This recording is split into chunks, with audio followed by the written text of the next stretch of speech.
Hello, everybody. Welcome for the final day of the summit. That's right. The beginning of the end is upon us of everything. That's right. After Set 8 Monster Attack launch, the world is ending. That's right. So thank you for joining us. I guess we're not having the mid-set. on this lovely Sunday. My name is Frodan. I'm just your host for the beginning segment. We have a developer Q&A with 4 fantastic Riot devs and myself. So let's go ahead and introduce them to the couch. Let's start off with Kent to my far right. Say your name, say what you do, and your favorite thing about Set 8. Ooh, okay. Hello, everyone. My name's Kent. I'm a game designer. I primarily work on balance and augment stuff with Mort. Oh, we found him. We found him. Who's balancing this game? It's Kent some of the times? Sometimes, yeah. Yeah, my favorite thing about Set 8, hero augments are great. You get to play Poppy carry sometimes, and just like bonk, one-shot the backline. A lot of fun. That is very fun for sure, especially if you're the one doing it, not the one getting bonked. All right, let's go next to him. Introduce yourself, please. Hello, I'm Alex. I'm the product lead for TFT Gameplay, so working with Kent and Mort on live and balance stuff, working on all the sets we have in development, now Hyper Roll and Double Up as well. So pretty much anything in game. My favorite part about Set 8, definitely the threats. Oops All Threats is the best comp. Please play it. It's so fun. Sorry, which comp? Oops All Threats. Oops All Threats. Yes. Just basically, I call it threat vomit. You just kind of just pick whatever you want and just bleh onto the board.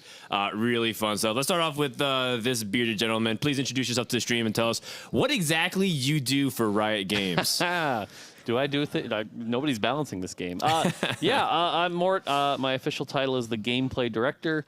My job is to make sure TFT is as fun as it can possibly be, working with the rest of the team, the designers across the sets, the gameplay, the balance, anything in general, just make sure the game is fun. Any player issues, bring them to light, stuff like that. So you literally are the fun police. In a way. For TFT. In a way, yes. Ah, that's actually interesting. Interesting. What was your most favorite thing about Set 8 so far? Recon Belveth. I just love Recon Belveth dashing around and slapping everything repeatedly. That's my favorite.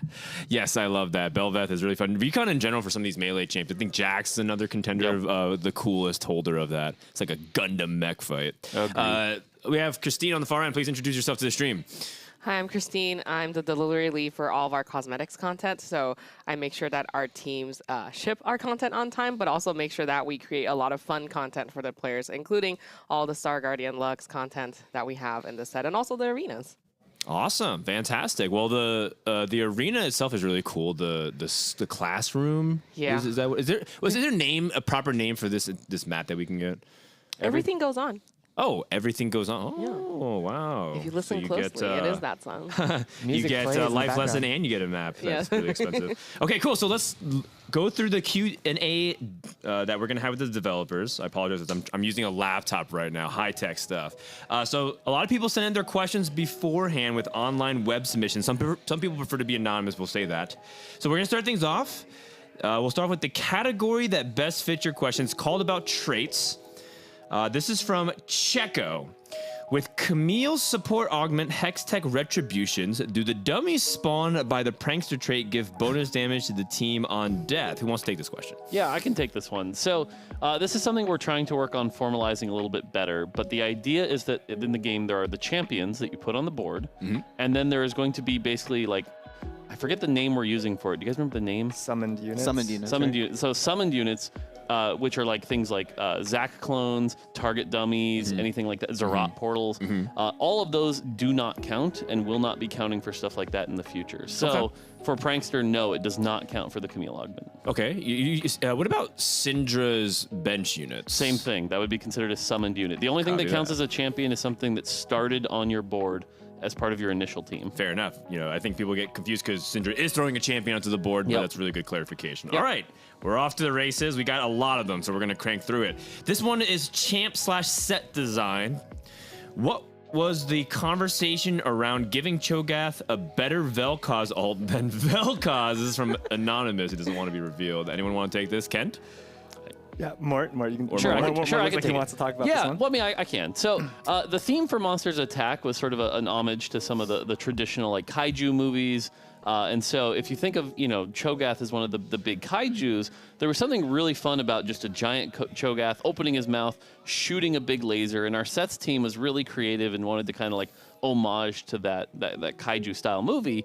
So that's why Cho'Gath got a laser. And then once you had that laser, it was like, well, we don't want 2 lasers. So Vel'Koz had a much more specific use, which was they wanted an anti-carry. So they made Vel'Koz different. And it kind of made them more unique. Instead of just being Cho'Gath and Vel'Koz, they were actually these unique threats that had been designed for the set.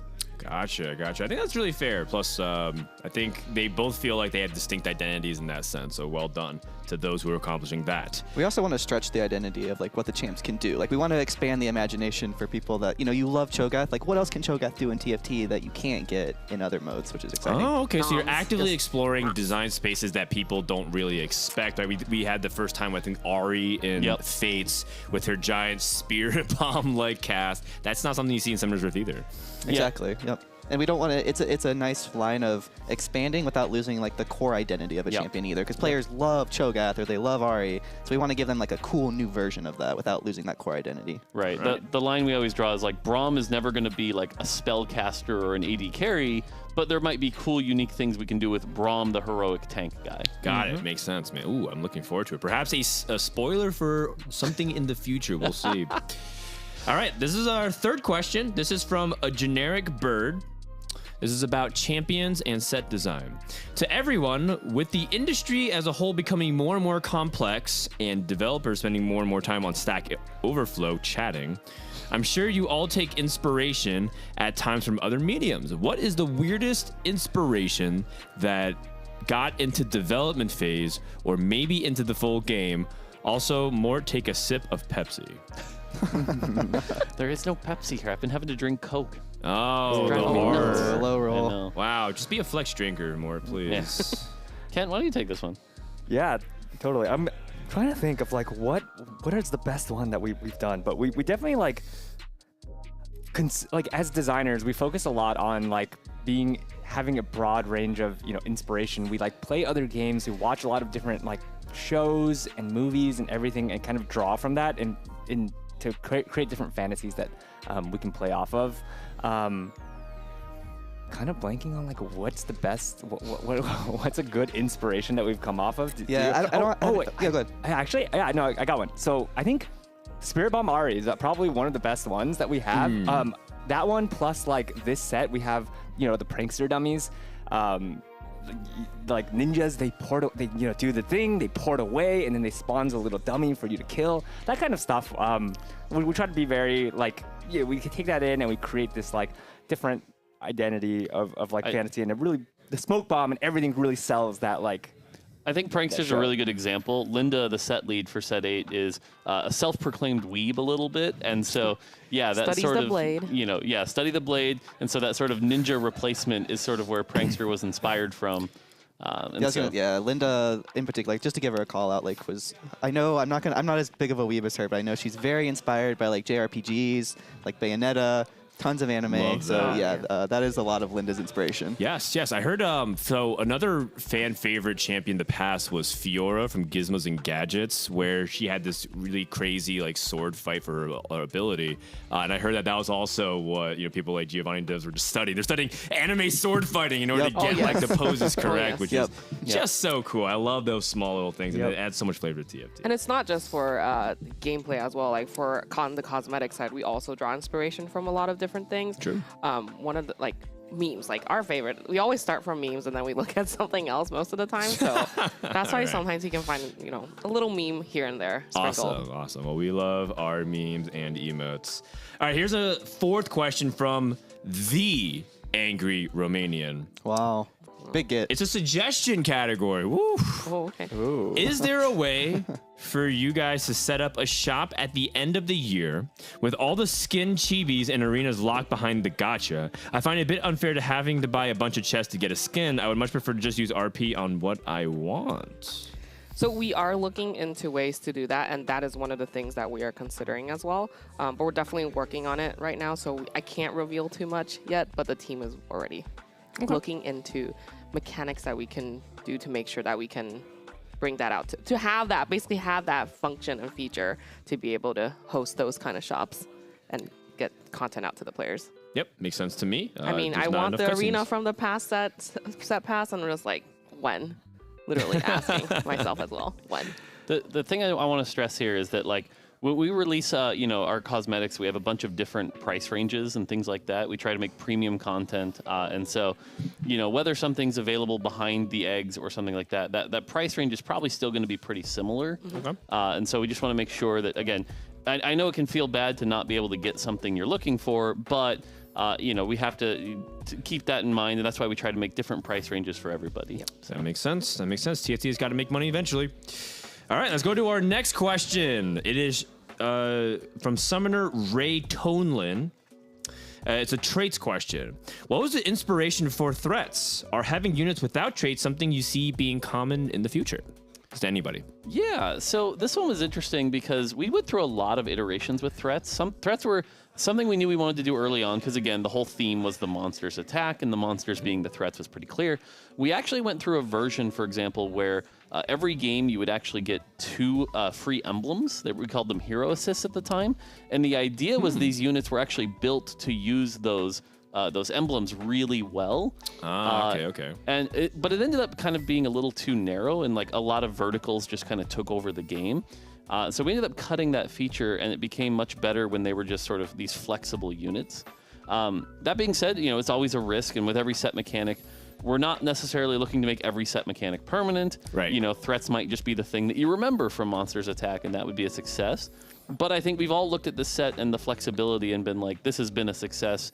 How can we utilize this in the future? And to add on to that, threats solve like a problem on your board where, sometimes you need anti-heal, you don't have it, you can put in Aurelion Soul. Sometimes you want to CC their major carry. The entire board on the enemy team is just Jax, and so you put in a Vel'Koz and just constantly CC that unit. Kind of all of these things solve a different problem for your board, and having that kind of flexibility is really fun and something we wanted to give everyone a chance to play with and try, and then we can see how everyone reacts to that. Fantastic. All right, let's move on. This one is directly to Alex, our first targeted question for today. It's about champion and set designs. How important is it to keep up with the expectation for a champion ability and playstyle when including them?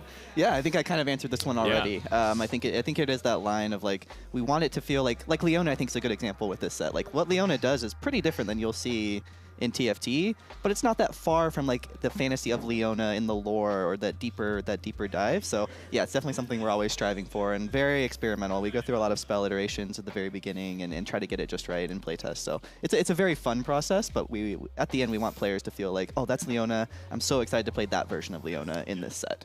Yep. Coming as a gamer from different backgrounds as well, right? You're looking at a lot of people who don't even necessarily know what they do on the Rift, right? Yeah. They're like looking at these champions. They may have seen them aesthetically. They may have seen them even in like Arcane.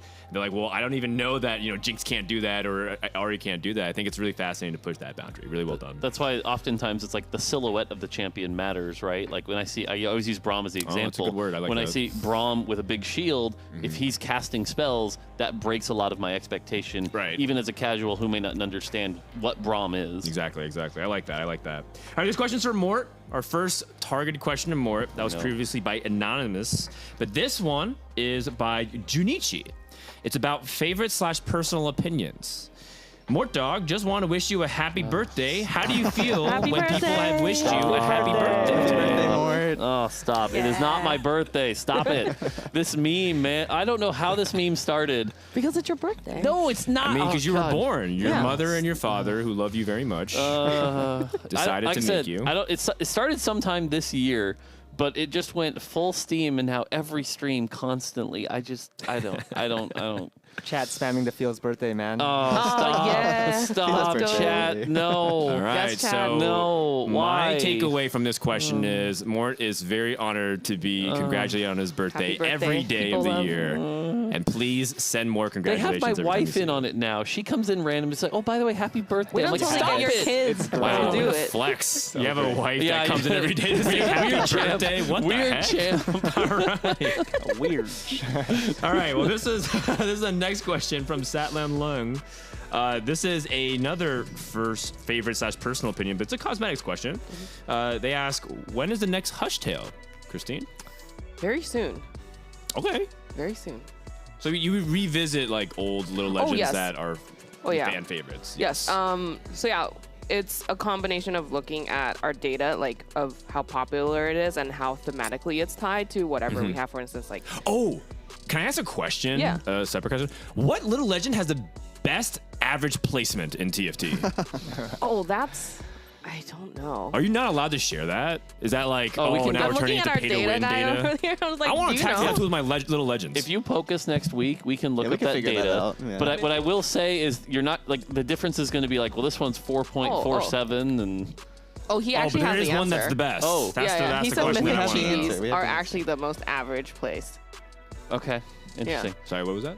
Mythic Chibis. Mythic. Oh, okay, sure. Yeah. Sure it is. Okay. Yeah. The finishers. The ones that you pay hundreds of dollars for on average, yes. Yeah. Are So the wait, ones did that you do just the admit best. we're pay to win? Is that what just happened? Uh-oh. Yeah, No? yeah, What, you're gonna get us in confirmed.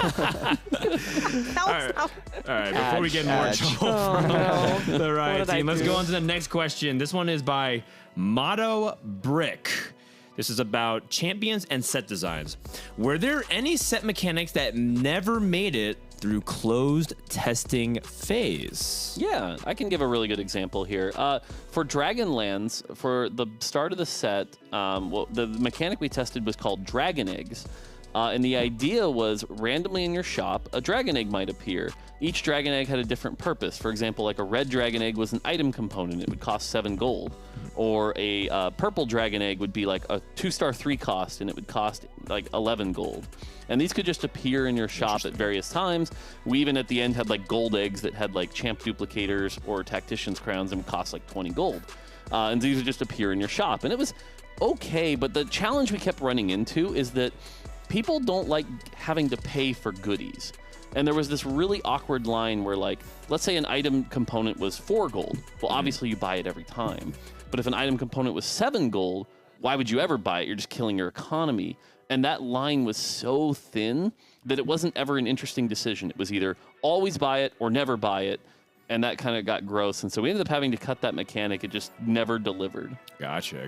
Well, it also sounds very complex, like hard to understand, especially if it's your first few games of TFT, and we know there's a lot of crazy stuff that goes on. Yep. Fantastic. So we're through our first like 10 questions or so. We're gonna keep going, about 30. This one is another one to Mort Dog specifically. It's from Hachi Chicken. It's about champions and set designs. Mort Dog, will Bard have meeps in the future so he ain't lonely no more, as well as adding the celestial trait do lore? Wow, they wrote you a poem. Wow. Okay. I mean, I'll try to answer that as seriously as I can. Bard's an interesting champion because his skill set is either really basic or, like, it has his ult, right? And his ult's a little troll. We did the ult. The rest of his skills don't really translate that well to TFT. That being said, I think Galaxy's Bard was a lot of fun selling the meeps. Yes. I would love to find more creative ways to use the meeps. I think there's a lot of rich design space there. And I would be shocked if we didn't go back to Bards at some point. I think so. I Is it just think acceptable people to love the meeps on the bench kind of cheering for you. Can you feed? Is it acceptable to feed the meeps the champions though? So we'll have a set where we have set 3 Bard and Tom Kench, and you just feed the meeps to Tom Kench. We're just one step removed from just having like a pet simulator or something like that. Just a Tamagotchi. Yep. Just take care of your champion on a TFT board. And can we just give a shout out to Witty, who designs almost all the bards that have been in TFT? Witty has designed all the Bards. Witty is the Love that. mastermind behind the bard, so let's give him a Whitrock. shout out. Yeah. Man, Witty. I want to meet Whitrock one day. I think I've only just talked to him online. He's Seems the like best. a lovable nerd. All right, this one's about competitive TFT. It's really funny that Milk actually just walked right by because I'm sure this is a question that's on his mind. It's an anonymous person. It's about double up. Hi, I love double up mode and play almost as much in this mode and in normal mode. However, I don't think there's as much interest around the mode as there could be. I don't mean from Riot, but from the community. I don't see double up tournaments happening, and on the contrary, I see team events based on normal mode with a shared score. And I wonder if you agree that if you have any thoughts on improving double up mode in that regard, love the work. Cheers. Alex, maybe? Yeah, I honestly, it's just a resourcing question of where we want to spend our time. Double Up's definitely something we want to give more love to. I would expect some changes probably in the next couple years when we really have more folks working on modes. But it was funny chatting with the folks here of like, it'd be so fun. Like they love the idea of doing Double Up and competitive, but then they talk about how dizzy they would get trying to actually make that happen. So I think for the sanity of all of our influencers and players, this is probably for the best. Got it. So Riot devs are getting dizzy on the possibilities of Double Up. I mean, Milk, who's standing right there, you're just on camera, 5 feet away from me, keeps talking about how hard Double Up is. He thinks it's like the most skill-expensive form of TFT. So this is one of the... You want to tell him? Yeah.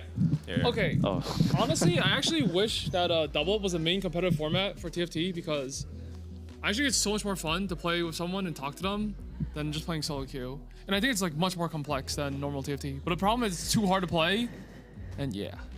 But I do wish it was a main competitive format. Yeah, this is the interesting thing about Double Up, right? Is it serves a very clear player need. That player need is to play with your friends, right? People love playing games with their friends, and that's important. The challenge is that Double Up does have some pretty key differences from the core game, and the further you deviate from that core game, the harder it becomes to relate to it. So things like the reinforcements, the gift armories, those become another barrier to learning.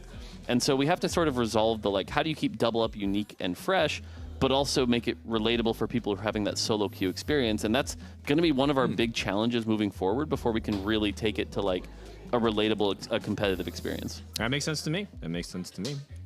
All right, well, thank you. That was a guest appearance from Milk. And we didn't get too off track. Let's go to the next question. This is another anonymous question. It's a suggestion. Oh, I love these. I'm a player who really likes to play for first. Getting second and getting eighth feels the same to me. Where's Milk? Would there ever be a consideration for a separate rank mode that treats second to eighth all the same? Wow. Mort really wants to answer this one. I mean, that sounds brutal. That sounds not like what we like. Oftentimes, I think you'll hear a lot of players talk about how getting first often means you kind of like high rolled a bit, but getting like second, third, or fourth means you played the game really well. I think we've seen multiple times on the cast where we're like, hey, this person who got third really played the best TFT.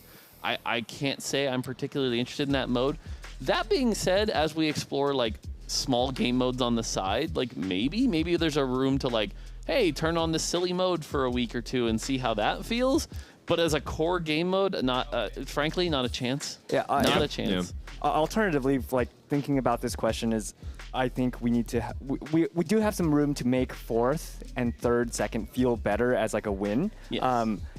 We're giving you that plus 10 LP guaranteed kind of thing, but we can probably go further, not in LP space, but just making you feel like you did a good job if you fourth place because you technically won the lobby. Yeah, I think there's some work that can be done in the end of game like ceremony that could feel a lot better for that fourth or third place. Yep. Makes sense. All right. So with that, we have a question directed to Alex. This is about set and champion designs again. As TFT grows, much of the player base has never played some of the older sets. Would there be consideration to reusing set mechanics that were popular in the past with a largely new set of units, for example, like Chosen or Galaxies? And as a follow-up question, would this be more interesting to do without a mid-set so it lasts less time and maybe allows you to move to 3 sets a year instead of 4? This will allow more time to develop each 100% new set. This is from Firestorm. All right, I think they got a couple questions in there, Yeah, so I'll try to parse questions them. The first one in terms of bringing sets back, I think that'd be a really cool idea, and it's definitely something we've talked about quite a bit. There's obviously a lot of logistics behind actually doing that, like memory-wise on the client, just a lot of like back-end not exciting things to make that happen. But we've seen success with it. Over in China, they do it with past sets and bringing them back, so definitely something we want to explore. For the second part, we're always kind of evolving the way that we produce sets. We've been able to lengthen the timelines and make them healthier for the team to put out. So definitely more explorations to do and probably some ways that we can, continue to explore that pipeline in the future, but nothing to share yet. Just as a side question, I mean, it's probably a really obvious one. It just feels like you just never have enough time to iron everything out. It feels like by the time you get like all the bugs and all the balance in the new state, it's time for the 4 fun patch. Yeah. Which you have to time it around like the World Championship and everything like that. Yeah. It just feels like there's never enough time in TFT. Yeah, it is pretty nutty. Mid sets in particular, Mort and I's eyes are normally twitching at some point. They're chuckling a lot right now. I mean, so like looking at speaking to them personally. Looking at 8.5, we have about 3 to 4-ish months to get the mid set out, but this this time it also includes Thanksgiving break, Christmas break. Oh, so like, true, and we true, want people true. to take that time off. So the development time for a mid set is a crunch for sure. Yeah, It is yeah. it is tight. Plus, it's also like cosmetics is also dependent on a lot of the thematic stuff. So we're trying really hard to make sure that we make sure that the team is healthy as well. And there's just a lot of things happening. TFT is growing, the team is growing, and it's just we're kind of trying to figure that out on the production side right now. So Love to hear that. TFT is indeed growing. Not dead game, Chad. Not dead game. Next game question. Sorry, Ken. Next question is another personal opinion question. This is from Anonymous. With the amount of data that you have to look at, is there any really strong playstyle that you have seen or have a hunch about that people are underutilizing or haven't caught onto yet as a consistent strategy for high placements? This is to anybody. Ooh, trying to get the secrets out here. Yeah, so a lot of people kind of misunderstand what data is. A lot of people really think that like data has these secret answers that people aren't understanding. And the reality is all data does is tell you what is, not what can be. And so oftentimes, data can be self-reinforcing. Data can perpetuate like the common play styles, things like that. Sample size really becomes an issue if people are trying to discover unknown things. So for example, in our data, we might see like, hey, Ginsu's Galio has a 3.8 average finish. So is Ginsu's Galio the secret? And the answer is, well, no, actually it just means they had a leftover Ginsu's and they were so far ahead. That's what that means. And it was also only a 7-game sample size. Yep. Froden's laughing because this example This is a literally came conversation we up. had a couple nights ago. And so, like, there is no magic answer to data. Data. That's just not how data works. Data is all about more understanding the existing ecosystem and then using that knowledge to try to get closer to the design intention to get us closer to a more balanced reality. And so, yeah, we don't have this magical, mystical, giant wall of data that tells us, yes, if you take this champion and play them at exactly 2-5, you've just upped your odds by 3%. Yeah, we I talk about see. this a lot on the balance team where, data is a representation of the current meta, not what could be. And an example we point to of this is when in the previous sets there was a Lucian carry, and in the data he was not good at all. But following week, no buffs, no changes, no patches, and he became the top unit of the game because somebody discovered how to play this champion. And so data doesn't necessarily paint the full story, and it doesn't reveal like the secret tech and things like that. It's about players innovating and figuring out how to put things together, and then it'll reflect into our data. And so a lot of our balance discussions are revolved around understanding the meta ourselves and understanding what players are trying to do. Yeah. But in terms of just dark tech, everyone's underrating Heart right now. Okay. Yo, Just I like agree. a vertical heart? Heart emblem, I think, is pretty good. Yes. Yeah. Gotcha. I mean, I think people know about Zoe holding the heart emblem. Is there any other like secret tech around that? I mean, I like it on Acel, actually. Heart. Oh, okay. Yeah. So you want the Acel to be able to ramp a lot as Yeah. well. Okay. Interesting. Data is a very fascinating topic. I could spend here a long time talking about it, but we Yep. have to move on. I have my own opinions as well. This one's a question directed to Christine. The category is what's next? All right, a little bit of leaking. To Christine, is there a possibility that the next Chibis this set will include Mordekaiser? Or is it going to focus on Star Guardians only like last set with the Dragon Mancers?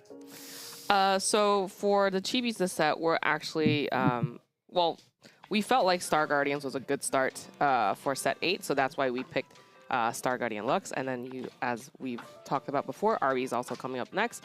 But there's so many aspects to the monsters attack theme that it's not just going to be Star Guardian. So we do have other themes coming up in this set for Chibis, and you'll see why very, very soon. It's like we normally do take into what is in the set into account. Especially for like the first drop, but then we're free to do anything since then. Like we can tie it to different events, etc. So yeah, it's not very limited. But unfortunately, Mordekaiser is not here, not on the list in the short term. Oh, no. So Not yet. Not yet. Not Not yet. yet. But yeah, it says short term Mordekaiser is not there. Love that. All right, thank you very much, Christine. That was by Johnny. Sorry, Johnny. Yeah, sorry, Johnny. This question is from Anonymous. This is a question to anybody. It's about champion and set design. Why is there always a minimum of one one cost carry who can take over the game and win. Currently, Camille, Nasus, and Kale can do this. Camille's not a one cost, but yes, I understand. Is there a specific reason why this has been common in recent sets? Sure. I don't know if I would call it take over the game. Certainly, if they're taking over the game, that's just bad balance, and we need to fix that. But the reality is we do want as many playstyles possible as viable. And I think a lot of players kind of struggle with that a bit because players like their playstyle and don't like the others, right? There are clearly players that really despise reroll comps with low-cost units. Yes. But the reality is they're good for the game. The game is at its best when there are like 30, 40, 50 viable strategies and different ways to play. And that's going to happen by including low-cost carries, low-cost units, right? So something, we always look back at like Fate's Yasuo as kind of like the best example of this because you would get the one-star Yasuo 3-star, one-cost Yasuo 3-starred, and that would be good, but you couldn't really win the game unless you also then got to like 7 and 8, found the Yone, got that paired exile, and capped out that composition, but that was a unique strategy that was good. So we're going to keep including that, and you're going to have to deal with, like, yes, one-cost carries can be viable win conditions. I want to see what kind of build he's playing for Kale to be taking over the game as the one cost carry, but I think they mean Ashe is probably what they were thinking about right now. It's a great answer, Mort. This next question is on another set design question. It's to anybody. It's from Saint. Why was Treasure Dragon removed? Having less RNG is surely beneficial to the game. With the anvils, you can play Samira with her carry augment and not be able to get a single sword the entire game. Replacing the Treasure Dragon seems regressive in removing as much RNG as possible to create a more skill-expressive game. Woof. Okay. Someone had a rough solo queue game. Yeah, I'm gonna take this one. So I'll start with the nice answer, which is right. Like every mechanic is going to have an identity with the set, and we can't just keep adding more and more mechanics to the game, right? So like Treasure Dragon was part of Dragonlands. It's gonna go away. You know, hero augments are going to go away at the end of set 8. You know, like that's just the way it's going to be. We're going to have variety, and that's the reality. That's the nicer answer. The more harsh answer, though, here is that we talk about removing randomness, and like all randomness needs to be removed to make the game better. That is just fundamentally incorrect. The game would become very stale, very boring, and I don't think you realize what you're asking for if every game you can repeat the same sequence of events over and over, right? If every game is, I'm going to log in, go my Camille carry, make sure I get my swords, build the items, every game's going to become very repetitive. TFT is a game where you are supposed to be adapting to the random outcomes that you have been presented with, and the best skilled players can do that in a way and turn them into a highly, skilled composition. If you're logging in going, I better get my sword, you're doing it wrong. And that's just the truth of the matter. And the game is better for that. It will last longer. It will be a healthier game. That's just the facts. Yeah, and the phrase that they tunnel on is skill expression. I would just want to say one piece is that I think a lot of people's favorite skill expressive multiplayer games that are out there on the market is a lot of times watching players fight against the system. You're talking about fighting games like trying to break the rules of like their movement and flow. You're talking about StarCraft Brood War where they're just like fighting constantly against the ability to even move their units. TFT is about fighting the variant systems that are in there and being able to Fighting make the best of what you Mort got. So I think that's another form of skill expression that Saint might not be missing there. But that's a really long topic. More could probably make a 20-minute rundown video on his YouTube, which I think he has. So let's move on. This question is from Atrox Esquire. So Bryce's associate. This is a question to Christine. Another what's next category. Christine, will chibis always necessarily be champions that are in the current set, or could we see some that are just for a different audience / segment than the current set's aesthetic theme? I think I answered that earlier briefly, but yes, like it can. Like I mentioned, like normally with the set launches, we want to tie it to the theme, the theme that the set is being released, because it will be the most resonant. But then during that time, like for instance, set 8 until set 8.5, there's a lot of things happening and will happen, and we're actually releasing stuff that is not necessarily tied back to the Monsters Attack theme. So well, chat is now demanding Chibi Mort Dog to be put into the game. We talked about this last night. We don't want to go into that. You're considering it. A cutscene featuring Mort Dog. Shadow Mort Yes. or Radiant Mort. Which one will and then it people be? can pick sides. It's Yeah, like yeah. good versus Reckoning comes back 2.0. Yes. It's Shadow Mort Dog versus Radiant Mort Dog. Who gets more cutscenes gets like additional little leggings drops at the end of the set. Thoughts? Well, this conversation's more better than last night. Last night was a little bit morbid, but That's why you need to bring me into these meetings, Christine. yes. All right. Our next question is to anybody. Thank you, Aatrox, for that question. This one's by Sage Phillip. Oh, no. It's Philip. Whoa, We're familiar. So Sage Phillip was actually a design intern who worked with us a little bit during the mid-set for Dragonlands. And he's we've actually rehired him, and he's starting again in January, and he'll be joining the balance team. So we're Yes. excited to have him back. He is All right. a So Phillip is the one who will be balancing this game. Milk Soju. This one's okay. I guess this is an inside joke. It's a champion set design question. Can I make Rengar have 85 attack damage? Okay, so the Yeah. story behind this is we're working on the mid set for Dragonlands, and Philip's new and he makes his first champion. It was Rengar, and the first version has 85 base AD. And me being who I am, I was a little brutally. I'm like, dude, 80. You want 85 base AD on an assassin that's going to multiply with infinity? What? Yeah, okay, good luck with that. Yeah. with how strong he was already. It's like, oh my God. And to the shock of no one, the first playtest we did, I was like, oh yeah, he turns out one auto and he deletes everything. Weird. How did that happen?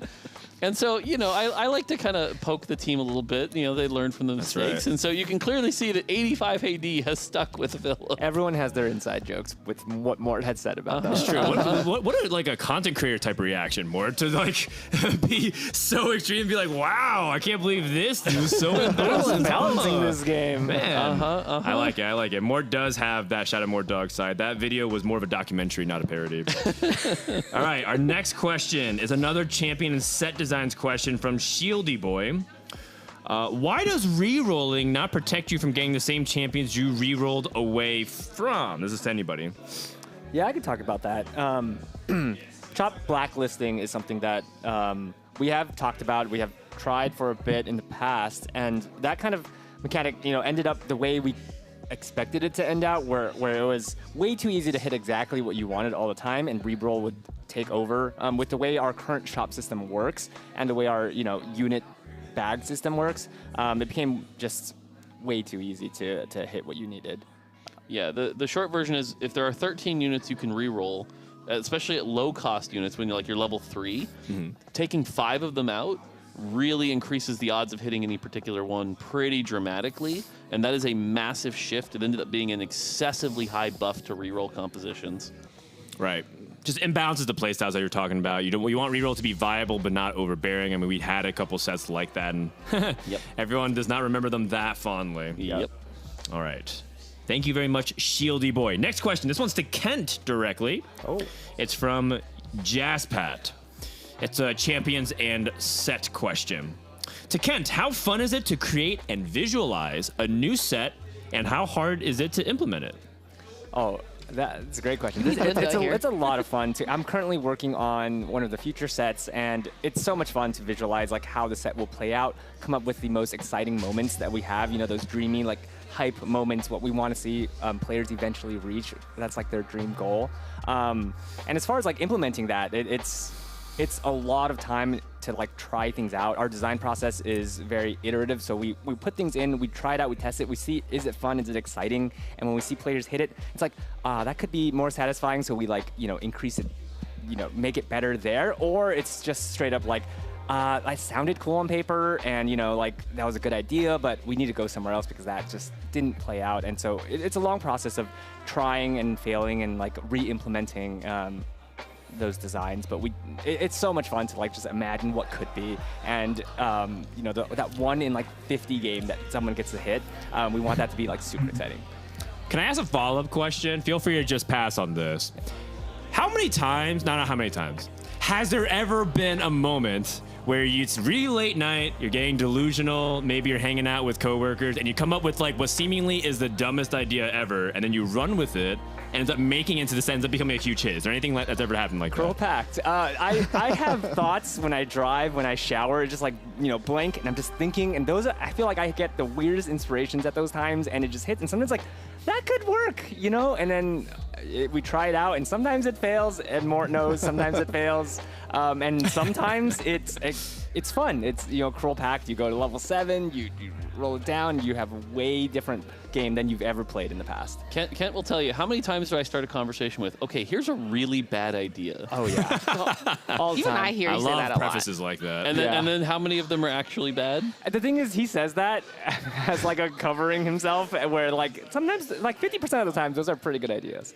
I also just want to say designers, and even other people on the team, we just like sit around when we have lunch and dinner. We just lunch. Yeah, we just talk about like really bad ideas all the time, and sometimes something sticks. Like I talk about this one sometimes for augments, but someone was like, I want my units to be friends. I want them to be like just good friends, and it was like, wait, there's something there, and it evolved into best friends, and that's some of where we get our inspiration. Just talking I like that. I like about random things. Shout That's outs to the right. TFT team lunch train. Yeah. Always so fun. That's fantastic. That's fantastic. I think mascots are cool too, because sometimes I like to imagine I have fans, so then the mascots go and cheer for me. Yeah. Yep. It's fantastic. Love that. Many other design stories I'm sure Ken can share in the future. But let's move on. This is a general question to anybody. I think we should go down all 4 of you. This is from Icy Cold Stare. If you were a trait or origin, what would you be and why? And since Kent just went, we'll go back to him. Oh. We should give Alex. Do you have a good answer to this? Nice, Yeah. Ken. All right. I'd go prankster. Prankster, you're kind of a Prankster. joke. You're kind of a joker in the office. In Is that what's going on? my heart, I would be. I'm more of a memer. Like if we're having a meeting, I'm always memeing in chat. Like Google Chat, I just Got meme. it. Yeah. it. Our Google chats for meetings is insane. Like it's just memes. It's the whole Twitch time. chat. It's Twitch Twitch chat. chat. Yeah. Oh, For the entire got TFT it. team, pretty much. So For it's really serious all meetings. the backseating chatters and memers in chat right now are actually just Riot Games employees. That is Yeah, accurate. on the TFT team specifically. Yeah. Right, so they're Yeah. the TFT Yeah. Riot Games Yes. developers. Got Yes. it. Okay, prankster. I'll look at my seat for any whoopee cushions whenever you're around. Mort. Oh, me. Oh God, how does this not sound arrogant? So I'm gonna be mastermind. Yeah, I actually thought exactly the same thing. That's so There we go. I think it's also because it's more of a solo trait, and I kind of do things on my own a little bit and a little wild, but yeah, kind of helping solve problems around the yeah. Okay, you can't say that and not own up to it. So we need the camera to go on Mort. Oh, no, Mort needs to no. put this away, this little pouring, and you have to do the Silco Mastermind pose one time. Look very menacingly. So that we can get this screenshot and make it a sticker. Ooh, I like the shadow cast over his face. Give us a little intense stare. Give us a little, Nice. a little intense stare at the camera. Whew. People shake. People All right, Christine. Thank you very much for playing along, Mort. This is so hard for me to pick one. Because I'm a very visual person, so in terms of what I like, I'm gonna have if it has to be this set, then I guess Star Guardian. I just love all of the You anime got the stuff. Star Guardian hair. I do have my Star Guardian hair. Yeah, you just need a little staff, honestly, and you can kind of sell like you're in the outfit right now. Yeah. I like that. I am like in that. my school, the uniform version. I have not transformed yet. Oh, Yeah. nice. I like that. All right, I I like didn't that. know All we right, were all Ken, you had going. enough All right, time. Ken. Okay, I didn't know we were going all around, but yeah, I'll answer too. I think I'd go with what I aspire to be, which is innovator. I need to think ahead and we want to make sure the game keeps being fun and need to come up with these crazy ideas. Good That's choice. right. That's right. Secretly, Are you this is a Myers-Briggs test, like the traits reveal what our personality is. So are you more like Echo and Mortog's Heimerdinger, or are you more like the Singed and who's Singed working with? Victor. Yeah. Oh, but if he's Silco and he's the Oh mastermind. no, Jason Victor. Sorry, that's what I Jason meant. Victor. Yeah, that's a good example. I'm learning from the mastermind behind all of it, who's creating creative, crazy things. Got it. Yeah. All right. Well, that's very nice and very aspirational. You are the protagonist of your own anime story. Yada yada. And he's yada. Shadow Mordog, and I'm All right, we got a few more questions, and then we'll wrap this up and then send it to the games at 11 a.m. We're about 15 minutes out, so hang in there. We are going to a question once more to Kent. Oh, no, this is the same question as before. I apologize. There's a question to everybody. It's what's next coming up. I know that the team is trying to move away from hyperroll and get rid of it in place of a better or more fun, casual alternative mode for TFT. As someone who really appreciates that it's a less time-consuming game mode that keeps the core of the game intact, I'm wondering if this mode that would replace it would fit the same niche just in a different way for people on the go with not enough time for a full game. This is asked by Whooper, please. Yeah, I can take this one. So first off, the good news is hyperroll isn't going anywhere for a while. The mode we're talking about is still a ways off. Second off, every mode we make, like a permanent game mode, has to serve a very clear player need, right? We talked about double up. That player need is playing with friends, not competitively against friends. For hyperroll, that player need is shorter game sessions, right? Shorter, less stressful game sessions. If we replace hyperroll, it will be to serve the exact same need, which is shorter game sessions, less stressful. One of the reasons we think we could take another stab at hyperroll is we think we can do better, actually. Hyperroll is actually not that much less stressful. It's actually quite a hectic game mode. It is technically time shorter, but if we want to take another stab at that shorter game mode that's a little easier to get into, a little less stressful, and again, that's still a ways off, though. Until we have that, hyperroll's not going anywhere. Gotcha, that makes sense. Hyperroll, I think, is fantastic for learning the set, but I do agree that it's still kind of stressful at times. Yeah. In terms of just like having to manage everything. Everything's so fast and Read the immediate. whole text. I'm like, oh my god. Yes, exactly. Great. This is a question to Mortdog directly. It's another suggestions question. Well, this is our longest question yet. It's 1, 2, 3, 4, 5, 6, 7, 8, 9 lines long. Wow. From Sky Tiger to Mortdog. Has there been any consideration of developing a Twitch overlay similar to Hearthstone that would allow people new to the game or new to the set to hover over champions / items / augments to read their description? Being able to read the descriptions of cards from newer experiences got me interested in playing Hearthstone again. I feel like this would be even more relevant to TFT with all the new readers and traits being completely replaced every 6 months. What are your thoughts? Yeah, I mean, I would love a feature like this. The thing is, though, Riot is a pretty global company, and Twitch is a very central company to a lot of English speakers and things like that. So it's a matter of investment and where we can spend our resources to hit the widest audience. I think that feature would be great. It's just we've been a small team for so long. We're finally scaling up. Hopefully, we can deliver on something like that at some point. Hopefully sooner rather than later. Because I agree, that feature would be sick, especially somebody who streams, as a hobby. That would be great. But realistically, it's probably still a ways off. Yeah, agreed. And I think there's some third parties that kind of get you there in a sense, like they can give you some functionality.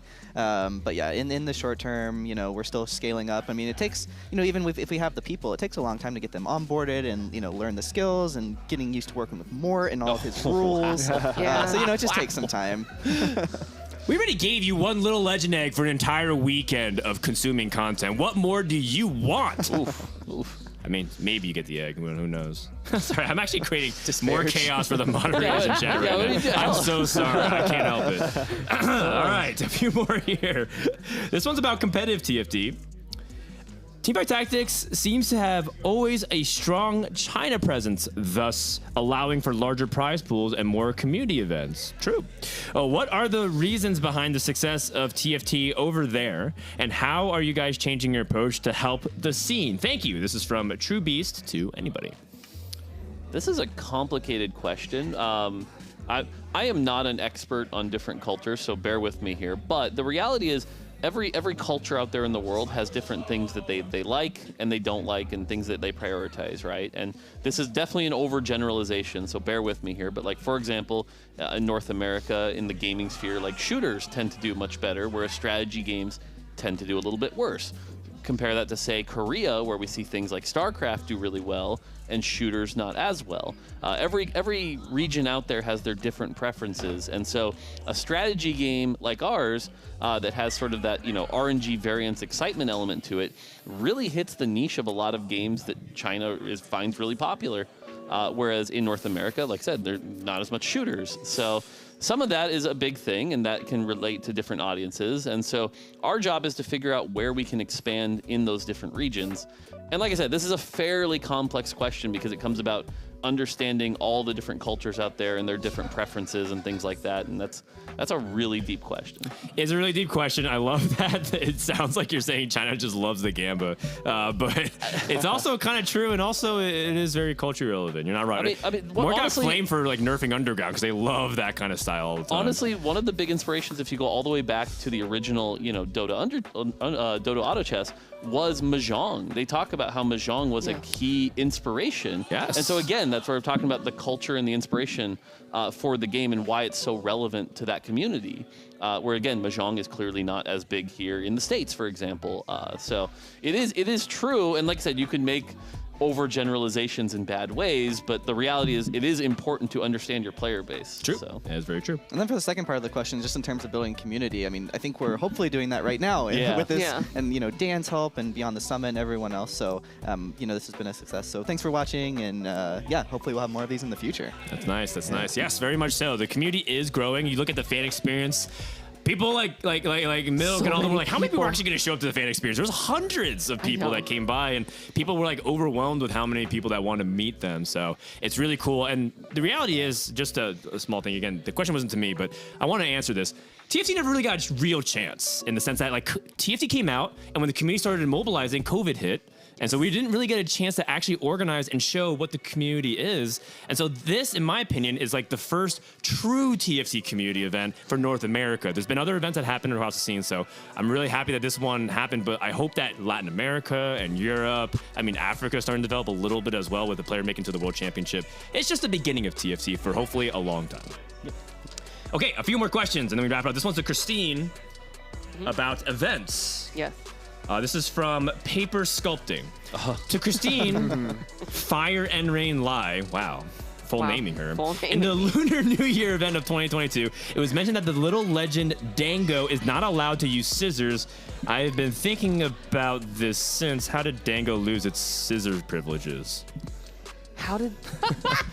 So while she thinks of an answer, the context here is Paper is the #1 Dango fan. Yes. Constantly more than Solus. Oh, absolutely. No, like got it. Paper is like makes tons of fan art, makes tons of Dangos, so that's her thing. So this is very important to the Dango lore, and the Dango community will. It's also Dango. It's not Dango. Dang. Oh. All right. All right. The Q&A might be going a little too long for this territory. They were just rolling too fast and they tripped on a scissors and they hurt themselves. So they lost scissor privileges. The whole Riot team actually lost scissor privileges. Yeah. The whole Riot team has lost. Gotcha. Yeah. That's why you just keep adding more stuff into the game because nothing gets cut. Exactly. Yeah. Ooh. Fantastic. Thank you very much, Paper Sculpting, a.k.a. Paper the Dango Master. That is what's written here. Next question from Random. That's the username. It's a traits question. Magic resistance traits like enchanters, mystics, etc. always seem overlooked every set, especially compared to armor traits like Vanguard, Ironclad, etc. I'm guessing Defender the set. Despite most sets having a good split in AP versus AD carries, do you think that we go on with new ideas on how magic resistance traits can react like the new Aegis traits? This will change. Let me read that again. Yeah, I didn't quite let me follow read the question logic again. there. Do you think that as we go on with new sets or new ideas on how magic resistance traits can react, like the new Aegis traits, this will change? So I guess I'm not really understanding the question, but I'm gonna take this in a slightly different. Maybe there's just not enough variance, like set to set, maybe. Well, right. So one of the challenges we are going to run into is that the game only has so many stats, right? Armor, health, magic resist, things like that. And there's only so many different ways to contextualize how we give that to you before it just becomes overcomplicating it for the sake of complexity, right? Mystic is just your team gets MR. Aegis is your team gets some MR, but they get more MR, right? We can have ones that's literally just they get MR. We can, give the MR at random intervals. We can do ramping MR, right? But it's again, at some point, you're just kind of reinventing the wheel for the sake of novelty, and you're not getting as much value. And especially in the classes space where it's so stats focused, there's not really a need to keep reinventing that wheel. And so overall, I don't expect a ton of innovation, but something like Aegis, for example, I think has been one of those healthier slight innovations compared to, say, Mystic. It's a little more selfish, which is cool because it's always been about the team and not about them. So I like that variation. Great. We have two more. This one's to anybody. This one is from chat. Whoa. Uh-oh. Favorite/personal opinion. What happens when two chibis with KO animations knock each other out as a result of a tie? So both of them won't play. Only one of them will play. And it's like very, very rare that this will happen. And there's some yelling going on in the background. So Hafu, Becca, and Bryce are yelling at each other about something. But I think more you explained it to me earlier is basically it will go by placement. So whoever comes out winning in that placement will have their animation play. Gotcha. What is very rare. Like that will happen though, because they have to be the same health and etc. So yeah. I'm down for it to just be like a dramatic scene where like the two little legends play them back to back and just keep wasting or just like everyone's split time. the screen in half. Yeah. That'd be really cool. That's true. That's that'd be true. cool. I But like one of that. the key things about finishers is that we have to fit it into that specific time frame. We can't just extend the game longer. So like those are one of the things that we look into when we create the finishers. Gotcha, so, yeah. gotcha. Well, that's a very rare occasion, so I think Yeah. that'd be really fun if something special happened like that. All right, the last question is another what's next question from Random. I'm guessing Random just means a person we don't know. To Fire and Rain, aka Christine. Yes. Since the mythic cheapies with their finishers, we haven't gotten a mythic little legend. Is there any plans for more mythic little legends, and would they get finishers? For example, I'd love mythic dangos whose finisher is just eating the enemy. Paper asked this? I guess it's, I don't know. But we do feel like finishers is very special to Chibi's identity, so that's why we've kept it mainly in Chibi and finishers tied together. We're still exploring what additional features that we can add to Mythic Little Legends and make sure that it resonates with a Mythic Little Legends instead of just like copy pasting something over. So yeah, we're still looking into it. We want to make sure that we have new content as well that are resonant instead of just like copy pasting, or else it's just going to be the same. Gotcha. Okay. That was our last official question. Actually, real quick, what are the little legends that you rock individually? Ken, what little legend do you play? Ooh, I'm currently playing the Baron one, but I also sometimes run Kaisa Chibi because it's purple. My favorite color is purple. That's true, I'm that's really true. waiting for the Chibi Lilio to come out so I can use that one forever. Okay, gotcha. Alex, are you a chibi connoisseur? No, I'm a talker main. You're a Talker main. Lies. I saw you use that's like the little. That's like the one dragon Kyvix yep. uses. It's like the little roll up thing. Okay, more Laser dog. people. I'm using Baron right now. I like the Baron. Okay. Moore's not. He can't be locked down in one little legend. He just has so many of them to hang out and Yep. please with. All right. Well, with that, we are done with the developer Q&A. Thank you so much to Christine, Alex, Kent, and more for joining us. In just a few minutes, we're going to kick off the final day of the summit. We're going to start off with the wildcard playoffs. One team out of the remaining 8 will be participating to try to fight for one spot in that top 4, joining the top 3. And then we're going to be doing a checkmate playoffs because North America apparently sucks at checkmate. Trying to call this out. We got to practice sometime. Why not? Don't go anywhere. The last day of Summit begins right after this.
Welcome back, everybody, to the Teamfight Tactics Summit, day number 4. Joined on the couch with myself is Dish Soap, the best performing player of the tournament. No, I don't like this. Alongside his teammate Iniko, they dominated the field. And we also have the #1 team in a different category. It is Becca and Hafu joining us.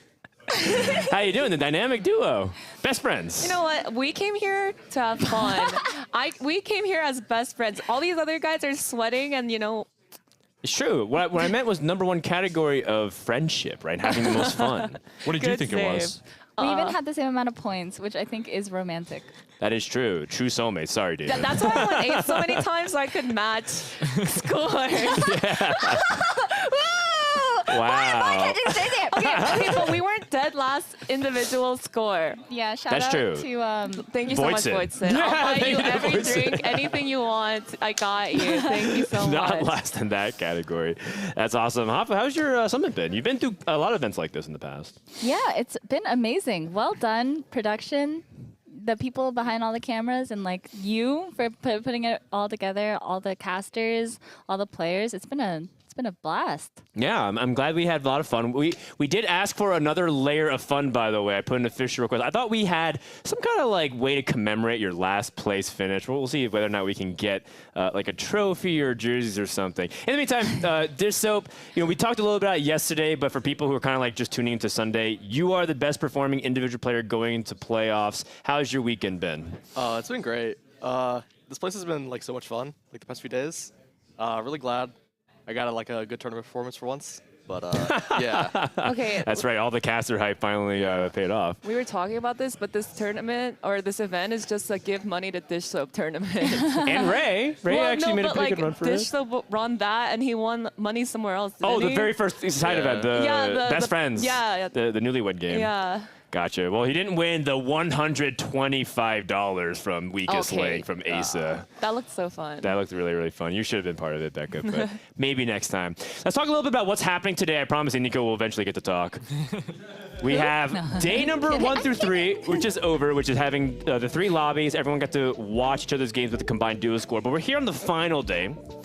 Teams 4th through 11th compete in the playoffs to qualify for the final lobby. They're all going to get one chance to top 2 and then move on. We're going to play 3 games total. So it's going to be the first lobby with teams, 4 to 8 or whatever, and then 9 through 11 we'll play in a different one.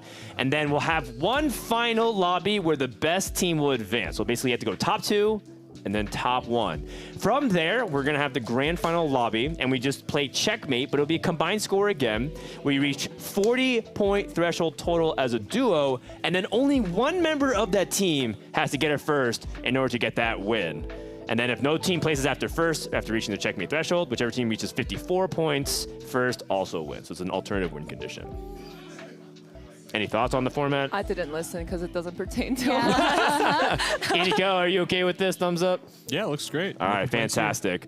Let's check in on also the prize pool, what they're contending for right now. $10,000 for first place. Dish Soap, that's another $5K in the bank. Yeah, agreed. Awesome. Are you caster cursing him before? Are you making him caster He's curse already won himself? enough. He's already won enough. Let someone else have the He's spotlight. caster blessing me. Okay. He's a land player. Clip it. To be fair, Dan's also a player, so it's like true. less of a caster curse this time. Oh, Dan, let me caster curse you. Are you ready to walk home with another $5,000? Yes, I am. Thank you very much, Hafu. Got you. All right, let's look at the overall team score. So Get taken out of this round. let's take our please. time and really digest what ended up happening. Top 3, Dish Soap, Iniso, Squink in the sink. All the time. We get it. Okay, Also- I'm sorry. Man, how does Dog do this every time? It's like another launch event, where another like event where he's like kind of coming in slightly less experienced than the other hardcore players, and yet he's in the top 3. David is like One Punch Man, where he is stupid looking and dopey 99% of the time. And then the 1%, you see his brows furl a little. Yeah. And he like hulks out a little. And then he just wins. It's so annoying. That's right. David is Saitama Sensei. That's great. And then we have Kiyun and Robin also with a very strong day 2 performance. But all the other teams except for, as you know, Becca and Hafu will not be competing for that wildcard spot. Keep bringing it up. Let's talk about some top comps. Zed, Viego, not surprising. Their stats are top 4 just because of how much they've been contested as well. Iniko, any commentary over some of these numbers that you're seeing right now? I'm not very surprised that we're seeing so much Zed and Viego, just like the sheer volume of games. I think it's actually kind of interesting that Viego caught up to Zed, because the first day I feel like everybody was playing Zed, and then after that people can't get enough of Viego. It's obviously partially due to Solus, but something else that I noticed is Talia actually coming through hasn't been able to win a game just yet, but really solid top 4 rate actually. I think that's 7 out of 8, right? Yeah, and you know it would have been 8 out of 8 if one Frodan guy didn't actually play Spellslinger. It would have been 100%, because I know I'm the bot for that. Oh, I mean, hey, listen. Oh, don't act so surprised. You can't leak the tech that hard. You know, you can't have it be that OP. You gotta. You're normalizing the stats. Yeah, that's right. We don't want right. Talia to get nerfed too badly. All right. Well, that's really fun. What's up, Zane? Welcome I just to wanted the to come through and cast. say hi. What's up? Yeah, I'm really good. excited for Final Day. Final Day is when everyone sweats on Summit. Like, obviously, you guys are, and these guys are like definitely sweats in general, but on the final day, everyone sweats. That's what makes it so interesting. Sweat. I've been playing for fun this whole tournament. We know, man. But your teammates. Man, been every crushing time it. you get on, every time you're on the mic, you're like, yeah. I mean, I'm just the best support in the world, and Dersopa's goated. So Exactly. Yeah. that's a different type of sweat. Come on. He's also a support Dota player, if I recall correctly. Yeah. That's just kind of built into his nature. Actually, what kind of play? You're a bot lane or a mid player? I played like mid and top in League. Oh, you played top solo lane? Well, I that was didn't my know like the off roll. Oh, Yeah. okay. She used to you're main feeling- Kennen top. Okay, that's one of my main. It's like one of my most played champs. She would freak out because she hated competitive settings, and every time she would TV in. Oh no! Okay, TV is hard. Do you remember that? I don't know. I don't remember anything. I block out bad memories. I'm gonna block out a lot of this event.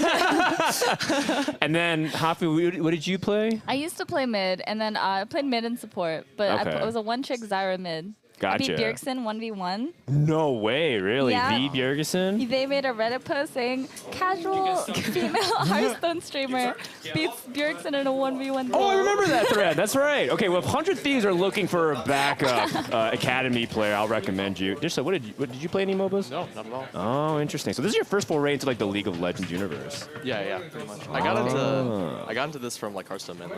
Okay. Hearthstone! Interesting. Well, we are ready to go. You can look at Bebe warming up his APM next to Milk. Decoy and Socks right behind him as we're getting ready to jump into the lobby. Does anyone know how Zane, how did the seating work? Was there any seating for this? I assume it's just like snake seeding based on placement after this. I can go ask voices, but I would assume that's how he was doing the other stuff that was seeded. I'm also just really interested to see, like, I don't know, as the guy, you guys who are not in this lobby, who aren't playing in it in any of the wildcard stuff, I feel like, do you guys think this is going to affect the comps that people play at all because they have to go top 2, top 1 in the next one? Probably, for sure. I people think are so. definitely more inclined to play for first, so we'll probably see like players that aren't so comfortable holding underground units, for example. We'll probably see a lot more of that. Although I think everybody here is like mostly comfortable with that kind of system, but we'll definitely see a lot more prio on that, I think. I know Becca knows a lot of tech because she's grinded infinite PB. What's your like go-to comp if you're trying to play for first, Becca? Man, dude. Okay, honestly. The tournament's over. You can leak your tech. They don't Wait, call you no. Tekka for nothing. Oh my god, who calls me that? Tekka tilts. Okay, honestly, we played so many PB in-houses, and I like did pretty well in them, so Yeah. I actually was like kind of confident coming into the tournament, and then we get here, and I don't know what happened. It was rough, but yeah, no, I don't have any tech.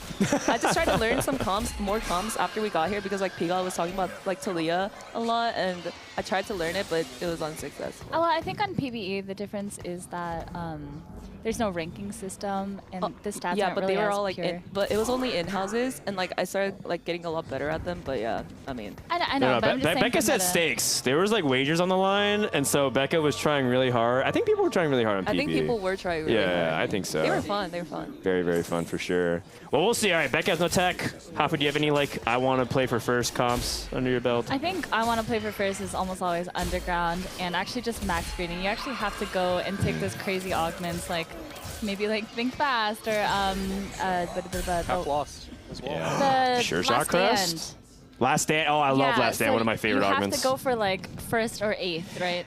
Dude, I was in a room with Iniko, and he was in a spot where he could have taken last stand, and he's just like, yeah, I don't even know if this is good here, but it's a for fun tournament. I'm just gonna take it anyways and send. That was Dish Soap. Yeah, that was the Dish game he Soap. won. And then he wins. He won the game, right? He's for funning. That was the mech. We were in that mech, lobby. Last stand. Yeah. Love Yeah. that. And he Love wins. that for you. Amazing. Yeah, and he actually Great told me after it was a job. very easy win, easiest win of his life. Thank you, Iniko. That's fantastic. I don't want to necessarily feel like I have to probe it for Dish Soap or Iniko, but I'm guessing you kind of just agree with that general sentiment, like Underground's just really powerful. Yeah, I actually think we're gonna see a lot of Jax as well. Because it counters. Because it counters the Viego and stuff? Yeah. Viego stuff. Yeah. Also, you saw on the stat sheet, it actually had the highest win rate of the comps they showed. 33%? Yeah, so Wasn't trying it? to win a game, might as well. Oh, for win. Yeah, so it's I played was like, 9 wasn't it- times, and it won 3 of those games, which is sick. very, very good. What? So people say it does counter. Do you have to do anything special with the Jack? Do you have to like position in the back to catch Zed or something, or what? Oh, no, you just have to, like, as long as you have QSS, it's fine. Like, late game, and, like, the 1v1s, you can, like put it in the back to, like, hit the Zed, but, like, it doesn't really matter, I think. Just play it as usual. Okay. Yeah. Do items really matter as well? People kind of argue about that a lot. Oh, I think you just want QSS plus healing, and the last item does not matter. Okay. BS is kind of fake. That makes sense to me. I think a lot of people argue about like, Rage Blades. Like, no, you actually want to build like Titans or something like that. And you're just saying like, as long as you just get 3 good items. It feels like this set, more than others, perfect items matters a little bit less. And it feels like there's a lot of, like, you just slam items as you get them, and if you don't, you die. I agree with that. I mean, at least the general philosophy about it. I wonder about Iniko, because he's also kind of a person that believes in that philosophy. About like BIS is kind of fake this set. Oh yeah, I actually kind of felt that way for sure. Like in the beginning of PvE, when I was playing a lot of Zed before people caught on, and like Mech as well, separately.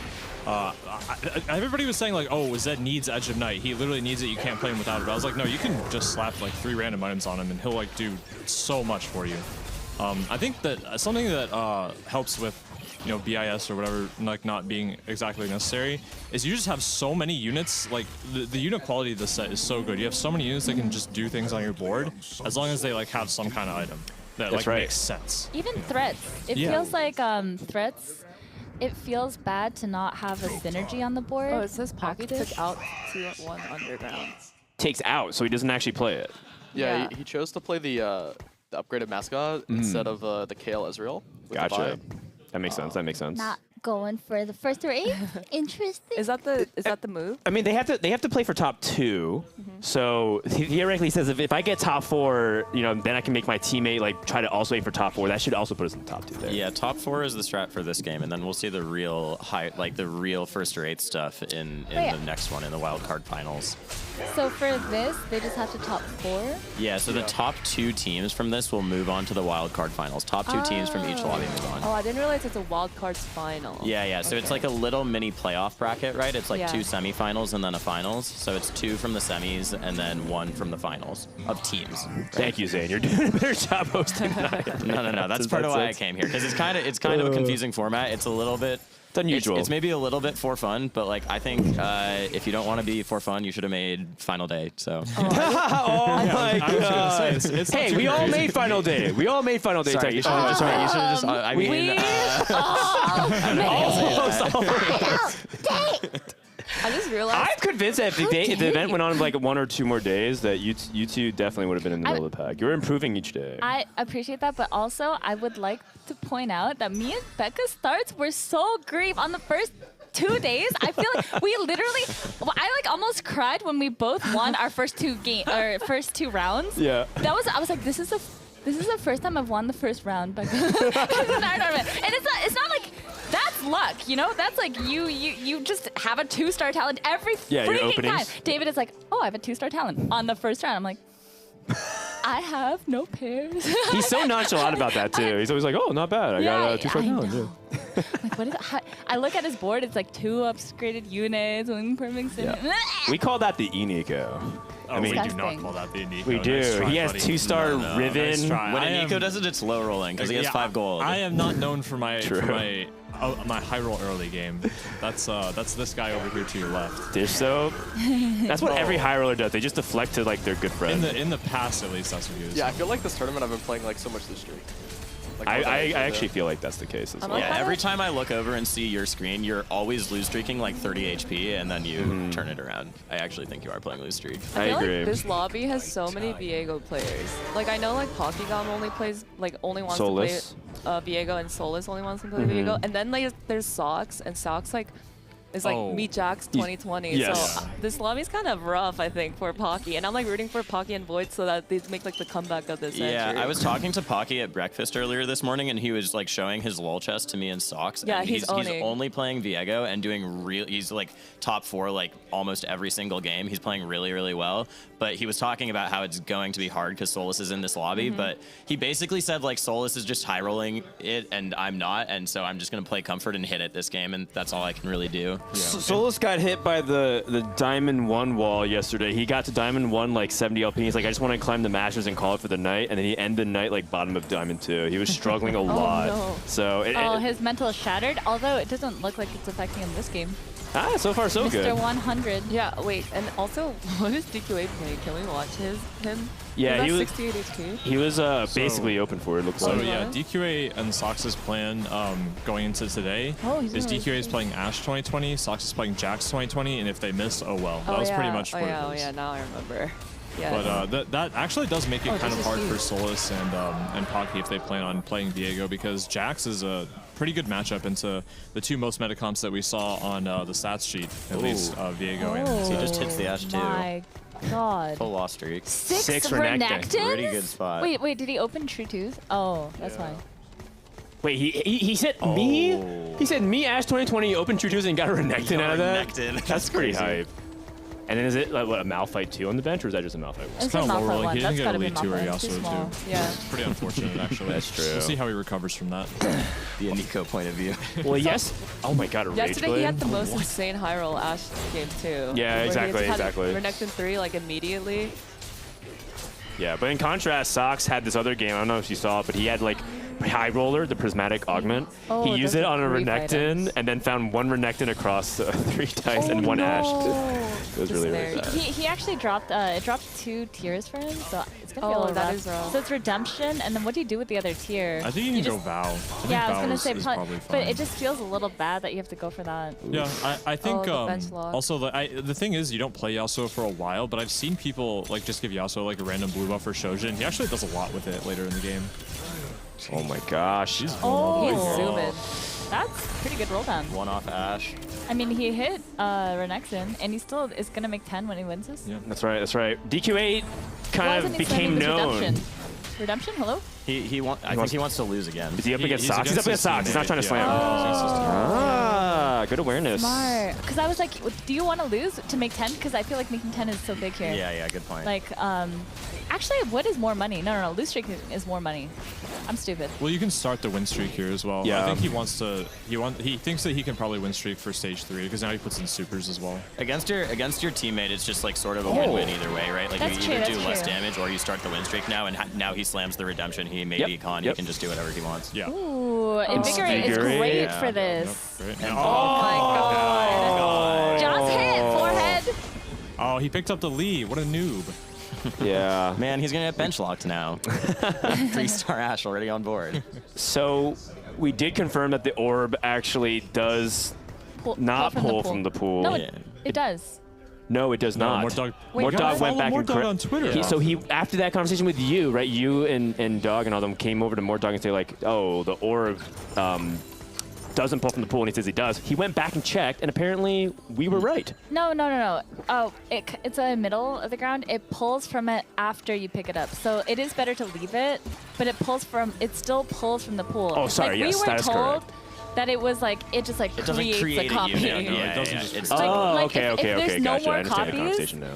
you get gold. I think. So I it think actually does pull from the pool. Yeah, the way that the way that it works is the way that most players did universally understand it. Yes, that's what I was under the impression. Oh man, really? I've just been picking up all my orbs now because sometimes I forget to pick up like thieves gloves because it's like banded thieves and I see the orb and I don't remember to go get it. Okay, that makes sense. Next tournament, I'm with Becca. I'm gonna leak her wrong tech about like how the mechanics work, and she's just gonna totally buy it and start doing that. No.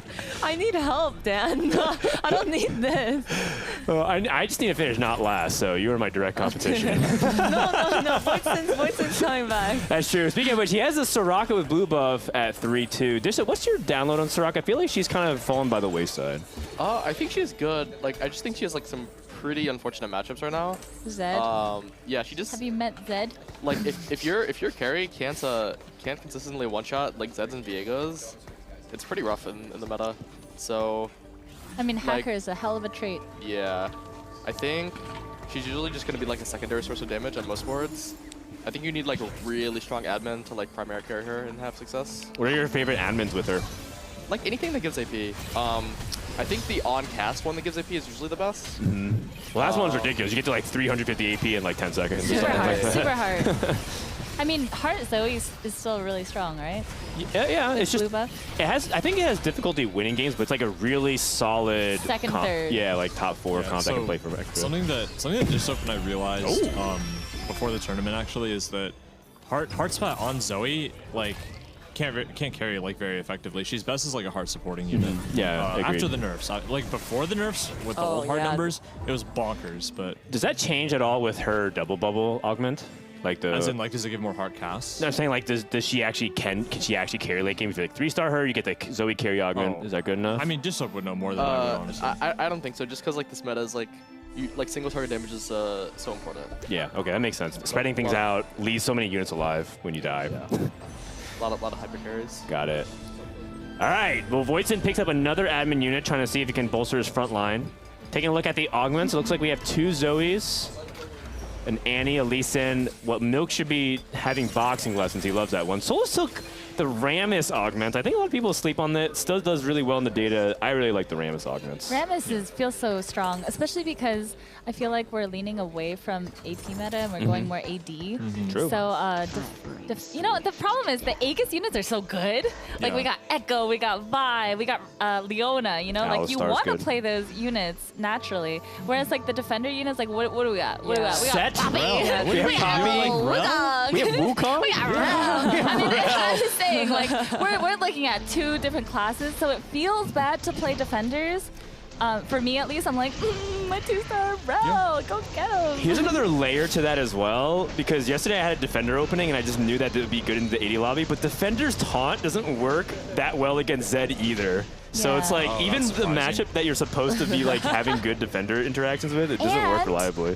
On top of that, the Aegis unit Echo is really good against Zed because it's Prankster, and you know, Prankster is so good against Zed. So it's kind of weird, right? It's kind of this weird dynamic of like what you should play, but like what you kind of have to play. And here's my question, just based on your guys' perception. The 3-cost threats, Cho'Gath, Vel'Koz, Rammus, and Bel'Veth. Do you guys think? Do you guys think that they're in a good spot right now, like balance-wise? Like, do you think that it would be okay if Rammus received like if any changes in the next patch, for example, like at least like very little, maybe? I like where they are because I every time I don't know like where they are too. How you guys feel, but when I randomly get like a 2-star threat and I put it on my board, like especially during stage 3 or even stage 4, it feels pretty dang good. You know? I agree. Until you get like a really substantial upgrade. Like, would you rather have a Rammus 2 or like a Sedge 1 or something? Yeah. Like, I don't think it's close there. No, I agree. I really like that. I think that this is how threats like should feel. Yeah, right? That's exactly. 3 costs feel like 3 costs is set. Yeah, whereas before it was like you have a 2-star 3 cost. Bye, I got a 1-star Sedge. I got 1-star 4 cost. Goodbye. Yeah, the mid game feels really good this set. And even legendaries feel like 5 costs for the first. It feels like for the first time. It feels like legendaries matter. And when you hit a 2-star legendary, I feel like you feel it. You're like 15 gold and it feels good. Yeah, it feels nice to have like proper evaluation of strength of a legendary now that dragons are gone? Because dragons really warped our perception of that for the longest time. I think everyone kind of forgot how to play TFT. When Kind of. there, You see Bryce play? This dude is lost in the sauce. I don't know. There he is. Yeah, I knew he was behind me. I love every time I flame Bryce, I look to see if he's around. He's coming. He's on his way. Uh-oh. You ever just sitting off to the side having a lovely conversation with one of your best friend's wives, and then your best friend, before tens of thousands of people, just flames you out of nowhere? Yes. No, that's just a me problem. I'm on the couch and I'm experiencing Hey, very good, very good. Aesol 2, by the All I have way. to say is scoreboard, Dan. Yeah, fair enough. We'll see. We'll see. Actually, we can't fight too much. We need to actually work together for like at least one more hour.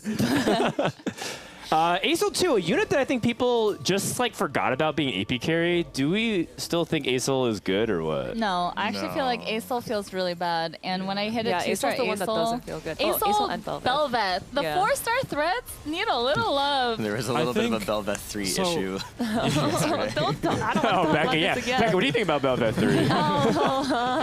3? So in my opinion, I've been going back and forth more a lot. I like to poke fun at Belveth. I think she's a really cool unit. I think she's fun. I think she's okay balance-wise. It's just her partner in crime, Aesol, really needs some love. He got nerfed like crazy on PvE. Every patch. At best right now, I really do feel like he's just a Morello applicator. Like even right now, Slox has a 2-star Aesol. It probably doesn't feel that good, right? I agree. So isn't Cyber uplink? I know it's good here. Like, you gotta go with what you're. But stats-wise, it's a little crazy. Because I remember on set 6 or 7, the cybernetic stuff was like, oh, I win the game. Yeah. And now it's like one of the lowest placing stats. Right? I was actually surprised to see it. We were actually looking at stats the other day, and all the cybernetics are near the bottom. It's a player diff, trust me. These cyber augments are still pretty good. Oh, the uplink stats are so good, like especially late game. But yeah, the other 2 cybers are pretty bad, I think. Actually, I'm pretty sure don't the like cyber Shell? uplink isn't that high. I'm not saying that it's not correct here. Oh, I mean, I'm You're sure of this? I'm pulling up my phone.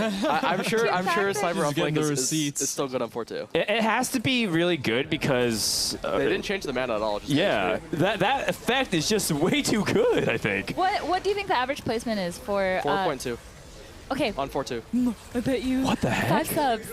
Okay.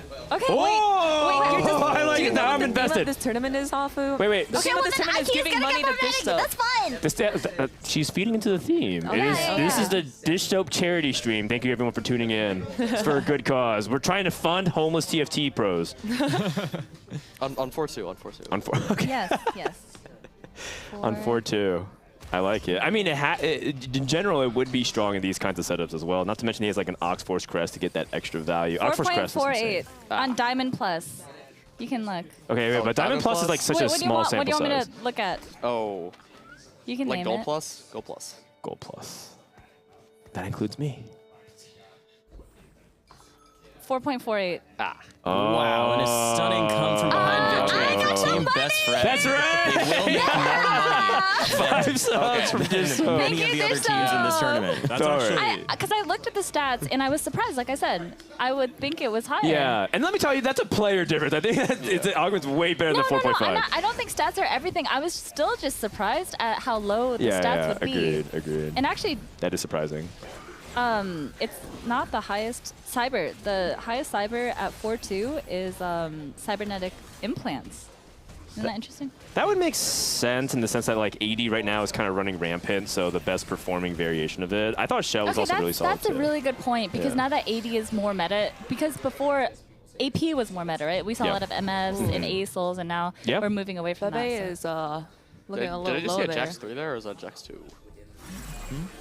So, like, it was on someone's board, I didn't see. Oh my god, It might have been. The game is going. We're just arguing and betting subs. Nice.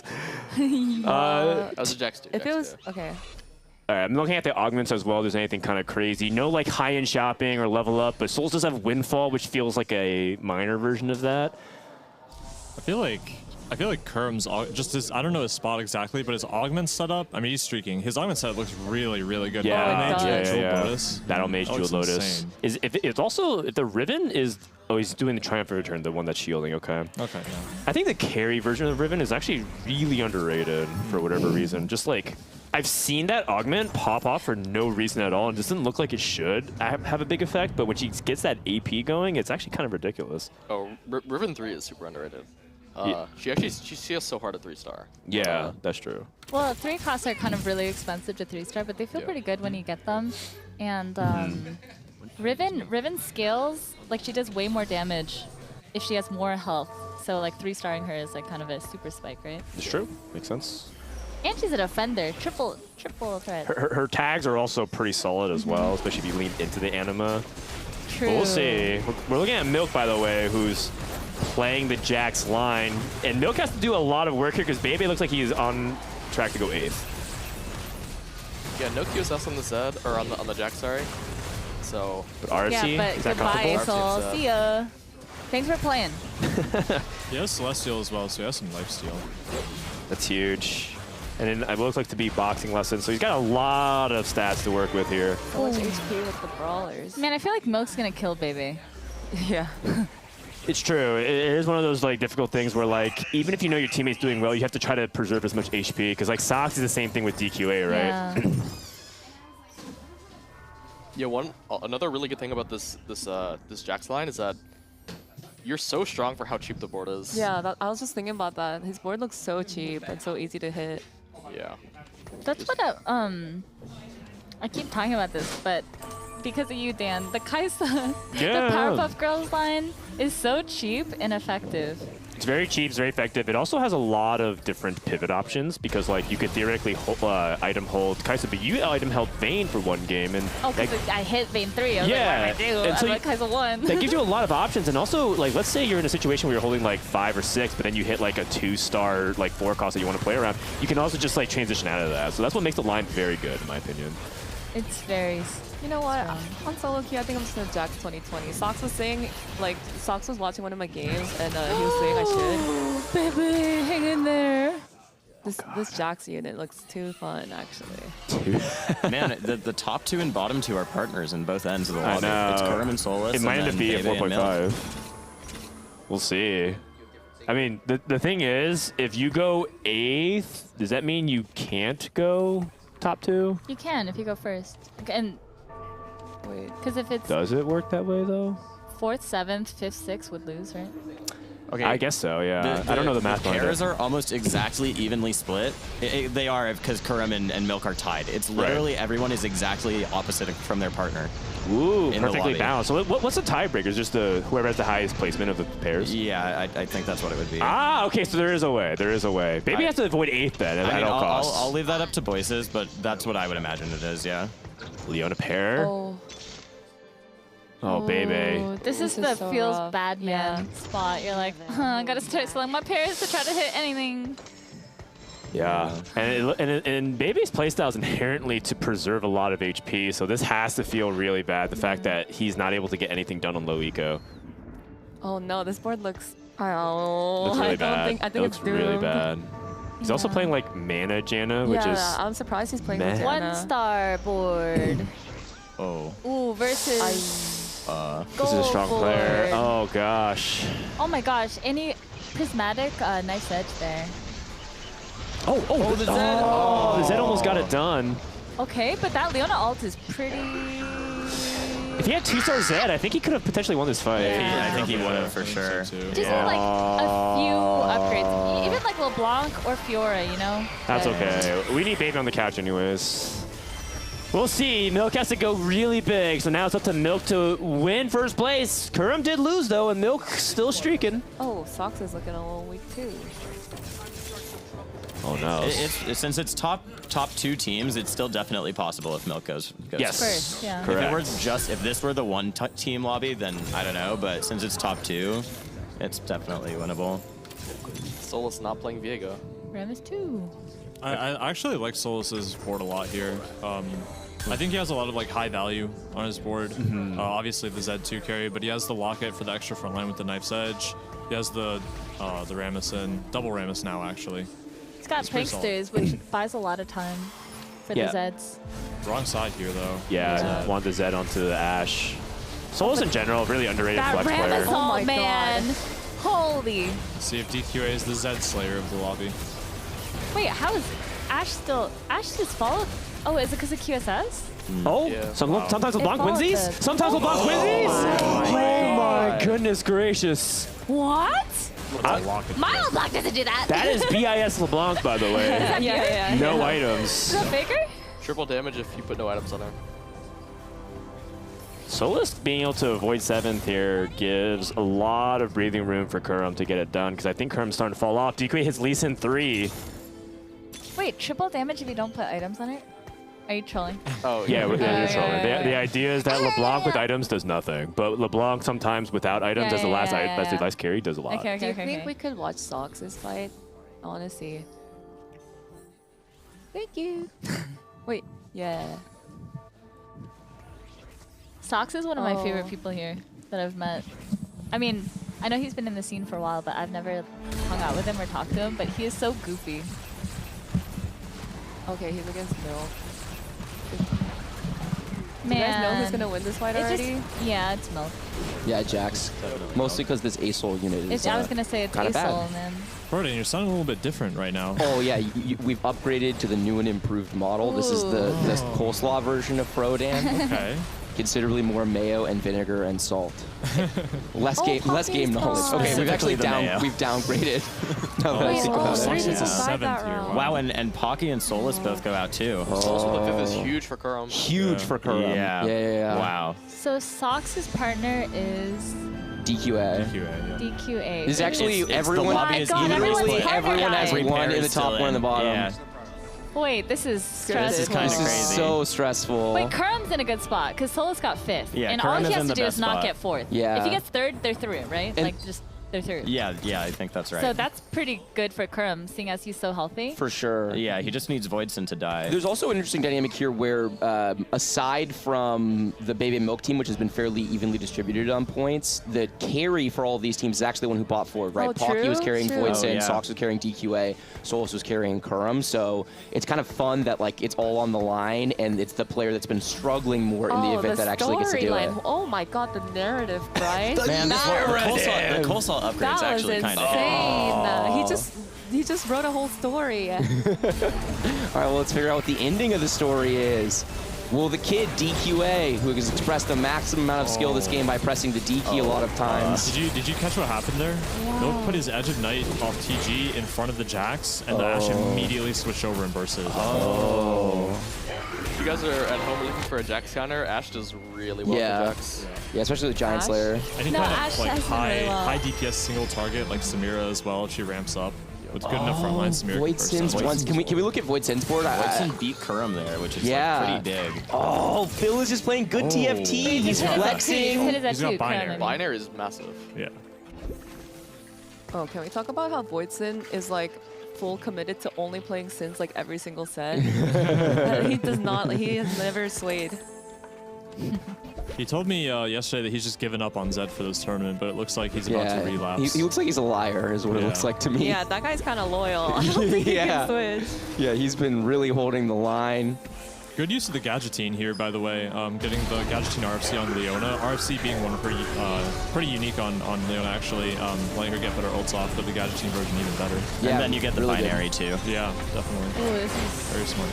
A lot of this fight's Very going to come good down to from, whether or not Leona can get a full cast off onto the Mordekaiser. I think it's the only core way of dealing with it. Although I guess it's only Mordekaiser too. Holy, Never that mind. Leona. Or Jax, Yeah. Jax, Fine. Jax. I'll say it right Yeah, eventually. that's it. All right. We gotta kick that habit for you. I Mike. know, they have the Okay. same unit in my brain. I don't know what it is, man. Oh, you Yeah, guys have that this- problem no, with popped other off. They're games? like This is big so things with close. large staffs, This is right? really This is close. so This is crazy. close. I'm so hyped. Yeah. Okay, any predictors? I think Phil has a really good. Voidson has a really good chance at winning this lobby. Actually, Yeah. if not DQA, I think DQA and Phil to me are the top 2 contenders here. I am rooting for Voidson. But is that enough? Yeah, I'm rooting for Voidson too. It's good narrative. I agree. I'm Max rooting for this. Max chaos. I'm down for Voidson to clutch That this one is- out. How many games are there in the wild card? It's lobby? just one. So one. it's It's the just top one. 2 teams of this one. advance. So Yeah. if Phil like clutches out this win, I'm pretty sure they advance. Wow. Yeah. Right? I'm 1-6 down. almost certainly advances. No, 1-6 always advances. Yeah. With Oh, yeah, the you're way right. it's Yeah, yeah, spread. yeah, you're because right. there's not. Yeah.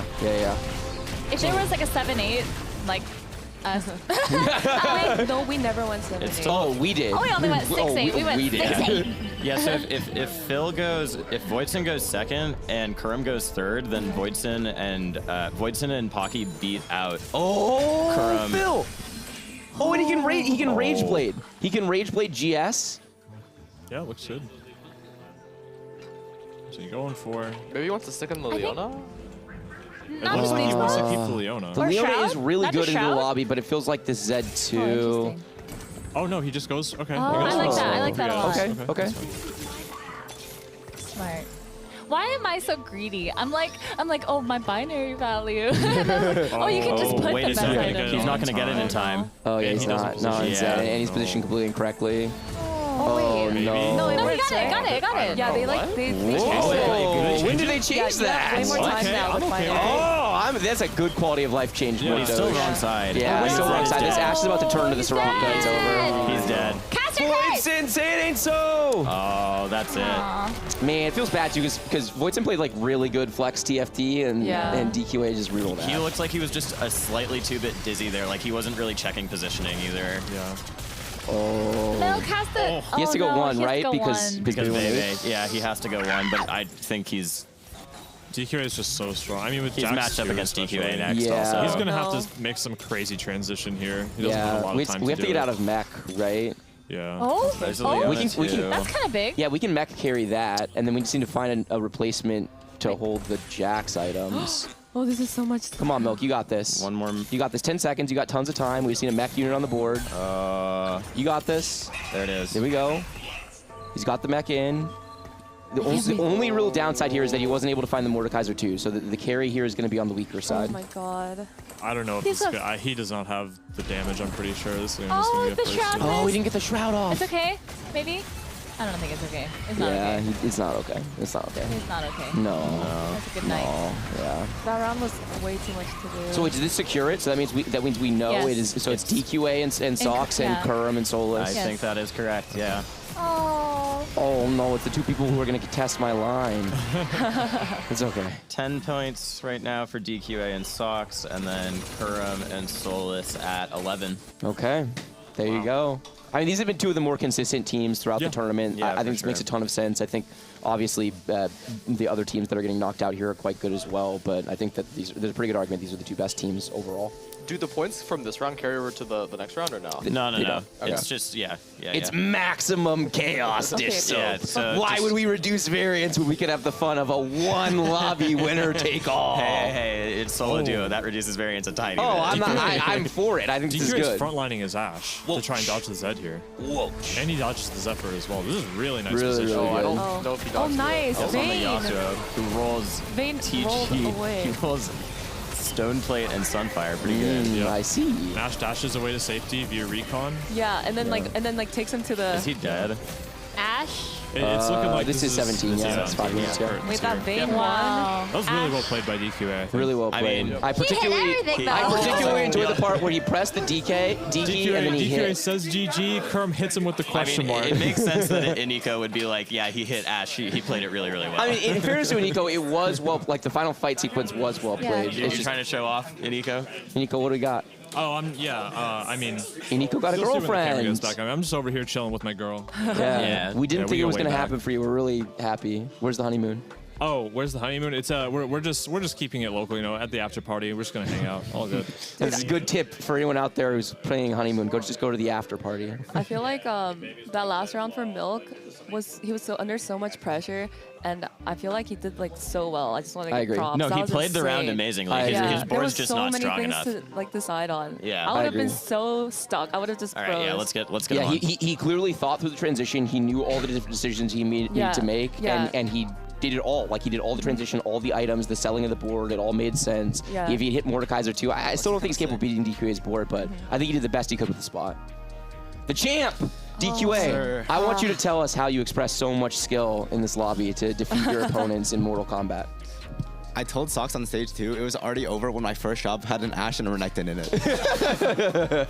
Were you actually committed from that moment, or when did you commit to the Ash line? Well, I had 5 Renektons and 2 Ash on 2-1, and then Yeah, so then I hyper rolled it, and I ended up hitting Renekton 3 on 3-1, so then We it was just an easy saw. win. We were on your screen. Did you get Renekton from your True 2s? No, I didn't. Oh, so you just I sold my True 2s. Okay. So it was just full econ on. My True 2s was Jinx and Lux. It was just the worst. It was just completely unusable. Let's get. Oh, sorry. Go for it. No, it's good. And then there's like 15 Zed players, and I just want to say, even though Kerm has COVID, like what's going on there? Like he just got outpositioned 7 fights in a row. Like, My God, it's just not close. Like. Okay, we need some final thoughts from Void Sin. You gave it it was a valiant effort. I like the line.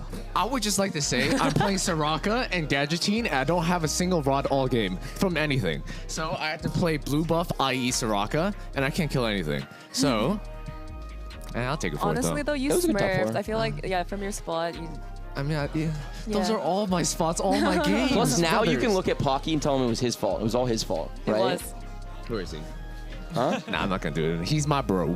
But it is his Wait, fault. you're not gonna do it to him? He's been doing it to you all the I'm gonna He's do throwing it to you him. under the bus so How dare he much. get a 6 and not hit Z2? Yeah, exactly. I can't flame him because I've never hit Z2 all tournament. So You like, did. We watched it. Oh, I mean, okay. Yeah, that time. Oh, Dude, if I got okay. binary and I moved my Zed on the right spot, Yeah. I was Yeah. rolling for Echo 2. It doesn't matter. You hit the binary though. Yeah. It you still got- went in. Yeah, you got the binary. No, my Zed didn't get No, back. It did. It did. Got Last Whisper. Yeah, he got Last Oh, really? Whisper. Yeah, it did. Oh, They they fixed it? apparently Yeah. fixed it. Yeah, we We learned saw it. live in real time. Oh, I was too busy tunneling on the wrong side. It was Yeah. the wrong side killed you, but Yeah.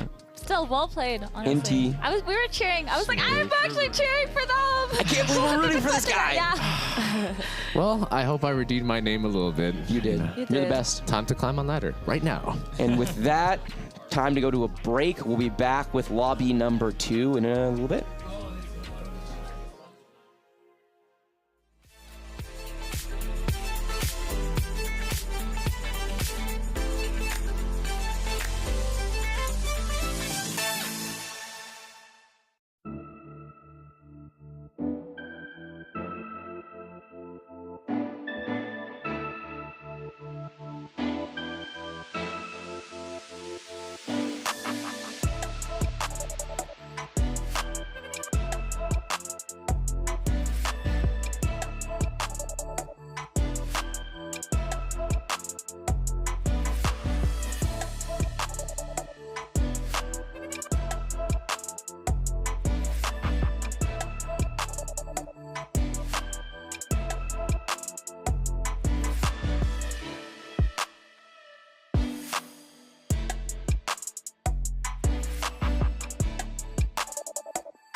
Hello, friends, family, countrymen, and gamers everywhere. We have a very special cast coming at you from the couch now as Frodan and Bryce are taking their roles as players in the tournament. I am Aniko here at BTS, joined by my trusty partner, Mr. Dish Soap. And I'm Voisin, resident Mulder, and and I'm Flightsy. And I'm Zane, and I just want to say, like, Flightsy kind of made Final Lobby. Oh, really? Well, oh, yeah, because he Solus subbed made out, it in, yeah. and Flightsy very graciously agreed to sub in for Kurum when he was sick. So, and Flightsy kind of popped off that day. So, He did, that's true. Listen to what he says, because he's in Final Lobby too, kind of. Yep, pretty exciting stuff. How did it feel, Flightsy? They asked you to sub in like pretty last minute, right? Yeah, they did. It was pretty surreal play, and honestly, I just tried not to go 8th, and then I got first, so I was pretty happy with that. And then I told Solus, I did my job. I'm good for one. That's it. Yeah, that's pretty awesome. I heard you were going to try to go hard and competitive the set.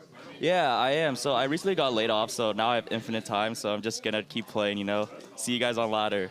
yeah, it's pretty exciting because I feel like everyone's coming back for competitive. Yeah. It's going to be competitive, really competitive set for sure. Yeah, definitely really exciting. I think part of it is like just how much everybody's been enjoying the set as well. It seems like most of us actually think that this is a great set. Actually, Phil, I think you've been pretty quiet. Have you been having fun this set overall? No. Sorry to. No. Look, some of my games, like, yeah, I miss a lot at 4-1. And I'm trying to play Zed, I can't find Zed. I just go 7th. I mean, PD. Even considering that, maybe, yeah, like, Zed's a little too strong and other, like, balance issues, but I think it's fine. Honestly, considering, like, other previous starts of sets, I think this one's, like, one of the better ones. Yeah, for sure. Even if I'm, like, I get, like, last place points, I can't play the game sometimes. Like, It's a learning experience. I'm still having fun. You know? Yeah. Lose is improve. Yeah, exactly. That's a league term. Yeah, I'm just thinking about like how this tournament would go, like starting in like any of the other sets previously, and I feel like this tournament like went pretty well. So. Yeah, the star set has been pretty nice. It's been kind to us for sure. So I think that we got the player cams up. We're going to be starting the game soon. Do you guys have any favorites going into it? Either who you think is going to win or who you're rooting for, maybe? I'm rooting for my Pastor boys, Frodan and Bryce, because I mean, I'm kind of close to them. I just think they're, you know, very nice people. So I just hope, and it would be like a crazy storyline if they just get in. It would, yeah, it would. I think they're pretty underrated. The caster's revenge. What about you, Anthony? I'm rooting for Dallas and Setsuko. Okay. They're my boys. They're about to pop off. Yeah, I feel like people have been pretty quiet about them this tournament. Setsuko, you know, everybody knows him as a quote-unquote ladder warrior, but he's definitely been keeping his head down a bit, and he's been playing really well so far. Yeah, for sure. I feel like he didn't play much PBE, and then he's been like ramping up. Like he started off like not as good, but now he's been popping off. So hopefully he can continue doing that. Maybe his partner's ramping up as well, because I was talking to him this morning, and he just learned that Viego and Warmogs are like good. Like he didn't think they were good like before today. So. All right. Well, I guess we know who Dish Up might not have the most confidence in. But yeah, I think my favorite to win this lobby is actually Appies and Implosion. Okay. I think they've been doing really well this tournament. I think they were just like a few points off. Yeah. Getting final lobby, so I would expect them to do pretty well. Yeah, they've kind of been switching off on who's been like carrying on day to day. So maybe today this is when they both switch on. You never know. And I guess that leaves me with the final slot. I'll take Asa and P-God. I mean, I don't know what else to say. Like these guys, their name is 24 out of 24, but I feel like they have been showing up quite a bit in this tournament. Yeah, for sure. I think P-God has been actually carrying Asa, which might be a little surprise, honestly. I'm actually not that surprised. P-God I feel like he has definitely won the award for most improved TFT player in the last set or two. Like P-God and Radius. Radius is popping off too. Yeah, those guys are good. All right, so we're hopping into the game. Actually pretty spread out on Carousel. I think that in the last few days we saw like 8 people on belt, 17 people on bow, but it looks pretty spread out here. I actually think mathematically impossible. I think the component types are pretty balanced right now, honestly. Yeah. Yep, rod start for Appies with the Galio. If Dish Up drops 2 Galios in his next shop, he says, "All right, game's over. I win." Agreed. Honestly, even Galio pair is a top 4. Yep. It's a really, really good unit. So for the last lobby, I knew that going into it, DQA and Sox had a clear game plan. DQA is just going to click Ash, Sox is going to click Jax. Do you guys have you guys talked to anybody like playing right now? Do you know if they have a game plan like set in stone going in? I saw Pac start tier. Apparently there's a tech where like you start tier and go for blue buff and then Morello's on Zoe and then just flex around that basically. So apparently that's really strong. Yeah. Yeah, I think he's a really solid flex player as well. He can make a lot of boards work just around like strong unit quality and good items. I don't know about this lobby, but in the previous lobby, a lot of people were gunning for like Viego. Probably going to be the same situation here. A couple players. Yep. To be fair, that was a soulless lobby as well. Yeah. So you got 1 out of 8 already, just hard forcing. Oh, we were also talking about in the last lobby, people might have more of an inclination to hold underground units. And I mean, speak of the devil, we've got Dan with a Renekton 2 on the bench. Kale 2 in shop. Are you ever high rolling so hard you have to bench a Renekton 2? The spot is This insane. is not normally. This is not. It really isn't. The Kale has a bow as well, so he can slam a solid item. His components are good for AD. He's already smiling. See, this is caster buff. I told him. Yeah, I'm starting to think. He calls me a high roller. I'm starting to think the shoe belongs on the other foot here. That's the goal to make the Kale. So yeah, being the one cost lobby, the wild card lobby, they have definitely more of an inclination to play for first, and like you said, there's the one cost option available. Do you think he's gonna try to reroll Ash from here? Yeah, maybe. He might just use this underground as like a way to make econ on stage 2. Yeah. Would you pivot to Ash reroll? Do you think you'd take the one heist, or would you go for the 2 ever? I feel like you would probably just go for the one heist since you want to like transition to the Ash board, like after Krugs. Yeah. And you can't get the 2 heists before Krugs, so I would expect him to take the one heist here. You would just take the one heist and then sell the undergrounds like right before Krugs, make a lot of econ. That makes sense. Yeah. I mean, in any case, his options are like limitless right now. No. And he even has the Galio 2 in shot. Man, it's so unfair. Why can't it be me? Opting to leave the orb on the ground, the spot that's been contentious throughout the few days. Asa has the Yuumi support augment. I believe Zoomies gives 20% movement speed and attack speed to your whole team. Yeah, Broden might be the only Ash player. From what I've seen, I didn't see any other Ash players. So he's uncontested, like probably a guaranteed top 4 as long as he doesn't like low roll heavily. That's actually something that we don't talk about often, where like players like Dan and DQA, and I think even like Pakigam is another example. There are players who will like very readily lean into reroll, shamelessly, in fact. A lot of high-level players do like to play on, the fast 7, 8, 9 like flex boards, but if you have reroll in your kit, it's like automatically a huge advantage over the field who might not want to otherwise. Yeah, because like DQ8 last game, he took true 2s, got absolutely nothing relevant, and just sold it for gold, and then he still popped off. Reyna stacks on stacks. I think this has gotten first place every time we've seen it. So she has experience on it as well. The components aren't the best, but she can make some really good things. Like she can go BT, and I actually think Warmogs is like really underrated on this. The HP scaling is great with Mascot, and you already have lots of base damage from the augment, so it totally makes sense. Yeah, might go for like a Warmogs BT here. I think people do like to there's 2 like routes you can take where you can itemize for like the full damage and casting, like the RFC IEBT that we see sometimes, but people also like to do tank where they'll do like say like you were saying Warmogs BT, maybe like a Bramble or a D-Claw, something like that. We'll see how Rain wants to approach the game, but for now she's just trying to play a good board, make econ where she can, get the stacks where she can. Pretty interesting spot. Take a look around, maybe. Let's check out. Did we see Appy's opener, I think, already? We saw him in stage 1. Yeah, I think he had like the Mascot pairs. Okay. Probably just playing flex. Okay, yeah, he has. Okay, so he has the support Yasuo Augment, Spirit of the Exile. Yeah, maybe just like to play Zed. I mean, he could play like anything, but yeah, Zed is probably his ideal. Yeah, he's already leading into the vertical duelist line as well. Using the Cho'Gath for now. Just as the extra beefy front line. I do like that, actually. Yeah, I don't think I would mind selling it for econ here. He's still okay. Oh, 4 duelist is actually a big spike. What would Bebe do? I don't mind this. Yeah. Looking to rob the Yasuo? Oh! JG slam. Wow, he really wants to win this fight. Do you think he needed it? I don't think so. I don't think so. It's definitely this. I think that just to secure it, it's like a pretty solid decision. Also deals more damage overall to Bryce. Bryce might have saved 2 HP if he hadn't slammed it. So I'm rocking with it. Yeah, the strat for this lobby is you just want to like top 4 since 2 teams go through. Yeah. So like all this player damage early, like it adds up. So yeah. An aggressive play in general, this set is being pretty rewarded. Probably looking for a tank item off Carousel for his front line, or he can just start to look to build into the Zed if he wants to go that route. I think knowing Appy's, he's going to play pretty flexibly this game. I don't think we'll see a Zed hard force necessarily. Yep. Jax with bow on Carousel, see if Dallas goes for Jax. Yeah. I know Phil has some experience on the Jax line as well. I had one game. I don't be sarcastic, but honestly, I don't think the Think Fast rolldown was bad. Oh, did you go back and watch it?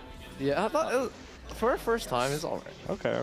I mean, I really don't have a lot of room to talk. Like, I went 8th for Jax. Yeah. So. Oh, Setsuko actually has a underground as well. And he has boxing lessons. Oh, he's in a really good spot this game. Yeah. Shojin Slam, so looking to play like around the AP units, but also just looking to save HP. Yep. This spot is insane. What? Yeah, that's really good. Just as a Fiora 2 out of nowhere, makes 10 anyway as well.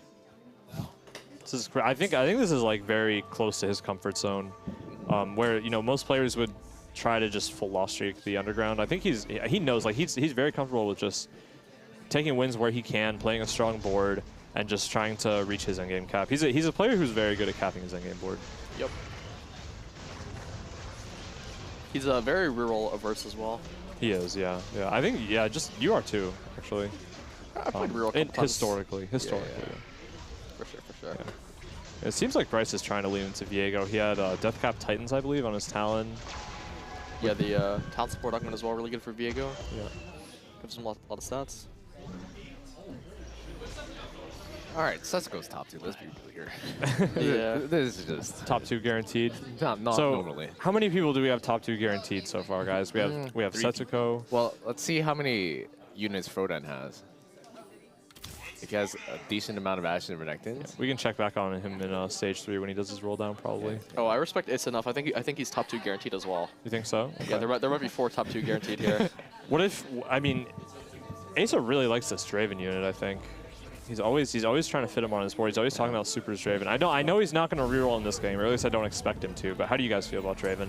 Oh, he's super underrated. Like, the mana nerf is definitely, like, really big, but he does most of his damage with auto attacks, and, like, the Ace proc is not bad. I think people don't play him enough as, like, an item holder. Yeah. Like, if they don't hit the sure shots, it can be pretty hard to find an 80 item holder, I think. Yeah. Draven is solid. For sure. 5 streak into neutrals. This is definitely an Asa comfort zone. Makes 30 as well. 5 streak 30. Yeah. Yep. Interesting. Guaranteed top 2. It's to sell instead of holding the Rel and the Yuumi there. Continues to heist. Whoa. Oh. Is he going for a 2 ice, I guess? He must. If he's re-rolling, he's got to be, right? Yeah, he is rolling down a bit here just to try to beat creeps. See how it works out. 3 ashes. So he needs to lose 2 more times or like win and lose 1, right? If he lost every single round. Yeah, I don't know how I feel about this actually. Thinking about it more. Yeah, maybe his 1 cache was like really bad. I don't know. Oh, GP is nice. So the other interesting thing is, so he just hit the GB2. He doesn't have any Lees or Malphites either. I wonder if he'll like try to do some weird thing where he opts out of supers. I don't expect he would, but maybe he'll see some kind of line there. Yeah. Item component's not looking like they're the best. See, okay, so he's rolling here, so it looks like he doesn't really want to pivot out. Yeah, I'm gonna expect him to like roll down to like 30 here. Yeah. Okay, if I2 does, I mean, it helps. Save some HP. Unless he's trying to keep the loss streak. You put underground back down. Yeah. Yeah, is it 30? Oh. I don't know if you make this, actually. Yeah, I don't think you do. Oh, he's rolling more. He is definitely low rolling his units. He's not finding any supers. 6 ashes, okay, that's a little bit better, but like no Renekton's. He's not contested, is he? I don't think we saw it. I don't think so. Yeah. Oh, he's rolling. He's rolling deep. So it's a little bit better to roll deep here, or like it's a little bit less bad to roll deep here, just because you're likely to get a econ from this underground cash out. Yeah. Yeah, I don't know about this. I wonder how much of this is. I don't think it's fully tilt rolling, but I mean rolling all the way to 10. Can't pick up the GP either unless he wants to. I think he should sell the Ezreal for the GP. I would sell Ezreal for the GP. I can't blame him too much. Yeah. I'm pretty prone to tilt rolling too. Oh, so. we know you are. Don't worry, buddy. Oh, this Nico guy is also. Oh, I mean we don't have to talk about that. I would take prep here. Yeah, when you spike, you want to like spike. You want to spike hard. I'm down for this. Yeah, he's gonna be so low though. Actually, yeah, I think because of that, prep is better, right? Mm-hmm. Like Electro is the option where if you want to save some HP, you take that, but that's playing for like a much lower cap. Honestly, one of the bigger problems here from his spot is he actually only has 3 Renekton's. Renekton 3 is massive for this Ashe line. Yeah, it buys a ton of time. Also, no leads as well.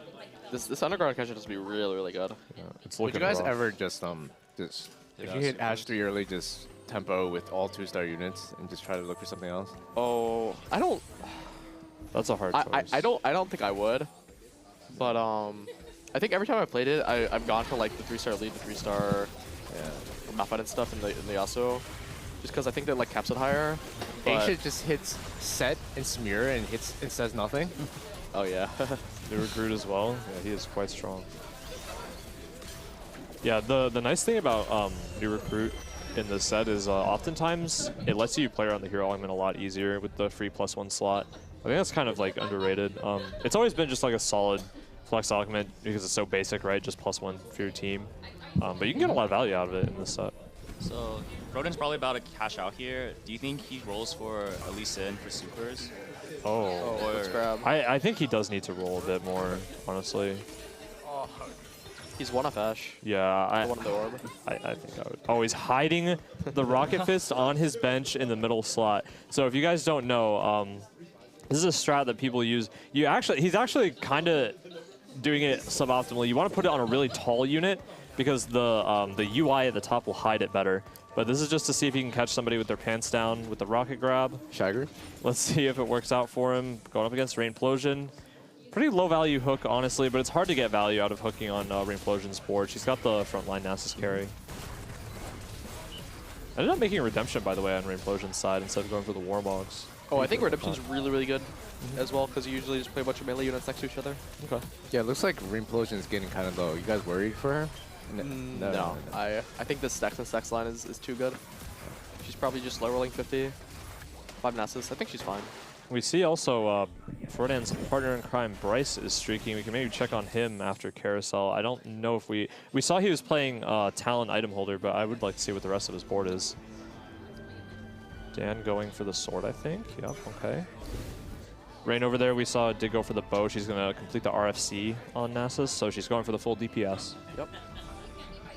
Ramus with a chain on Carousel. That's a pretty high value pick, I think, if you don't have your front line sorted already. Taking a look at everyone's spot via Frodan. Setsuko has high-end shopping. This is like peak comfort zone for Setsuko as well. All right, so now we're on to Bryce.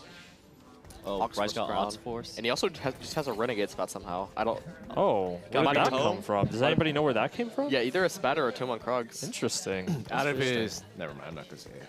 It's all right. Well, we'll have to interrogate him after the game regarding that. But yeah, I mean, this is what we've been seeing for most of the tournament here. Like a pretty basic board, right? Like it's really cheap, just effective use of traits and items and whatnot. His items are pretty solid. Solo streams of the spot. Yeah. Going up against his partner. Dan choosing to itemize the Kale over the Ashe for now, I think, to get the max preparation value. Look like a bad loss. Yeah, he's having a hard time killing things. Not the worst. That's fine. Is that Renekton 2 on bench?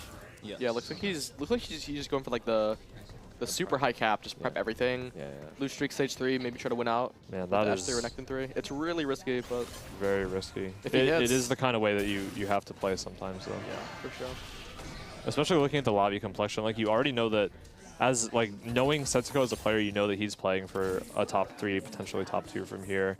You know that your partner's win streaking. Rainplosion has a strong comp that she can get online, so you have to try to keep up with all this, right? I don't know if Frodan is. I don't know if I was gonna say I don't know if Frodan's still rolling, but you can buy this Ashe and sell it for your partner. He's trying to position to get his 5 streak into neutrals.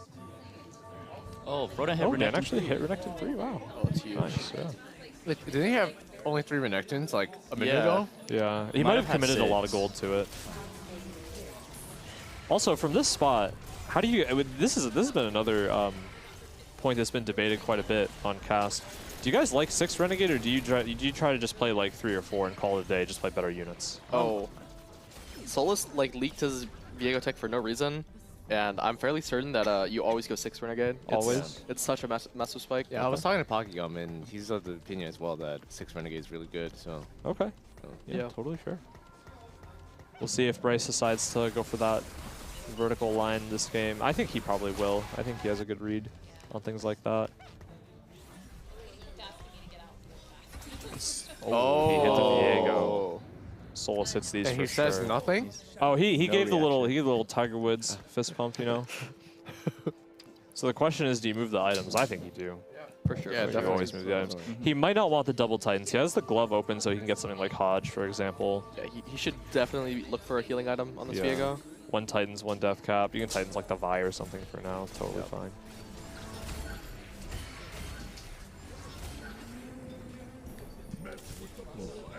Gunblade, GG. Oh yeah, I'm down for Gunblade. We get a cloak as well. Oh, okay. All right, checking back in on Rain. Needs to do, Nastin Shop. Needs to do a big roll down here. Needs to get these units online. He has Lee Sin 3 actually on level 5. Wow. There's the Nasus. Really huge. She's going to level here. She's going to roll a little bit more for the Gangplank. I think she wants to just roll until she can level maybe. Oh, no, she's sending it all the way. Oh. Looking to level next turn, I guess? Yeah. Can she? If she buys a small fight?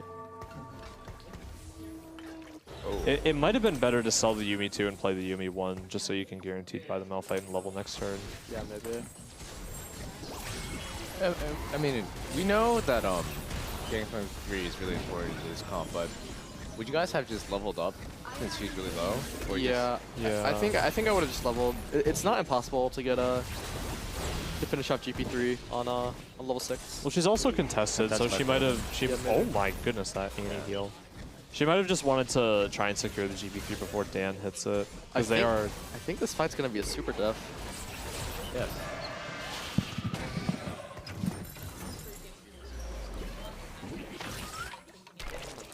Second Battle Mage.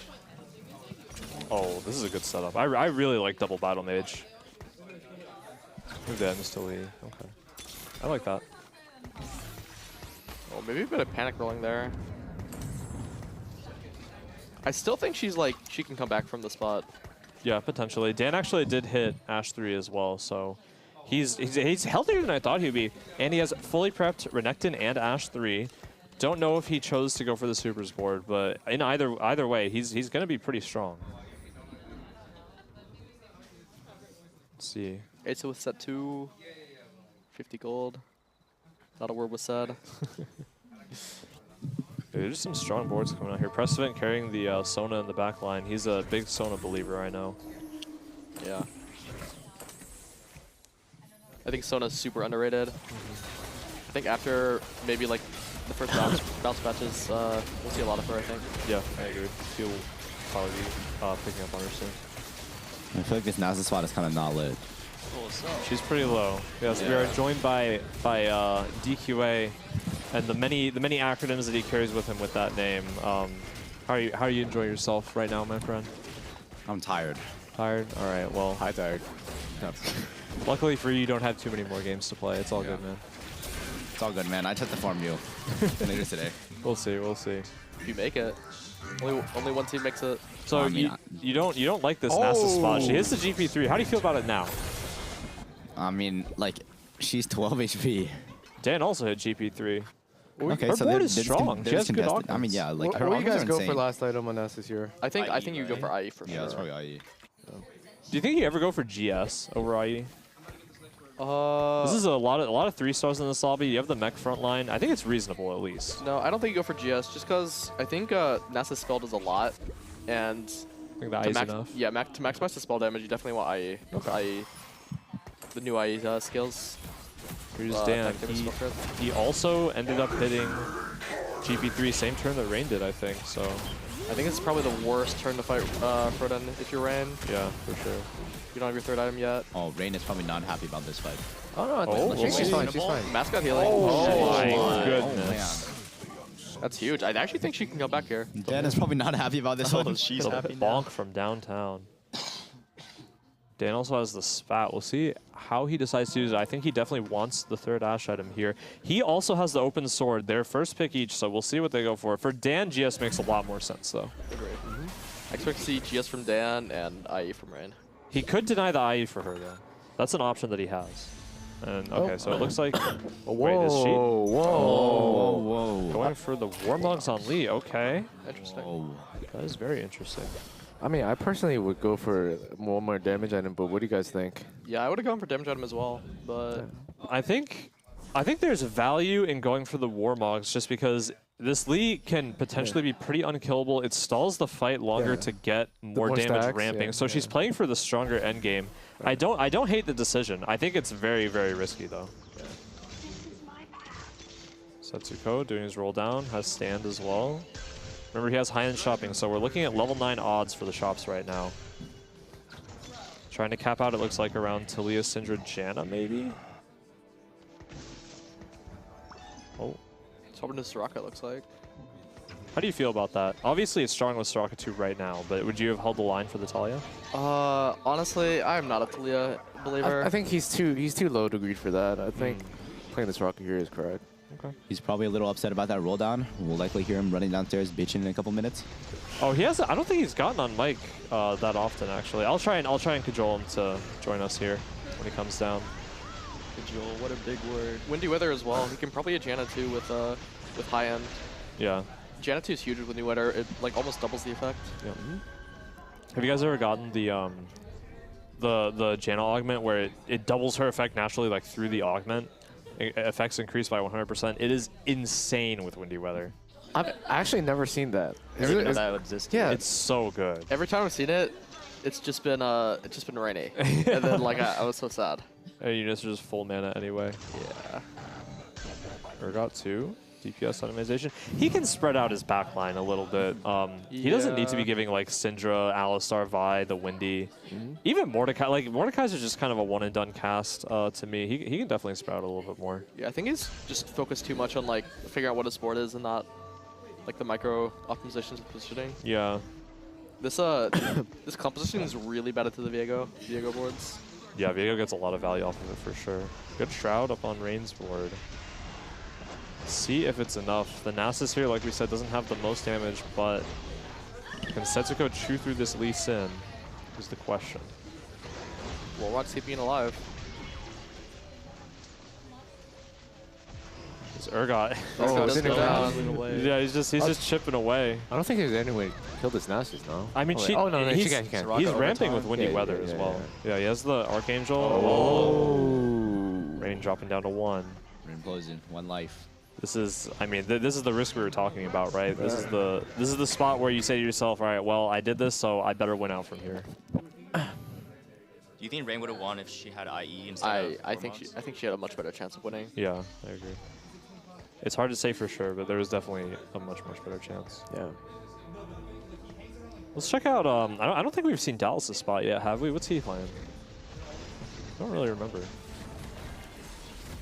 Both set to go Dallas in the bottom half of the lobby, so he's got the win out. He's got the Belveth online at the moment. With the Camille support augment, looks like. Really flex play from Dallas here. Yeah. Looks like he wants to lean into Samir. Maybe he's holding the Sivir on his board. He has a Phelios as well, I believe. He might be trying to play 4 sure shot from here, if he can get Samir too. Trying to decide what his last item wants to be. Oh, this is pretty difficult. Yeah, he has the glove open on Echo as well, something to keep in mind. I don't think you can really do much with that though.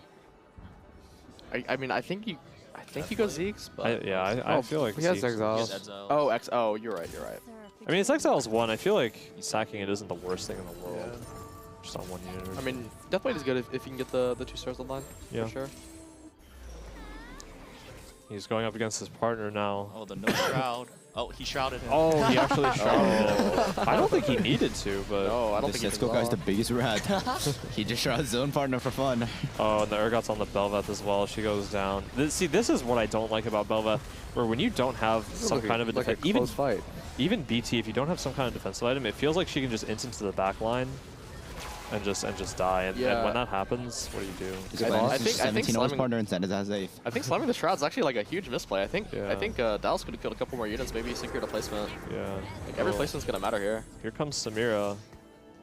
Looks like he doesn't want to go for force sure shot. He's just gonna try and dual carry maybe. I think if you're doing this, you keep the Aphelios, you put the TG on Samira. We'll see what he wants to do. Okay. This is very greedy. Well, I actually think this is like the play for 7th play, honestly. Yeah. Hoping that Setsuko can win out, I guess. Compared to like a lot of the other boards, I think his board's too weak to do anything. Oh, he might see some success against Ace. If this Leona can get a good ult on the set, maybe. Is that BIS set? Archangel scales his shield, so it's kind of like a tank item. Oh, Leona got the ult. I don't think it's very good though. A huge Leona ult. Yeah, also rolled the Gunblade BT. Gonna keep her alive for the whole cast. Yeah. I think Dallas wins this fight for sure. Yeah. Yeah, this is a really, really big win. Yeah, if Belva if Belva doesn't get targeted, she can pop off. He has the option here for sure shot. Not sure what you'd opt to play it over though. Yeah, I don't think they play it. Dan's spot again. Staying on 7, looking for Yasuo 3. Looking for Lee 2 as well. Just clamoring to get whatever he can. As he's probably around 2 lives right now. I don't think he'll ever take a bad loss unless something's actually insanely strong right now. Yeah, unless something. This might be the end of Dallas. Yep. I don't think there's enough damage to match his. Yeah. He can't shoot through the front line fast enough. Not the most optimal blitz hook, but well. Yeah, it looks like it's curtains for for Dallas. The Dies of Mommy coming out. What do you guys think is the best cutscene? I think Lux isn't bad, right? Well, I don't like Lux's that much. I forgot. I feel like Lux is really underwhelming. Like like the transformation is cool, but I want to see like a giant final spark beam just melt your little legend, you know? Just the time wasn't there. I like the Lee Sin one personally. I think the Lee Sin one's really cool. Yeah, I like Lee Sin and Kaisa for sure. They've gone like progressively more like Pog, you know? Like Yeah. I can't wait for the Ari one. That one's gonna be pretty cool. No ad, of course. No ad. All right, so if you're Dan, what are you looking to do here? I think he probably wanted like more frontline than he has. You can itemize the Yasuo as well. How about the Ashe reroll expert over here? Tell us what you go for here on this carousel. What are you looking for? I might have taken Titan's GP. Titan's GP. So you choose to itemize GP over Yasuo, even knowing that Yasuo would be your more capped situation? Yeah. Okay. Oh, I think I might have gone for Shiv. I feel like you actually do like I can see a spark. But you do a decent amount of magic damage in this comp. Yeah, totally fair. Checking back in on Appies now. Okay, so he's playing Zed Viego. This is a comp that we've been talking about the past couple days. Has a lot of synergy with each other where Zed likes to look for the isolated units, Viego looks for the clumps. My next question, I guess, is this, in fact, best in slot Zed, gentlemen? I'm more, like I've said before on broadcast, I'm more a fan of double stone plate Ionic Zed. Okay. I think that's really good and undervalued. I'm a fan of the rune on Shiv Zed. We've seen it a lot, actually. Yeah. Like, somehow. Going up against the stacks on stacks. This is a ghost board, so maybe he can eke out a win here. It's looking like this Nasus is really hard to kill, Doesn't have enough damage. Yeah, no anti-heal as No well. anti-heal, yeah, that's a killer. It feels like anti-heal and Shredder are so important in this set. Yeah. Implosion's gamble looking like it's paying off. I think Appies is still alive. Oh, though, no, right? she's dead. Oh. I lied. I cast a cursed her. My bad. And she hits her teammate on the way out with her ghost. Oh, Appies is gonna have to go like first or second here, and I don't know if this board can do that. It's just not enough damage, I think. Yep. And see what he tries to do here as he's fighting for his life. I mean, he doesn't have many options, really. The only thing you can potentially find are a random Camille 2, doesn't do much for you, or a Zac 2, which is a pretty meaningful upgrade with these items. Yeah. It'd be hard for anyone to beat Setsuko right now, because I'm pretty sure he has everything upgraded. Yeah. Switching When we saw Asa Leona. earlier, he looked like he had like 40 gold left, but his board is really weak. But I just saw him level to 9, so I wonder if he's gotten any stronger since then. He's lost almost every round. Yeah. There's a world where Setsuko and Dallas still make it out. Yeah, I think he has to go first, though. Oh, it is looking rough for Appies in this fight. He gets his Viego hooked as well. That's a decent amount of stun on it. Yeah, but the Ashe is dead. Ashe died to the death cap Zed. Oh, Leona? Okay, Follow Viego dishing out dunks left, right, and center. Is it the shoes? Is Froden dead? Oh, Dan not clings dead. on. Oh, Bryce is down. Asa dead. Asa Bryce dead. Oh wait, man. are they gonna make it out? The I think so. casters? I think so, right? Depends I don't know. Oh no. The Bryce top- died. Bryce died. The Bryce top died. 4 are all different teams. Yeah. Very. So somebody somebody for Pigon and Asa. Somebody better at me than math is gonna have to take it from here for the scores. I have no idea what's going on. Setsuko has to go first. Let's go first. Pigon's in the best spot. If he goes, I think he goes third. I think safe. Pigon and Asa should be like most mathematically in right now. Mathematically. Very good job. So we can Those were words. we can check back in on Pigod right now if we want to. Precedent, see how he tries to end his game here. If he's gonna try to play for placement or he's just gonna go for the first straight out. Pretty solid board he's got. playing the flex AP line, we've seen him do a lot of this throughout the games. He has a Radiant Spark as well, which is so huge for his board. It gives so much value. Oh, to he all rolled a his War units. Mogs too. Oh, Warmogs is massive. Yeah, Warmog's a really great item. Gives you like the synergy with this kind of board. Lets your Sona ramp up. Let's say your Archangel ramp up. Gives him a lot of time here. He's just playing around the Blitz hook right now. Oh, his Talia can actually get hooked from his spot. Let's I see don't know Dan knows the rat spot. Oh, he's just gets Oh, he's playing. Appies. Okay. Warmog's on the Echo Bramble as well. I like it. Leona is ulting the Echo. He can actually tank this ult for a while now. This fight is looking pretty good, actually. He is come for the Viego though. Let's see. Yeah. There's a good angle. Okay, Zed Zed down. Oh, the Viego. Okay, I don't know if Viego can do it from here. Looks can't. Appies goes down. and Reimplosion are out. Froden's also down.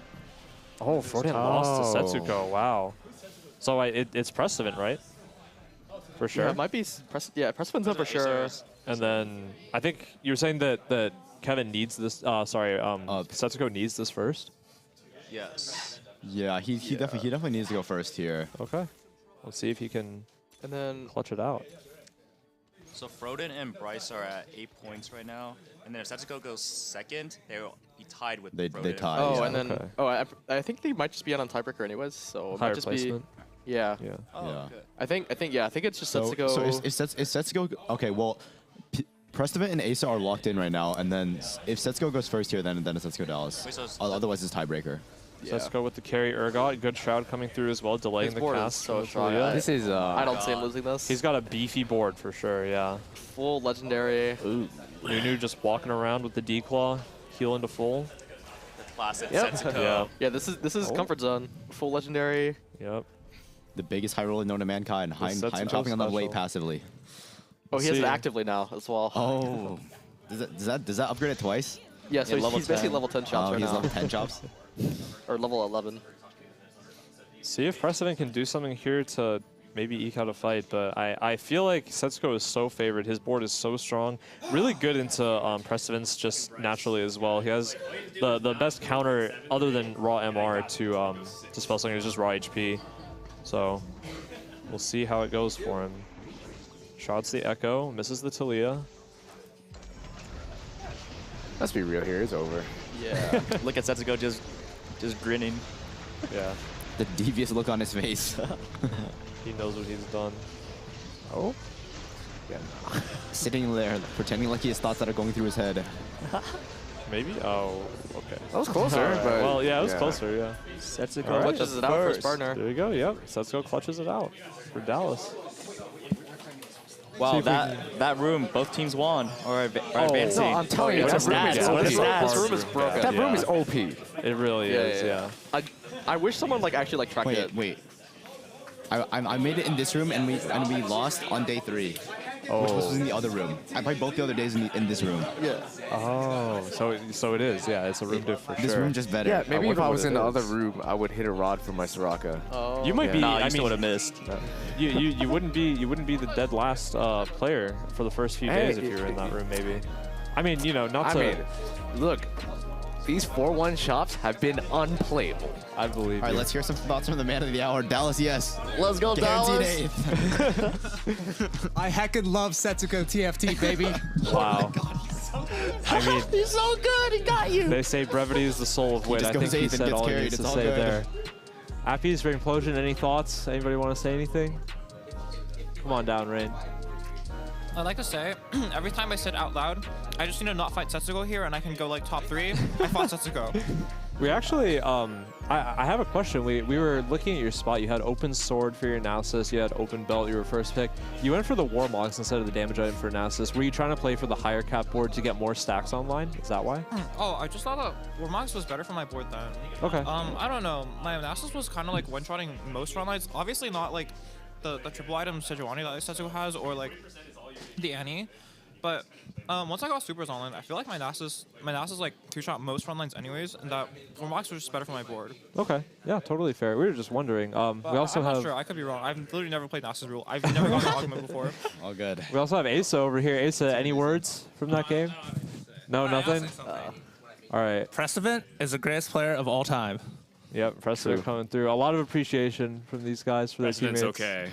Oh, damn. Have you seen my partner, Bryce, who's like, I have Viego 2. All you need to do is not go bot 2, and we got this. We're through. And so I'm like, all right. I survived to like top 4. I look over, and Bryce is dead in 6th place. You had a nice comeback from your spot, actually. Yeah. So I initially thought there was going to be a 3-way contested supers line. And so when that happens, you basically have to like pick and choose which you can reroll for. So I was focusing more on the Ashe and the Renekton.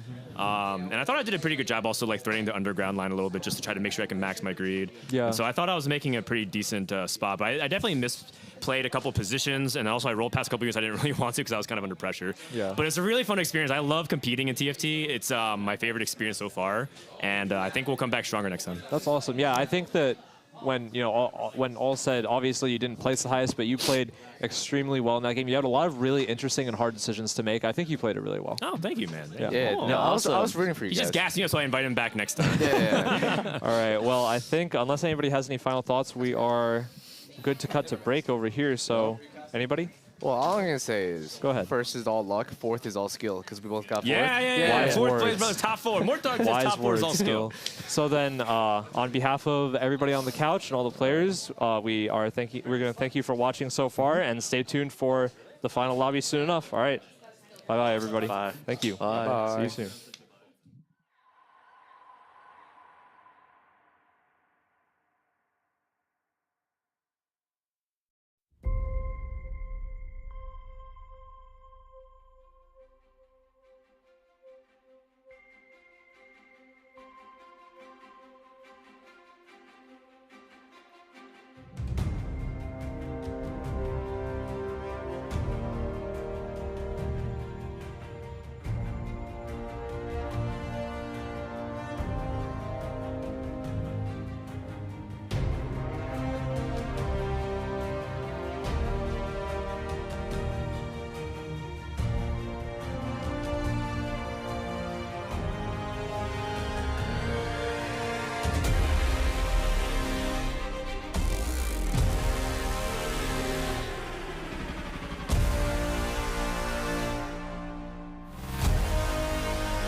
Hello, everybody, and welcome back to the final game of the last chance qualifier, if you will. I can't remember exactly what we're calling it. The wild card. We're wild carding up over here, and I've got Soju, I've got Raditz, one Flake, and one finalist. One second place individual scorer. How's it going? That's you?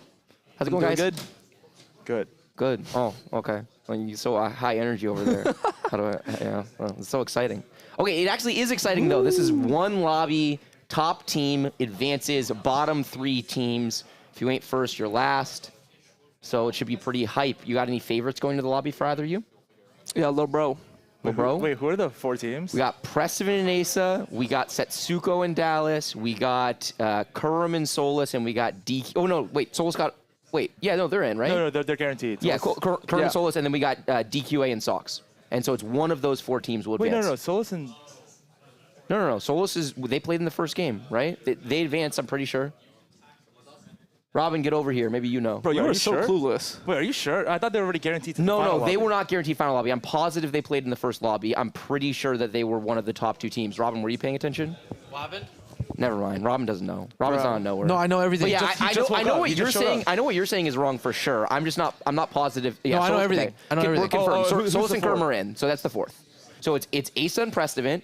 It's Setsuko and Dallas. It's Kurum and Solus and Sox and DQA is the final. I'm not even joking. This lobby seems harder than the final lobby. It's really hard. It's 4 really like really the people good that made it teams. to the finals, me and Robin, like this lobby seems harder. Yeah. Robin Wait, what are you trying to say? Robin just high rolled though. Wait, what are you trying to say, Raditz? I'm not saying anything. He's saying you high rolled, bro. No, I didn't high roll. Nah. I outskilled everyone. Yeah. You pressed the D key a lot. Like you probably pressed D key more than anybody. You got that going for you. I'm down to press more D keys later. Okay.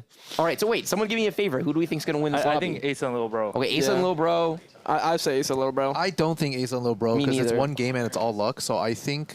Oh, who's the luckiest? I think Setsuko and Dallas is the luckiest. Oh, I think that's the team that's the least likely to advance. I think that the Dallas has fought admirably considering he was like a last second stand-in for this event. But I think that this lobby is going to be really really high pressure because everyone's going to be super focused. All the teams are really good, and I think that Dallas there's a fairly big gap between Dallas and the next best player in the lobby. I have a feeling no play. Dallas has not high rolled this tournament, and I feel like this is going to be the one. Oh, really? Because I found out in the last 24 hours that Dallas didn't know that Warmogs was broken. He didn't know that Fiddlesticks CC'd units. Okay, really? I take it back. They're losing. But before this game, Prestivan was I was watching Prestivan play mech, and then he asked like, oh, like what item should I go for here? And he goes, oh, like I want to go Protector's Vow to buff my Jax. And he thinks Protector's Vow is still like an AOE item.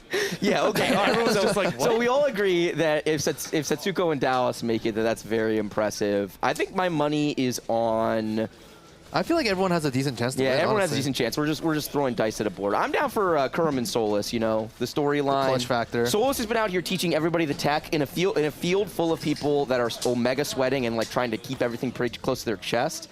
Solus has just casually taught everyone in the field the entire Viego line, and he's such a nice guy about it. Like he is for sure giving up edge that he has in this tournament in which he is still playing, and he's just wants to kind of be a homie and make sure everyone knows like why it's working. It's really really nice. But yeah, it's only one game, so it could be literally anyone. Yeah. Like even Soju wins a game every once in a while. You know what I'm saying? Yeah. If you stream for 24 hours, surely you win a game. You're the worst player on the fucking server. He's then how am I already in the top 2. finals?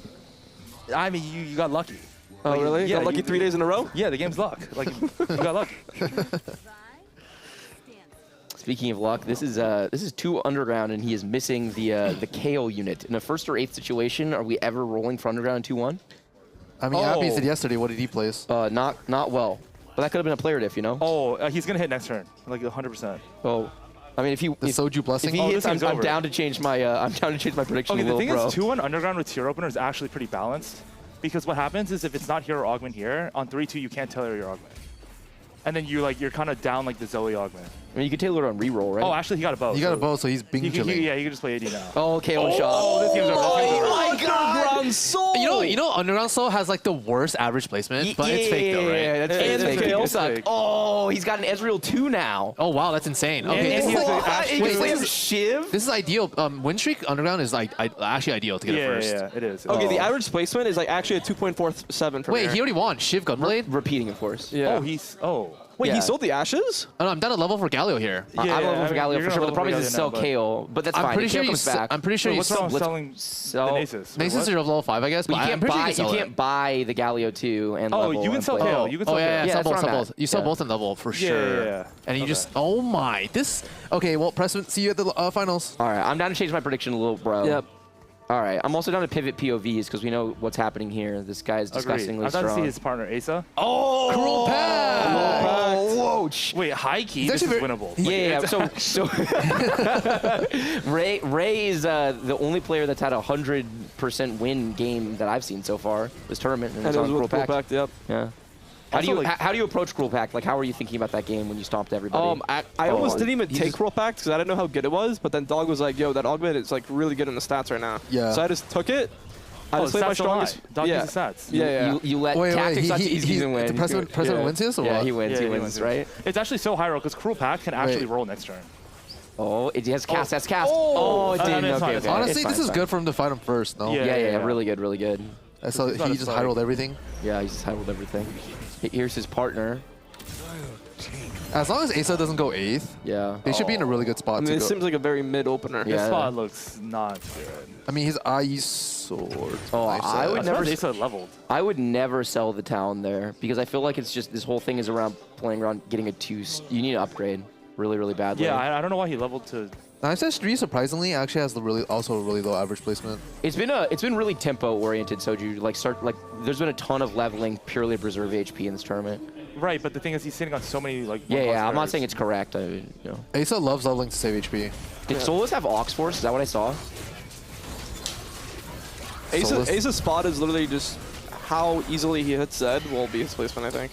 Yeah, well, it's also going to be influenced pretty heavily by how much he hits in this kind of early to mid game because he's about to go to like 70 tops at Krugs. If I was Asa, P-God should be communicating that he's in a really good spot to top 2, and Asa should play really, really conservatively. Okay. I'm down. And play. What are we doing from here? Roll on 6 and 7 or something. He's gonna 3-2, only play Duelist, and then just try to go. Yeah, I mean, making tenure is good. I feel like it's good. I feel like he has to all in stage 3. So he all ins for like Vayne, like vertical duelist, 6 duelist. I think that's really good. Vertical duelist, really easy to hit with Knife Edge is really strong. Oh, March. Oh, March of Progress has. Oh, I saw the stats on this. Is good. Yeah. It feels like both the Kai'Sa line and the threat line is super strong in March. Did anyone have any opinioners on either of those lines or anything else for March? I feel like March is similar to Cruel Pact, right? Or like you just stay in 7 for a long time. Yeah. Just roll 3 costs or something. I think the 3 costs are better this set. Isn't his opener like kind of cracked? Yeah, it's pretty good. It's kind of good. Yeah. It's pretty solid. I had a good game carrying Lulu for like all the way until stage 4. I felt really good. President hits the Vi too as well. Bro. I mean, it's low roll because he didn't hit the Sona. He needs to go back to KO. Yeah, he is finding KO anyway, so it's fine. Samira and Sona. It's all good. Dude, also, Pressman is so strong, man. Also, Pressman is really familiar with the AP tree, so he's Bing chilling. Yeah, actually, I think Pressman Bing chilling high key is the second best AP flex player in the field behind Dish Soap. He just looks really. I stand by what I said. Oh, I just found out tier opener is broken just yesterday. So. Exactly. This guy's Dallas over here, but he's in the final lobby guaranteed. Yeah, I want to be Solus and give people text, but I don't have any text. Okay, looking at the augments, it looks like, is it Kurum with the Ox Force? So Kurum's going to get the coaching from Solus on the line. Perfect. What does Setsuko have? Can anyone tell? That is, I think that's like Hacker Crown or something, right? Oh, I think you're right. Okay, so he's just forcing Zed. Yeah, it is. There you go. Okay, so wait, he sent Hodge. Hacker Crown Hodge. Okay. No, it comes with Hodge. Oh, it comes with Hodge. It comes with Hodge, yeah. Okay, so we're just forcing Zed. I feel like I should give you something else, but maybe that might be too broken. I kind of hate these spots this set. Like the Force 1 carry spots this set feel so bad because there's so much flexibility in the carries. So it feels like a lot of the skill expression in the set is being able to roll down wide. Yeah, you don't really have to force Zed though. Like you could play you can play anything. Hacker, whatever, right? Okay, what are the whatevers? Belveth. This guy says Belveth, and then he starts cackling. Well, you don't have to make the unit that you're hackering jump in, right? So you can just do it strictly for the lifesteal. Yeah, you can, but then you're life stealing on like Zoe and LeBlanc, which is not terrible. But Yeah, I'm pretty sure it's like bad. I'm pretty sure it's just Zed, but like yeah, like there are some instances where you can just like send. I mean, you can like duo carry. Yeah. Yeah, for sure. I wasn't sure if there was tech out there that I was missing, but I should have, gone to your previous answer. Hacker You have Belveth. no tech. Hacker Belveth. It's Hacker Ramus. That's the real tech. Oh, okay, Hacker Ramus. No one win streaking, by the way. Tesco does not seem like very happy. He's not. I think he scouted everyone. He's like, okay. He's about to start the slump. By the way, did Setsuko not even have? Did Setsuko and Dallas not communicate at all? It looked like Setsuko had his microphone not even on his headset. Oh, I just talk in like person. Oh, as okay. well. Oh, I take okay. my What headset about the out. other people in the room? Oh, they see what I'm saying. They just hear. Yeah. It's kind of There's hard. a weird. Yeah, sorry, go for it. Oh no, I'm just saying it's kind of like sometimes like you can't really hear the team speak. Oh, I mean me and Dog were literally communicating with Dish Soap and Nico like, for fun. Like we were like, oh, I'm scouting Dish Soap right now, and he's like, I can hear you, right? And you're not scouting anything. Yeah, actually, it's really fun. There's also like a mini like 4v4 that emerges almost, where you kind of like root for the people in your room and like low key kind of help them out a little bit. I mean, I asked Kyun what augment I should take. He didn't know, and I asked Socks, and he wouldn't tell me. Wow, what a rat. Yeah, I would tell you. Yeah, thank you, Bryce. We weren't ever in the same room, huh? Yeah. What? Low rolled. Maybe that's why we went dead last. I mean, Socks is ideal here with Cruel Pact, right? Four streak. Wait. Hopefully he can get a 5 streak. Wait. If he loses here, though, he might as well just FF. Wait. I think he's dead. Also, how is that so strong? LeBlanc 2? Let's see Socks' reaction here. Oh, I mean, it's low-key fine. Not really. It's low-key fine. Yeah, it's low-key fine. It's just like you're Because he didn't poor. roll and he lost. He just lost. Okay, but I'm pretty sure like Cruel Pact, don't you want to at least like You're supposed to, I'm pretty sure like 8 streak or something? Yeah, minimum. Yeah, but he should be like not 20 gold right now. Like, he should definitely be rolling. His board Oh, is Viego pathetic. Sedge. Okay, does he have items? Oh, he's on QSS. Yeah, he's on QSS. Okay, this item's underrated though. Agreed? I think he wants to play Jax. I think that's the only reason I can think of that he would slam QSS from the spot. Agreed. And he loves Jax, and he's going to be 7 for a while. And then Sox also thinks that there's a ton of value to Jax in getting to 8 because you can play the 6 Bruiser variant. So I think that's the only line I can see from here that makes sense. I can see Sox coming back. QSS BT Jax. Yeah, QSS BT Rageblade. Oh, first card didn't drop a. No, that's an orb. a tilter. That's a tilter. That's actually a tilter. Wait, do you guys really like QSS Jax? I'd say it's I good, mean, yeah. I'm pretty sure it's BIS. Yeah. I'm Because pretty sure it guarantees the ramp. This item is BIS on a lot of units. Oh, that's so JGBT. good. Okay, so I expect to see Sox roll a meaningful amount here to get Mech Jax online. Right, but why didn't he just roll last turn? His board was like terrible. I don't know. Maybe he thought his board was good enough. And like this augment, like a lot of times you don't go 8 because it's not worth your HP. Yeah, a lot of times you can't even go in unless you're super high rolling. Totally. I mean, Ray got like level 12 in our game, but. I've trained for this. Oh, really? That's what I hit remember. level 8 really, really late. This guy's gonna hit set 2 before he hits a single Jax. Is there any way Sox dies in stage 3? For sure. Okay, well, not against this guy, though. Yeah. Oh, it's his partner. Oh, it's homie move. Wait, Surprised you sold that Soraka. I feel DQ like- has three full items already? Wait. Sox is losing this fight. Sox doesn't have damage. I mean, he has a full item carry, which is like. How does DQ have so many items? That's actually insane. How does DQ have so many items? You remember that He has set 7 6 components. regionals? He just has 6 item Warwick every single game. Yeah. In It's fairness, 3-1. you clowns gave it to him uncontested. That line was pretty good, and no one in the field wanted to play it But except no for one has DQA. 6 item Warwick on 3-1 like 100% of the time. Listen, he just built it. What do you think DQA's reaction was right now when he beat Sox, put him to 9 HP? Yeah, and the thing that feels so bad is that it's almost impossible for them to make it. No, another this is actually so hype, Mort. Wait till we're on the hacks. Mort, can you come over here? Let's all thank Mort Doge. Oh, I did it just for this. Mordog, do not do this for lobby, next game, prismatic please. lobby. Oh, I'll do it game 5 of the finals. Yeah. Do it once everybody's in checkmate. He got Brawler Crown. Oh. So he is looking to play, I mean, he just donkey roll for Jax, or what? Yeah, for sure. He's just like 100% committed to this. Don't even pick up the Zed. It's all good. Oh. That's bait. That's a bait. There's a Jax, Just there's pick a up Jax, Just play yeah. Jax. Just play Jax. Yeah, Play I like think full it's too expensive to bruiser. hold. Yeah, that's what he's gonna Get do. the mech in. QSS, JG. GG, go for BT. He has the redemption now. I mean, Yeah. I think giving redemption is so good because you buff the Jax Yeah. for free. Yep. Oh, it's actually He's so also good. Oh. What? Oh! He sent the wrong item. He doesn't realize it yet. He doesn't realize it. He slammed the wrong item, Socks. Okay, let's see his reaction when he realizes. Oh no! Oh my God! Oh, not like this, Socks! No! Is there like a redo button? No, Socks, you cannot remake this. No. My mouse. They were both on the same thing. That is not actually what happened. Admin, we need to make sure they don't remake this. Okay, maybe Spark is BIS, like low-key. If you think about it. I told you to bring your own peripherals. I told everyone to bring their own. Maybe No. Maybe Spark is more damage output than JG. That's not good.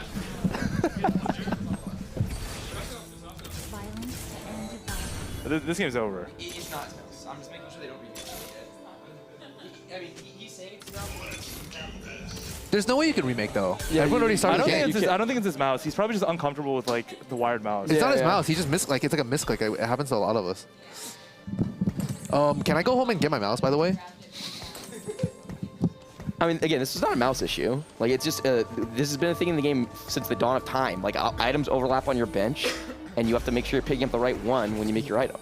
I'm actually such a homie because Precedent, when he got on his flight to get here, said that he forgot his G Pro wireless and that he can't play TFT without one. So I literally took What kind mine. of an ad is this? Like what? No, I literally took one just for him. Wow. Well, you bought one? No, I brought my own, like the one I use. Oh, and you gave it to him? Yeah. I haven't used it a single time. I just let Precedent use it. Am I the only one that feels like this is not even that bad? It's pretty bad. He can go like high key. It's he fine. can go like Hodge last item or something. The thing is though, like he's up in redemption. Like he high rolled the best possible. I mean, I'm pretty sure he just has to. He wasted. The thing is, he was gonna have like BIS, right? He was gonna be able to go BT next. So he's gonna have insane tempo, and that's what he's really lost here. I think he has to remake the Jax. If you play this game with Jax Redemption, you're playing for like a sixth basically, and I think that's a mistake in a lobby where you basically need to go top. You have to go top 2. I feel like it's fine. I feel like Spark is the best item in the game according to stats. So I feel like I feel like it's actually better than JG low key, high key. Yeah, maybe his brain decided to do that play before like he actually thought. I just don't like the Hodge. Like BT is way better. If you had BT Spark QSS, like I feel like the level of hopium right now is like, no. Seriously. I'm down for some side action on this one, you guys, because I don't see it. I'm surprised he went Hodge instead of JG. Yeah, he needs healing, right? I don't know if it's that good. No, he needs healing, right? Yeah, he does. It's just QSS healing plus 1. He killed the cloak. Yeah. It's QSS healing plus 1, so like he's chilling. But Hodge is like really useless.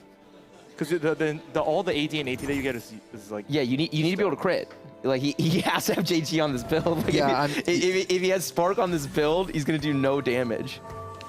He has to remake the Jax. He has to move the Spark to Sejuani or something. I mean, to be fair, though, if he made JG, there was no sword on Carousel, so he couldn't get the BT. Yeah, so this is better tempo. So it's like better tempo. Yeah. True. Maybe he can like see the future. Carousel. I'm down to swap perspectives after this round. Yeah, who do you want to pivot to? Not for anyone. Just see some of the other contestants. Let's pivot Dallas. Okay, I was doubting Dallas coming in, but he's doing really, really well so far. Let's see what's going on. I mean, isn't President guaranteed first? Yeah, top of the leaderboard with Underground. Yeah, Does he have 5 in? Oh, he got Brawler crown as well for a second.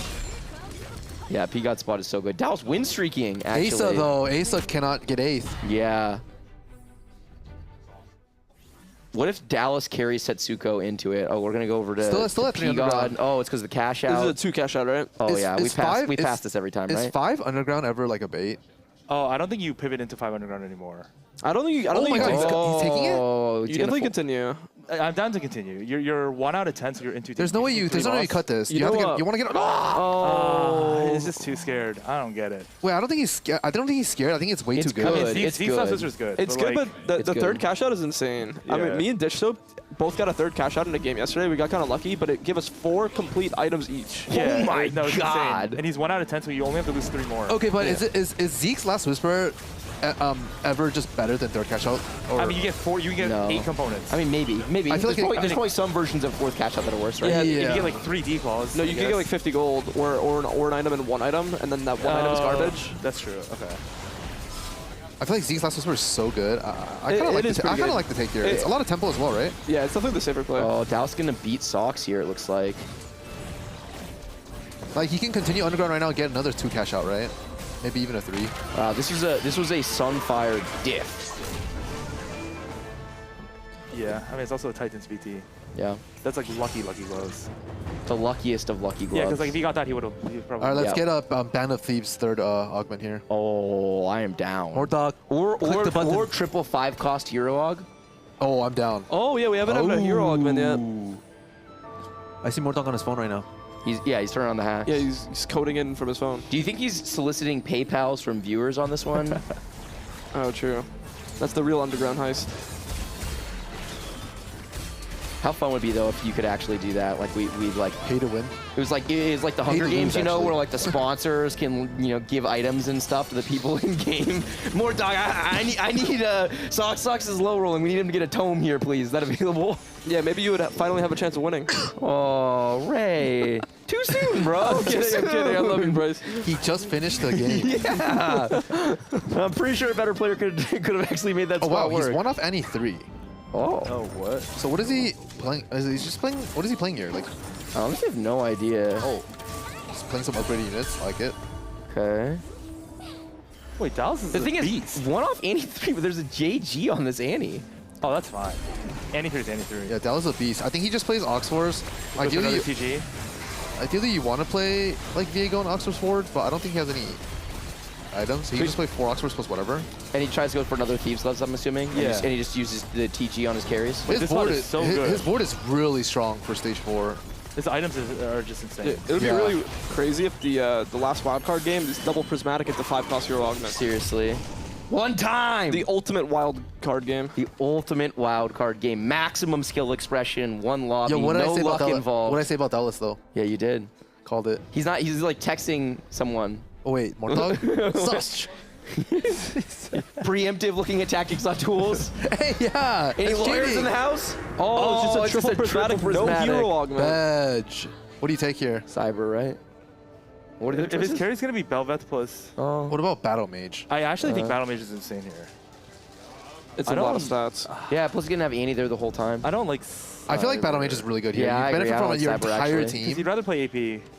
Just take Battle Mage, please. The problem is he really wants to get solo frontline value on this Annie. Like his whole board It's okay, composition though. is built around that. I mean, he has another Gargoyle on Malasar. I know. I feel like it's fine. It's just the way the fight's gonna play out is gonna be a lot less efficient. Yeah. Oh, think fast. Oh, Oh, Solus, think fast. 12 seconds left. Probably one of the best think fast Kaisa. players, right? Oh, he's moving kind of slow. Except, yeah, he's kind of rolling like me. Yeah. No, not quite that bad. Oh. Oh no. Oh. No. It's just early set. And also he plays a lot of Viego. Yeah, he does. I've literally never seen him take this line. Yeah, before. when you play a lot of one comp, you just like only see those units when you're playing another comp. Yeah, everyone was flaming me for my Ash speed, but I just I don't see those units, man. Like I'm sure every time he passed the Viego, his like heart stopped for a second. Yeah, exactly. Also, you for sure slam GS here. The GS is like actually BIS. I have no idea what item he wants here. If he's greeting Shojin, that's completely incorrect from my perspective. And I play this line a lot. It might be Gunblade. I don't think he needs it. I think in this lobby it's probably GS. It's not GS. It's not GS. I think It's you would just think GS. so, yeah. It's Wait, just what GS. does he look like? What is he I looking actually for? think it's Oh, GS. no. Wait, it has to be GS. No? Yep. Otherwise, you're just never gonna beat the Jax player probably. Yep.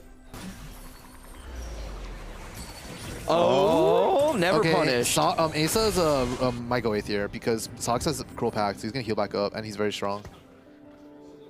I think Kuromex rolled down and didn't hit any vehicles from what we saw. Oh no.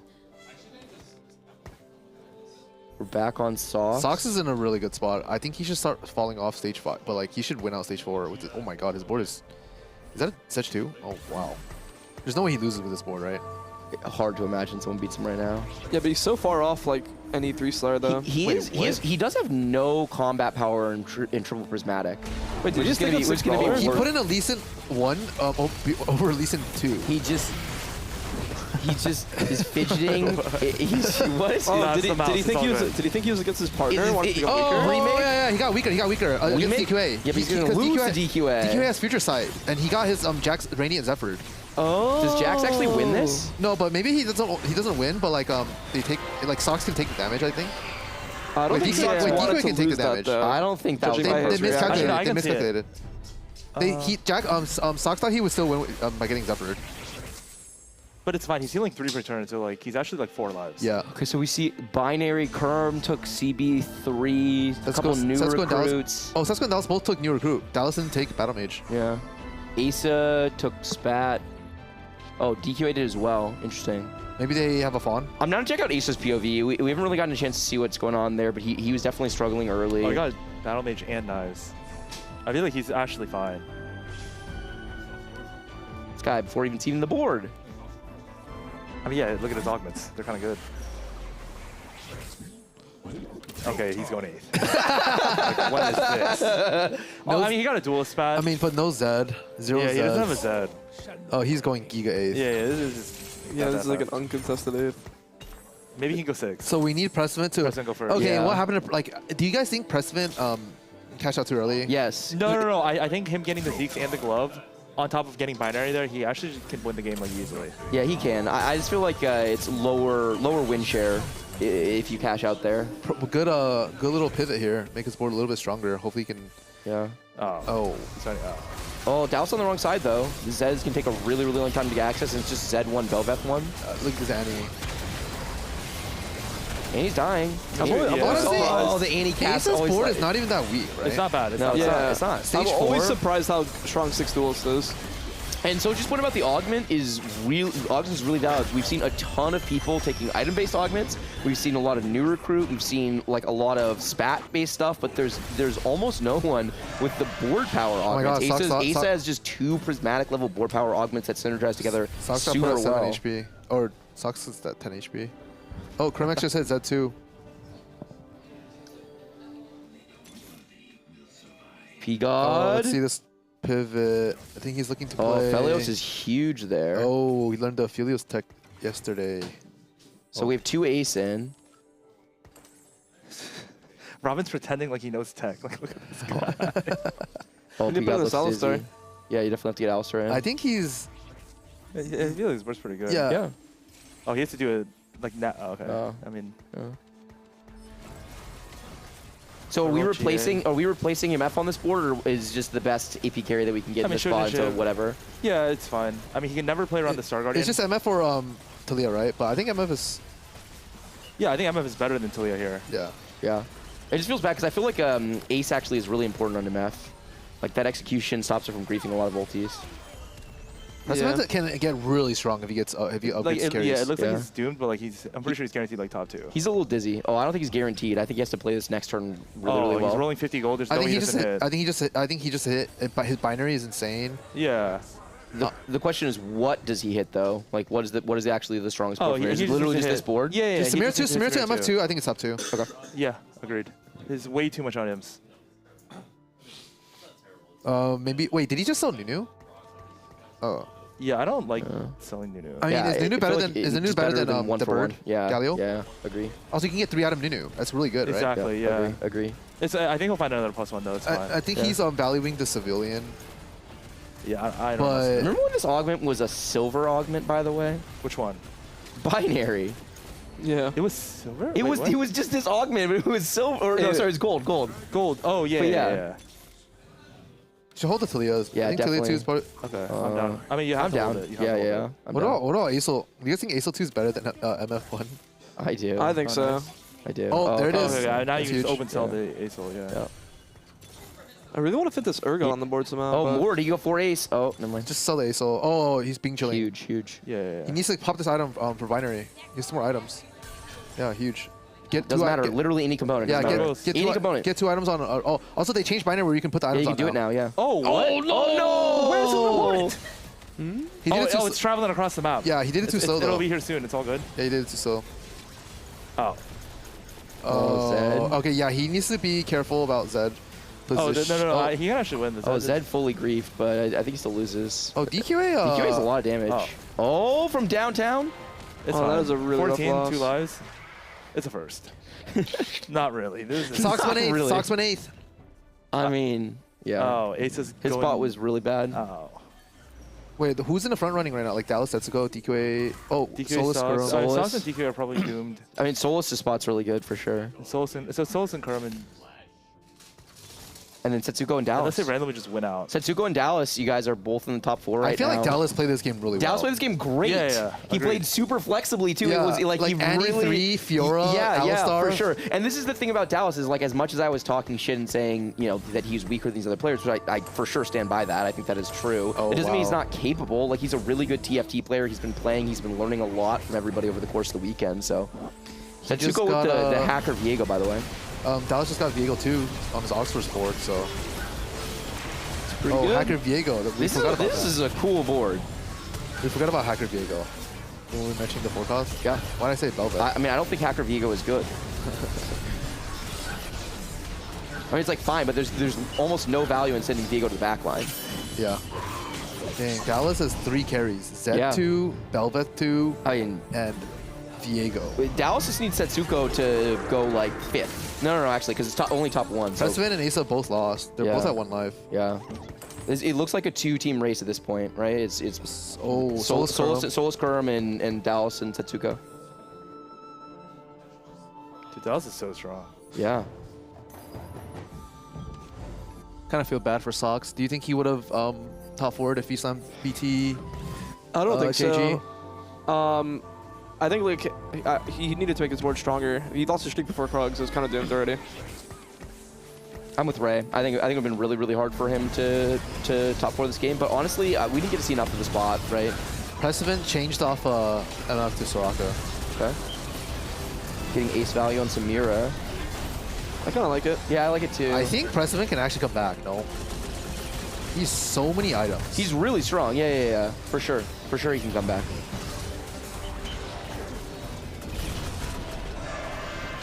So Dallas loses. Ace is dead Ace at 7. Is dead. Precedent probably needs to get a first here. Yeah, even if he we gets were a first, it's so hard. 1-7 is probably not enough. I mean, what percentage of time is 1-7 enough? You have to, like have everyone else be perfect. I don't think it's enough anymore with Solus and Kurum both in top 4 and Setsuko and Dallas. I mean, you need Kurum to basically die next turn. What's right? the tiebreaker rules? I actually don't know. I mean, I assume it's who wins the Higher lobby. placement? I would I'd assume it's the win. Okay. Zane's gonna come explain the tiebreakers to us, so we have that context for the wild fact finish here. You guys think Solus can win the lobby? He's on fire right now. He's playing Kaisa 3 board. Oh, and he also has a Mantra Progress, so he might be reaching. He's probably already level 8. Oh, another Warmogs. That's pretty good.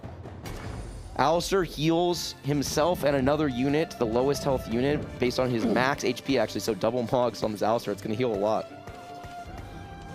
No, I'm down. Yeah, I don't mind this. Okay, that's fine. Yeah. He probably could have waited till the... Yeah, like see how the fight, like, is there any threat on Viego? Yeah, agree. Okay. Going up against Kurum. Kurum looks so strong. Ox Force, Zed. Yeah, Zed Viego dual carry. PIS, Viego. This is a really strong board. This lobby's actually really strong. Oh, I mean, yeah, triple prismatic. Yeah. Dude, Zed is so cool. Yeah, it's a fun unit. Viego's Bad so cool. chesting. Bad chest. P-God wins. I remember when you said Silver was cool and said 6.5. Oh, Setsuko's dead, I think. Oh, it's paid. Setsuko died at 5th. Dude, Setsuko letting down Dallas, been carrying the team all weekend. Oh, so Solus and Kurum are like... Guaranteed? Unless or Kurum no? goes like 4th and then Solus goes... Yeah, I think Dallas needs to win, and then... Dallas needs to win. P-God That's gets it. 2nd, and then Yeah. Solus and Kurum go 3rd, 4th, I think is how they do it. Wait, so Solus... Is Solus and Kurum ever guaranteed already? Someone have to like do that math right I feel now. like they're guaranteed. Well, what if they go 3-4? let's say If they go 1-4. 3-4 and it's 1-5, doesn't the 1-5 beat the 3-4? Oh, true. Nerds. Did you guys? They would have to go like Is this 3-4. Yeah, we saw. Yep. Did you guys see the slam? I was We- so yeah. sad. It's I'm because sorry. I mean, it's like it was like a new room, new setup.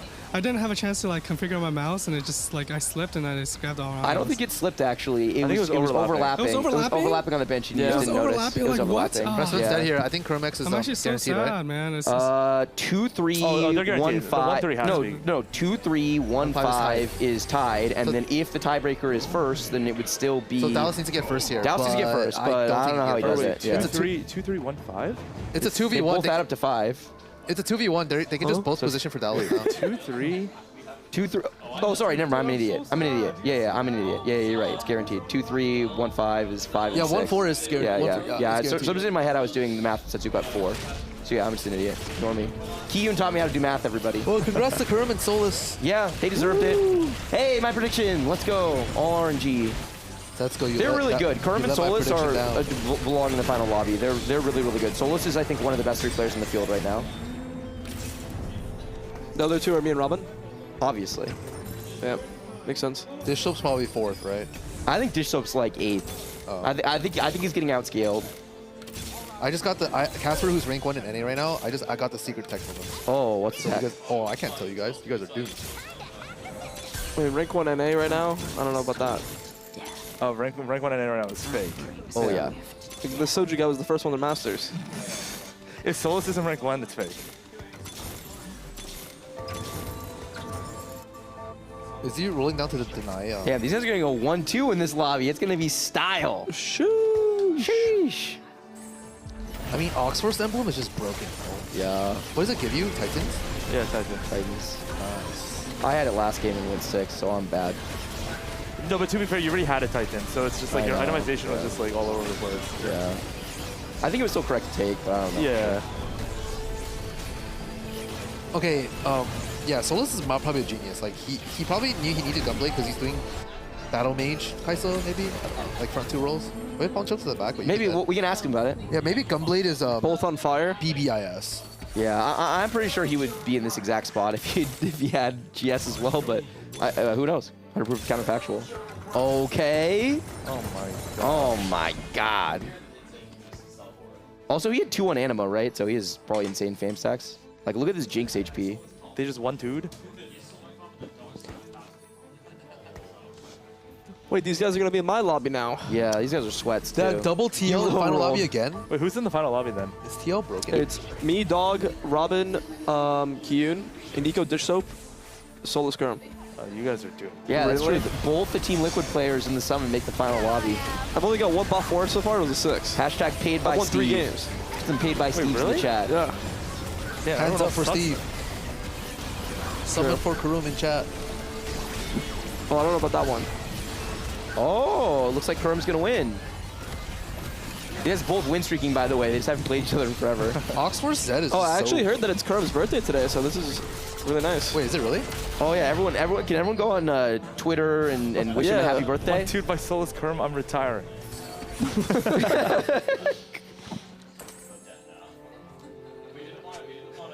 Damn. Well, kind of an anticlimactic finish, but it was a fun lobby for sure. Triple Prismatic. Solus and Kurum definitely earned the spot. They were also one of the strongest teams throughout. Like, I think a lot of people expected them to be. I mean, Soju even thought they were already in. You didn't even think they were going to be playing in this.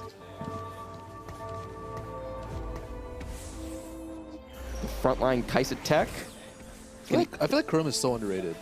He is. He is. He's in final lobby every Wait, turn. I feel like he's not underrated anymore. Oh, really? Because like in the GTI YDK rankings, he's barely cracking top 13 of any.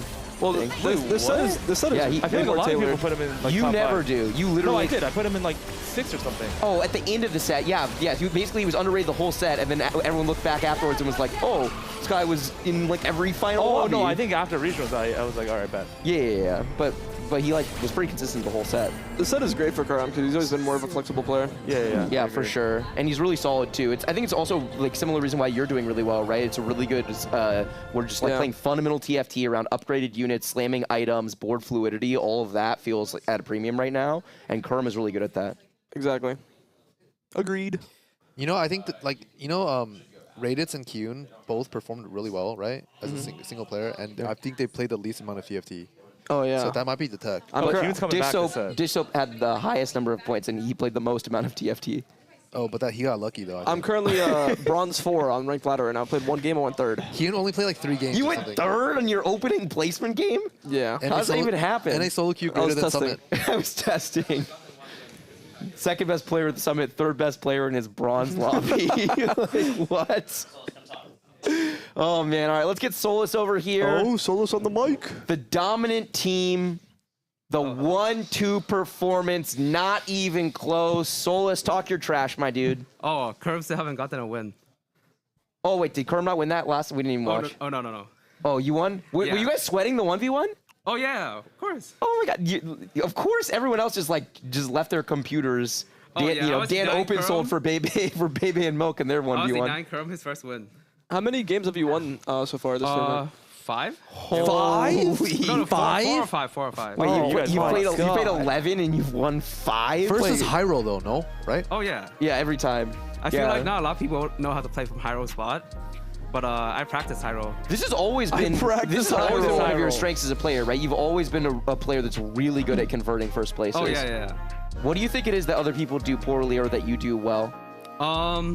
Experience. They don't play as much, so they don't get that much high roll games in, so they don't know how to win. Experience. You have to get to like the late game spot. That's why I play with my viewers.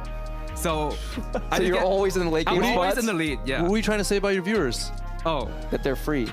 They are very good practice partners. It's very, very different than Robin's chat, which is all challenger. Yeah. Solus, how many games of TFT have you played since getting here?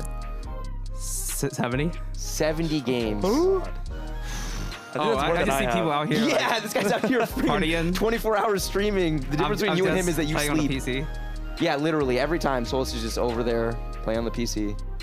Oh yeah, Kerm kind of pop off. So shout out to Kerm. Yeah, he's pretty good. It's also his birthday today, right? Oh, it is? Yeah. Yeah, wish him happy birthday. Yeah, of course. Oh, wait. Happy birthday, Kerm. Happy birthday, Kerm. He's Hands your up. partner. Where's your synergy? Hands up in chat. Wait, he told me his birthday. It's February. Wait, it's not his birthday? It's 2 birthdays. Okay, Solus, is the final lobby 2 free, Giga free, or only medium free? Oh, I'm pretty sure this up and Inigo is shaking. Oh, what about me and Dog? Oh, Ray and Dog is gonna rap me. I already know. Oh? I'm shaking about Ray and what Dog. about Robin and Kyun? Oh, free. Okay, if you had to predict the final lobby, 1, 2, 3, 4, what is it? 1. Us 1. Yeah. Inigo this up is probably gonna go 3rd. Okay. And then some high roller is gonna go 2nd. Wait, but which one's gonna high roll between Ray and Robin? Oh. I think Ray's gonna high roll. It depends. Okay, so you're predicting. I want to make sure clear. Can you look Robin in the eyes and tell him you think he's going dead last? Where's Kyun at? Here's the thing, like, you know, like there's a room upstairs that wins like 70% of the time, depending on who get a room. Oh, that's true. Which room were you in just now? He's in the loser room. I was in the loser room. Oh, wait, the loser room turning around. P-God, yeah, what's that up? room, like, people went dead last. I'm just saying, I got 1-2'd by Kerm Solus. You guys will never see me on TFT ever again. I'm moving on. P-God, why are you a coward? Wait, why did you cash out?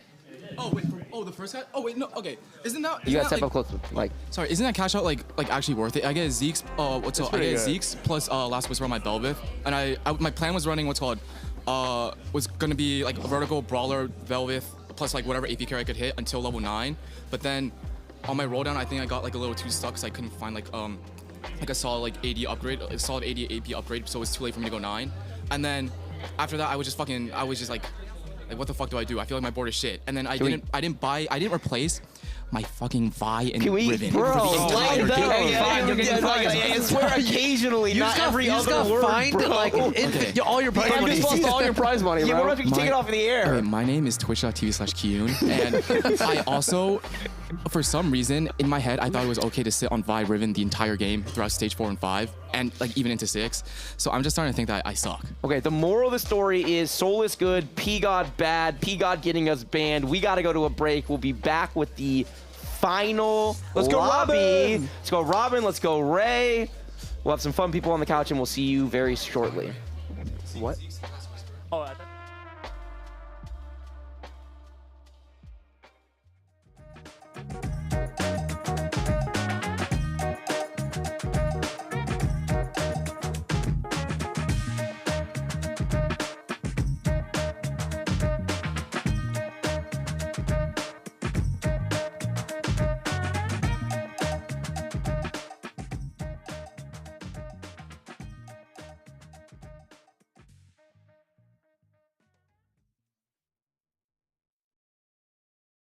I've never played this game before.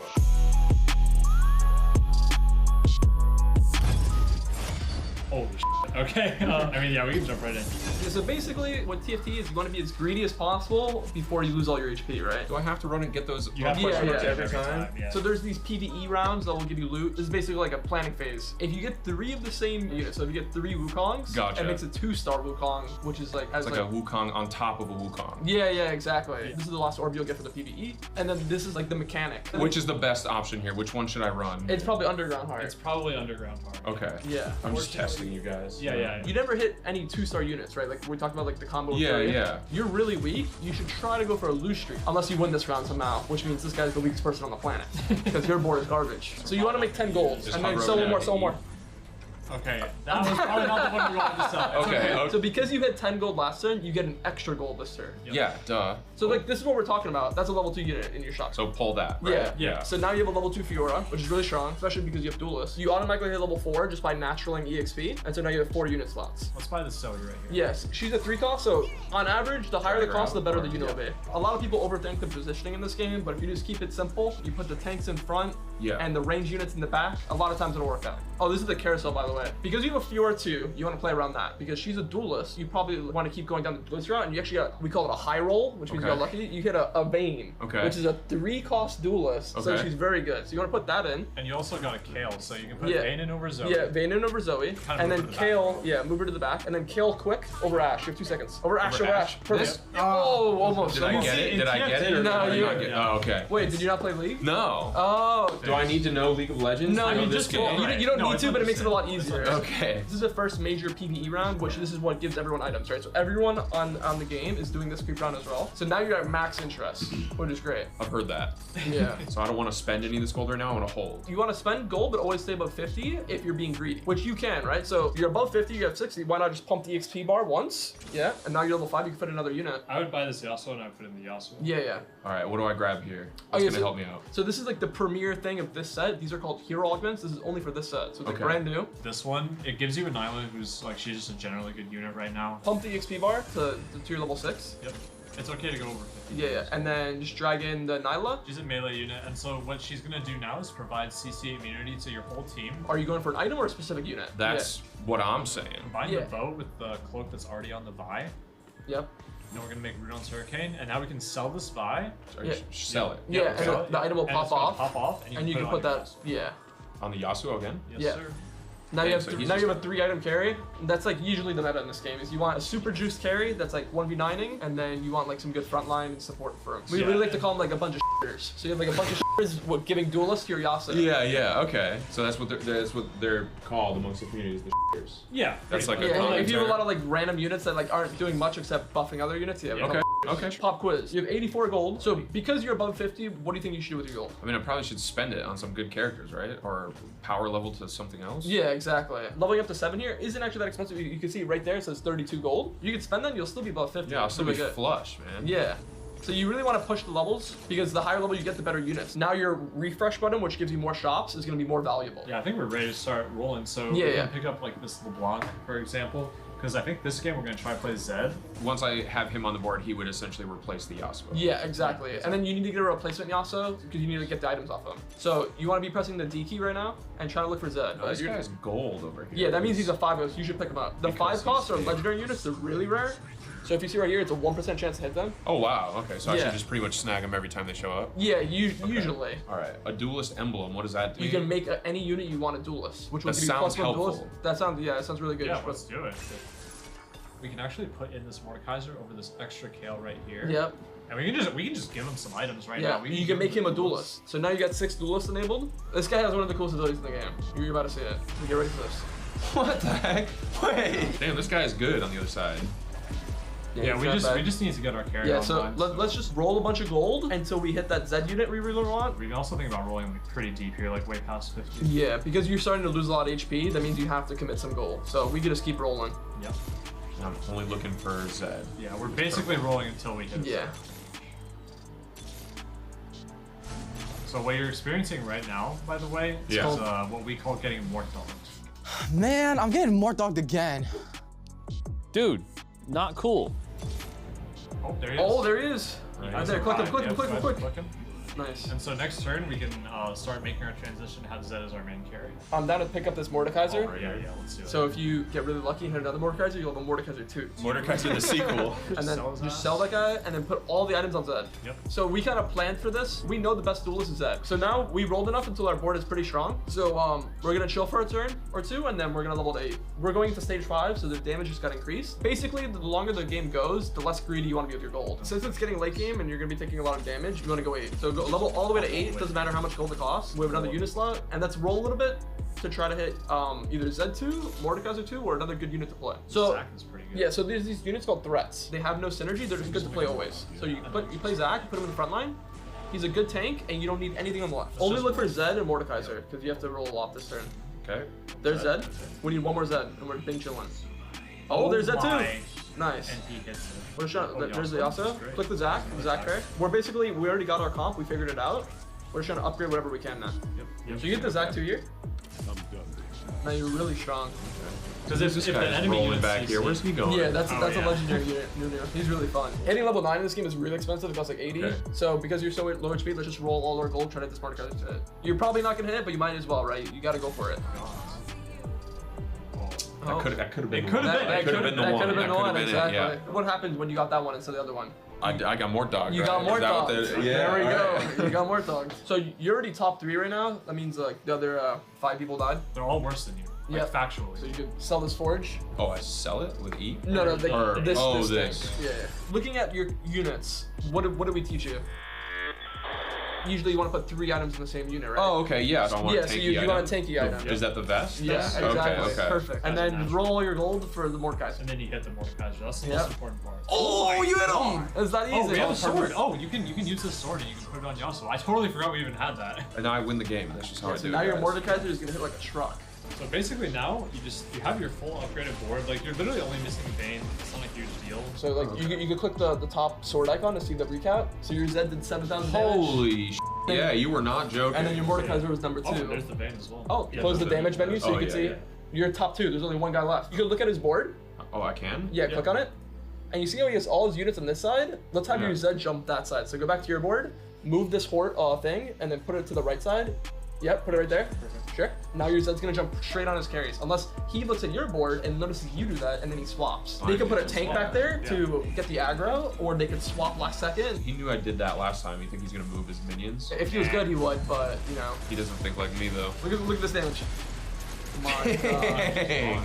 We're gonna go to his board and we're gonna walk right up here. You have to like click not on And the so units. hold down control and just press 3. And so now we're just And now you're dancing taunting in him. space. Yep. Yeah. And That's a he really can- Oh, he he's can see swapping, that? he's swapping. can You see saw it, you that? can see So now your Zed's jumping to nothing. It's actually even better this one because when we win anyway, then it's gonna be even sweeter us dancing in space. Okay, yeah, I respect that. So I should have repositioned my board, but it Yeah. doesn't even matter Because I'm you're so strong. overpowered. Yep. Okay. And you just killed him. You won the game.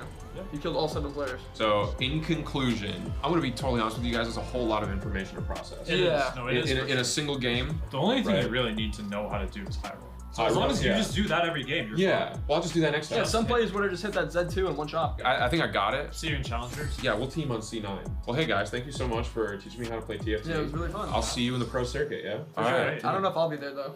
We'll all see each other. Don't worry. Don't worry.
Welcome back, everyone, to the Teamfight Tactics Summit. It's like raining outside in LA. My brain is breaking at this point. It's been the culmination of a long time coming, and here we are. The finals lobby is about to begin. Myself, Rodan, Esports Law, joined by Mort Dog and Spicy Appy's here to bring you the first game of action. Finals, how's it going to go down, Bryce?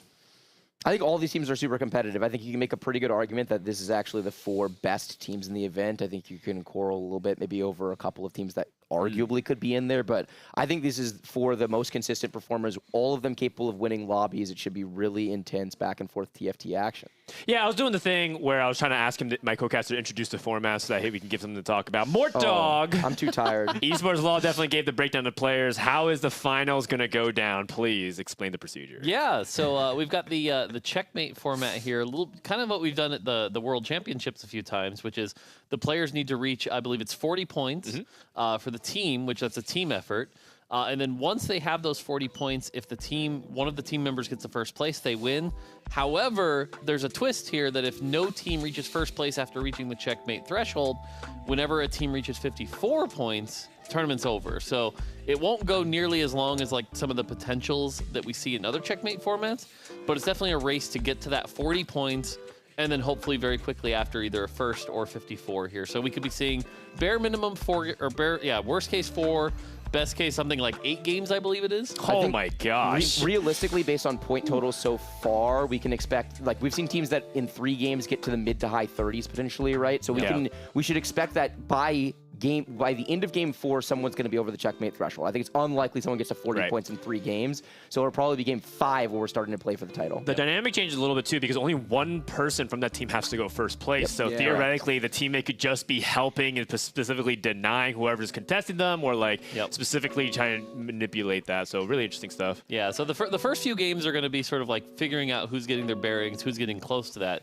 and right around I think game 3 or 4 is when the hype's really going to crank up, and we're going to see who's close to that checkmate format, who's getting close to that 54, and I imagine that's when the adrenaline's going to kick in real hard. That's right. That's right. The cast is going to get a little more serious too. We've kind of just been messing around, but we'll see some esports casting here at the TFT Summit. We'll have Bryce do some play-by-play. We'll have more. I want to hear more Dog's like intense rap god play-by-play attempt. All right. I want to hear more Dog really go for it, like Captain Flowers style. Appy's. You got some play-by-play in you?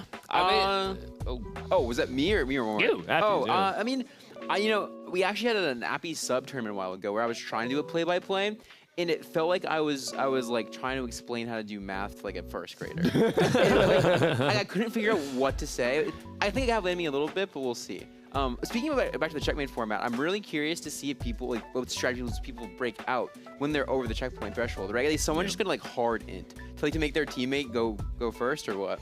Well, it really depends because there's a second element of checkmate, which is that there's also a guaranteed point threshold. So in some checkmate formats, when there isn't that 50-point second win condition, some people can just say like I'm just gonna play for like a 5th or 6th place. But in some cases, you have to think about maximizing points as well, just in case you cross that 54-point threshold.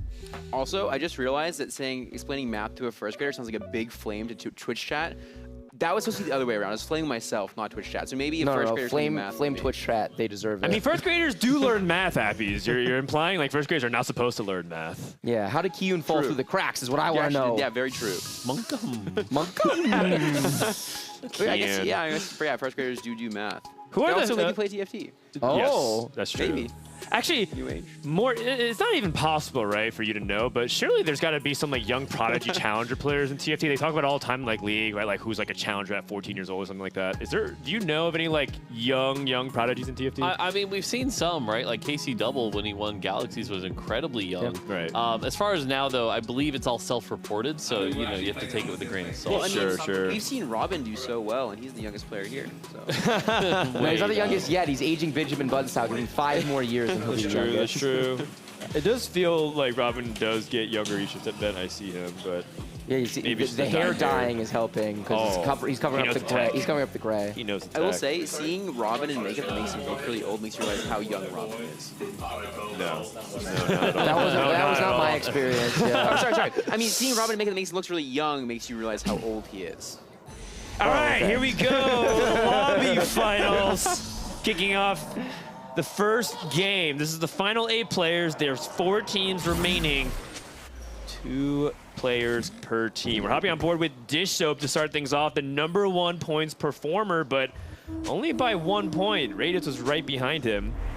Dish Soap is here to take care of business. He says he's a LAN player. Do you believe that, Appy? Is like, Dish Soap's like, I'm a LAN player? Oh, hell yeah, I believe that. Okay. Well, I mean, I think he's not just a LAN player. I think he's also a tournament player, and I think he's also a ladder player. Because, you know, there haven't been that many tournaments in like, the history of TFT, particularly ones that Dish Soap has entered as well. So I think like the narrative that Dish Soap is a ladder warrior already doesn't have a lot of credence. And I mean, he's really shown today, like this week, how good he is in this setting. Agreed. Anyone who says Dish Soap, honestly, anyone who says like Dish Soap, Setsuko, Soju, etc. are just ladder warriors are mostly memeing at this point. Anyone who seriously thinks that, is actually just not paying attention. Agreed. So you missed some good banter in the chat, by the way. Kyun thought he was a Carousel Beast, lost to Dog Dog, and was sad that he lost to a Hearthstone player, at which point Dog replied, I don't lose to a rat. You know, so some real good banter kicking off right away. Dogs are physically capable of dominating rats, so that does anatomically check out. Yeah. I wanted to close the loop on the Dish Soap point really fast. I'll be really curious to see how he performs in this lobby specifically. He was the favorite coming in, him and Nico. I think a big part of their edge was knowledge-based, if we're being honest. They came in as by far the most prepared team in the field. They knew all the tech. They were hiding it. It's hard to hide it while you're actually playing in the games, though, and this is a field full of really good players that pay attention, not to mention that we've been grinding the ladder the whole time. So this is going to be by far their toughest test. They're getting 3 other really good teams, all of which have a solid grasp on the meta. So will Dish Soap be able to dominate like he has against some of the people who were not as up to speed as him? Only time is going to tell. I still think they're the favorites, but I actually don't think the margin is anywhere near as wide as it was when they started their domination at the beginning of the event. Yeah, and so you're talking about the experience gap coming in, right? Like the tech gap, the knowledge gap. But, you know, the entire event, if you're looking at the players who've been grinding constantly, you know, Solus is up there. He's constantly playing, as well as Robin, right? So there's at least one player in every team that seems to, like, really knowledgeable at this point. Like, they have the tech. They've been practicing a lot. Who's the knowledgeable one of your duo, Appies? Oh. I know about Pokemon, and Brain knows a lot about Set 7. Actually, the fact that you two were able to put on an incredibly competitive performance and threaten that top 3, and even make a deep run today shows just the raw skill that you two have. Yeah, it's actually so Brain's scary. just so cracked, and then I was high rolling, and just like the set is pretty good for my playstyle in general, so I was able to feel things out of it. But yeah, Rain is just so cracked that I don't think there's any tournament that she will not just do well in. Everyone knows also Bryce is the more knowledgeable one of our duo as well. That's what I've been saying. Actually, Mort, who's your... So Kent is like your theoretical Riot duo partner if you were competing in the event? Yeah, for sure. So who is actually better at the game, you or Kent? Or like more knowledgeable and be able to dominate? It's gotta be you, right? So at this point in the set, it's me by a lot. My ability is like picking things up and learning things very quickly, establishing what's good. As it goes on, Kent has a higher potential if he puts his mind to it. So, but he's also been working on the new set, so I don't know if he'll be quite as capped as he has been in the past. I know we've talked about this before, that we originally pitched you and Kent as a duo in this event. We really wanted to see you compete. I blame Daddy Riot for making that not happen. But if you had competed, having watched all of this play, how well do you think you would have done? I think we probably would have gone. I think we could have made it. It would have been close, but we could have made it. Could have made what? This? I think we could have made top 4. That's a high bar. I think we could have made top 4. I feel like a lot of the players here have been tunnel focused really hard and made a lot of mistakes, and that we kind of have an advantage at this point in the set where we're a little more familiar. Especially me, I have a lot more familiarity with some of like the counter lines and different plays. But you know, again, kind of an advantage, right? We've had the set for a lot longer. You did design it after all. Yeah. For those who don't know, Mort actually bullies the in-house Riot tournaments and stuff like that all the time. He just completely dunks on all these poor riders who's just excited that they get to be part of like the exclusive like first look at new set thing, and Mort's just coming here like averaging a 1.2. I mean, there's a little of that going on. I'm not gonna lie. Good. Mort has his own micro Disneyland. Man, I really want to see it now, Mort. I was really wanted you guys to compete before, and now I really want you guys to compete as My partner in crime is breaking stuff over here, knocking Nerf guns on the ground. I'm breaking hearts. He's not so Nerf upset guns. that Morton Kent did not have the opportunity to compete in this event. He could not contain himself. So 3 people, by the way, just talking a little bit about the game. We promised to be a little bit more serious in the final lives, and we're just game goofing one, off we'll here. build up to it. 3 people level to 5. Also, I really like the way that Ray's trying to play around the Raider spoils to try to give his gangplank the element of surprise. Certain units have different... what's the term now? Tailoring based off the unit that you can put closest to Ezreal. So Gangplank apparently can also Blitzcrank hook, which is interesting. Yeah, since Gangplank's considered a unit that can be on the front line, the extra health is considered one of those viable options for him. He's a melee unit, and so the Blitzcrank grab is within his pool of possible options here. So that tailoring kind of gets wider as you hit those frontline champions. That's why I really like it on the backline AD champions. All 3 of the options there are really valuable. You get the Collector, the Triforce, and the... Cleaver? Yep, the Cleaver. So all of those are really good. Cool. So you like Collector. I guess it's just nice to farm a couple extra pieces of gold, Yeah, well, right? certainly in the early game, right? Like late game, I'm not going to want a Collector, but early game, you know, getting 2 or 3. We talk about that drip economy that's kind of gone from the set now. Collector is one of the few places you can still get that drip economy. Oh, okay.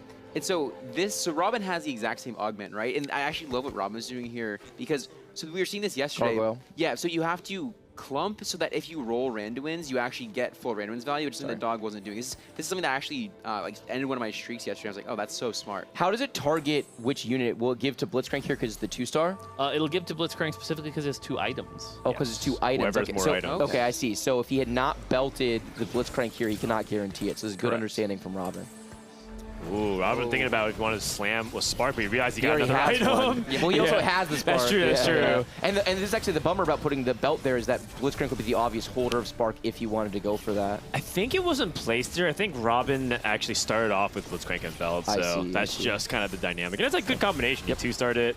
He's going up against Lulu 2 that has a Runin. This is just good fundamentals of, like, yes, Lulu is an AP champion, but you can just put Runins on a high-quality upgraded unit because it has higher base stats.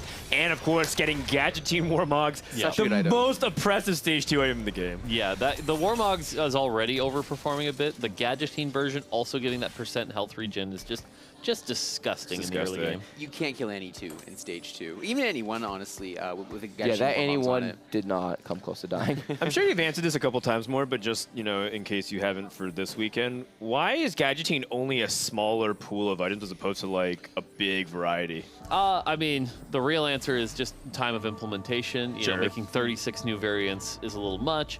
But also, we tried to make it items that the champions would want, the actual Gadgeteam champions. And so like, giving him a Deathblade felt really awkward. Like, none of those champions are really interested in the Deathblade. So we went with items that, like, the heroes would come together and make for their own crew. Gotcha. Makes sense, makes sense. Have you thought about pulling the gold off of this augment, by the way? Because I feel like this augment is really good, even if it didn't give 1 gold every round. If you want the lame excuse here, basically, you're right, but we were past localization lock, and so we can't change text, and it'd be very weird if the augment said, and gain 0 gold. That looks really weird, because that is an option. We can do that. I think that's awesome. Yeah, that'd be really funny. Although in fact, I do recognize that everything. His DMs would be for disaster. You want a really funny one? Have you actually looked at the Gadgeteam Giant Slayer item? Yeah, it's overflow stack error. It says overflow stack error, and it says if the enemy has over 1 health.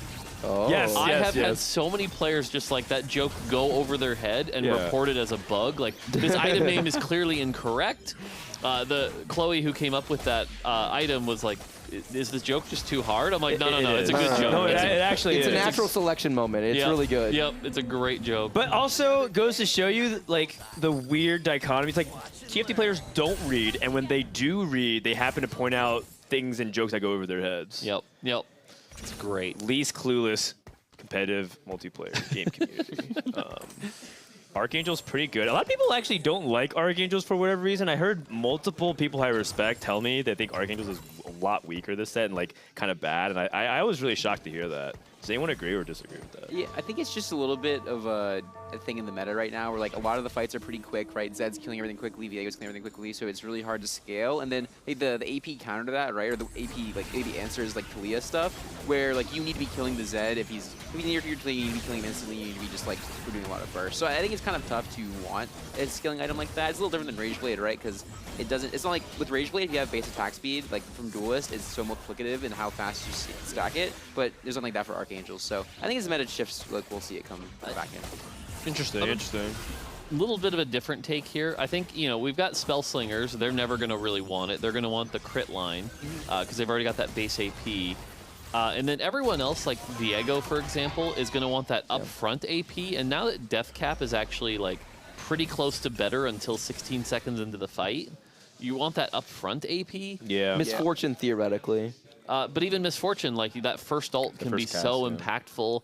Aurelion Sol feels like one of the better users of Archangels, but right now he's a little weak in the meta. So I think it's more to do with the champions and, like I said, the pace of combat than it is the item itself. I doubt the item actually needs any real adjustments. Yeah, I mean, if the meta starts moving towards like slower, more frontline, backline heavy fights that are less explosive, then we'll definitely see it become a thing. Yeah. A little tricky spot here for Unico. I do think that he wanted both simultaneously something like item grab bag, but he isn't really down on items. His augment already gave him item-based power through Ezreal. And so just picking Electro Charge, I think is really solid. Unico has, what I define as the harder role, which is like supporting what Dish Soap is trying to do, because he's trying to play a lot of uncontested, unusual lines and stay out of Dish Soap's lane. And I feel like, to his credit, he's definitely been quietly one of the biggest MVPs of this tournament. He has, and one thing we haven't talked about enough is that they inherently play the exact same way, right? In a field full of partners that it can be kind of a little haphazard, or even if they're friends, they're not like doing the same thing. And Nico and Dish Soap are unbelievably similar players. They both want to lean towards the AP line really hard. They like to play around the same type of tempo in the game. So staying out of Dish Soap's way is a meaningful sacrifice to his own gameplay, and Nico's been doing it really well. And I don't know if he mentioned this on broadcast actually after the game ended, but there was that anima game, that 7 anima game that he played. It turns out he was talking to me after, he's telling me that he was wanting to play Kai'Sa that game, but then like middle of stage 3, Dish was like, I'm going to play Kai'Sa 3 this game. And he's like, okay, well, what am I going to do now? Yeah, and his only backup line was threats, and then Dog took dice at 3-2. And so I was like, oh god, I march of progress, and the 2 lines on this are not available. But yeah, so he just like pivoted instantly, so that he pivoted get the individual. Yeah, but like Dish Soap won that game, right? So I mean, just great teamwork. Yeah, it doesn't show up on an Eco stat sheet, but they clearly sacrificed his game. Won the for Homie Award that game. Yeah. It's great. Support players, they're gems. It's interesting actually that Nico decided to put the items on Neela. I'm wondering if he likes doing this in general, because I generally like to put items on like the Riven or like something that I feel is a little more. Ooh. Right. But this Neela unit is not normal. Yeah. I think it's because, well, one, yes, Neela is probably the stronger of the units at 1 star, but at the moment, I think he wants to keep his items on units that he knows he can sell. So I think all of those. Although he is holding extra Star Guardians on the bench. Oh, that Blitzcrank surviving is annoying. You can also argue that because the defenders already get a bunch of armor, right? You get half as much if you're not a defender, that the armor is just more effective on the Neela as well. Iso with Rod? Or I really think this is as simple as a unit quality diff. I think that Neela with these items is a lot more work than Riven with these items. I think that the Archangel probably, if there is a fight that stalls out longer, it is the Star Guardian board. So I think given his situation, he's going to be full sitting here and playing flex. But if you got to pick his line, I think he would play vertical Star Guardian Talia carry here. Yeah, I totally agree. I think the flip side of that is that like if Neela, so Neela doesn't really need items to heal anyone, right? But if you put items on the people around her, then she'll you get just as much effective HP because she's healing all of them, right? But again, it's just like a Lord. Oh, interesting. Unico's one of his greatest strengths is rolling on 7 right now. He knows how to play around 2 and 3 costs very well. Zed, Viego, and this Mord is actually huge for his board because all of his units do magic damage, and he has Electro Charge 3. So that armor, that MR shred from Mord is going to be such a big difference maker in fights. Okay, so he just lightly rolls. He still actually has a ton of gold on his bench, so even though it looks like he rolled to 16, this is like the average hard stuck TFT player's like, I rolled 30 goals. Actually, you rolled like 6 times, but you're holding like 10 gold on your bench or 15. That does happen a lot. And Nico doesn't really have zoomer speed, right? So this is how he's going to transition his board. He's going to do it methodically. He's going to make sure that he never gets weaker. He slowly but surely upgrades units on his board, finds other outs, and he's kind of playing patient. Great getting discipline. a win. Getting a win here, by the way, against a player that was, I think, was Curb 100 HP? I think he was. Close to it, yeah. I mean, the way Nico's board wins fights here is just so good, right? Like every unit on the board is doing something. His augments are insane. Right. Okay. And a Viego pair, so now he has an AP transition with Archangels. Is actually a great item on Viego. I don't know about great, because again, I think that Viego does prefer that upfront damage, but part of the, what you're doing in the set is you have to play around whatever you hit. If you're going to hit Viego, in Viego, then you play Viego, and AP on Viego is good. All right, how do you define great? An item that I'm excited to have on the champion. And I'm not excited to have this on the champion. It just kind of does its job. Yeah, interesting. I think it just feels like a little bit of a worse Rabadons, right? I think it's like a much worse Rabadon. I think the nice thing here is I don't think it's like that much worse. Right? Yeah, that's what I'm saying. Okay, it's a little worse. It's a little worse. The one argument you could also give here is that by having the tier, you do get that initial cast. So hypothetically, you go like Archangels, Hodge, +1, and maybe you're getting a much earlier start to swing the fight early. Definitely still a decent item. Solus, trade offer. I take 20, you make 8. What does that make 8 mean? I don't actually know. Like you make 8. Usually when we say make something, is usually making gold. Oh, Viegos. Ah, I see, Oh, he wants him to sell the Viegos. Hafu with the big translation. Oh, Hafu speaks Solus. Yeah. She's so talented. She is. She's so multi-talented. Man. So, looking at Solus's board, he is playing the Soul Eater Nasus augment, which is basically like throw the hunt but for your whole team. Solus was telling me that he absolutely hates rolling on 7 with Viego, so I'm wondering if he's actually going to send it with the Nico to look for Viego too, or if he's going to just try to wait. It's a Zed. He's 41 HP, so you think he'd have to, right? He has to. Yeah. He has to full send the interesting thing about this whole it's a Zed and Viego meta is there's also a line you can play to play both. Yep. Oh my god, BTJG? What are these items? Hodge?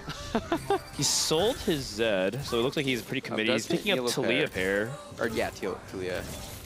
You go Shojin JG. Okay. Oh, come on, Solus! Too committed.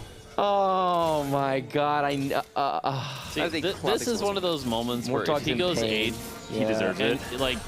This is why we'll never win Worlds, you know? No. What are you talking about? Solus isn't making Worlds, bro. It's fine. Okay, wait, no. That's first of all. Also, this is like the most CN move ever. Yeah, exactly. That's exactly what I'm saying. China literally rolled past 2-star, what was it, Draven VIP? Yeah, in the Sivir meta. And so I know what you're saying, and I do agree that we're farther from winning Worlds than closer to it at the moment, but you can't say it because of something like that. Yeah. Dan's totally right. This is like, there are so many CN players that would think about the game exactly the same way. Yes. If you think, basically what's also saying is he thinks Talia is bad, and he thinks Viego is so good. From his spot. Which I kind of understand why. Yeah, but it's hard to fit the Nasus augment onto a board that involves Samira, that involves the Talia, where it's much easier on the Viego line. And with the Nico, you can reasonably hit the Viego too this game, right? Maybe not, actually. It's probably both. I actually disagree with that. Oh my god, Renegade Crest. 6 Renegade being one of the strongest synergies in the game right now, especially when you're carrying Viego. The only thing that I think could be better than this is if he rerolls against Oxforce Crest. Although he could theoretically reroll and get Battle Mage as well, which is a really strong augment. Oh, he wants second one? If he has to play the Nasus on his board, then... Oh my god! And he's gonna get another Viego here for sure. Of course he does! If anyone watching at home can just picture the saddest person on planet Earth, it is Mort Dog, who is just empty-eyed, staring at this screen, is so mad that Solus was rewarded for playing so inflexibly, but he was... Okay. But North America's chances to win Worlds just increased by a fraction. A factor of 10. Yes, because that is literally what would China do? That's exactly what they would do. So earlier today, Solus was kind of giving Bryce and I the rundown on the Viego tech. Yeah. What a homie. He's pretty confident in giving us the rundown before the tournament, before we played. But because he knew you guys weren't a threat. Yeah, apparently. And it's actually looking at these fights, it's actually so smart. the stuff he was saying, right? Because he was a couple things, right? He was saying that he likes to put Viego in front of the carry. One, because it just has a chance to get back there, but it just gives mana really quickly, and then you just kind of drain tanks. Yep. Because he was saying that he sees Viego as a drain tank, more than like just like a, you know, I'm gonna blow up your Oh! kind of thing. Okay. This is just disgusting. And then Someone we're gonna see check him PC. We're gonna see him greed for Titans here too, because he absolutely loves Titans because he just stacks it in front of the carry as well. Wait, he has an entirely upgraded board. Yeah. Yeah, that's pretty disgusting. The heck? Solus is top 4 in this game. Solus could top He's 1 winning this Worlds. game.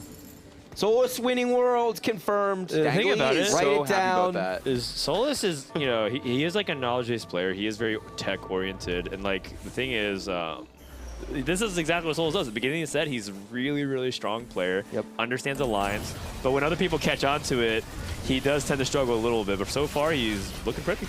Yeah. He is. And that nuance that Appies was talking about, the depth with which he thinks about lines, that's Solus's advantage, right? He finds edge that other people are not able to find. He's just not always clean in his play.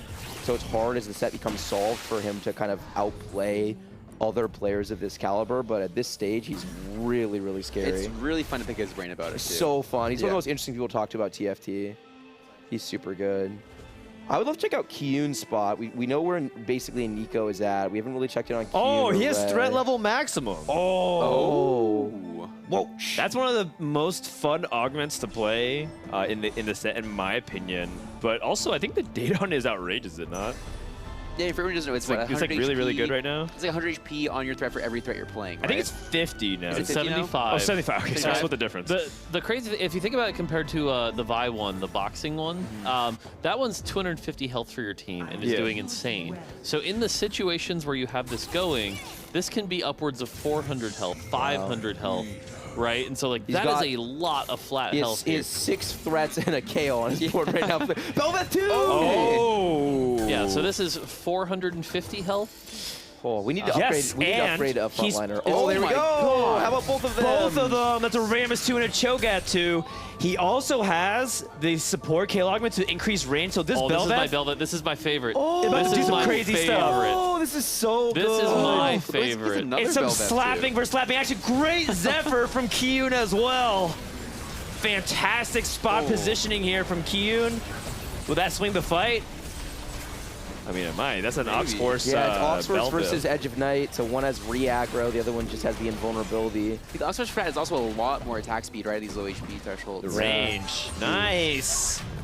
Kyun is now looking like he can potentially make that comeback. The problem is there's a lot of strong boards in this lobby. Yeah, this is a really cool board, but you're right. So a lot of players that were weak and had to roll down at 7 hit, and that's a huge part of the dynamic of the meta right now is because there's so many good units to play around, rolling at 7 is really, really powerful. And basically, one of two things happens. You roll down super hard, you get early access to the units, and if you can get the upgrades, you're ridiculously strong, and you actually have win-out potential, or you just miss and go 8th. And it feels like the players that were at the bottom have hit. We haven't gotten to see a Nico yet, so maybe he hasn't. Oh, it looked like a Nico had an MF2 on his board, and I just saw him make a Sejuani too, so he might have hit as well. Oh, maybe, yeah, because so we watched him roll for the Neela more stuff, right? He was looking pretty strong for the stage. Okay, and then, dude, this Bel'Veth range looks so good. Yeah, look at this. Like I said, this is my favorite. I've been preaching the Recon or this version of Bel'Veth for so long. Ooh, I like the Edge of Night here.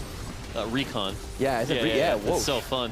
But yeah, the Edge of Night here and the Last Whisper also getting that armor shred, the Hurricane. The Hurricane especially does a lot of procs here, so it can do a lot of damage here. Just needs to up his front line. Right now he's really lacking the front line. He lost to Robin. So the thing with Robin's board, right? We've seen I think there's some really, really cool combinations between units on augments and spats in this set. Spat, pretty hard spat is insane on Zoe. When he has this hard spat, the blue buff, in the blue battery one. So it's so much mana, or rather AP for the team. Okay, and Nico was not the Misfortune player with the Archangel. He is the Viego player with the Archangel. And he is 3 loss. His Viego items are Omega Scuff. I feel like Shred on Viego it's fine. It's not terrible. It's not great. And then he has Guard Breaker, but he has nothing to make it crit. Oh, that makes sense. It's yeah, that was Obsidian Cleaver. I think that the fact that he has a Spark already makes that Obsidian Cleaver much weaker to play around. I wonder how he wants to play the Ezreal positioning. Okay. 2 Sejuanis. So this ends up making it so that Ezreal's going to likely give an item to either Sejuani or Alistar right now? Kind of unusual. Okay, he's going to give to the other Sedge. Okay, he's giving it to the Sedge. That makes sense. Yeah, which is usually like Eternal Winter or Zhonya's or the Anima Visage, the Blitz Grab. Blitz Grab could also catch a lot of people off guard But here. Bella's hitting the Viego first. It's just going to go down immediately because the extra range means that even the dashes, it doesn't react. Oh, the play-by-play casting from Appies. Nicely done. So the second cryo grenade is not going to come out until really, really late. It's 17 seconds of the fight finally going off, but Solus has no more damage. Yeah, and the Belva is scaling, so there's just no incentive. He is dead! So, going back to the Solus tech with the Viego thing, right? So, one of the reasons why Solus feels so safe with having his Viego in the corner like this is, look at his Alistar, right? Any HP item on his board goes onto the Alistar, it will heal up the Viego and it's low HP, and he just doesn't die. You will also always have the healing on the Viego for the cast, and it's going to get big AoE damage, which means it's going to heal, plus the Titan stacking as well. The thoughtfulness of the approach to this line is really, really high from Solus. Yeah. Kurum playing kind of a cool variation of the Duelist board, having things like Shojin on Neela. And looks like Solus was studying his board. Teammates going up against each other. Kurum's not joining with us in the studio, but he's here in spirit. Also playing scope weapons, Zed with no hacker in the backline, by the way. I wonder if he wanted to not hack or if that was his like state. Right. Well, it could be just the fact that they know they're going up against each other potentially, so they were scouting and talking about their boards to try to weaken them. Yeah. Maybe, although it feels like the Solus' board is just always going to dominate Kurum's board here. Yeah. But that's okay. I mean, Kurum has a few lives left to give. Kiyun takes a loss. Dog takes a loss. We could actually check in with Dog. That'd be cool. Haven't gotten a chance to see his spot. I think Dog just hit Zed too. Okay. Oh, Oxford Zed. Yeah, and so this is like one of those variations we talked about where you can actually have them bleed together through Zed and Viego, but there were so many Viego players, Dog hasn't hit.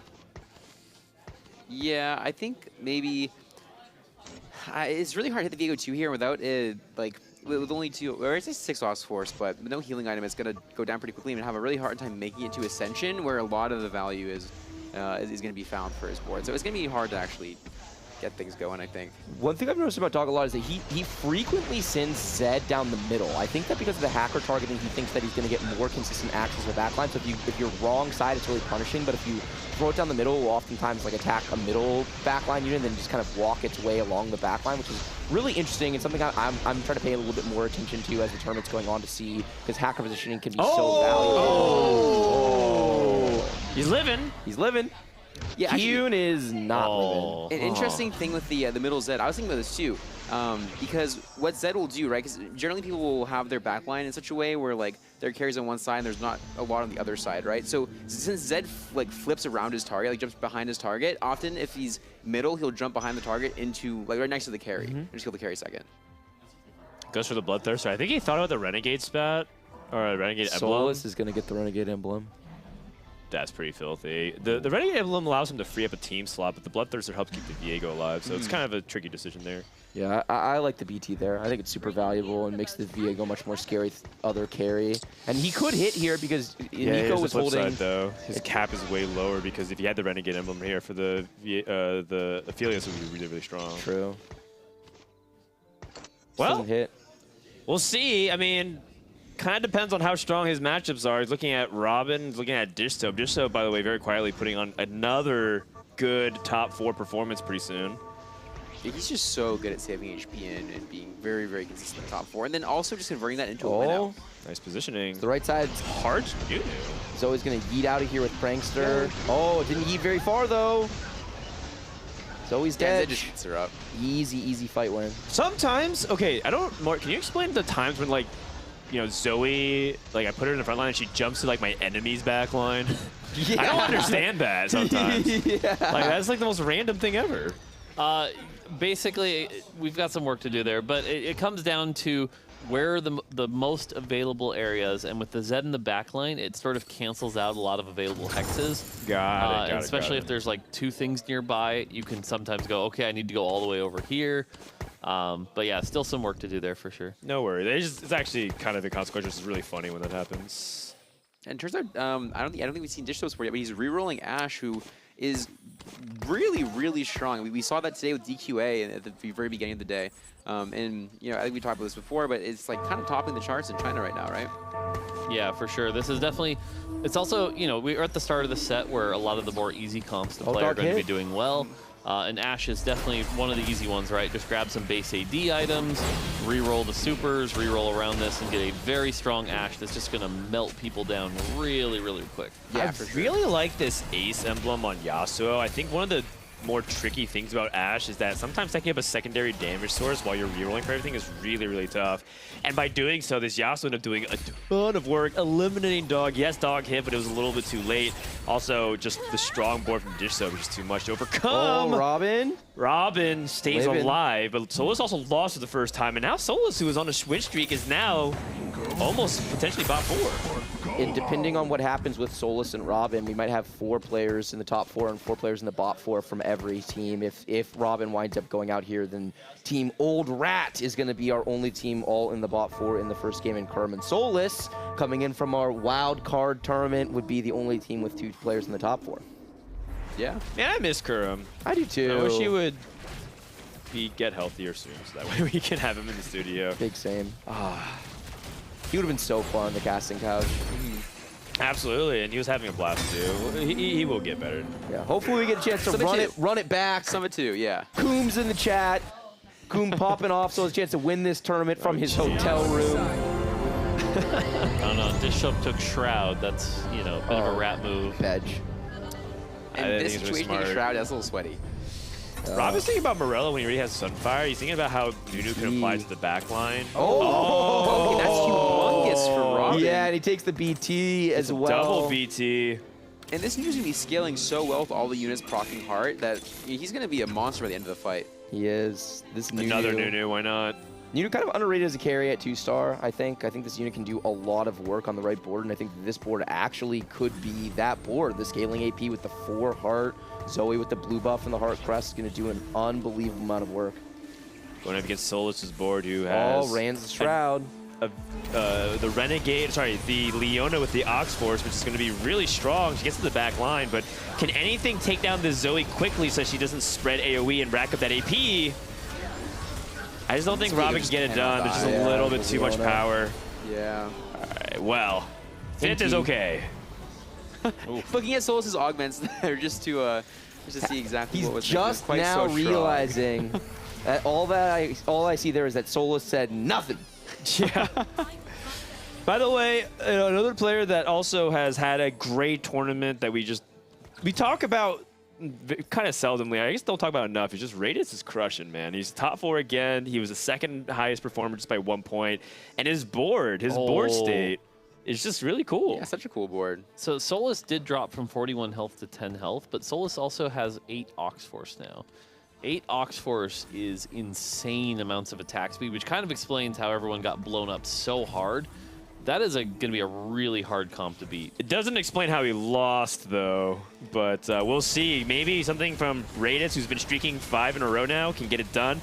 This Fiddlesticks, by the way, with Mana Zane and the Infinity Edge. And ZZ Rides, Gigabits. Dark Harvest can maybe do some pretty big damage. Talon not able to finish off. The Edge of Knife and the Thieves Gloves end up giving a second life. So right in the face, right in the face, right in the face. Make it rain! No! Ox Force. We love Ox Force.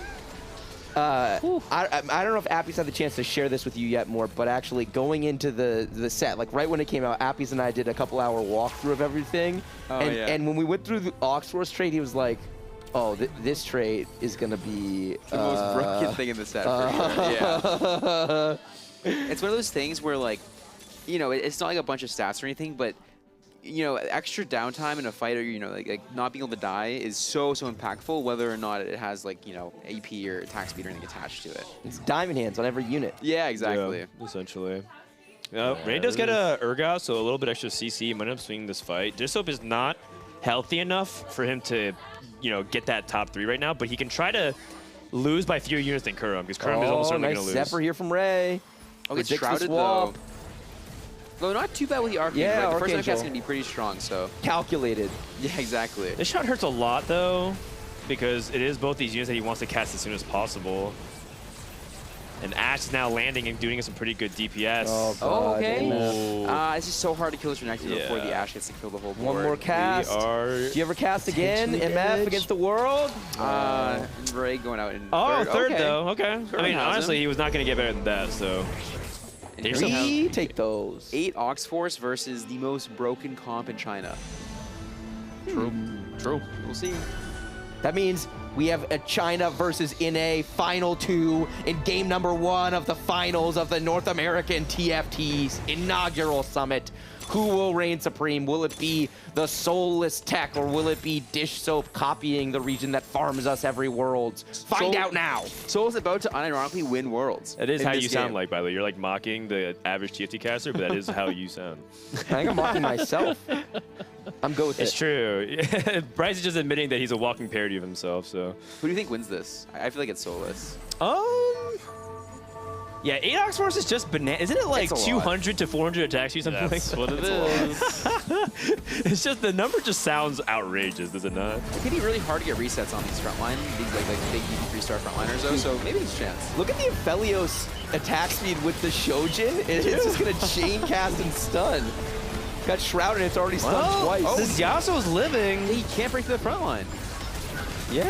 The Ash is just doing it. What the heck? There it is. Oh, Solus just got Dish Soap diffed. Once again, China reigns supreme. Is anybody balancing this game? I don't know. I think literally the 2 people in charge of that are just here right now. That explains so much. Oh, he stands up. Dish Soap thought it was over. He's like, oh, wait, yeah, just get another first. But you have to wait till you get 40 points first before you can get up and leave. How many firsts does Dish Soap have in this tournament? It's a lot. It's a lot. Him and Solus are... Yeah. Just going back and forth. They're probably the 2 best players at this point. Although Ray, I would say I take that back. Ray got top 4 again, and he was playing like off script. The coolest board, right? Like definitely the coolest board. Everyone else is playing like core meta. Actually, the man himself. Nice top 4. Was just singing your praises. I was so dizzy that entire game. I have no idea what I was playing. Yeah, but it was beautiful. I mean, that was a great third. Isn't that good TFT? Mort would say you probably played the best TFT that. Oh, really? I would say You that. must have not watched half the Mort, game. would you say that you are proud of your son? I would say that. He's done so well this weekend. So well. It's Thanks, actually Dad. insane. That's right. He might increase your allowance. And despite with no Katarina in the set, like that's the incredible. That was actually you needed to remove it so that he could reach his final form. Right. Also, how are the breaks working? Because there's a lot of games in a row, right? Are we just like turbo spamming games, It's or 2 games and then break? I believe. I'll wait for three games and a break. Okay, bet. Yeah. So you're holding us up. Yeah. Oh, yeah. Get out of here, Ray. But yeah, I would say. Wow. But thanks for coming down. Actually, tell more people to do that. Yeah. I think Dish Soap and Solus are at the very least the 2 most knowledgeable players in the tournament, and then I would say Ray is just like the fundies god. Like he's feeling everything and he's just playing. You say the TFT. fundies god, like fundamentals. So, he's been using this term a lot, but fundamentals. Yeah, Because apparently my fundies are good at Smash Ultimate. Yeah, no, so. Mort is the Smash fundies god, and his son is the TFT Really? fundies god. Are you? Yeah. You know what I found out? I found that Mort Dog. Can you guess what character he plays in Smash? I'll give you 2 guesses. Which Smash? Melee? And Smash Ultimate. Oh, I he don't loves know. Smash. I don't know Ultimate that well. Is it like an OG character, or is it like a? Because if it's a new one, I'm not gonna giving you clues. Just guess. Oh, I'm down for saying Mort's a Jigglypuff main. No, one more try. Pikachu? He is a random player. You play random? I play random. That tells you everything you need to know. Also, that is the most Mort Dog way to approach a fighting game, which is like that's so all true. characters have equal chance to win. I'm just gonna random. Solus is a main of something, and Mort just sits over his shoulder and shakes his head. No one actually is balancing Smash Bros. Imagine Everyone knows one that. tricking Sakurai. Kazuya Mishima. Oh, the frickin' that was disgusting. That was disgusting. Yeah, absolutely not. But we also have a crew battle later tonight. I think it's. Are we playing Melee? We're having a bunch of TFT players play each other. It'll be pretty fun. I don't know if that's happening on stream though. I'll be watching. Yeah, it's definitely not going to happen on stream. Who's the best? Who's the best? So in terms of the Melee, the TFT scene, I think Pocky Gum would win, but I think there's a couple players that would give him a run for his money. I think Gangly would be. You're one of the people who gives him a run for his money? Maybe if I'm in my peak condition. But nobody's in peak condition. Yeah, Pocky. Is Appies competitive? How good are you, Appies? I'm not very good at Melee. I've actually leveled up a bit this week. I'm feeling pretty good today. I was playing with Dan a bit, but I'm much more of an Ultimate player than a Melee player. Yeah, and then if you count like Zane as being one of us, Zane is the best here. After this week, Zane is one of us. E-Pengu. 1,000%. Yeah, 100%. I don't even know if he chose the username ePengu before TFT came out. Oh, he did. Yeah, yeah. It's like an Okay. OG Smash name, I think. Yeah, no, it totally is. So Yeah. it's just funny because we do have our own Pengu as well. Yeah, maybe Mort named Pengu after him. Actually, Zane, let's get in touch. We might have a solid copyright infringement claim against Riot Games. Let's go get the bank, baby. That's right. That's right. All right, so we're hopping on board with Kiyun for TSM. He had a threat level maximum game. I just think he hit a little bit too late. I think his HP count was too low. Starts Bo, gets dropped Kaisa. That is, you love to see that if you're Kiyun. I mean, this was like the start in PvE. You know, it's just want to point out that a lot of people were like, man, your board was so cool from playing Kaisa and Anima Squad. And I'm like, you Isn't that guys the line? really didn't play PvE, did you?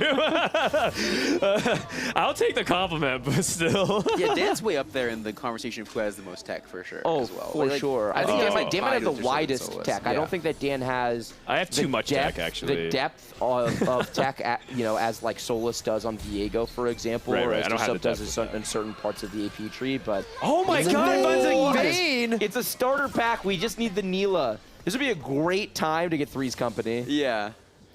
Okay, I mean, obviously, like no frontline units yet, which isn't too great, Yeah. but you have the 2-3 cost Yeah, that make I'm the gonna play comp, this right? Nasus and just get a Galio 2 in next shop, and then we're Bing chilling. Yeah. Yeah, Gal's really good. I think the early Anima squad could also be really valuable. So any Anima squad that you can kind of pair together would be really strong. Also, I think that you can always buy Wukong Poppy, try to play that as a front line. Yeah. People forget, yes, mascots, brawlers, very strong early game right now in the set, but defenders also can do work if you two-star them especially. Kian just does not want to hold frontline units. Okay, here we go. I like that he sold the Lux pair. 'cause, and Lux he's is got a- one oh of these my. items. Is it Recon's Axiom? bad? Yeah, I don't think it's Recon's bad. It's not ever. Recon. You Either- could re-roll here, actually. Yeah, I think Axiom and How reroll. good is Axiom in this line? For which what? For Kaisa? It's mediocre because you actually want more upfront kill condition. I think if this was like later in the game, he could get away with taking something like Mech Crest and playing around it, but I just don't think Yeah. it's very good right I'm now. re-rolling then. So I'm down to either take Axiom Mark or reroll. So the thing about Axiom think Mark it's is that too he can bad. actually just play Star Guardians. Axiom Mark is actually really, really powerful on Talia because she is able to snipe backline units, and then she'll immediately double cast as if she has Mana Zane. And everyone knows that if you are able to double cast on things like Misfortune and Talia, you're going to destroy a lot of things. I feel like that's the kind of augment position that a lot of players, as the set goes on, are really going to learn how to play around. Right now, a lot of people are holding their rerolls for the hero augment just because it's the new thing. It's sort of the unknown thing. But that seemed like a great position where all those augments kind of locked you. I would kind of reroll to kind of open the field up a little bit here, especially as you learn like the tailoring of the hero augments as well. Right. I think having to be kind of stuck into this Axiom Arc line is really restricting where you can go. Well, Interesting. So I actually look at it the other way. I think Axiom is really generic, but it's weaker power on generic. So you can play it with Kaisa, and it's probably okay.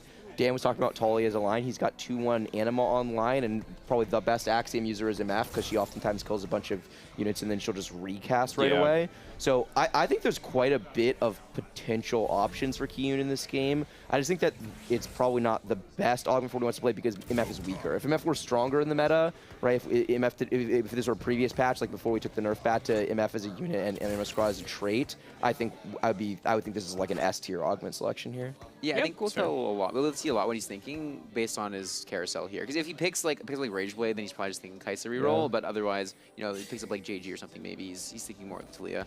I think that even if you were trying to thread the needle and stay open to both lines, you still want to make a dual gauntlet. Yeah, I think Kaisa being able to crit off her plasma application is such a big deal. I agree. Yeah, if you're needing to go vertical recon, because a lot of those you want Vayne and Kaisa on the board, but it's not really worth playing it as in a match just for your ability to laser crit when you could just make a JG. I also don't want more bows here. Not that I think Kiyun's likely to have a ton of optionality. Yep. Oh, maybe Willow's taking a bad loss here.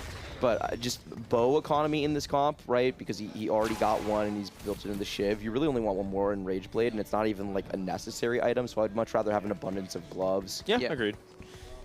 All right, well, we'll see. Kiyun started off kind of strong and then took a pretty big loss. Checking on somebody else here. Let's look at Kuramex. I feel like we haven't really watched him a lot, partially because... Oh, okay, never mind. We can't do that. That explains it. That explains. All right, that's right, because we're pulling the feed directly from the PCs. He's not pulling here. Okay. Yeah. Who else? Actually, I want to see Dish Soap spot because we didn't get to check in on him too much last game, but he's. I mean, he played it super well. Oh. Okay.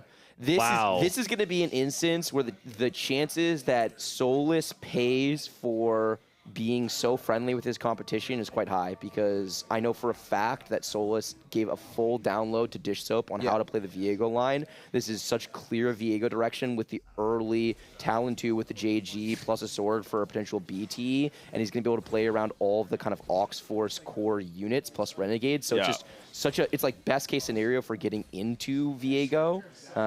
So I think Dish Soap is already insane, probably didn't need the help from Solus, but Solus definitely gave it to him, and it's going to pay dividends for Dish Soap and hurt Solus in this game. I mean, Iniko leveled to 5 with Hustler, plays his teammate. Iniko's not streaking. He ends Dish Soap's streak, who had Fiora too. So this is kind of a disaster for Team Squink in the Sink. I was going to call that out. Yeah, team-wise, that was really rough. I really like makeshift armor. I think that's being undervalued a lot, especially in the early game right now, especially as that 2-star Fiora. It's just like you said, the fact that Iniko leveled, that really cost him there. Yeah, and that's what Iniko should do, right? Hustler is specifically designed for that. There's no reason to make gold, and you can just kind of push your tempo that way, spike that 4 cost. Yeah, it's one of those things where, like, you know, it is a duo's tourney, but you can't really make your decisions solely based on that fact, right? Because there's like 3 other people or 4 other people you can play there, and it's just a little unlucky. Way easier in the late game to do it than it is early. Exactly. One thing, by the way, just want to tie the point that Bryce said before. Dish Soap and Solus conferring is actually quite common. They're in the same practice group, which is something that I found out like a couple months ago, which was surprising. It's like Dish Soap. Wow, another 2-star unit. Upgrades. It was Dish Soap, Solus, and like Pokegom, and I was like, wait a second, these are just like the best tournament performers in North America, alongside like Milk and Sox. Yeah, okay, and then we see Ray playing around the Jax.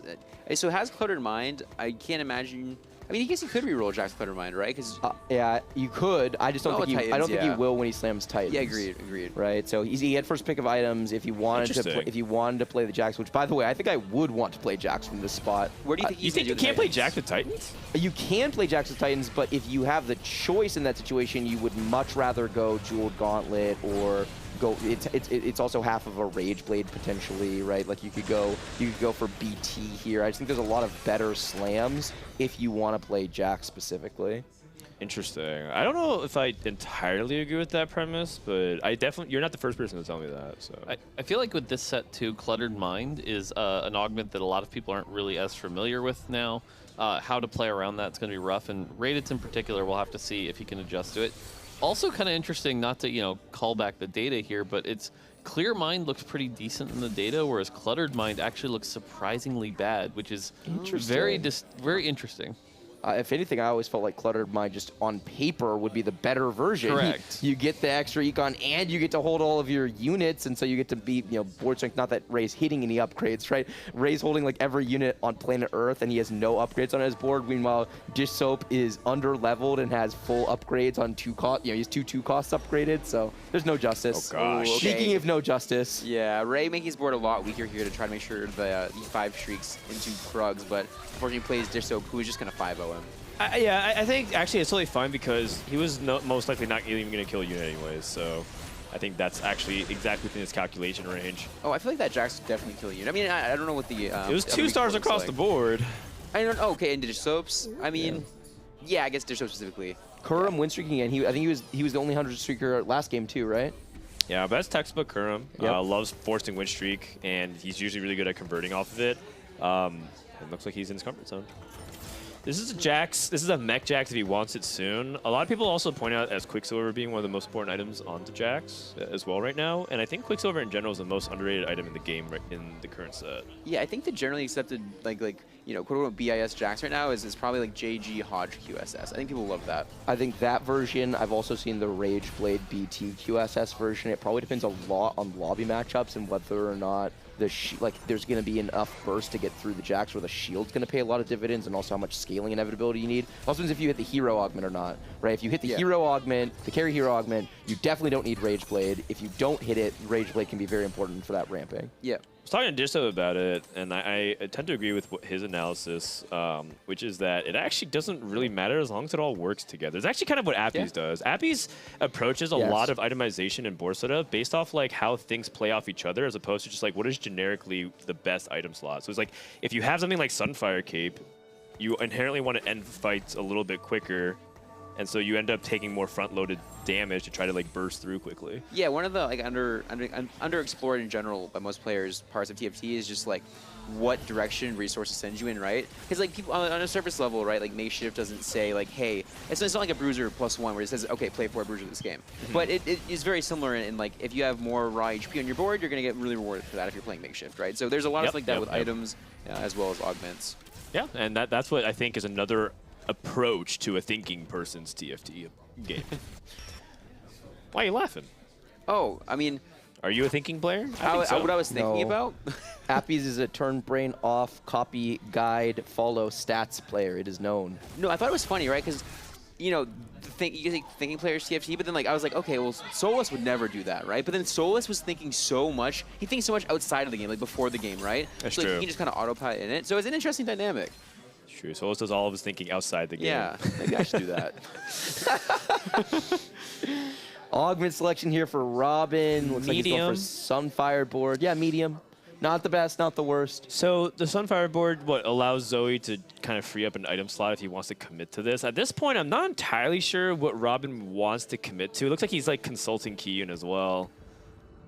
Prankster emblem offers Solus. Yeah, I thought the Prankster emblem start for Solus was really interesting because again, he clearly has some favorite lines, and Prankster doesn't really lead into that well. It does for the way that he thinks about the Viego board. So when something else that he was telling us earlier is that when he plays Viego as a drain tank, he thinks that the only bad matchups are AP matchups. He thinks that the AD matchups are super free because you burst through them, but the AP boards you can like catching strays, and so. The Prankster emblem, because he's always going to wind up with Echo on his board, or he winds up with it a lot of the time. Just as a heads up, Ray surprised Solus. He said, "Solus, don't say." He surprised him with a Blitzcrank hook, and Ray Solus got punished, and the Jinx got pulled, but no one targeted, so she ended up living.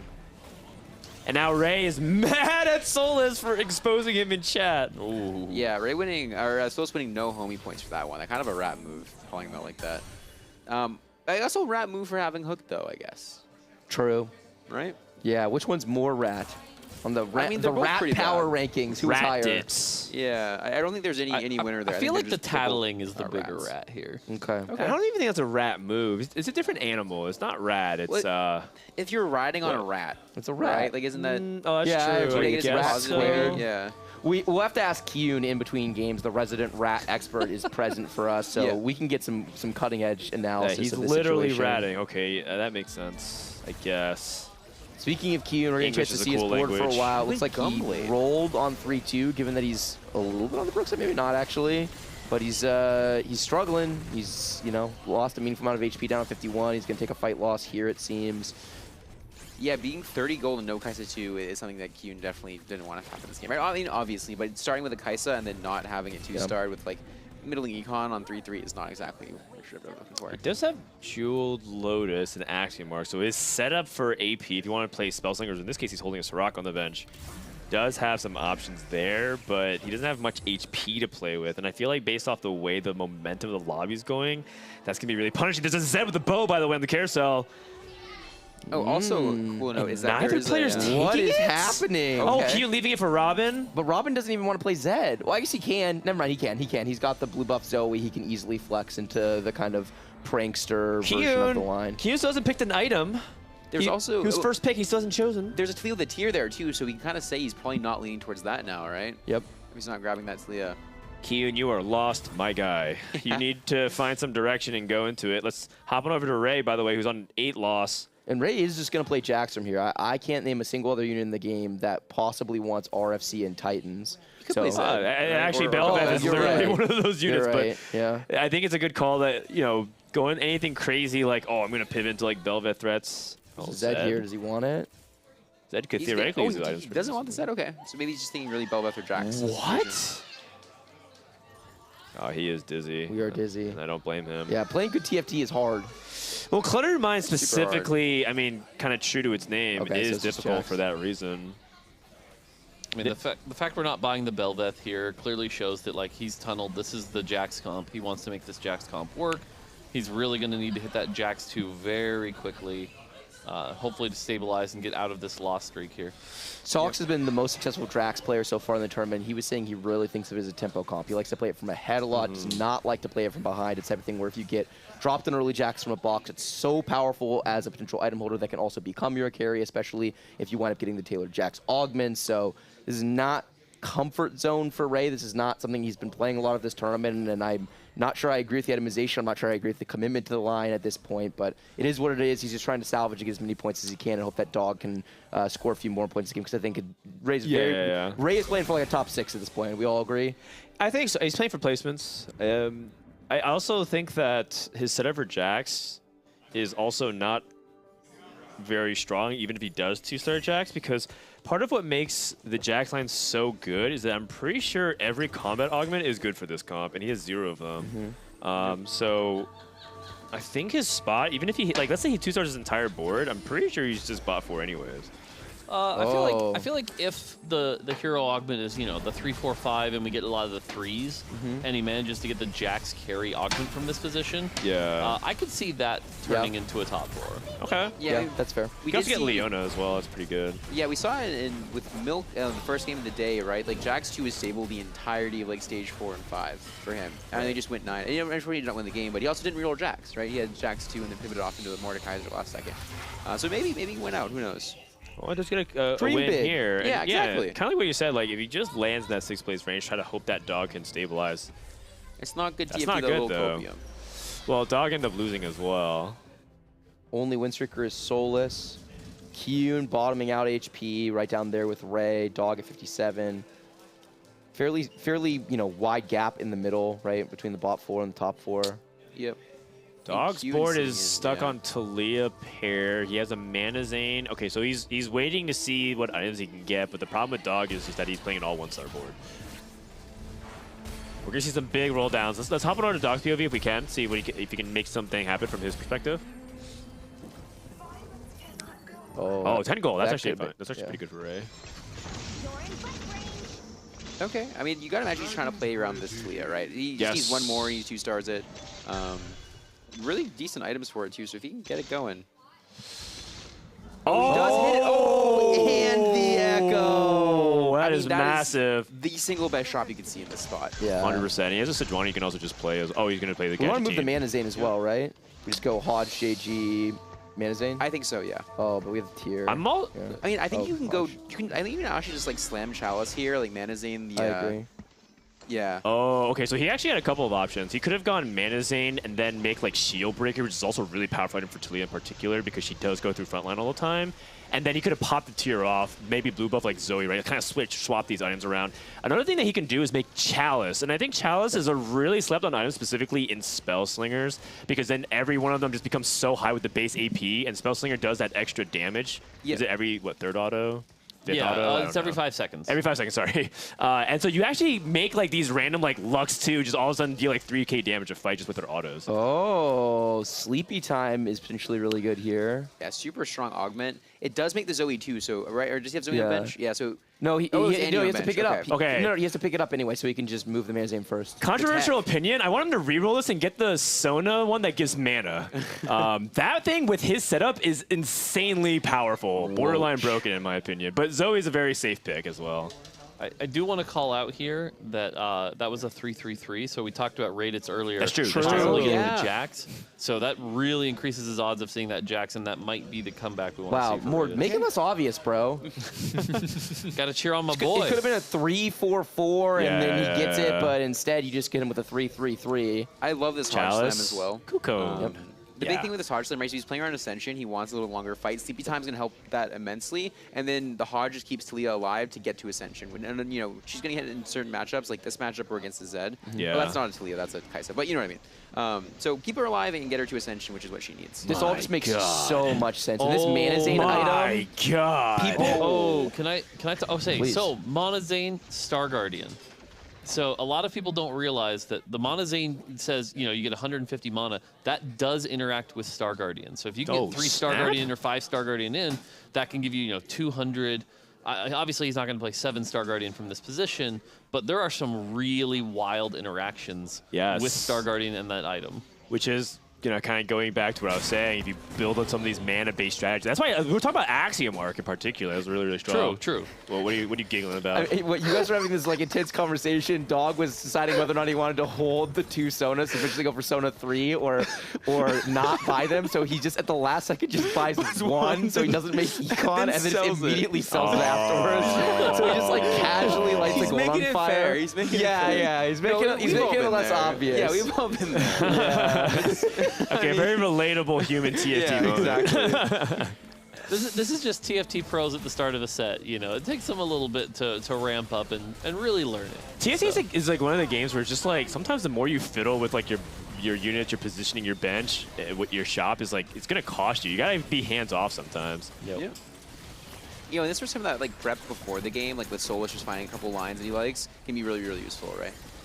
It's true. I mean, I'm talking more about like. There's a lot of TFT players that just like to fiddle with stuff, right? They rearrange their bench, they rearrange their units, they click their items. Sometimes they just like make mistakes. They accidentally put an item on like a bench unit, or they like sell a unit by accident. Accidentally replaced the Lee Sin 1 with the Lee Sin 2. Yeah. Or sorry, Lee Sin 2 with Lee Sin 1 earlier. I accidentally locked a shop and then demanded a remake. Well, I think it's related, though, right? and then won the game. I think it's related because like, everyone has like a certain amount of like mental capacity in a game of TFT. And if you're using a lot of that to try to figure out your macro, then your micro is going to suffer. True. Fair enough. Balance in all things. Exactly. Except the game. We didn't get... Okay, there's our view. I wanted to see Raid. Okay, so Raidus did get one of the Jax augments. We want to see which one that is at some point. I'm hoping it's the carry one, because I feel like if he got the carry one, that's going to cover a lot of the weaknesses of his Jax comp. Right. What color is the carry one? Purple. It'll be purple. So he has the evasion and dodge. 2 Viegos he just rolled past. So a little unfortunate here. It's not that evasion is bad by any means, but I feel like with these items, the carry one would have given him the ramping he needed to win some of these late game fights. Completely agree with that. Will say that I saw 2 Vayne augments picked, and I don't think either of them were Kiyun. So I think that means that you have 2 people who went into Night, which means that there's going to be at least 2 Zed players in the lobby, and evasion is disgustingly good into Zed. Yeah. And here's one of them. Oh, and this is a Zed player, actually, or this is someone with a Zoe augment, so there might be 3 Zed players in this lobby. This is Robin, his team, Kiyun's teammate, and then Ray is on the correct side of like dodging, but you do want the Jax to jump onto the Zed as soon as possible. Yeah, I think the big issue here, where like Jax does traditionally win this matchup, but he also has no healing. No healing. Which can really, really swing things. Yeah, and that's part of the combat augment thing we talked about, right? Some of the combat augments is healing, some of it's just like Jeweled Lotus, some of it's Battle Mage and Knife's Edge. Ray, unfortunately, is kind of stuck in the worst of every option now. I also think this all goes back to 2-1, or sorry, 2-5, when we were talking about his itemization selection, where he slammed the Titans, and I said, I think he's not going Jax, because I can't imagine why Jax would prio Titans in this spot.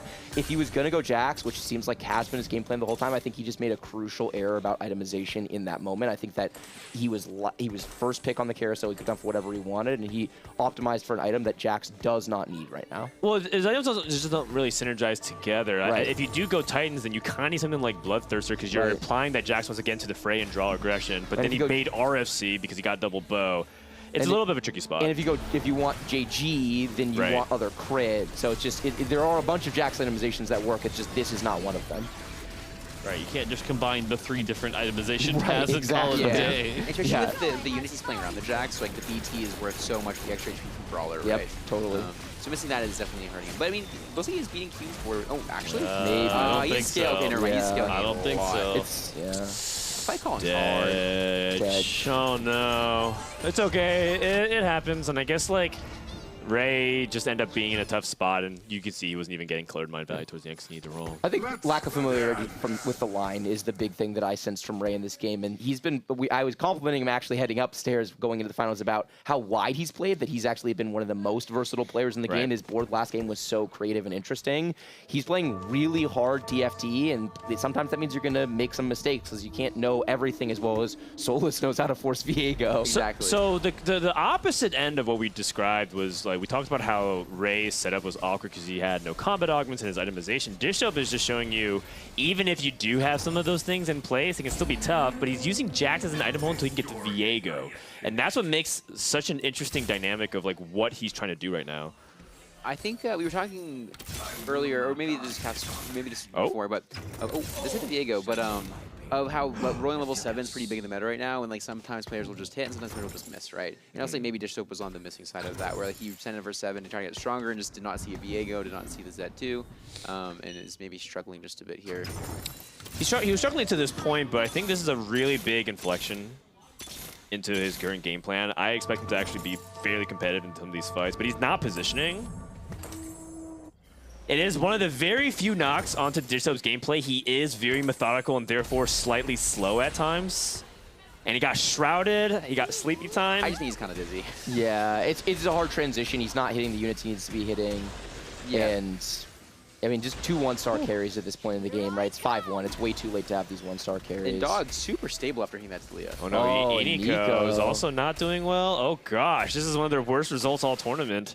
Yeah, I think they only had 1 lobby, if memory serves, the whole 9 games where they qualified, where they both bottom forward. Right. Yeah, trying to find that Z2, and it's just not showing It's up. This is exactly what we were talking about earlier. Yeah. It just feels so bad to watch because we've all been in these spots, and Dish Soap is playing it the way you have to, right? He's making the decisions correctly. He's just not hitting. Unfortunate. So hopefully, in his mind, it's kind of weird because he wants to try to play like this 5th, but it's up against his teammate, and so he has to feel like he can't position specifically against Iniko. And it is. But you know, the bright side here is that if Kyun dies, that means at least one of them is guaranteed the 5th, right? For sure. Fair That's a great point. Yeah, they're definitely rooting against Kyun right here. I was gonna say sometimes you position based on if one of you has an actual like win out possibility from here, but looking at Nico's board, I don't know. And Nico was on 2 lives actually, his last stand. So this is actually the way that they both stay alive. Pause champ? Any chance Kyun died? Oh. Okay. Kyun did die. That worked out real well. That worked out, yeah, Okay. so well. And this is... That was great. I would bet a lot of money this is where we end. hold last on. stand, some value here? Where'd that gold come from? I mean, actually, yeah, the Sedge 2, the Smear 2, there's some really strong stuff on Nico's board here, so he's not out of it yet. Yeah, the question is it strong enough to win out? Last stand is definitely a win out type of augment, but man, I'm not sure that this board state is one that I look at and say naturally lends itself to. Not. We saw Nico, or excuse me, Dish Soap win with Last Stand, earlier this weekend. But that was a much stronger capped out board. It's a stronger capped out board, but I think his board is still competitive to at least win a couple fights here. It's about whether or not he can continue that curve. Yeah, it's just the gap between Dish Soap and Nico right now. 45 versus 9 and 1 is just so rough here. Oh no, you're seeing like the reverse effect of Prankster. Prankster just gave Viego all these resets very easily. Oh, and now the Sedge is getting... Oh, okay, they didn't even get the reset up. He's not even beat Solus. It's not looking We great. did appreciate your hopium, Dan. I mean, his board is strong. His board's not weak. Like, that's like the crazy thing about it is that I'm pretty sure his board's top 3 in the lobby in terms of strength right now. But it's just he's going up against like another person that's even stronger. And Dish Soap ends up falling out in 5th as well. Kurum and Solus, once again, the only team with 2 players in the top 4. Our wild card team putting on a clinic in the finals. It's true. In true TFT tournament fashion, the storyline that has the worst for production value, because Kermit isn't here, ends up doing the best. So Dish Soap, we actually talked earlier in the game about the meta being oftentimes if you're behind, you just roll it deep on 7 and you just like have to hit your upgrades. Was this just one of those games where you just could not hit? Close to the mic. This is known, but this Kyun guy is actually the biggest rat. He's like going guaranteed 7th. And there's a spat Zed that like I get that I actually just win the game or like I go like top 4. He just takes it and goes 7th. just to hurt me. Like, it's true. It's true. Ah, man. Unlucky. First time. Wait, did you see Kyun start? He had Vayne, Kaisa. Out of boxes. Yeah. Tier, Bow, Rod. Tier, Bow, Rod. But his first augment was a little bit tricky. Yeah, it was. It is what it is. Oh God, this Viego. Solus does it again. That's kind of the big problem with things like Zeke's and Chalice in this set. Yes, the effects are powerful, but clumping this set feels extra bad compared to recent memory. I can't remember a set where it felt like clumping was this punishing. So you may be wondering why Solus' board is so strong, and the reason is because he has 4 fawns. Count 4 fawns right now, according to him. He was telling Bryce and I earlier that you have 4 core units for Viego, and all of the rest are just fawn. Okay, what are do you want to say the core units? It's what? It's Viego, Alistair, Talon. What's the last one? Is it Echo? Like Leona. I guess, is a It Renegade. gives Aegis, 2 Aux Force, 3 Renegade, and then you flex from there. If you have Aux Force Emblem, it sounds like you almost always want to go 6. Same basically for Renegade Emblem if you can find it and get it online. There's lots of duo carry options. We've seen a lot of players play Zed. Actually, it's not how Solus prefers to play the line, but you definitely can play it. It synergizes really well because the Viego punishes clumping and the Zed punishes not clumping, essentially. Yeah, so if you're a Viego, or if you're a Fawn fan, play Viego and you get 4 of them for free. Fawn fan. The funny thing is, the 4-unit board looked like it would win fights. It would. Yeah, for sure. Units are pretty good. Mort Dog, over-under and how long it takes for TFT players to stop calling it Force of Nature or Fun? Oh, right. I am hoping within a set or 2, but you know how it is. Legacy stuff is hard to change. I mean, we're still seeing people on the desk call it Nikos. I think you need to wait for the second generation of TFT players. Who didn't actually play that? Yeah. When my daughter grows up and becomes a TFT superstar and faces Ryan in North American Finals in set 29, that's when they will never even know what Fawn was. So Rainplosion actually has been a good example of this, though. Rainplosion has come in kind of late, and I see some of her terminology be a lot more updated than, say, Appies or you guys. So. He's just firing bullets at the entire couch. He just bullet timed us. You know, I mean, if the shoe fits. Robin is in the room. Solus. Okay. Edge of Night is pretty decent here. Wait, and he also got on Mordecai. I also just realized that he got Spark from Leona. Urgot. So he just has Shred now. Important to note that he had Urgot too. He had more. Yeah, but still. Yeah. Sorry, what? It's important to note that he hit Urgot 2 and did not type anything in chat. Yeah, so. he said nothing. Yeah. Solus never says anything, actually. But he does complain about other people saying nothing. No, what he said this game was he said that Ray had a hook. So he is like the rat in this game. Oh, yeah, no. Solus is dirty, hard forcing, trying to trick all the noobs with other information. Like, yeah. Man, this Solus guy can't catch a break. He literally shares the tech that weakens his average placement, and now he's just catching flack for actually taking it seriously. But this Kurum board he lost. Dude, Kurum, Solus, on and off. Yeah. Interesting. Seems like Robin's fallen off at this point. Can't beat anybody. I mean, Robin's going. He went 5th game 1. He's going 4th game 2. He's just doing the Robin final lobby thing. This is really Kiyun's fault when you think about it. It's true. Kiyun going 7th 2 games in a row. Yeah, is not helping his team. Well, Kiyun's their 1st or 8th player, right? Kiyun's the guy that's got to play for these top finishes most of the time. I processed that, Bryce. You saying like Robin's like falling off as a player? I was like, what? That was out of nowhere. What the? Who's that? No, I would never shoot shots at Robin. Only thing I can make fun of Robin is his age and his APM. It's just funny because Bryce is older than Robin, and Robin has more APM than Bryce. Yeah, exactly. But if I continue to spread the narrative that that's not true, then I'm not the worst, right? True. Yep. This Zed, by the way, no Edge of Night, no QSS, nothing defensive, just pure offense. Kind of Giga Chad though. He's doing a lot of damage. Yeah. Unfortunately, does not. Oh, actually. Might have Zed goes. Getting it done. Zed wins. So close. The block sometimes wins these. Does not, but again, a solid 4th place. Lost a dog. That's interesting. Kurum with the hotel buff. Yeah. No cam on Kurum, by the way. It could easily be like Juan Mi over there, just in the hotel room, dominating these moves. I mean, Kent left, so. Oh, that's true. I haven't seen Soju in an hour. Yep. Well, that can't possibly be it, though. No. Surely not. Surely. So are we having this Leona intercept the Zed backline, or are we sending the Leona last second to Hacker? Is there anything like other complicated because we're not using the horse at all? Looks like he is. He's trying to intercept it. Apologies for no game sound. We're using the player's PC. Looks like Dog has muted the game entirely to focus. And this Gadget Team BT is far and away the best item he could have rolled here. Yeah, for sure. The way it interacts with Warmogs as well as just the healing. Leona. Yeah. God, this Talia. Not that it really mattered, it looks like. Yeah, he just destroyed this fight. When you can full sell-out position for that fight, it's just Talia's going to win every time. And this Mana Zane is just so ridiculous. The first cast is going to chunk everything, and the second cast is going to kill everything. Another thing worth noting was that we showed stats at the beginning of the day of how Talia Spellslingers has actually top forward like 90% of their games. The one game they didn't was played by yours truly.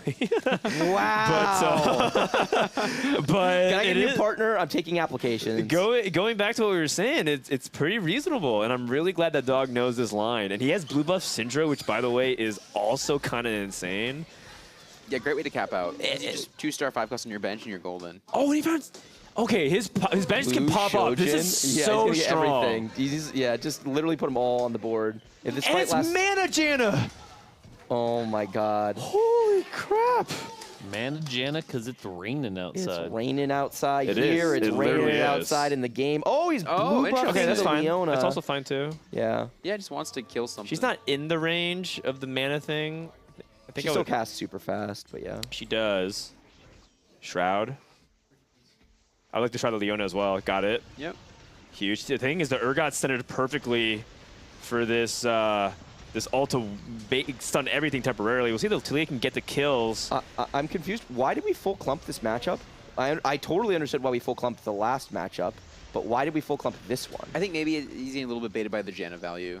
Oh. Which maybe we'll watch this fight and be like, okay, maybe next time we. Yeah, try that's to like unclump a Giga bit. not worth. We just need to really spread out. Viego plus Urgot is just such a punish for this full clump. And the Echo got destroyed by the Leona on Solis' side there. No, So maybe this is the matchup though I would. Yeah, clump. he should stay for this. Oh, Leona Nice, too. nice. That's definitely worth. You can probably sell like one Mordecai. Oh. Okay, that works. Sure. Okay. But yeah, this matchup seems quite good. Did you see Kerm's TG? What he really needs to do here is he needs to get the Echo in front of the Sejuani. Echo will cast because it's solo tanking, and it will dash through the Sejuani and cause Sejuani to ult actually backwards. That would make this like just gigabit positioning, but I think it's going to be tough. Although Kurum with TG, look at those it's Thieves so Gloves roll. Are you punishing for kidding Oh, me? Leona immediately targets a Zed. And the Zed going down would be a big DPS. Oh my What the God, heck? It just wiped the whole... Donger J. board. Look at Dog's face. Yeah, see, the thing is, right? Like, if Mortals It's the TG like Thieves that, Gloves, yeah. 'cause you have to clump into the Zed matchup like that, but the Mortals Yes. punishes it. It's like a better Viego in that matchup, right? Because the Viego Zed board is so good because you force pull in the clump, the Viego punishes. Mort is literally just better Viego in that spot. All true, but if he rolls tank items on the Thieves Gloves, then that Mord ulti hits everything and shreds all of their MR, which is not particularly relevant on a Zed board. Deathblade Declaw this round. Yeah. You're telling me this guy rolls Deathcap Yes. JG with Jeweled Lotus on a Mordekaiser too? Yeah. Just one-shot every board in the game. Yeah, literally. We were just talking about that. I'm convinced TG is the best item in the game after this week. Yes. Everyone has Yes. been rolling the best TGs over and over and over again. Yeah. Maybe Setsuko shared his tech about how do you get a prismatic augment without being in a prismatic lobby, because he's kind of always had access to Setsuko gloves and Setsuko in shopping. But it feels like everyone has Setsuko gloves this tournament. Agreed. The TG like a very high priority item in this kind of environment. When you're How much RP I got? gotta spend more to get those kinds of Thieves Gloves? Ooh, more than you've got. Oh man. Got more items for Solus too, just an RFC for fun. Interesting that they're like, I don't know, like Solus and Kurum are teammates. They don't really have to super sweat. They are Giga Sweats. They are Giga They're like Sweats. playing it out. They did it last time too. RFC Mordekaiser? Oh, it's time. For some reason, Solus seems to think that if he continues to deny Kurum his first places, that Kurum will like keep popping off to try to get his first to the tournament. Because Solus has like 100 of these, and Solus comes down here and brags like Kurum still doesn't have a win. It's like he's on your team, bro. Hold on, man. That fiddle just destroyed the Dude. entire board. A lot of CC, and then Diego kind of finishes everything off. I mean, a little bit of HP left on Kurum to finish it out, but I feel like maybe the positioning wasn't super great into the fiddle. But it's tough, right? Because if you don't clump, then like there's so many threats. Oh, really Crap good too. ward items again. That could absolutely make the difference here. If Also a he Shroud. if he crits. Oh wait, he can't crit. Wait, no, he can. He has Jeweled Lotus. Okay, so if he crits, this is gonna get really, really disgusting. Yeah, also the Shroud on the field is not relevant at all, because the way Solus has to position his Battle Mage was inherently makes him a lot more clumped. Yep, for sure. Oh dear. Kurum needs to pay attention to that Shroud. He needs to get max scary. value. Okay, so he swaps it, and Solus doesn't. Right, and he actually shrouds some irrelevant units for the Yeah, most part. really, really bad Shroud. Like super, super low value. Here comes the Mordekaiser ulti. Where's it gonna hit? And it's just completely with. Oh, it does. It actually hit the Viego. Oh. Viego's still alive though? Not anymore. No, I don't think he can get Fiddle's it gonna have a done. lot of captive value here. It doesn't matter. Hold on, 1 second. This Fiddlesticks? It doesn't matter. This Fiddlesticks. Wait, 1 second. No. 1 second. Hold on. No. Hold on. He's ramping sure shot. Surely. No. Wow. This Solus guy just wants to gatekeep his partner. Give him a win, Solus. Come on. Says Solus. 15 points. That's going to be back-to-back. Pretty big boost. Wow. They might be at checkmate after game 3. Yeah, we literally, I said it's got basically no one, I said no one has gotten beyond like mid-upper 30s, so how could you possibly get to 40 in 3 games? Well, And I will say, I think in this field, Solus is maybe my favorite player to be able to pull out a first when he needs it. Yep, for sure. Yeah, but he's also the most likely player to like go 8th on checkmate like 5 games in a row. Him or Kean, I think. It does feel like if they get to checkmate, that just like everyone rolling down, holding the Viegos. Because, I mean, he is pretty one note, which does seem like a pretty clear weakness right now. Yeah, everyone breaks up the tech. Yeah, he's only playing not Viego when he gets like pushed super hard to some other thing that he thinks is really strong, like the March of Progress game. But otherwise, he's just forcing Viego. I mean, he got all the bad luck out yesterday because, like I said, he was trying to climb and he was at Diamond 1 like 70 LP. He's like, I just want to get the Masters call a day. He got contested so often. He was just going 5th, 6th, 8th, 7th, 8th. So he got it out yesterday. And today he's able to hit. Confirmed. Diamond lobby is stronger than Summit lobby. I was about to say, that's what I'm hearing. The solo queue harder, Disneyland harder than Summit. He does actually have the Jax line in his pocket too, though. He does, for sure. Yeah. He for sure does. Yeah, fair enough. Yeah. Man. What a first 2 games. Holy crap. Solus and Kerm just absolutely popping off. Yeah, they're really, really good. What do they need to get to 40 is threshold, so they only need to get 10 points out of this game, right? Okay. They're 1-2 So both that's games, third, right? fourth? No, they're 27 points 27? total. Oh, Right? okay. So they didn't go 1-2 the first game. They went 2-4. Oh, right. Yeah, they're 2-4, 1-2. They're 27. They have an 11-point gap over the next highest, which is Ditched Open and Nico at 16. Robin and Kyun are at like 12 or something. Yeah, something like that. So they basically need 0. They need 13. They need 13 to Which is hit still pretty checkmate. hard. Yeah, that's hard. I mean, and that'll be the big storyline of this game too, because if they get that much earlier access to checkmate, their win share of the tournament goes way up. But if they don't get there this game and then someone else catches them, it's amazing how much like it almost doesn't matter, right? Where if you have two teams going to checkmate at the same time, chances that one of those 4 players wins is pretty high. Right? What was the initial point suggestion for the checkmate threshold? Was it like 36 or something like that? 37? 38. It was only 2 points 38. lower. Okay. Yeah, we made a couple different adjustments just based on like, showtime and how many games we thought that we wanted it to be around. So the theoretical, I'm looking to Boyses to confirm this because he's the one with all the spreadsheets. But I think the theoretical for the format we have is like it's around 6 or 7 games average. It's like 6.5. But right now, it might be 5 or 6. Yeah. Kind of looking like it. I So. mean, it depends. We'll see. We have a lot more games left to play, I guess. We do. Yep. All right. The nice thing is with that big a lead, regardless, right? Even if let's say they come out in second, right? Like that's a big jump in prize pool, and so I think they're going to be really happy with that, getting that early boost. Yeah. And so walking away with that big chunk of change. Yeah, it's hard to envision them not going at least second place from the spot. Yeah, I think they're almost guaranteed it unless they just bought 4 every game. Which feels so unlikely. They've both been so solid. Kurum, I mean, we haven't gotten to look at Kurum's spots, so it's a little bit hard to say what's happening. Kulu is some high roll because he's the early win streaker every game, and obviously everyone would like to be the early win streaker, but he's just so good at creating those positions and then playing from them. And then Solus is, if he gets ahead, he raffle stomps the lobby, but also he seems very good from behind. The one thing I will say about Solus and this narrow Viego style is he is the most susceptible to low rolling if he does fall behind in a game, because he's not like, we saw Dog pilot a nice Talia game into a top 3. The itemization from Dog was functionally the same as what Solus had available to him the other game, right? With the Jewel Gauntlet of Hodge, and then it would have been a Shojin instead of a Mana Zane, but just not willing to play the other lines means if you don't hit the Viegos, you can easily go bot 2. Streaming. Yeah, it's funny because you had Solus come up here, right, and talk about like converting wins, and everyone sort of memed about high rolling a little bit, but it is very clear that like it feels like for Solus, it's like if he hits Viego that early, like there's a real benefit to just being like, I know how to win the game now. You know, like he has one line where if he ever hits it, it's just like he can play so securely there, and that feels really valuable. And it also really helps that Viego 1 is stable. It's, which a lot of the 4-cost 1-stars are not stable, right? I think Zed can be, as we've seen in this tournament over time. I kind of changed my opinion on this.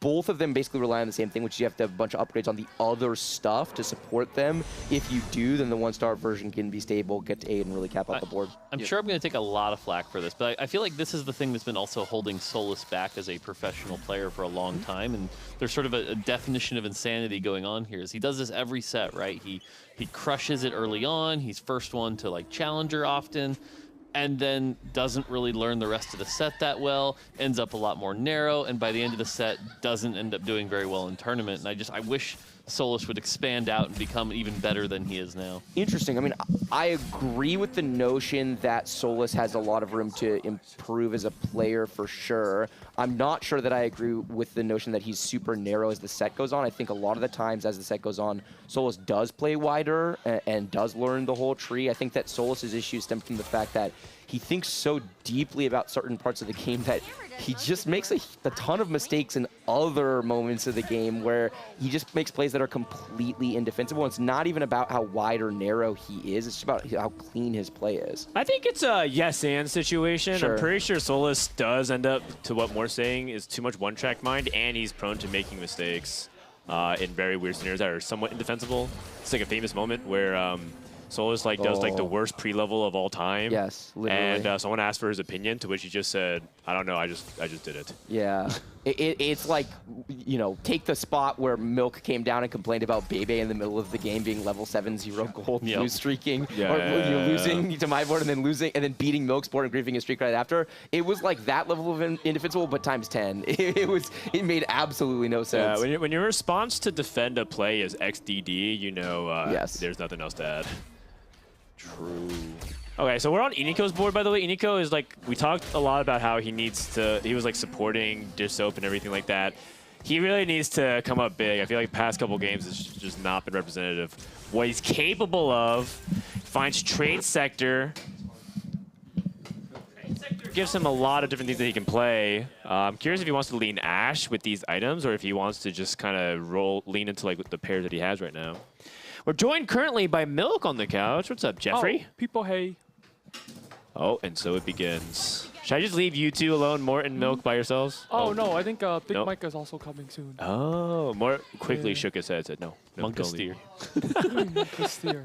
Have you? Monkasteer moment. Have you listened to Bebe stream at all since meeting Milk? No, I haven't. Oh, is it starting? He gets asked like every 15 minutes if he has learned any new, like what's it like meeting Milk, and he keeps saying how he learned all these different Twitch emotes, and he just rattles them all off in a row. I mean, the thing is we play a best friends game, and he doesn't even know like what emotes I use.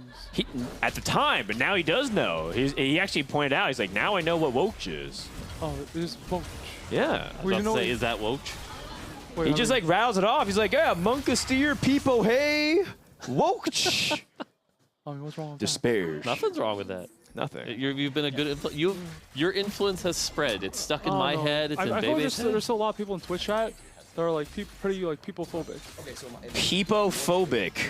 There's a lot of them. So not only are you making up new emotes, you're making up new words. No, that's a term people use already. Is it? Well, that's their problem. Making Monkasteer out of here. Part of like Twitch chat that's like people-phobic. I see. You're an activist in some ways. No, there's anything like other people say it already. Oh, okay, got it. So you're just a follower. Yeah. Okay. Someone will make that emote, the peepophobic. That'll be a new one. Yeah, what's up, Soju? Welcome to the couch. Hello. Sup. All right. This will be the most biased casting in the world now. Sure. Because are we just rooting for Ray and Kiyun? Oh, really? Oh wait, who you? Wait, I thought Kermit Sosa already won. Oh no, it is TFT. In TFT, anyone can win, even the worst players. Oh, well said. For example, set 3 regionals. No flame to the Oceanic players. So. What? Oboe? You're gonna take away the one accomplishment that they've had? No. I said no flame. Oh, well, he said no flame. The one accomplishment, they have made Final Day at Worlds more often than EU. Wait, is that true? Jeez. I mean, it might actually be. I don't know. If that's true, it sounded good. That is. Don't they like always make final day? Oh God, he loved the beat Oh dish God, up. Solus with the trash. I think talk. Oceanics is one of the highest like placements actually at Worlds. So is average. Japan, I think. Japan has low-key popped off in a lot of those championships. Do you know who's the second worst region out of like 6? That's right, EU West. Also the highest player participation. Wait, you think EU West is worse than EU Northeast? I thought They're the same. They're the same. You said West specifically, so I was confused. So you just mean EU. EU. Oh yeah. EMEA. That stands for there something. you go. Or but EMEA. I do not know. I just call them all. I learned that. Yeah, I just put them all to recently. EU. East. Well, when I say EU, I mean EMEA.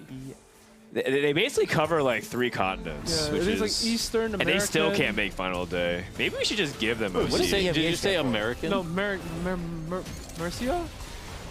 Mercia? What? Are you just? Wait, what is? Yeah, what is That sounds like a fantasy America realm. to Mercia. Never mind. Oh God. What's EMCA stand for? EMCA or EMEA? Oh, Europe, Middle East, and Africa. Oh, Middle East. Yeah. Oh. Sorry, I wasn't getting. Dan's like, and here's the answer. We did know that you knew the answer. I wasn't picking up what you were putting down more, but we got there. All good. Ooh, a spatula. Okay. Kerm has lost a fight in stage 2. Breaking news. Okay, shouldn't we all root for Solus and Kerm to do really bad so like the game doesn't end in 4 games? Yes, for sure. Yes. So, boo. Thanks for doing your part, man. You're really helping out. That's good. That's good. Mortog? Yes. Switch the machine, man. Oh, okay. Let me get my phone. Switch the machine. Yeah. What kind of augment do you want next? Let me press the buttons. I don't know. I'm down for prismatic. All right, prismatic. Next. Oh no, I'm like Curse Solus. Oh. Yeah, I think you need to be more specific. He doesn't have a Curse Solus button. I'm looking from behind him on his phone. Really? There's the option to have Solus lose to Krugs. There's also an option for Solus How to can get Solus lose to Krugs? cloak. He's not losing the Krugs, man. Like, what button can there be? Kiyun has that on lockdown. I have hotkeys on my phone, so I have like Soju lose to Dragon and yeah. Okay, honestly, I don't even understand how Soju dies so often. The dragon. Like, Okay, I don't understand. this set, the ASO is kind of strong, and then sometimes you want to prep your unit because now you can prep on the stage 5. Yeah, PvE. And then you prep and you just die How many times has it happened? once. Okay, that's not too bad. No, but now I just don't greed prep because I'm just like I don't want to. He has to do once per set. It's tradition. Yeah. It does feel like Aurelion Soul is the one fight you have to like kind of make sure you're okay on. Well, it's actually ironic because the cards are kind of strong. Last set, in set 7, the one dragon that couldn't beat, was it Rift Herald consistently, was Aurelion Soul. Sometimes you see like Rift Herald charge through and kill the A Soul, and then you're out of damage because all you have is like Guardians or something. Yep. Oh, no one's streaking. Oh, it's Sol. Someone leveled to 6. Yeah, so I think Solus went to 6 and lost. Oh, Belveth. This is a spot you play Belveth over pretty much anything. Oh yeah, Belveth in stage 2 and 3 is ridiculous. Yeah. I think so. This is actually one of the starkest I can remember in terms of units where it's so strong early and then so bad late. Like, we did not spend enough time talking about, I mean, I know Dan mentioned that Belveth, like the Kiyun spot, he was too low HP, but he built the best case scenario board for that, and then he just lost 4 fights and died. Yeah, I mean, his front line was really lacking, and that's the thing Belveth really needs to succeed. He had Cho'Gath too. With no items. Yeah, Rammus too. With no items. Yeah. No defensive augments. Right, and that's the thing that Belveth really needs. What do you have then? Very specific conditions. He had a Zac 1 with a redemption. He had threat level maximum, so he had a bunch of HP on his board. Oh, that's not bad. That's not bad. His spot was fine. I think the point is that Belveth needs like perfect conditions, it feels like. Yep. Okay. Aniko's got a nice health pool here. Hopefully he can turn that back around. The Sun pair is actually kind of valuable. I think Sun is super underrated, but then he has like 2 units that he wants to be holding on. So he wants to Belveth, so it's a little bit awkward in that sense. I'm not even sure if you'd even just like buy the Sun and put the Belveth on your bench or something like that. But it's really good for stage 3. Do you think it's better to put the no item set on the board and less was for Belveth? Oh, maybe. I'm actually. It's actually kind of close. Do you have an opinion, Soju? Oh, I have no idea. I don't click Belveth. But I'm starting to think Belveth's actually pretty good. Yeah, what makes you think that? Oh, people have been clicking her, and she's like kind of popping off. Okay. Oh, Rage Blade. That makes it a little bit awkward. Would you just slam Rage Blade here? I think it's not bad. But it's also like not something that Senna particularly scales off of really well, right? Her AP scaling is pretty bad, but it does get her a lot more of those big spell casts. Wait, can I ask you a question, Mort? Yes. Okay, so how come everyone tells me that Rage Blade is really bad on Belveth, but when I watched your champion rundown of the new set, you said Rage Blade was really good on Belveth? Wait, really? I think you said the exact opposite of that. I may have misspoke or you misheard, but I definitely didn't say it was good. No, you did. No, I'm pretty sure you said the opposite. I thought you said in the rundown that Rage Blade was actively bad on Belveth. No, he said it was bad on Samira. Oh, Samira right. You're right. He says the Rage Blade unit of this set. Well, then I may have misspoke at the time. Belveth. But you It definitely also don't was want 4%, right? Or was it nerfed down to 4? Oh, is it nerfed down to buff to 5? It was the nerfed item at the time, yeah. Oh, Prankster frontline Lux. That's kind of interesting. But it's very cute, and then he ends up killing nothing. He's about to get 6-0'd, which is not. Oh, good. I think this Lux unit needs a buff. Yeah, I actually agree. I think the Lux unit needs a buff, and the hero augment needs a nerf. Oh, I'm down, yeah. Is the hero augment the shielding super one well in the data or something? I've not seen anyone make that augment work with consistency. Yeah, it's just too much of the power budget. Like, if you just buff Lux, then the hero augment will get out of control. Makes sense. It's just like, you just have to shift the power. Gotcha, makes sense. Yeah, Lux is so weird because the RNG targeting and the fact that she's balanced around not one-shotting means that she constantly has fights where she just doesn't kill any units, which feels so bad for a one-cost carry in the early game. The only way this unit works, it feels like, is if you have just infinite frontline. Like, we're talking like Annie 2 type of vibes, right? Something that's unkillable that holds their board in place so that when Lux gets multiple casts, it actually kills units. The thing to note is that Lux isn't actually meant to be one of the stronger carries because she has that built-in AD reduction. So if that power gets too high, you just like any AD comp will instantly lose to it. Also, she's the double trait, right? So, like, the traits are perfect for the in-game. Yeah, it's actually Yumi that's supposed to be more the early game Star Guardian carry. And so, like, Yumi could need buffs, which I would totally agree with also. That unit definitely needs buffs. Appy's had Yumi 2 on, like, 2-2 yesterday and couldn't kill any units. Is Dog not going 8th here? I feel like I think he should have augment rerolled there because I think all of them were kind of bad for his spot.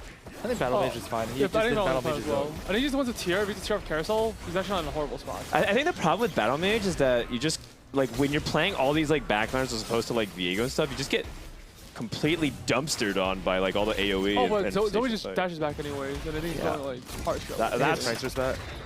Yeah, okay. I could see that. I just feel like I've played something like this before, and I just die super easily to everything. I think Viego's better with Battle Mage, but it's probably fine. Okay. He just really needs a tier. Can we take a look at an eco spot? Oh, wait, that was psychic. Synergy. Wow.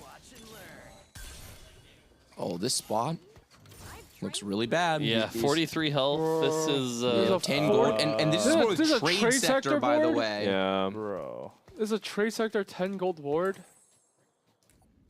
Oh. Okay, I thought it was about 7 TP. I was like, wait, what? Someone's guaranteed 8. Maybe not guaranteed, but he's pretty close. Yeah.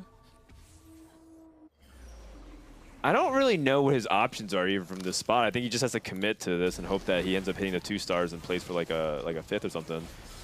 Like Kai'Sa with Rod on Carousel into a Kai'Sa augment into Kai'Sa 3 on 4-2. And he's chilling. Kai'Sa 3 on 4-2? How important is Gunblade on Kai'Sa? Because it feels like everyone seems to be prioritizing that as her 3rd item. Is that like the new tech? I think it's pretty good when you have Battle Mage because it's like you're healing more HP. Because it's like your other frontline units have armor as well. Yeah, that's fair, and it makes her a little bit more defensive. I do think that healing on Kai'Sa's really get good, particularly because if you just have like flat damage and the Zed like jumps on her, she doesn't actually she's not that safe. So I think getting some healing is also good. I don't mind Giant Slayer though. I think it's also really solid. Oh, another spat. Is there any open spats? No, I think Dog took it and made Heart Emblem. Yes. Oh wait, Raider took tier? I'm actually surprised. Five people took Battle Mage, by the way. His dog needs tier, so I'm actually really surprised Raider just ran for the tier instantly. Maybe Ray needs it even more. He had GA glove open, I think. No. It could be that. Oh, it's on Zed. Oh. Yeah. So it's hard GA. Like he needs it. Yeah. Well, that makes sense. Also, it could be that there's a pick between Dog and Race. We felt like he needed to take this a higher prio. No, it's mostly just the Zed, or else he probably wouldn't have taken it. Did you and Bebe develop any code language of like what you wanted to say, or did you just say exactly what you meant? No, we honestly, I've never had such bad synergy. Like. Yeah, you guys were built different. Okay, I think Baby's like a pretty cool guy and everything, but I don't think we should ever play TFT together ever again. What?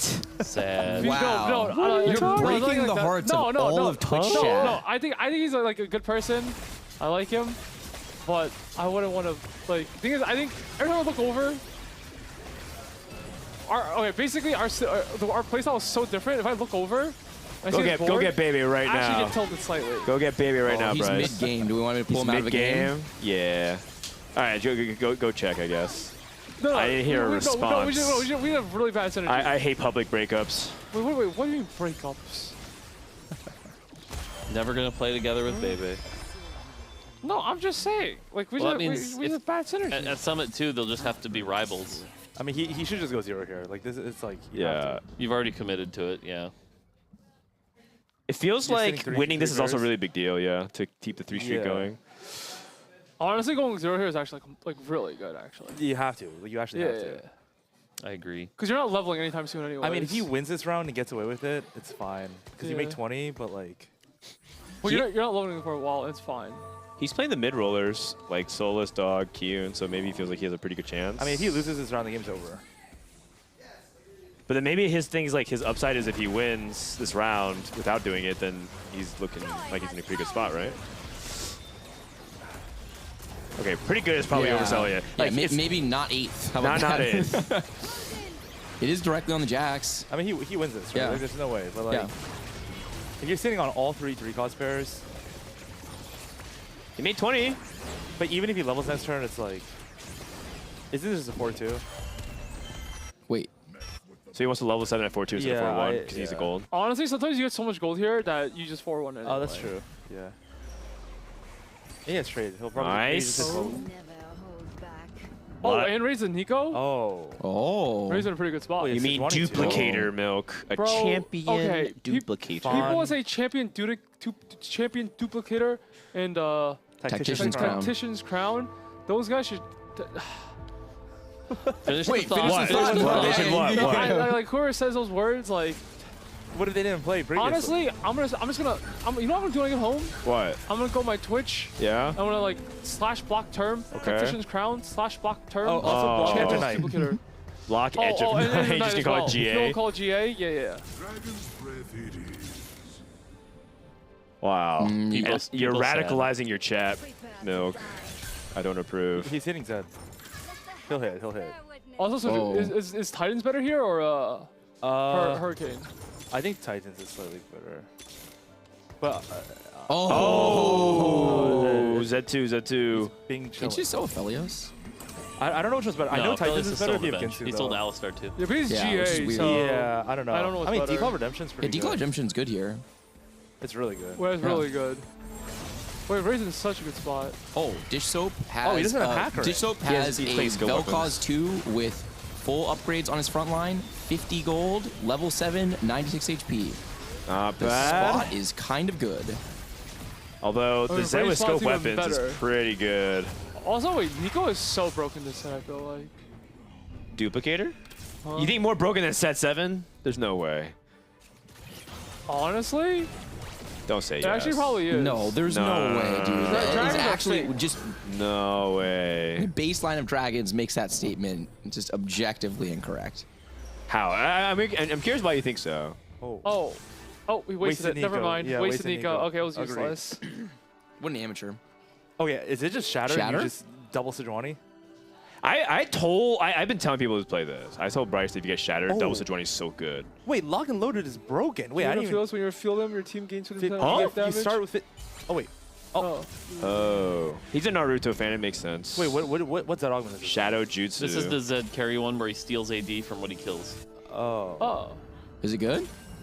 It's That's probably acceptable, yeah. Also, Ray correctly pulls it out of the pool to deny other people's Zeds. This is the situation where it's actually optimal to pick up the orb as opposed to leaving it on the bench. You can also make gold. Yeah, that too. Less fun. Well, I mean, you probably will have to want to make 20. Yeah, no, he for sure makes 20 here. It's just funny to think about the I idea of actually like the pulling to deny. shatter suggestion that Soju made. Yeah. And, like, because what you can do is you can stagger the Sejuani's, right? Like, one's in front line, one's, like right behind it. Well, yeah, but I think it's Aphelios. Like, that one's actually really good. Oh, yeah, that's true. Feels really good. You can play it, yeah, right over Viego as well, and you're getting 50% AD. And most versions of Zed are really fast fights, right? You hack Zed into the backline, you either like kill their carry or you don't, and that's it. But this version of Zed is really, really different. He's playing vertical duelist, so the scaling matters to him. He's got meaningful frontline with this Sejuani stall, and he's got this Zed with the scoped weapons that he's not even hacking into the backline. He's giving it time to ramp. So I feel like all those factors combined mean that, like, I don't know, I feel like the Aphelios augment would have just added so much DPS. He's also low damage version of Zed, right? It's Titans, Hodge, Right. It's like Bruiser Zed. Also, if you want to win, you want to cap around Aphelios anyway. That is true. That is true. Yeah. Wait, Dogdog still's on blue buff. Oh no. It's because it's Ray. I blame Ray. No, if it was any other unit, he had a decent chance of getting it. But he really needs a blue buff. We should check out Kiyun's POV, by the way. He's about to go 8th. I told him before that he already won, and he went 7-8. Well, what made you so confident? I just think Kiyun is like really good, and it seems like he's probably coming back to TFT set 8. Yeah, he said he was. Yeah. Thank God. Also, would you roll here for hacker? Did you see he lost to Crux? Yeah, I'm surprised how long he's not playing hacker. I was honestly kind of surprised he didn't roll more here. Oh yeah, hacker's way too good. Like, you get Omnivamp and you go to backline, I think you have to have hacker, and especially if you same Titans. And you have the Zed seal up. Yeah, I think you just need the healing and dog. Yeah. Is Q just go over tier here? Q want to fight? 3 people with 20 HP or less. Dog. Wait, so I think someone opens bat? Tier on Sejuani. Oh, there's half on. He just took the tier. Wait, can you see dog? Wait, can you see dog as well? Wait, actually, never mind. I thought You just keep asking them to switch POVs once we get somewhere. Oh, never mind. Let's look at the augments real quick. 2 Sejuanis, 3 Echoes, 2 Zeds. No one took any of the legendary options. Yeah, that's the thing that's surprising me. Wait, there was a Q's 5 cost and no one took them. Was Kiyun actually body blocked that spat the whole time, making it look like he was going to get it so that Robin would get the spat? That was really good team play. Oh, wow. This Kiyun guy's kind of smart. Too bad he's going in. Honestly, I don't think anyone even wanted it, though. Well, I think Robin wanted it is the idea. Yeah. Oh. Like, leave it to Kiyun to do these rat tactics. Wait, what did he Team get? rat tactics. Wait, what did he get, though? I don't know. But body plot, like. Wait, did he even get anything? Well, yeah, he got an item. Yes, he had to get something. You can't go home empty-handed. No, gives you one, right? did Robin get anything? Like, did Robin get anything from the spot? Oh, I don't know. But Smash is generically good. No, maybe he was just lost. Yeah, honestly, I think more likely we think he that was lost. Kiyun was lost, thought about the spat for 2 full picks, doesn't take it, goes and grabs a different item, and his partner takes it. We think that's the explanation for that scenario. Yeah, that's pretty reasonable. Honestly, I believe it. Oh, no. All right, I'm down to ask them, for sure. Oh, Dog put blue buff on the Soraka. I thought you wanted to put it on the Zoe. Oh, I think you put on Zoe. yeah, same. Hard The Zoe. Soraka unit is not very good as a carry. Yeah. And She's she can good, also but, use like, any other mana generation, right? She can even use Shojin totally fine, but yeah. So I think Dog capped himself lower here, but maybe he'll get lucky. Does he lose here? Is a That's a Zoe Giant Slayer. Oh, Wait, man. how is Ray losing rounds? I don't know if he's hacker. Like, he didn't have hacker, so it's like, oh, this is the worst case. The odd interval level. The odd interval is to make sure you don't die. But it's like this game. But it's like anyway. you didn't even spike. I think here you just if you die, you die. You die, he's going 7th best. Yeah. Yeah, I'm also for the you die. I hope he doesn't die. And Nico's got to be really happy with how this lobby's playing out, by the way. His spot looks so bad. He might be able to eke out like a fifth or something. Yeah. That'd be so good. I feel like I would rather have just taken the Sejuani and the Orb and just play that over MF. Yep. Oh, yeah, for sure. But I mean, low key, this MF unit like just randomly does like 5 hits. yes, but also sometimes she just doesn't do anything, and she aims at the cow and nothing happens. Also, I'm pretty sure this is the one that's a Johnny Sun one is like really bad. Wait, which one is this one? How do you know? I mean, didn't hit the entire board. Oh yeah, the one that you take extra damage. Yeah. Oh, Shatter. I think this one's worse. Is Robin playing vertical? Wait, so you like the admin? one that stuns for 1 second longer, right? No, I like the one that hits the entire board. Oh, you like the really? You don't like Shatter? Okay, I don't like either one of the Sejuani ones because what happens, what it means is someone got a 4-cost 2-star carry. And you got a Sejuani. You know, the death of happiness is comparison, Bill.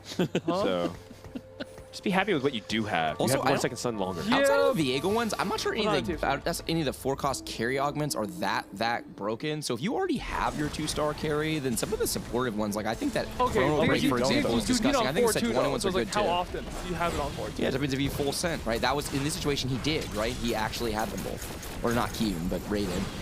Yeah, but he got a Nico from Morthdog's Blessing. True. But then he forgot to put in Hacker. Oh, wait. That actually makes sense. We should just change the name of Duplicator to Morthdog's Blessing. This is a good idea.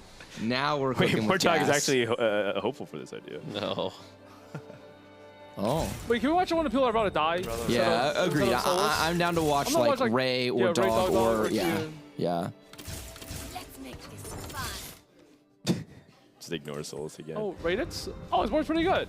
He got Hacker in. He got Hacker. But he probably wants 3 Hacker over Mordekaiser. Does he want 4 Hacker? Ideally, yeah, yes. Like, you didn't give him a tome this game. I don't know what that's about. I've helped Ray enough. Oh, their teammates going. Uh-oh, one of them's going to die. Oh, wait, there's no way Solus and Kurum both. 1-2 again. Surely not. Well, again, they need 13 points, so that's the thing we got to watch out for. That is not good. Was that first and a third? First and a fourth. First and fourth? Yeah. Oh, that is. Ray crushed his teammate. That is not good. Kiyun about to die. Jax can't actually deal with the Kaisa. It's a counter matchup. Yep. Giant Slayer, pretty good. Oh, Nico kind of coming with a vengeance. Yeah. That's one of the reasons why, as strong as Jax is. Kiyun 8th. Oh, that's not bad. Oof. Dog went 7. Really? 7-7-8? He went 7-7-8. Oh my it's god! Okay. It's turning to fluke. It's all good. It's by the way, pregame coaching by Dissoap just Soju. made Z2 and Belveth 2. He might be going for Belveth 3 win con. Or either that or he's going to play the Belveth and he's sold. Oh, no, he he replaced. sold. He replaced. Okay. I feel like everyone has Word 2. Zeds. Like there's 5 Zeds here. Dissup has Z2. Does anybody have Viego?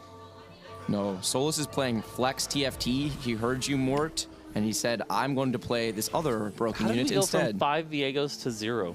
Oh, there's a Viego. Oh. Kermex has Viego. This is the Kurum X version of Viego. Solus always has BIS, and Kurum has whatever these items are. Actually, these items are pretty good.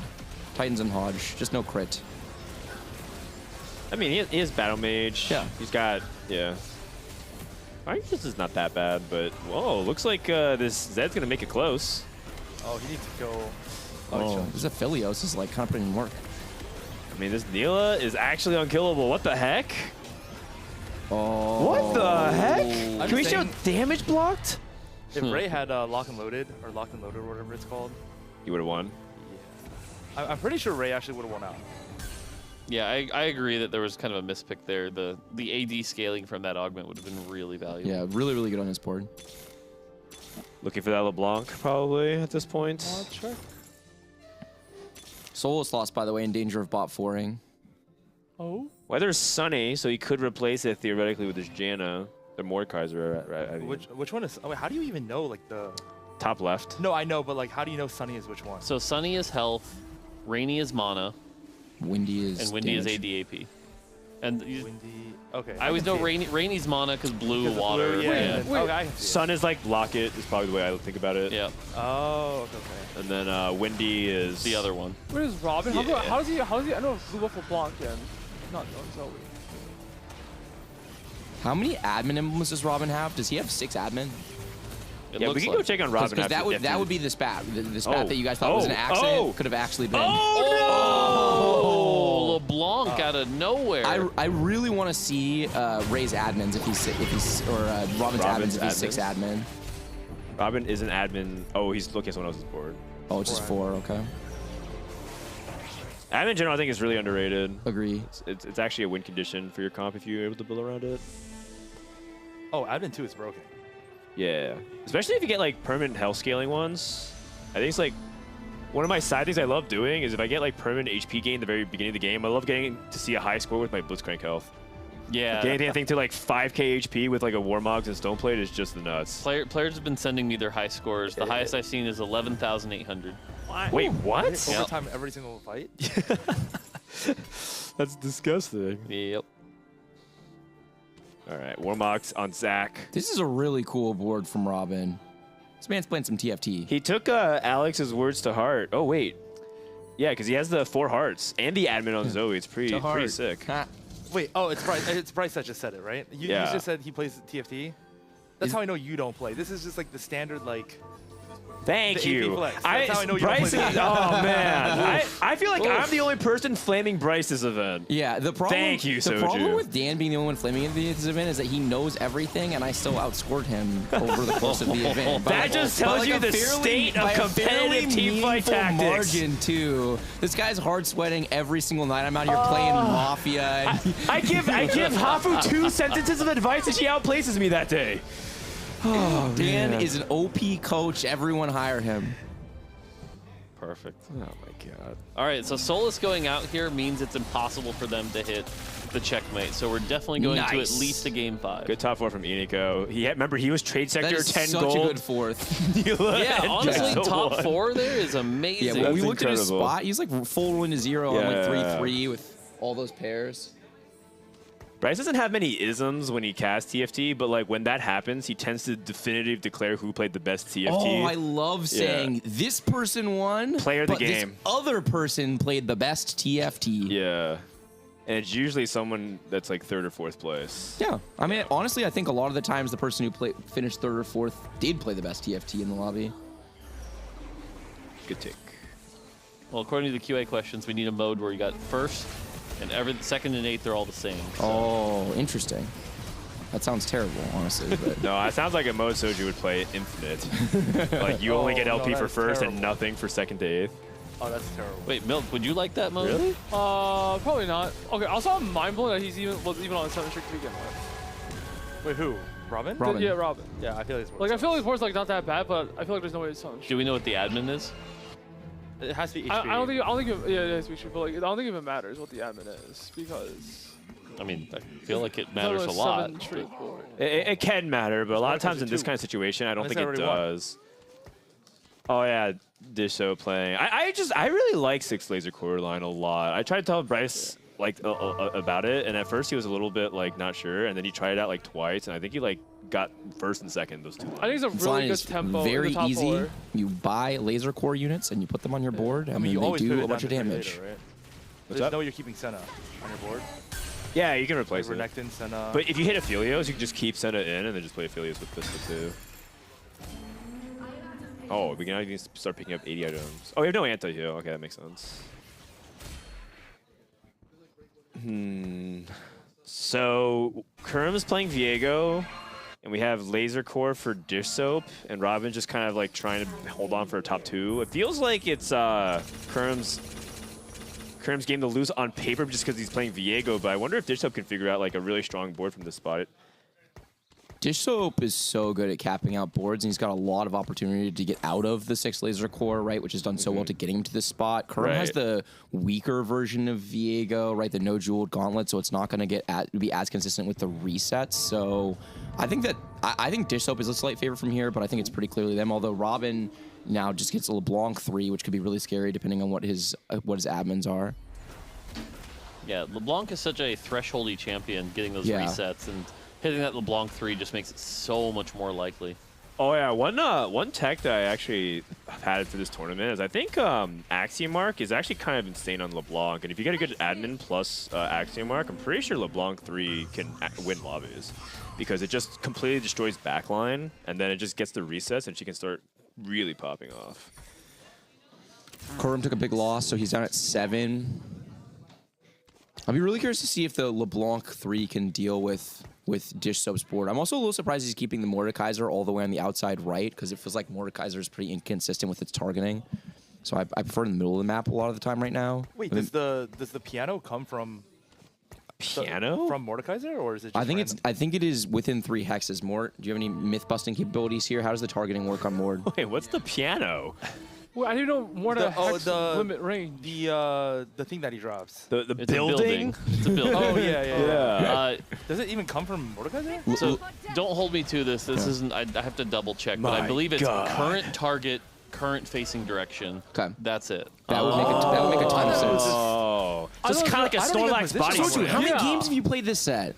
Bro, I don't even position my Mordekaiser. You're out here flaming me for not knowing like this broken line, but this guy's. How many times have you played Mort on your board? Oh, he just completely dumpster. But yeah, I literally believe it's literally like whatever he's autoing, the way he's think it looking, is. building comes, falls that way. Okay, so he's basically Like a default mid. Yeah. He's kind of like a Snorlax that body slams. Just kind of just Yes. grows bigger. Except and just instead of lays Snorlax, it's a Robin is piano trying to building. try to jam as many agents as possible. Wow, very festive. Drop half his board, and it's actually winnable. Piano. Oh man. Now I'm just assuming it's a building full of pianos. I mean, that would explain why it does so much damage. Although, actually, does Dish Soap? Oh, he's gonna eat this giant shroud. Oh man, that's money.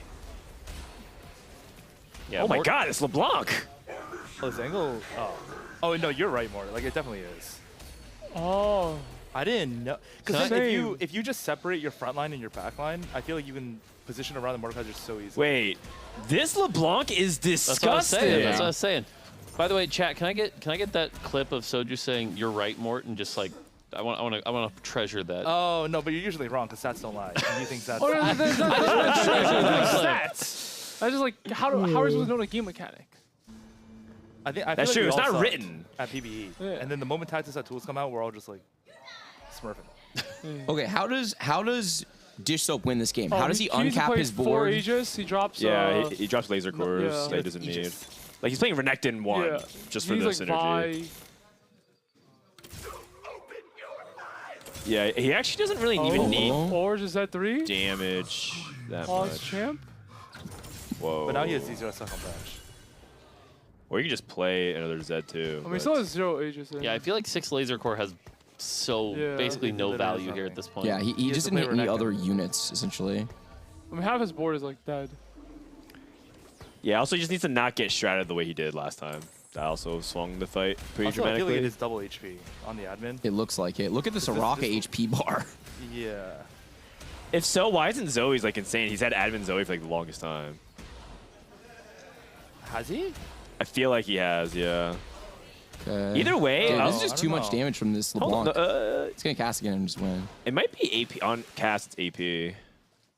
Because he also gave a mana item as a prio for LeBlanc. A lot of times you just give her just random damage items. I'd say someone go ask, but this is such an intense Yeah, game. I don't want to exactly. like. It's the 1v1. We'll find out after. Yeah, we can't tamper. So if you've been Yeah. watching previously, sometimes the cows just randomly go up and just ask them to click stuff, but we can't do that. in the It seems like by not rolling here, he's just committing to losing this fight and then all in next turn trying to find the 2 Zeds. I like Z3. Yeah. Maximizing his chances. His opponent's holding Nunu on the bench as well. He can hold his Nunu if he wants. I don't think you can, like, you have to go for the Z3 out, he though. failed swap. Oh.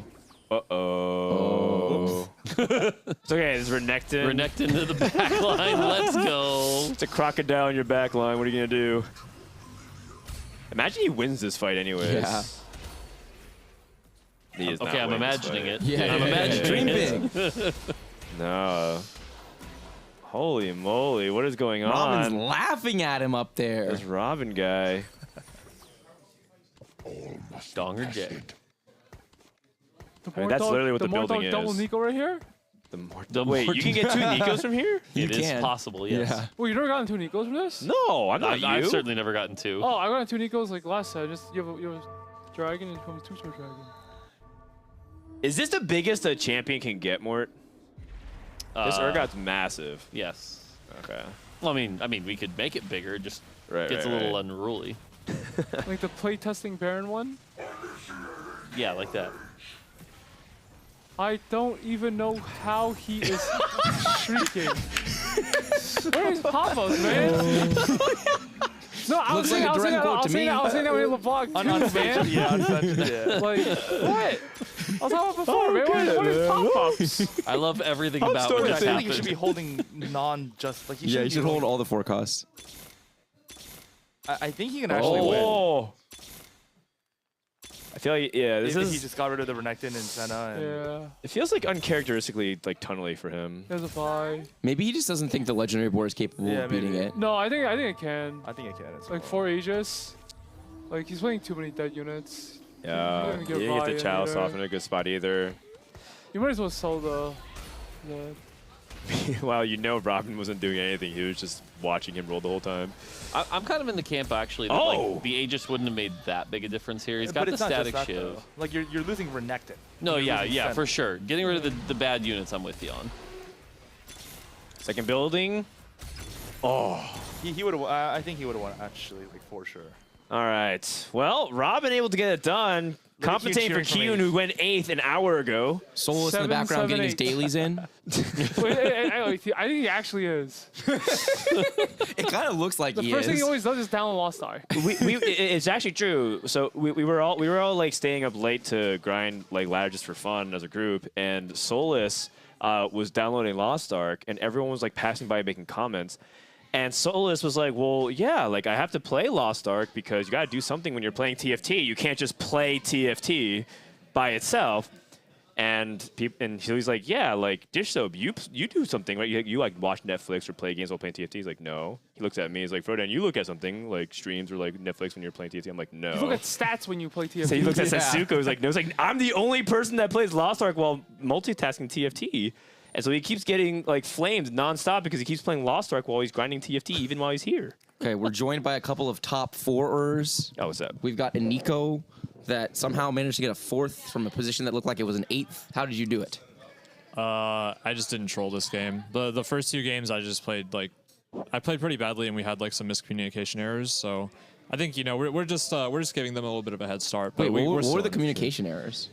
So there was one in the second game, I think. Disub needed to win in stage 2, and we ended up playing each other. And like he couldn't position for me, so it was just like a really small thing, but it ended up being bad for like his game. So it is what it is. Okay. I mean, still a good top 4, man. Oh, Robin. Are you guys proud of me? Super Wasn't that proud. board Woksh? I called it Woksh, and Soju made fun of me. He was why? like, isn't this just the line? Robin, you didn't play PvE. And PvE, this was like literally day 1 build. I thought it was Oh, pretty really? I thought it was pretty good. It was the admin was like you gain max HP whenever someone died, and I had okay. LeBlanc at 2-1, so I ended up with like 4k HP. What was the second admin? Second admin was like I gain AP for every death. Oh, Okay, that's you're pretty right. good. Oh, that seems pretty good. Okay, Dish Soap. Very cool. There was a lot of conversations about how you theoretically could have beaten that board. It seemed like you just kind of committed to the Z3. I don't think there's any board that wins besides Z3, so I just went for it. Like, makes sense. Interesting. I could have I could have made my board way stronger, but yeah. Yeah, it's not gonna beat the LeBlanc. We said you had that Renekton for a long time that you probably didn't need in there, and I mean, I don't know. It doesn't make a difference for the LeBlanc 3 no matter what I do. So I just go for the Z. Don't focus on anything. Kyun, we need to talk to you real quick. All right, what did Soju say to you before the games? Because apparently he gave you a good coaching session beforehand. No, we have the same read. I had a really good view of starting Bo and just hard forcing Zed or the playing aggressive, like 3-5, level 7, and go play for Velvet or Zed out. But I got today, for some reason, something happened to my brain, and I saw Kaisa, I saw Shiv. Okay, this is a Kaisa real game. I got debated by that. I ended up hitting Kaisa way too late and went in 7th or something. And then this game, I had a Jax pair since 2-5 with Brawler Opener, and I rolled down at 3-2 with Jax pair, and I hit the Jax 2 way too late, and then I went 8th. Oh, so so is it or is it not Soju's fault? No, I think I got debated by the. Okay. Why do you think Mortdog hates you? No. I think Mortdog basically gave me a trick, and I fell for it. I got no trick. Oh, it was a test and you failed. Yes, I've been tricking noobs the whole time. It's true. It's true. I think we should donate some of that setup to Solus in the next few games. I'm not gonna lie. It feels like he's been getting like Viego out of nowhere, Battle Mage 17. You should have seen his roll down when he has Talia 2 in shop and he just skips it to keep rolling for Viego 1, and then he just hits 2 Viegos and duplicates. And I had 2 on my bench as well. I was like, where did this guy even get this from, man? Rewarded for the faith. All right. Well, Right now, we actually have coming up a content piece. We were trying to stall for as long as we could. Not literally right now. I think we're trying to get everything up. But I think the next one that we'll be playing soon is... oh, we have points. Is Robin's. Oh, my God. Oh, God, it's a bloodbath. There's a gap. Well, so Kerm and Solus can literally AFK next game, and True. they will hit their 40. But obviously, they want to get towards that 54. So that'll be really big. Dish Soap and Nico still 12 away. 12's pretty hard to do. And Kyun, Robin, Dog Raid, it's still a ways behind. So they're going to need a big turnaround here. Yeah. I like that Robin had like a monster game. It just shows 9 points. They basically like doubled their total point score from that. Oh, man, it's brutal. Actually, when you look at it, Robin's scores today aren't that bad. I mean, we're not seeing the individual, but I think Kyun 7, 7, 8, and 22 is not bad. That's true. Robin's scores are so good. Yeah. Oof. Yeah, actually, that's true. And I think with Dog and Ray, is there anything that we've seen from them in particular? It just feels like Ray and Dog are kind of caught in like situations where their items are bad, and I think their augments aren't really strong either. So it just feels like as a combination of them, their spots have been kind of weak, and also I feel like they're not knowing exactly what to do to play their spots well. Yeah, I mean, it seems like Ray especially, but even Dog to a small extent, right? They're going a little out of their comfort zone. They're staying away from the Viego and Zed lines, and they just haven't fully explored that Yes. yet. Also, I want to say that this is actually the proper rankings of who's been sweating post-event. True. Yep. Solus and Kurum have been playing Infinite. Actually, I know that Dish Soap and Kurum on a Discord call. Like, Kurum, he can't be at the venue because he's sick right now, but he called Dish Soap on Discord to play for hours and talk about game lines. And at the very bottom, Dog and Ray are like playing Mafia or like playing card games and staying up real late. And They're the most out. efficient. They're having the most fun. That's true. With their time. What's up, Zane? Have we stalled long enough?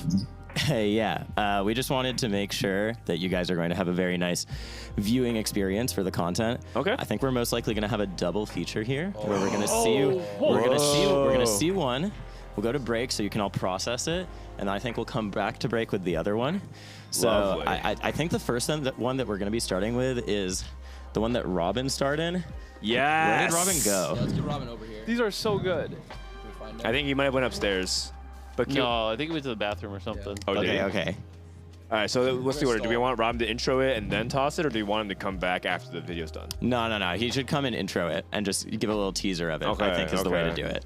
All right. Yeah, this one was very fun to write, and I'm very happy with what our creative minds did with it. How far they went with it. That's right. That's what I'll say. Okay. I got to listen in on the delivery of his big moment, and he really nailed it. It was really well done. Apparently, he spent a lot of hours in makeup as well. Yeah, it was like 5 or 6 hours. He came out midway during lunch with a garbage bag wrapped around him, so that he wouldn't like for drip the makeup. it. Yeah, so he wouldn't like drip it down, and so he's like half looking very sad and just trying to get some food in his stomach. It takes a lot of work to make Robin look old, young, I mean, so. All right, Robin, come here. Come on the mic. We need you to intro what we're about to see without spoiling it. Intro without... What your movie, your little movie. Welcome to the future. All right, roll the tape.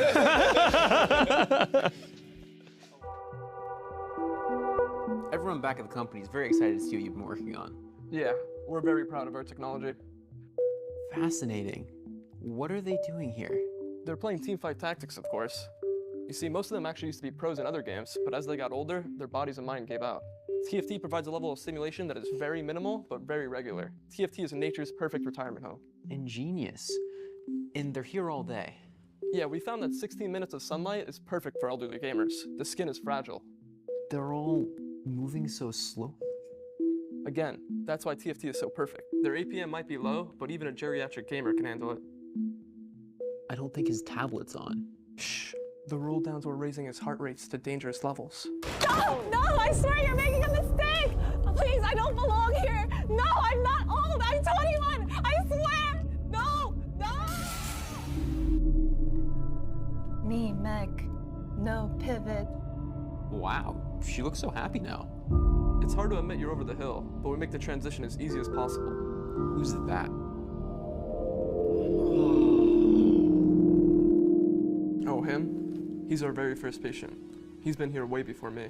When this was nothing but ocean, before the planet split and forged the earth beneath us, I was here. When Void Sins ruled the land, I was here. When TFT was just a glimmer in Mortdog's eye, a rumbling in his stomach, a single gray hair in his glorious beard, I was here. I have seen set after set, the beautiful and the broken, the well-balanced and the dragons. Yet, I remain in allegiance to what NA is winning worlds for sure!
All right, welcome back everyone to Teamfight Tactics Summit. Man, that one was a banger. I can't believe it. It was such a cool idea. Credit to Bryce. He came with the original concept. And of course, shout out to BTS who ran with it. We originally were going to do like an old time pasture, like a farm. And then they're like, what if we made it futuristic? Way better. And then the scenes with like the birth of the baby and the blossoming spring is just, oh man, that slayed me. You can see the little Easter egg because originally we were just like, what if they, we said they're put out to pasture. Like we put them out to pasture. That's what old TFT gamers were, said they were going to be in a literal pasture.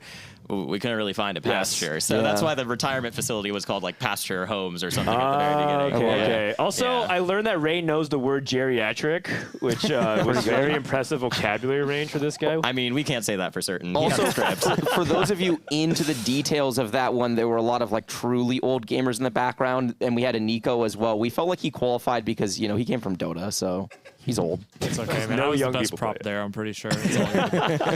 Also, a little known fact, Asa thinks he knows the stats better than anyone because they actually just had to stand there for hours for the skid as like the background holding an iPad, and the iPad was connected to the internet, so he said he spent the entire time on tactics.tools just learning all of the data. That's so funny. Finding edge wherever you can get it, I guess. All right, but we have one last piece of content that we prepared for you, and it features this guy on my left, Bebe, and Milk on the other couch.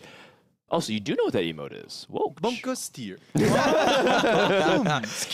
you don't want to team with this guy again? It doesn't sound right when he says, okay? Yo, that is exactly the same as Milk. Yeah, exactly. Yeah, but when you say it, it sounds... If I close my eyes, I just see Milk. You might be surprised by what emote they have. Well, anyways, we should run it.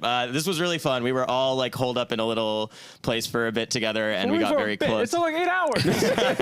It'll be worth it. Yeah, it's gonna be worth it. Here we go.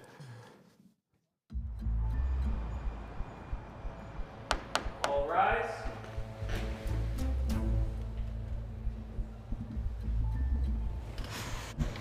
Be seated.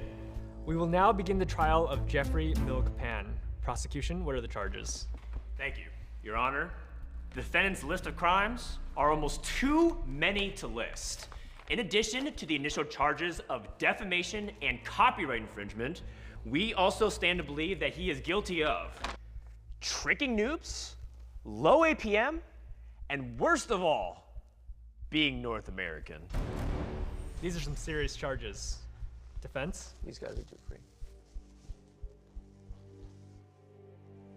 Your Honor, pursuant to Section 23.A, subparagraph 2, subparagraph 16, as well as in the jurisprudence laid down in the Mordagian Code of Ethics. All right, enough of that. I want to hear directly from the defendant. What do you have to say? Weird champ. Mr. Keene, tell me what Mr. Pan did. This guy was literally bug abusing in PB.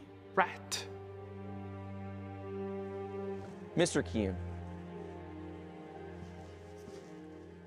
do you recognize this picture? Yes. What is it a picture of? That's a carousel from the first game.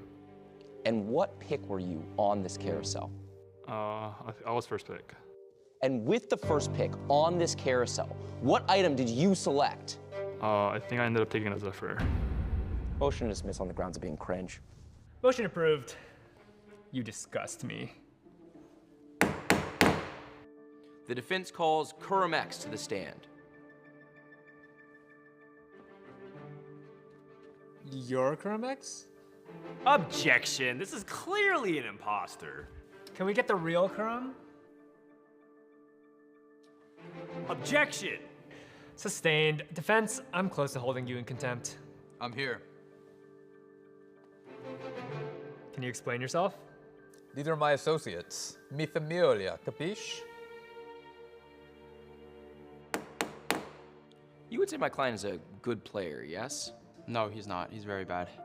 But he got third at Worlds. No, we all know that Milk only made it to Worlds at all because he high rolled out of his mind, and then Bebe can't even make it to Worlds at all, so he just pivoted to casting. Like, honestly, if this game was balanced, I would be the best player. I would all win right, every enough. Worlds. I've heard enough. This is a circus. Counselors, please approach. All right, look, real talk. I got to get back to sneaking Lilia into the next set, so can we settle this? I'm down to plea. I got a hair appointment soon. Sure. Great. I've come to a decision. Defendant, please stand. Jeffrey Milk Pan, The extent of your crimes is massive and your conduct has done you no favors. I hereby sentence you to be banned from playing TFT Monsters Attack entirely. That's it. I was gonna play until mid-set anyways. And 13 years in a maximum security prison with no access to any music, including Blackpink, for the rest of your life. It is I, baby, and I have decided to drop all the charges on Mr. Milk. Bet! You like Blackpink? Yeah, sure. Let's go see Jisoo. Whoa!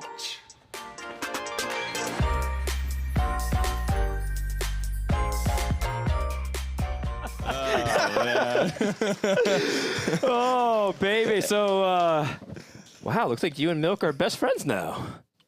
Yeah, of course. Yes. Definitely. Maybe a fracture after the 8th in the final game, though, baby. I don't know. All right, so I will say that Bebe definitely came out explosive towards the end and made steal the show, but man, that was some good acting from Setsuko. Yeah, he was definitely acting that whole time. He doesn't believe any of that. Oh, man, it's fantastic. Milk, how do you feel about your lines now that you've seen them in camera? Oh, you know I made everyone redo like all their takes because for me to say one word with like 50 takes, was I failed.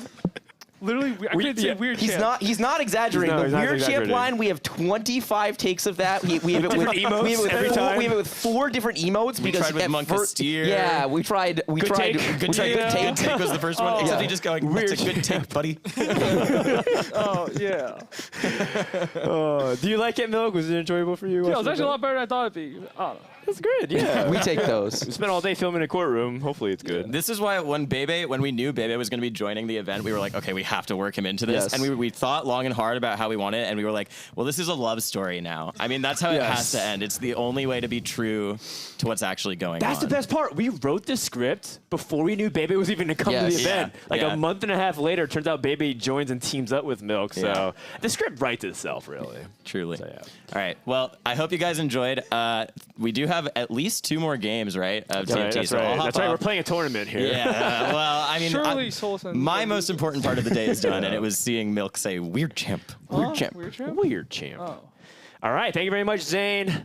And thank you very much, everyone's tuned in. It's a lot of fun in games, but we're here mainly for the games as well. We're about to start game number 4, where Kuramax and Solus are currently in the lead. Also, Bebe, I know you're in the middle of streaming, so if you need a peace out, totally can mid-game. Just wait for the game to All right, do you start. want to commentate? What do you want Feel free to commentate. All right, then let's With commentate one Milk? game and then go. Have you cast with Milk yet? Of course. Oh, yeah. Yeah, let's go. Wait, have we? Yeah, it's the stuff of legends. Oh, yeah, sure. Thank you. Okay, I guess I'm stuck here now. Wait, just have it right here. Oh, that's a good idea. Yeah, that's true. Zane, that's you might as true. well raid the broadcast, no? Awesome.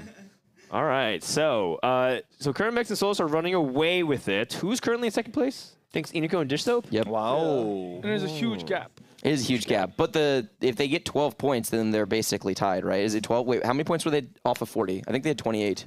I think I just remember that Kuramax and Solus were like 3 points off me that they went 7-8 Yeah, they're together. guaranteed 7-8, in, but I'm yeah. saying if Iniko and Dish Soap get 12 points, then they both get over the checkmate threshold at the same time. Okay, and what is that? That's a second and third? 7-6? Yeah, Or that sounds 7-5? right. Sorry, second and fourth. Okay, not too bad. Average of 3.0. Yeah, sounds they're super in-game. doable. Quadruple tier game.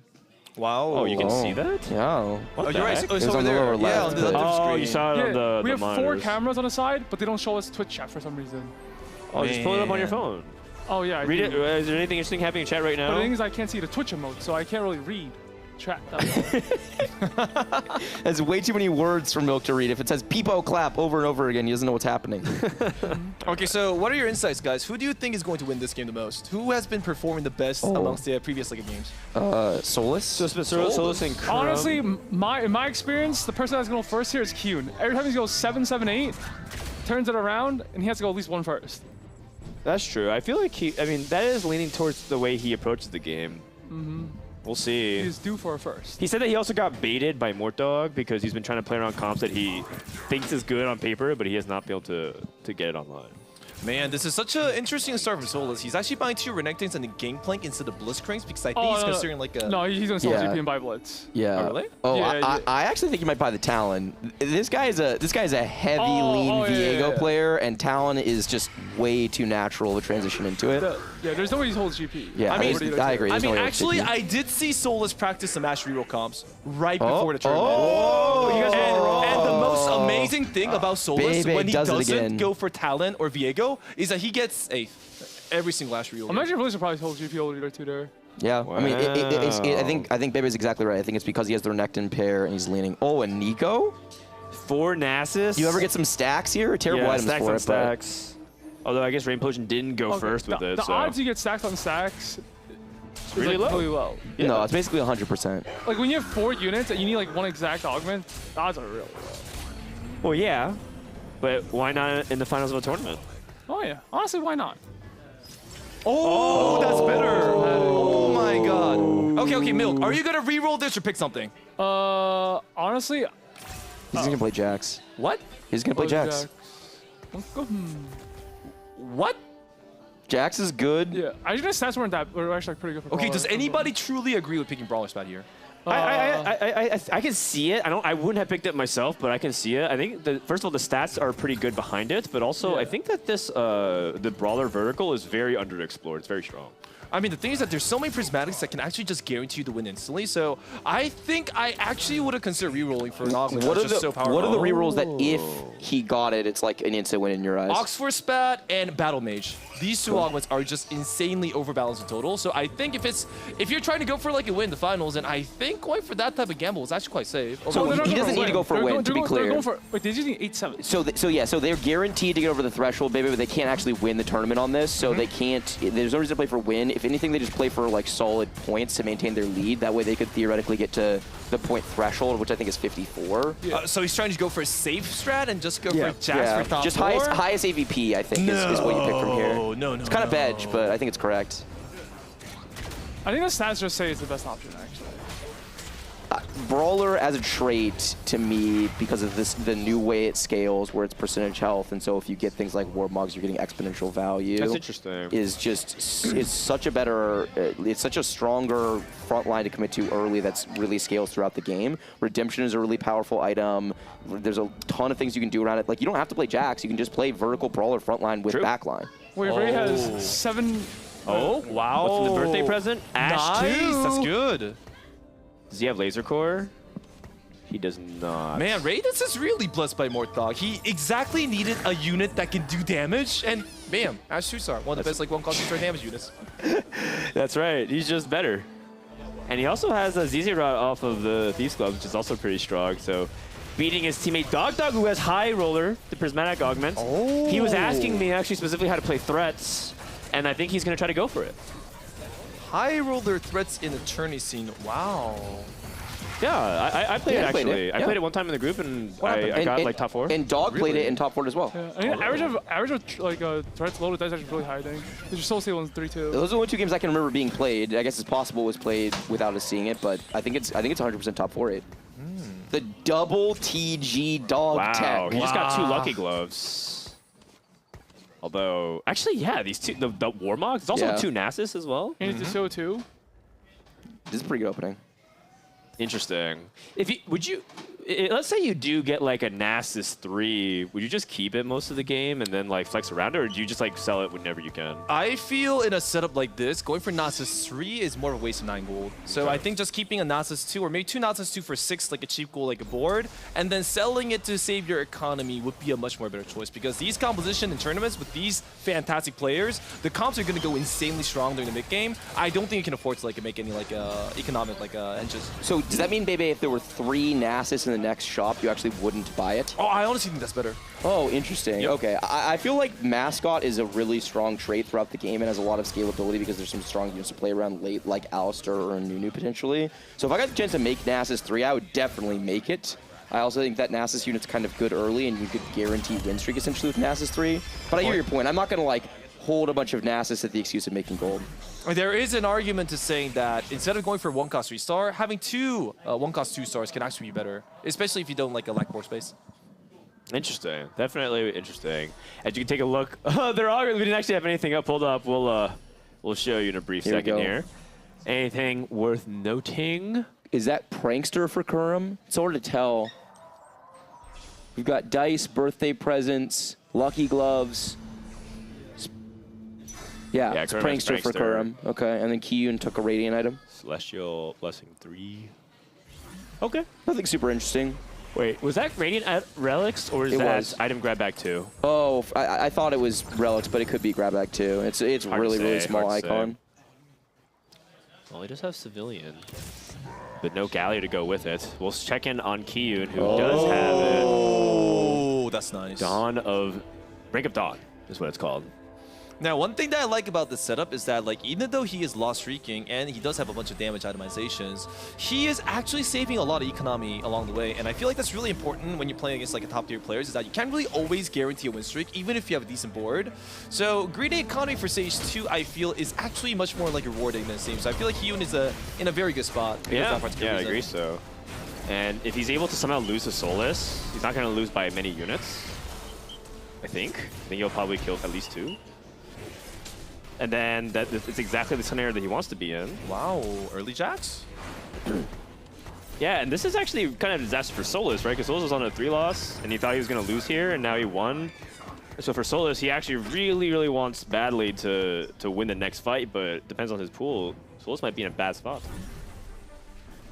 And Nico and Ray both win streaky. Maybe we can check out one of their POVs, see if they play each other, see what's going on. Yeah, we just saw Unicorns. Let's go to Ray if we can. Point, yeah. Ray, this was the one with the birthday present, right? Yeah. So he leveled to 6 early. He managed to find a Lee Sin 2-star. Not that good of a present. Yeah, it's okay. Baby, are you proud of him for being level 6 here? Oh, I'm so proud. But it's slightly disappointing he's not 7, though. Okay, being level 6 here is different because you have birthday presents and you get, like, free gold and a free unit. Oh, it's different here? Yeah. It's not baby level. Yeah, he's not objecting to the notion of being over-leveled in general, just when it doesn't make sense, I guess. Yeah. Oh, not enough. Dog ended even harder. Look at Ray with that sly smile. Why is he not buying Ace? Wait, I am mind blown that Kiyun didn't take out Ashe. He wants to make gold. Oh, he does have interest gold. Good point. You're mind blown that what? Kiyun didn't take out Ashe because Kiyun will always open for it, but he played his Ashe too. Yeah, he got greedy. Because he had Brink of Dawn, so maybe he thought that against certain boards, his Ashe would get ignored, and then he can kill a couple units, and then... Yeah, but... Oh, the belt tech. Nice. And that mattered. I mean, I agree with Milk there in the fact that it is better if you have a 4-loss streak. It's almost always better to open, especially in tournaments. Yeah, but the thing is that Dog just opens so hard. I'm not even sure if he had the Ashe on the bench that he loses. Depends how weak of a board he could have played. Yeah, and this is so the thing that I did wrong when I was playing the threats was that I tried to turn around my loss streak whenever I could. And I didn't have as much economy, so I hit the threats a little bit slower than I ideally would have. But by his setup, he's going to have so much gold. He's going to be able to 2-star all the threats. Should be able to win streak all of stage 3, and then we'll have much more gold to roll the 3-star everything here. And you just rip it right now, right? You just give yourself maximum 3-cost odds. No reason to go to 6 first. If you happen to get some of the 4 costs, okay. But it's really about 2-starring the Cho'Gath and the Ramus in particular. The only reason why I am somewhat hesitant sometimes about 5 is that you do have a 2% chance for 4 costs, and that's not the one you're trying to play. You're trying to play 2-star everything else of the 3 costs. So that 2% chance might end up. Great items. Great items for Vel'Koz. All right, here we go. Threat 1. Nice. One more set of stable. Yep. Oh, there he is. Now you can chill. Perfect. And then you can actually kind of manipulate your board a little bit. I'm not entirely sure how the threat augment manipulation is, but... You usually check out Galio then? No, actually it's good. I think you need a couple traits active, because someone told me that if you just have Civilian plus threat, you're guaranteed to hit like a Sivir augment on 3-2. You slam this, right? This Archangel? Archangels, yeah. I think so, yeah. But Spark could also be really important too for the comp.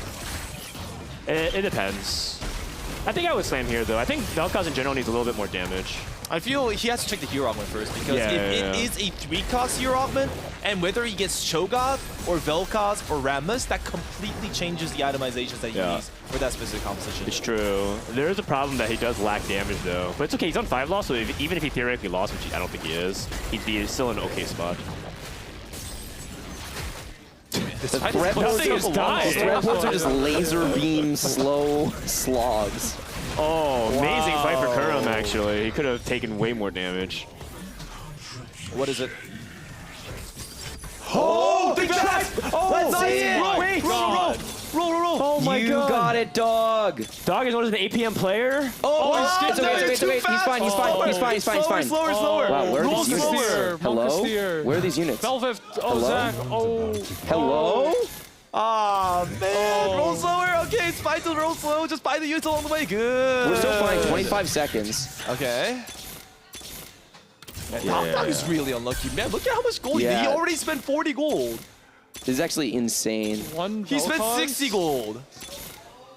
There is no He spent 80 gold. There's no way. More serious. Oh my god, he spent 100 gold. What is going on here? More Dog? It was you. It was you. I can't believe that. Unreal. I mean, with the lucky dice, he is actually guaranteed a 3-star right now. Yeah, but it's that feels just so bad. Honestly, regardless of the results, you guys think it's Think Fast there or Triforce? I thought it was Triforce. I know Triforce as well. I thought it was Triforce very convincingly. His board was very stable. And the best part about Triforce for this comp is the starting mana gain. Yeah, and it bumps everything already. Yeah, because the starting mana gain is like gets you to cast all these really high impactful things as well. I mean, why Dog was really unlucky there is that the augment ordering was Think Fast in the middle, and then the third one was like a Triforce, right? If Triforce was the first augment, Dog would actually consider Triforce first, and then decide whether to go for Think Fast or not. So I feel like that was just really, really unfortunate ordering as well, too. So yes, I agree with that as well. Oh man, and now it's in a spot where you just saw it in his face. You literally see it on his face. He's like processing the spot. He's like, so angry right no, this is such a BG. So he could theoretically just like take any Cho'Gath off Carousel and go for a 3-star in that sense and just start building around it. That's correct. I feel like that's one of his better options at the moment. Yeah, he has to 3-star Cho'Gath first, so Cho'Gaths won't show up in the Lucky Dice odds, and then he has to use second Lucky Dice to get another like a 3-star. Also, I think Think Fast on a new setup that you never like barely played. Like slows down a lot. But his APM was pretty good, honestly. He was pretty fast. You know, but he skipped the first Velcon. Yeah, but only one Velcon. Like it happens sometimes. He did skip a Belveth as well, but I mean, the biggest argument is Think Fast worth it? Like, is it really worth to get that economy, or is it better to have a combat option? I think regardless of the result, it's Triforce there. Yeah, I think so. Because you have roll the dice, and it's just like too much econ. I agree. I think you need combat. But maybe he can turn it around. If not, I think Dog's game just ended and you all watched it. Yeah. I'm down to Cho. That's good. And he's a Reforger, so he can get this glove off if he needs. Like, if you check the item number on like Dog's side, he doesn't really have that much item components. So having a crit on a Cho'Gath to make these gauntlets can actually make up for the lack of carry itemization that she has. So I feel like a crit is actually a good item to have on Cho'Gath. Oh, and he well took too. Curse Crown. Whoa. Oh, wow. At 100 HP. Raided? No, Nico. He even got Knife's Edge, by the way, with his early, with the Brink of Dawn plus the Runins and Deathblade. So he's going to have a disgusting Zed later in the game. All right, take a look at Dish Soap's POV. You got Spellslinger Crown. Ooh. +1 spell. So Zoe Spellslinger is another emblem combination on Zoe that's extremely powerful.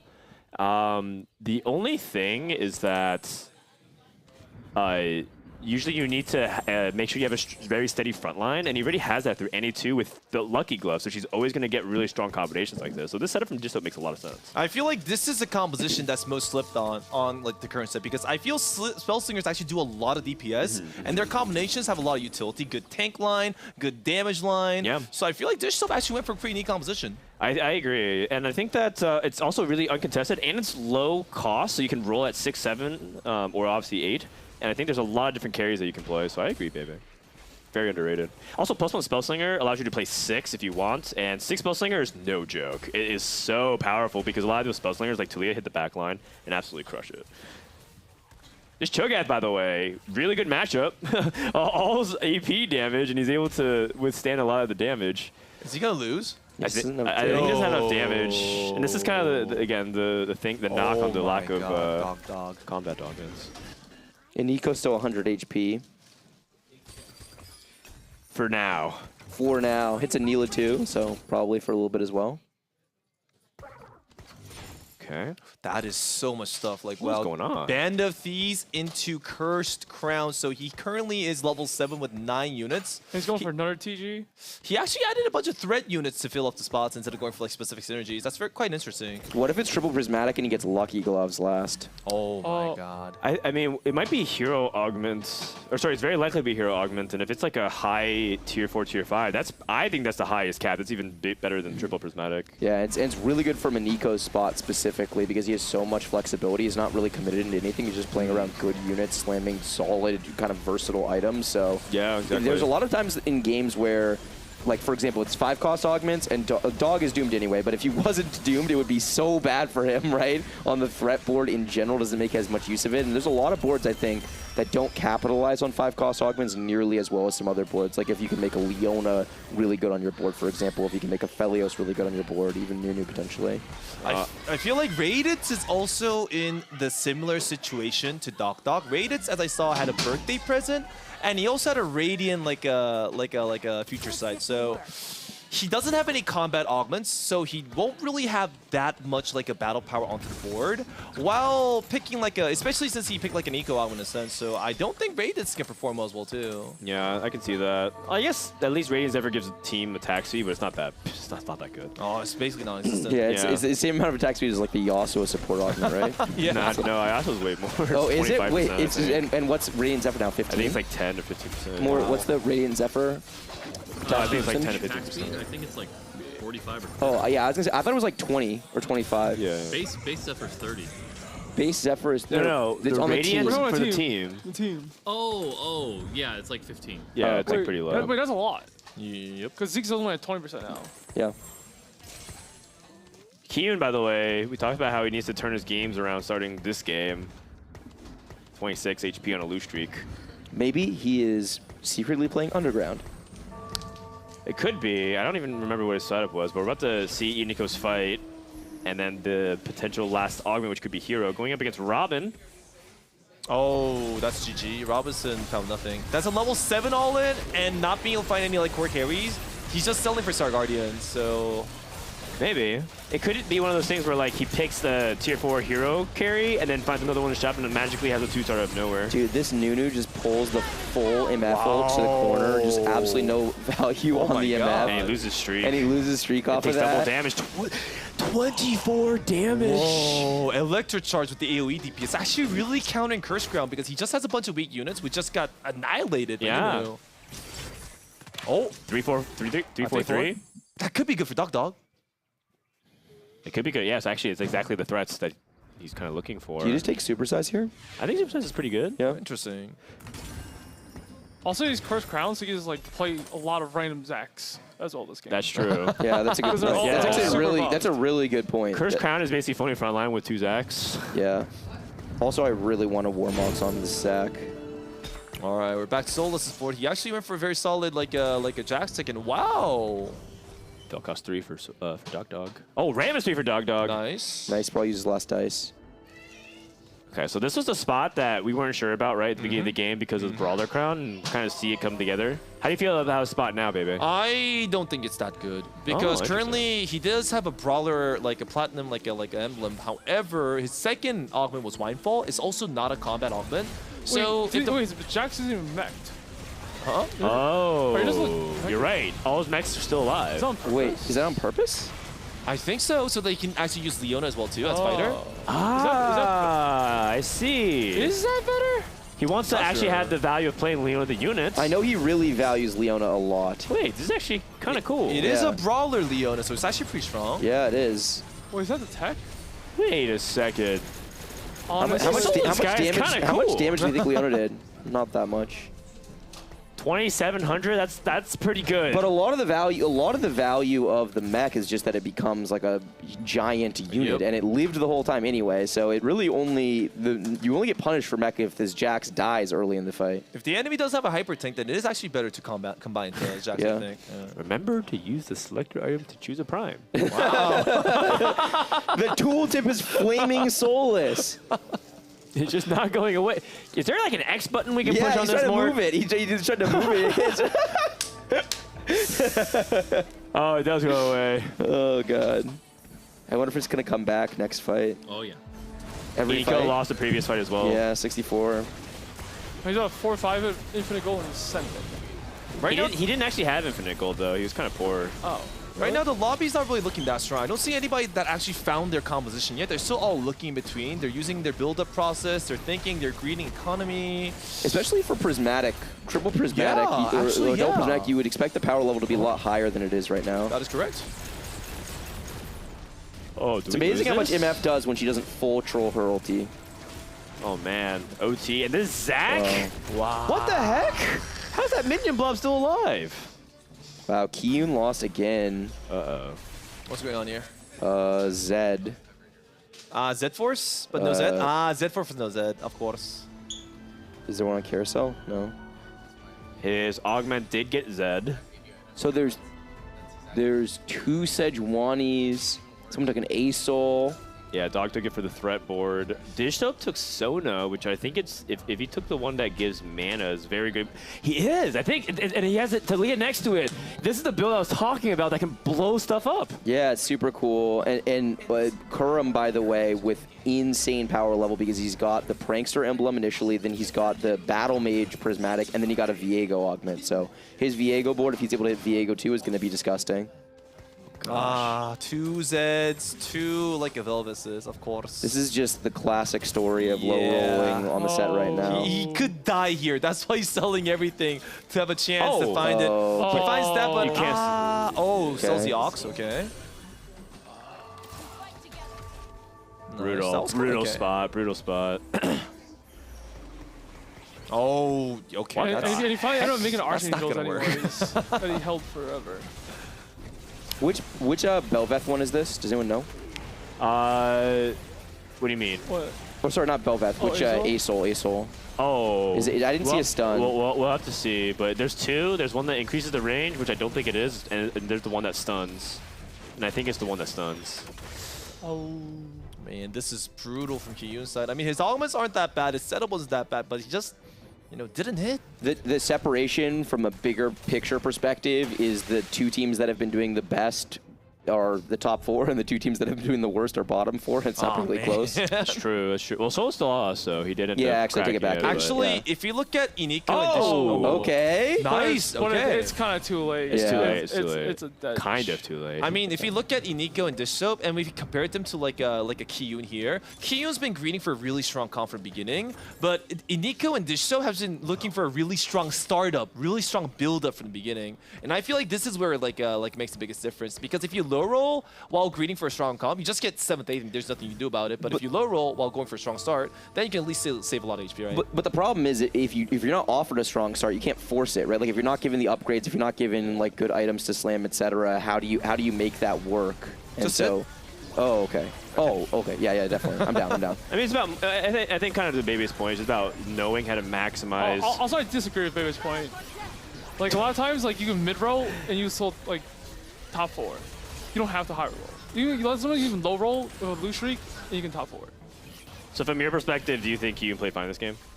I didn't see enough of Kiyun's spot to say he played fine. Oh, wait. Oh, wow, the healing. Wow. Yeah. 3 hacker plus the Brink of Dawn cleanses. Really good. Like, the reason why he's healing so much is because he also has Knight's Edge. 14k damage. Oh, he might outplace Dog. All right. Let's see if he loses to ASOL.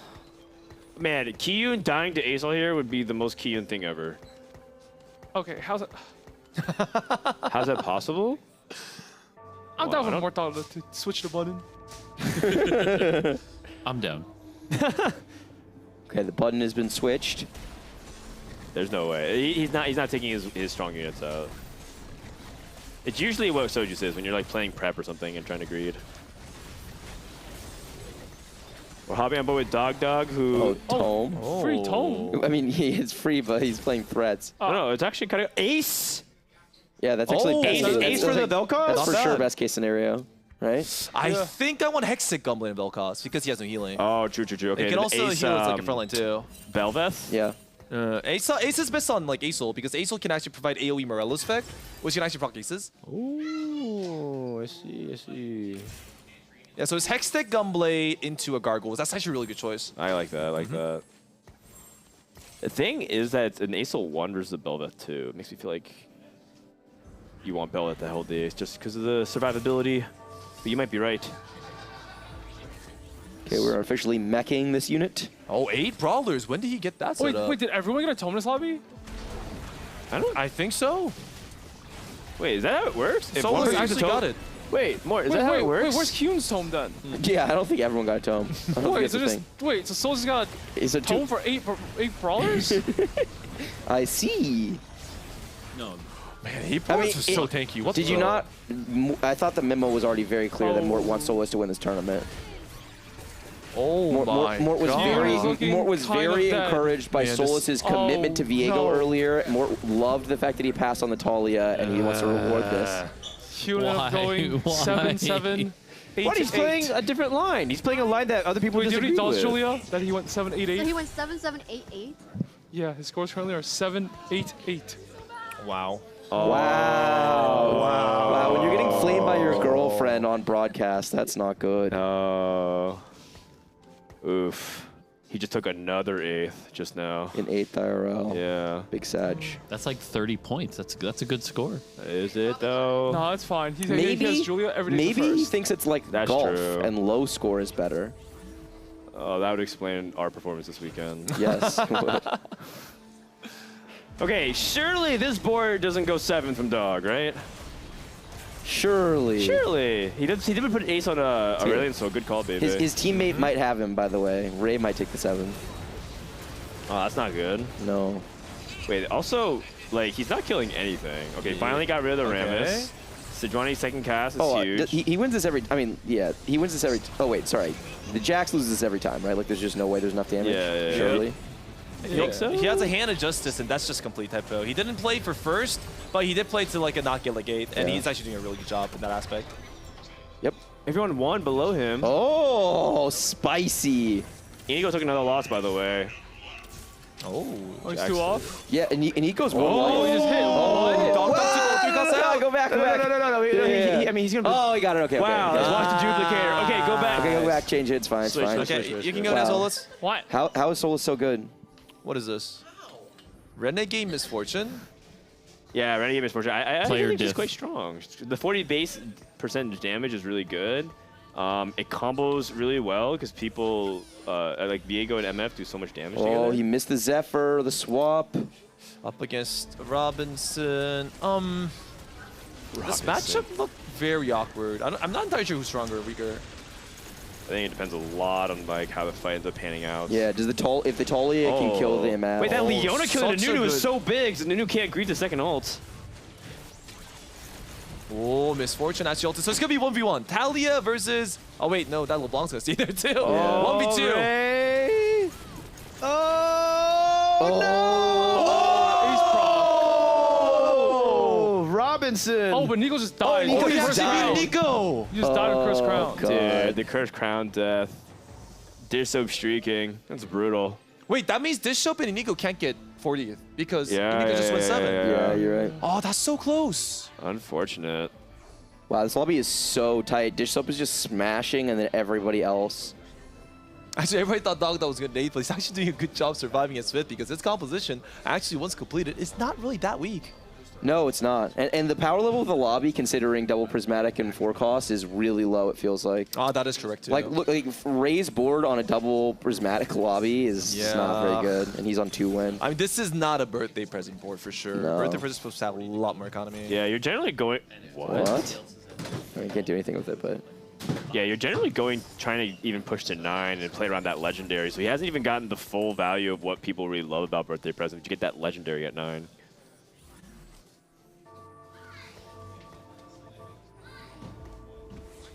The thing about Ray is he's not really talking with Dog. Dog could be scouting his next opponent for him for the Zephyr, but yeah, Ray's missed those Zephyrs, the back-to-back fights now. He's under pressure a lot. Yeah.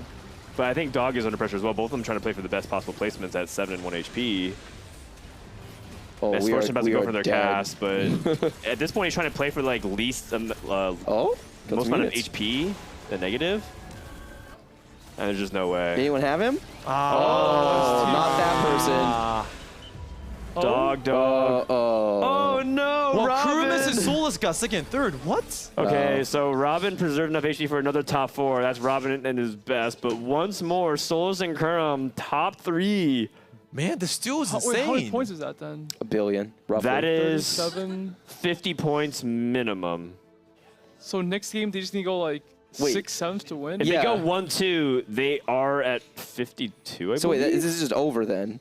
If they go 1-2, it's If over. they go 1-2, it's guaranteed over for like first place, but then people play for second and third and fourth.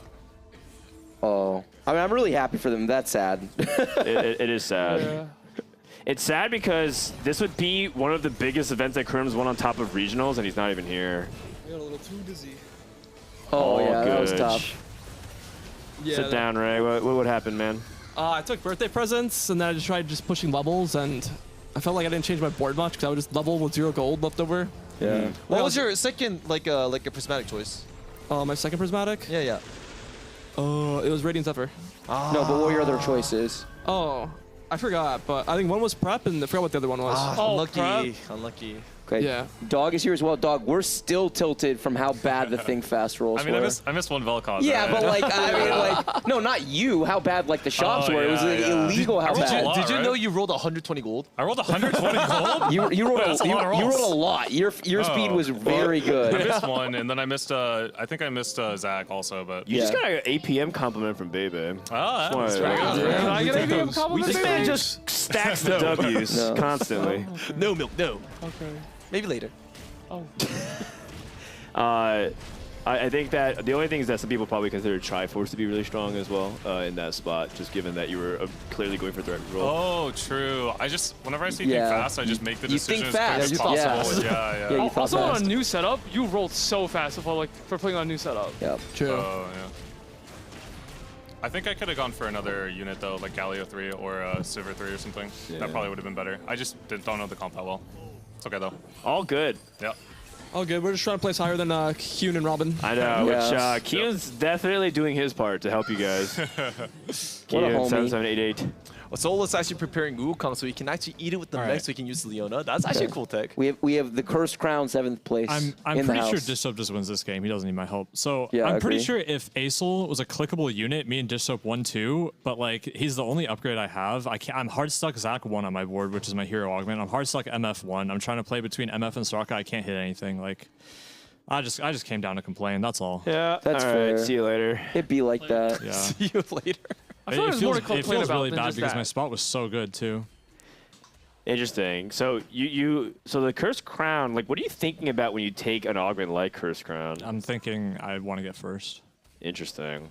I mean, if I hit, I think that we definitely won 2 like every single time, but it's okay. It's just how the game goes. Yep. We'll That's bring it back next game. TFT. We're not going to let the Solus guy take it. Don't worry. Oh, I think that they already took it. Yeah. Oh, really? Well, so like they're above. They're So going to get 2-3. above the checkpoint threshold, but they're so close to the points threshold, and everyone else is below checkmate. Does checkmate not? Oh, I No, see no, what they you can go mean. 8-7 still, I think. So you're not. Yeah, they could go You 8-7. can't checkmate next game, and they're Okay. going to get over the point threshold. Nah, we'll just send him. So I think you're just 7-8. protecting. You basically have to send them 7-8 in order to keep the tournament alive. Then you should tell everyone else. Like send them 7-8. Yeah, just unplug Solus's monitor. Man, 8 Spellslingers versus 8 Brawlers. When do we see games like this? In set 5. You saw it all the time. Oh, okay. Never mind that. I'm right here. I think you took a break, baby, during that time. It was when you were on your Pokemon Unite arc. Ah, good game. Yeah. How about, of course, TFT's better. He looked over at Mortdog as he said that. Oh, God. Wait, did the shot not get off? Oh, looks like Dishsoap missed the shot. It doesn't matter. I think this is a really solid second place and goes to show you the power of that Jax comp. Look, it's not winning the lobby, but in a very solid second place. And also, to go back to Dishsoap's credit, this dude is just stacking firsts, one after another. Wow. Another lobby, another victory for Dishsoap. GG, guys, GG. That was a fantastic Spellslinger first place game. Yeah. Dishsoap is the final boss, still holding it down. We talked about at the start, how would he do in the harder lobby, and the answer is very, very well. Yeah, I'm pretty sure that if this was like individual checkmate format, he actually just won the tournament. Yeah, I think that sounds right. Actually. Yeah. So really impressive, and again, a lot of people hype him as like the best player in terms of being most prepared coming into it, and he doesn't disappoint. No, any thoughts? Yeah, I think this was like by far the best player. He's played the most. going to PB, everyone thought that Dishope and Nico would be the best. Actually, I And disagree. Nico- what? I honestly think Solus is one of the best players.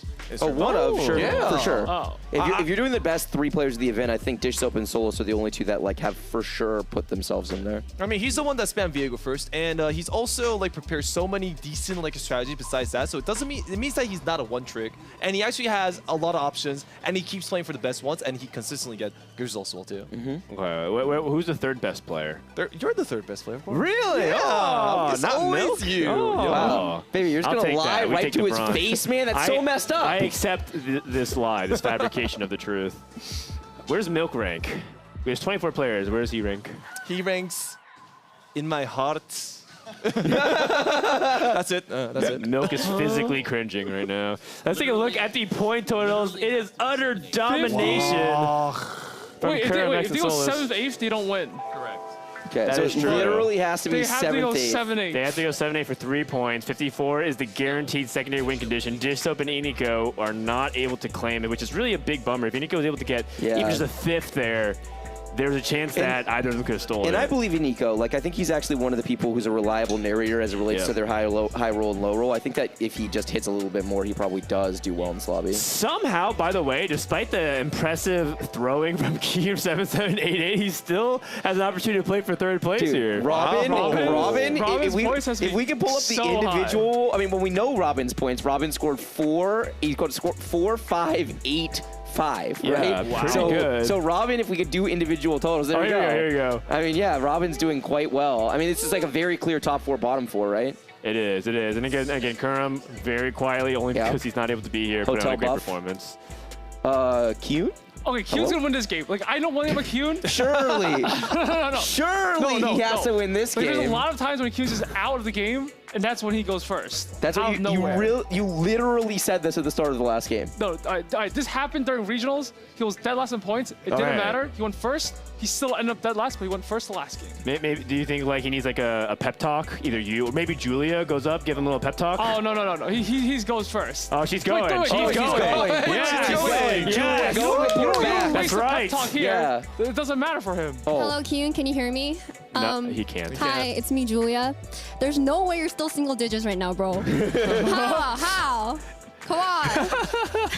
Single digits. He can't catch a break. He's not single right now. That's in a state of flux, apparently. Is that a threat, Julia?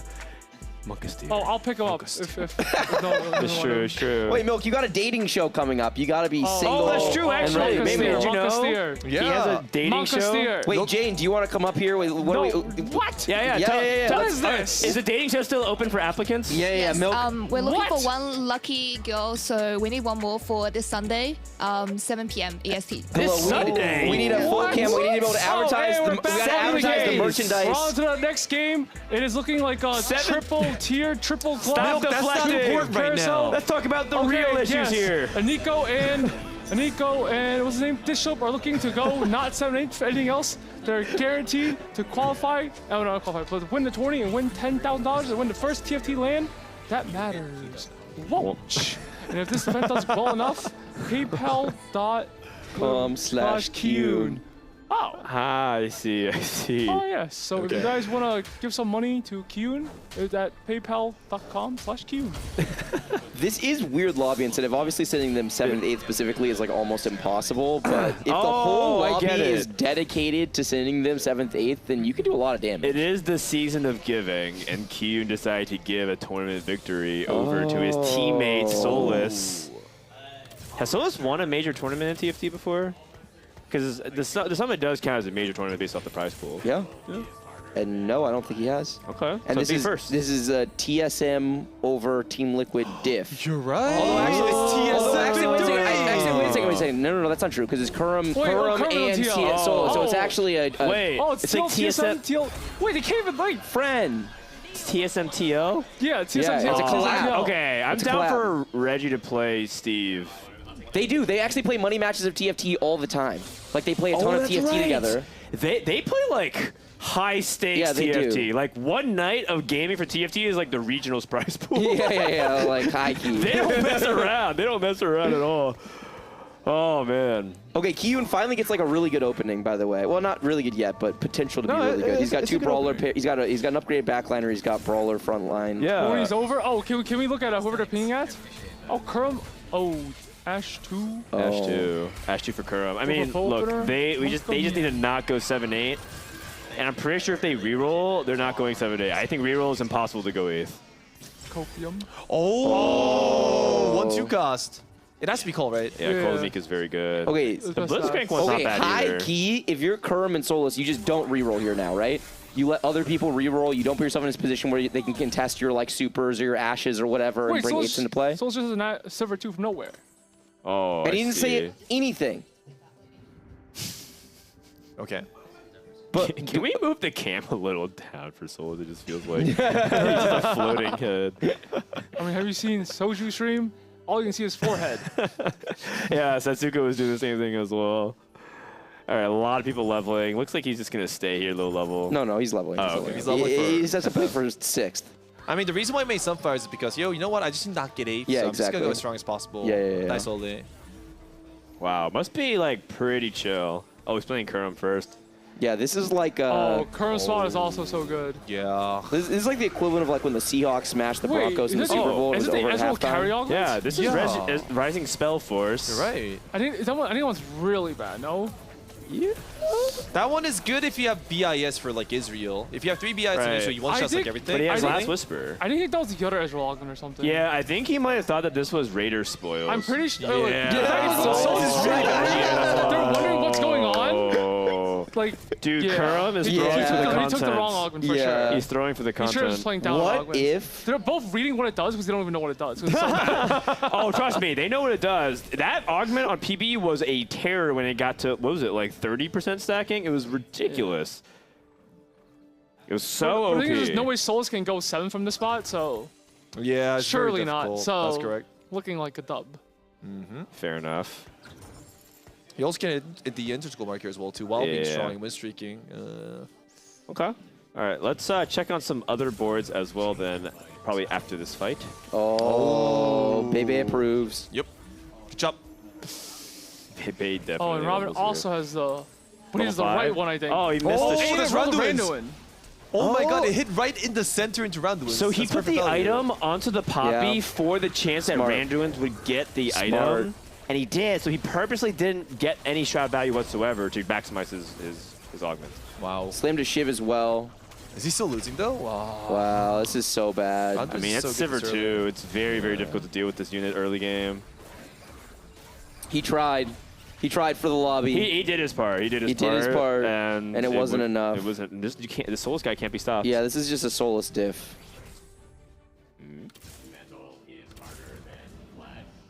Solus' spot is so good. Kurum hit Yasuo too, so... Okay, who's the most interesting person to look at right now in this lobby? I think Kiyun. Kiyun? Can we check Kiyun's board? He needs to not go 7th or 8th.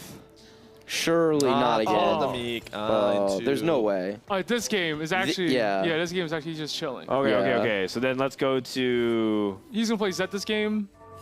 Who else do we go to? Maybe Dish Soap this time? Dish Soap? Let's go Dish Soap. Right. Okay. Oh, Anima Squad. Oh, into Raiders. Oh, they both have it.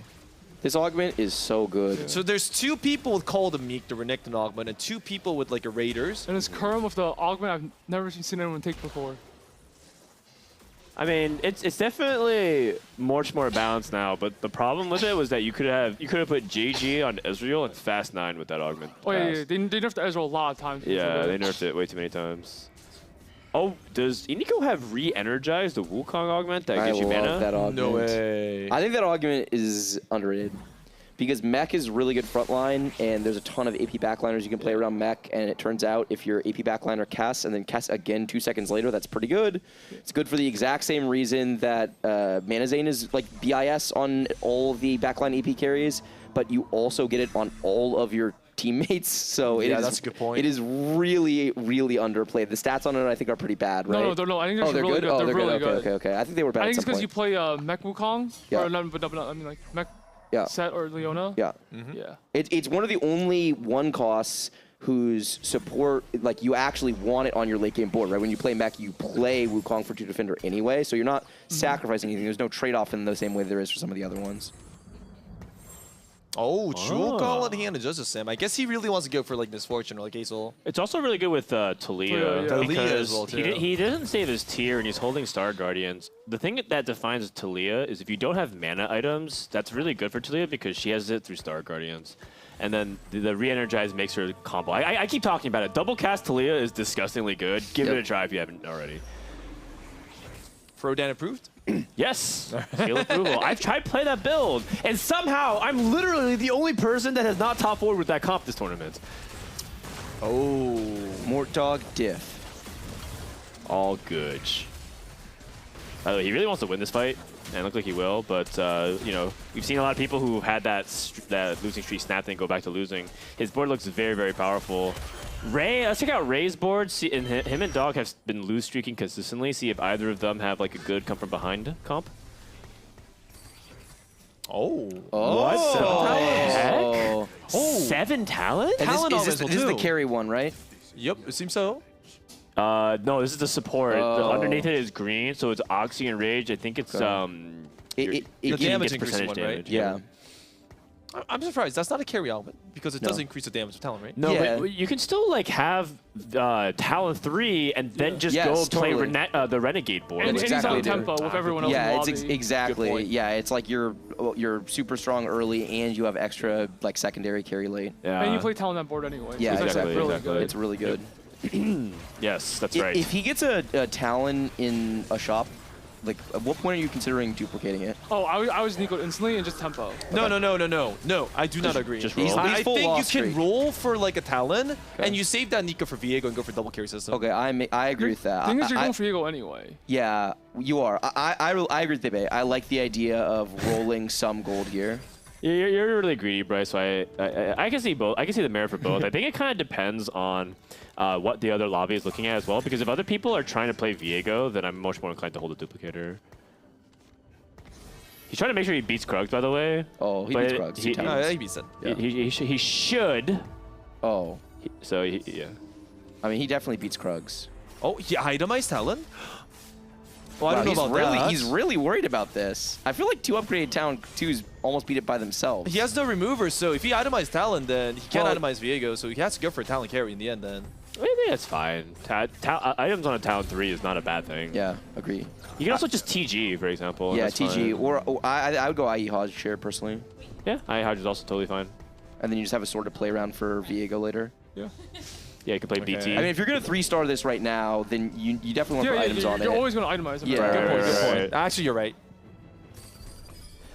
I think I like the IE Hodge a lot, yeah. No, it's always IE Hodge. Nice. One more. Roll. You can roll down 20. 20's fine. If you miss a 20, are you rolling honestly, more? I like Nicoing at the start here, like always, just Yeah. because you just tempo instead of like rolling. Right. He was basically on tempo, but now it's like since Now he's he's low way roll. off. Oh, whoa. No, this is super unfortunate. I mean, it's low roll, but In this case, it's not But the thing is, I think it's not worth it here. the thing is, like, even though he low roll, I think for the most part. I mean, the odds are fair to find one more Talon with at least 30 goals, so... Yeah, that's the when question. he rolled, it's fine, but this is just, you know... Well, I was saying, like, overall. Yeah, this like, is the question is you can find a low roll and then you can find a high roll. He just lost a lot of gold for this, too. Yeah, and that's what yeah. Duplicator is. Duplicator is just worth gold. Yep, that was a 40 gold, like, worth, like... Interesting. Yeah. And I think Milk's right, actually. The more I think about this spot, once you hit the immediate Talon, you can basically stay above 50 gold with Talon 3, and you can just full tempo out. It's a way more consistent play. Because he's not rolling for anything else, right? Like, there's not like he's going for other 3 stars I think he was here. going for Camille too. So. Camille 2. Yeah. Camille 2. Like, if he found Camille 2, then it's 100% better to go for, like, Nico's, because he's got nothing else to look for. But since he didn't find Camille and the other options, so rolling wasn't really that bad. Yeah, I think roll wasn't that bad. But it got punished really hard here, unfortunately. Oh. Featherweights. Interesting. Admins. Oh, team gets Every permanent 5 seconds, your team gets 7 permanent but that's health. better. More damage, yeah. The HP value that you get right now is actually quite small. Hey. Nice. I'm surprised it's not slimming IE. But do you guys think that was worth, like... I mean, obviously it's That not. was worth If it. he's Insane not. amount of gold. Result-oriented, not worth. Yeah. Okay, checking on Solus, still 100% streaking. It looks like he was like flirting with the idea of He leveled to underground. 7 and rolled it down. That's correct. I mean, he's playing for 6 points. That's correct. That's correct. He will get an Aphelios now, and that Aphelios will have Death Blade, and he's going to be very happy. Oh. And he's playing for just 6th place, and they win the game. This is why you put so high your tier list. It should be severe for damage. 40% crit is guaranteed, regardless of what item that shows up. Oh, Talon. Talon's not that bad too. He just loves this Talon unit, man. So if anything, it's like paying homage. He's respecting the unit that has brought him this tournament win. Yeah, that's right. And with each like win on this streak, he's basically guaranteeing that much more that they win this tournament. Oh, I mean, I'm pretty sure they so is it win this tournament. like Bryce, you're gonna do like the winning call hype moment, or just gonna be like, okay, that's it, Kurim Solus wins? I'm down if you want to. If we want to get hype for the end of this, it's all you, It's bro. about as anticlimactic as I can remember. I'm to be down for honest. Milk to crown the winner. Oh, I agree. That'd be great. Baby and Milk. Baby sets up the fight. Milk does the play-by-play. Wait, do you know what the winning moment of this tournament is? It's when someone goes 8th place, they're guaranteed to win. Oh, isn't this the winning moment? I mean, can't he literally AFK from here and go 6th? but it doesn't actually end until like someone dies. So we're just like, so you were just hyped when like someone just goes 8th place. No. You get hype when he wins. Actually, Keelan's in such a good spot. Yeah. So there's always Keelan, I think. Copium. Keelan was in such a good spot. I'm just kind of surprised he was so low. I'm down for Milk to make the winning call with Bebe. You guys figure it out. I agree. Okay. Wait, which one he wants to do play-by-play and who wants to set up the fight? What do you want to do, Milk? Me talk? I don't know how to talk. You talk? All right, you talk. Wait, Okay. what? I said I don't know how to Wait. What? I love This is a problem we had in game, man. Okay, I feel like if I had to allocate your skill sets, I would want Bebe on the play-by-play because Bebe is way more likely to get excited about the fight, and Milk can do the setup. Wait, but the winning moment is when someone goes 8th place. Yeah, exactly. So you watch the fight for 8th place. Okay. So like when they're low, So then you'll do the analysis like here's how they lose the fight, and then Bebe you does the talk during the cast. planning phase. Milk talk during the planning phase, and Milk talk during the fight. Or Bebe does. Or Bebe does, sorry. No, but the thing is, they're gonna go 8th place. Usually their board is so bad, they're gonna get 50 0'd. But exactly, so you're gonna do the analysis about the conditions for them losing the fight, and then Bebe is gonna cast the fight. Yeah. So we're just gonna hype up the guy that goes 8th place. Yeah, now you're gonna walk a mile in our shoes. You're gonna be. This is an event where players are the casters and the casters are the players. So now you get to experience the cast. cast. Like fake the hype. Yes, of, like, now the you get to game, understand what even it's though, like to cast not hype TFT moments. No, I mean, that's pretty hype, man. Like Dog, there's no way Dog just goes 8th here, surely. We gotta check Dog's board. Get the Solus guy off our No, wait, he screen. said Solus just goes 8th. Yeah. Okay, I'm actually looking forward to this now. I wasn't that hyped for it. Now I'm actually hyped Now for we're it. hyped. Yeah. And you guys got this is like winning world. This is NA winning world type of moment here. So we want to see you 12 out of 10 energy. Oh, roll down. This is actually a really good moment. We can actually see if Dogdog's going to get it if not here. If he gets a lot of 4-cost units, then he is going to get the top 4. If he doesn't, then he is just going to die. Good upgrades, though. He's got Titans, and he went for JG, so I think he's playing Jax. Looks like it. He's got boxing lessons. Oh. Yeah, boxing lessons Jax with Exiles. Pretty good. This looks like a top 4, though. What do you think, Milk? This does not look like a top 4. Really? Exiles matters for mech, right? Exiles? It does. But wait, it doesn't calculate before, not after? No, I'm saying, like, let's say you had Draven and Set next to it. Does it matter? Milk, do you know? Wait, about what? If does Exiles matter for the mech positioning? Oh, it probably. Oh yeah. Because it matters on like all the other. Yeah, I remember that mechs actually dying like after the combat like starts. So I'm pretty sure stuff like that is applied. Okay, so it does. Hacker, for example, with Talon 3. I mean, it's fine, Ray. He's fine. Ray's Talon 3 is quite strong. Wow. It's okay. Good loss. 9 loss. It's an econ loss. Okay, I'm down to Jax 2. I feel like rolling here isn't that good because you're 9 loss. No, it's only because he doesn't have Jax pair. If you had Jax pair, I'm not supposed to 0, but no Jax pair, I don't really love rolling here that much. Yeah, he also needs money to level 8, so he can go for like a 6 brawler as well too, because you can't hit 6 brawlers easily at level like 7. So I do agree with just losing one more fight. You're gonna make a comeback if you get your composition like a strong anyways. Is this comp just like not good to play unless you have a Jax start? Because it feels like we've seen a lot of people struggle. Usually this comp isn't really an end game comp or more of a build-up composition. So if you have a Jax during the mid game, especially during stage 3, it does save you a lot of HP. So that's what it usually aims for. And maybe you can like lose up against a few like a complete like a composition towards late game. So it really isn't the best start for Jax, but still, if the lobby is weak enough, it should be able to get him top 4. We saw Ray try it. He went bot 2. We saw Dog try it. He's likely bot 2 at the moment. And then Solus tried it. He went top 2. I think it's just a tempo comp. Like, this is exactly what we were saying at the top of the show when I was talking to Sox about it, right? He's played the most. He's got a couple wins on it this tournament. And he just thinks it's played from ahead. He thinks it's got a lot of versatility in Jax summonization, so it's not like that important to have pick prio. And you just play it from ahead. That way you can get to level 8, get the 6 Brawler online, or if you have Mech Emblem, you can get 5 Mech online potentially, and then you hit your Jax 3. And it's always going to fall off in stage 4 because you're going to be stuck on Jax 2, or stage 5 in particular. And so you need to have the HP to ultimately hit the Jax 3 in order to actually get to the win con. Okay. Oh, one crit and that's Quicksilver's. Come on, one crit. Bloodthirster's not bad. BT. He actually didn't check his last orb. Yeah, I think he just pryos BT. I honestly don't like Bloodthirsters because I feel like the most important thing about this comp is have damage. And if you don't have like Quicksilvers, you can just get like stunned, and Jax just doesn't do anything, just dies off. I like QSS a lot in this comp as well, but I understand why he makes Bloodthirster. I think he just tries to simplify his. I feel Giant Slayer is better to greed for. If he wants to go for it, just go full damage. I would prefer to just slam BT here and just go for like with the tier, just go for secondary carry. Like check what that is first. Okay. Redemption. Or MF. Sorry, what about MF?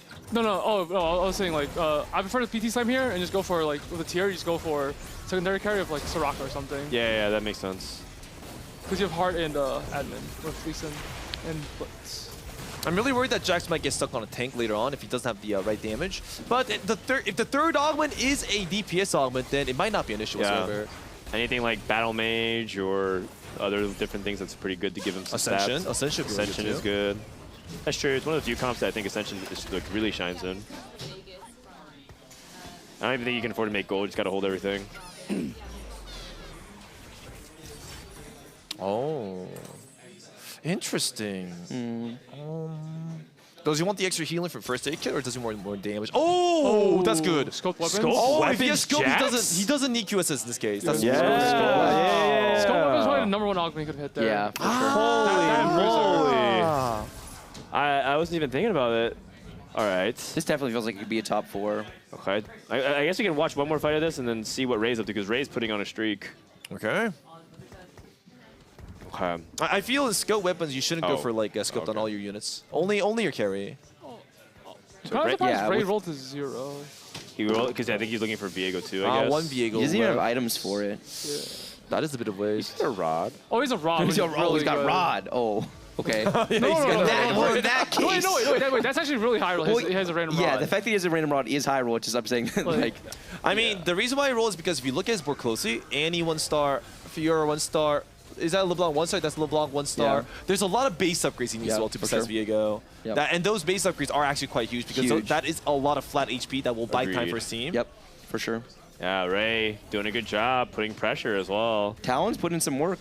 Oh no, Kyun lost again. Kyun slowly descending towards the 8th place. Not like this. Wait, can we look at Kyun? Yeah, what happened to him? His opener was so good. Also, his items all were really good. Yeah. What happened to Watching Milk and Bebe cast Kyun going 8th and giving Solus the win, I think is only fitting. Wait, there's no way Kyun goes 8th again. There's a way. There's a way. Oh, there's no way he goes 8th from here, right? How did he lose 2 in a row? He just hit it. Laser. Laser Corp Zed 2. Laser Corp Zed is weak. Yeah. Laser Corp Zed isn't really a physical damage composition. It's more of a abused Laser Corp's like a synergy to do DPS. So the items aren't really Runeans and like Bloodthirsters. You want something like Guinzus and like a Edge of Knife for survivability. So I think Kyun's in a very awkward spot right now for the end game. Oh no, he's going up against Ray, who's also just been streaking, putting pressure. Okay, but there's no way he goes 8th. Yeah, that's the thing. I was about to say, Bebe, you're setting the bar way too high, bro. You're thinking about the in-game. This man's just trying to go not 7th or 8th. Yeah, he's just trying to go double digits, but actually double digits kind of hard. He's go 5th? Honestly, he's probably go 5th this game. I'm down for a top 4. Okay. Like, Laser Corp top 4 a lot. And the Renekton Augment's good. He has actually he's a chain. Yeah. Which is really good. Agreed. Oh. Wait, dog. Now on a streak. Kurum, slowly but surely descending. And also Solus. Technically, it is possible. It is possible. It is possible. Dog, Ray, and Kyun are all actually stable. Yeah, they're all really strong. It's actually impossible for Solus and Kerm to both I would be so excited if we actually somehow got another they actually might go 7-8. Because Kerm's augment is hero augment is dead. Kurum is what going. if Kurum and Can we watch Kerm or Solus? Yeah, we can't watch Kurum. We don't have his PC. Yeah, let's watch Solus. I don't know if he's not hacking or not then. Huh? How he's always hacking? Oh, true. He is hacking. He plays a lot of Zed. Did you not see the two Kurum X imposters? Oh my! Wait, Solus' board is so bad. Yeah, this board is terrible. Wait, they might go 7-8. Wait, this is actually possible? I don't know Kerm's board though. Yeah, this can't be. Okay, so we're cheering against Solus because we want more games. We just saw Kerm's board. Kerm just lost to Dog, and he was playing Jax 2 with RFC Last Whisper Hodge, which I have no idea what he pivots with that board. Like Zed, I guess, but there's a bunch of Zed too. And Kyun, Ray, and Dog are all stable. And if Nico Disho can just lose some rounds. Could it actually happen? Yeah, it actually can. Could it actually happen? Oh, now I'm invested. He's going to Fiddlesticks. Let's not counter X before they hatch. No, just inject the hopium straight into my veins, Dan. Come on. Wait, Iniko has the Talia Battle Mage with Axiom Arc. Oh my that's god! We talked about Axiom Arc Star Guardian. Big damage. That's huge damage. Solus' board is so bad. Good, get out of here, Solus. Kurum lost as well. Is also horrible. Wait, this is Kyun he's beating if he wins. I think we want Dog to win this, but he's probably not going to. Okay. Kyun, stop it. Oh no. Okay, they actually, unironically, need to be starting to think about things like that and getting weaker as if it's their teammate if they want to extend the tournament. Yeah, but the problem be Solus and Kerm's in their pool. They have to keep themselves strong. But the thing is, Solus and Kerm's board are so bad. They are. We just need Dog to live, basically. Oh, that's a big hit. These are big hits for Solus. Okay. Solus coming through. He's playing Exiles as if he has Exiles. He does not, by the way. Yeah. I think Fiddle's better than Echo to damage. For sure. Yes. Yeah, he has a damage issue for sure. I'm really surprised he didn't give these gauntlets to the Fiddlesticks, though. Yeah. Because if you just want to die slowly, you want as much damage as possible to kill 1 or 2 more units. You just put Fiddlesticks in the back. Oh yeah, I could do that too. Yeah, actually that makes sense. Okay. Oh, this is a huge. This is like the fight. No. This is the fight. Baby, you guys go on it. Baby, give him cast. Wait, this is not an 8th place like fight yet. Yeah, baby, come on. Baby, no way. Okay, Jax is slowly attacking the enemy front line in the behind, but he's getting stunned by Sejuani. He can't really do anything. Senna is shooting, but that girl has no damage. The composition on Sejuani's. Scamming during combat. Kurum got destroyed. The Jax is still ramping up. This Fiddlesticks is going to come to life and do absolutely nothing. It's actually on the table. If the lobby can just trade Dog, it's impossible. Dishops encourage people to sell Jax for Dog. Yeah, actually. Oh my god. The whole lobby is conspiring against Solus and Kurum. At this point, if you are really strong and you have Dog in your pool, you do have to get weaker, I think. Even if Solus or Kurum is in your pool, you cannot actually be willing to do big damage to Dog. Oh man, throwing for the content, you gotta respect it. Their boards are both actually so bad. So bad. He has no damage and Kurum has no augment. They both play this game the exact same way, which is that they both relied on the notion that someone was going to Giga low roll, so they slammed everything. They played full tempo. They pushed their leveling, but then they didn't actually build strong boards. So now as people are getting really strong in this lobby, they just can't beat anybody. I love that Kyun is directing it because he is so good at trying to influence the lobby to rat, and now he's using his powers for good. Rat powers. Boo, no shroud.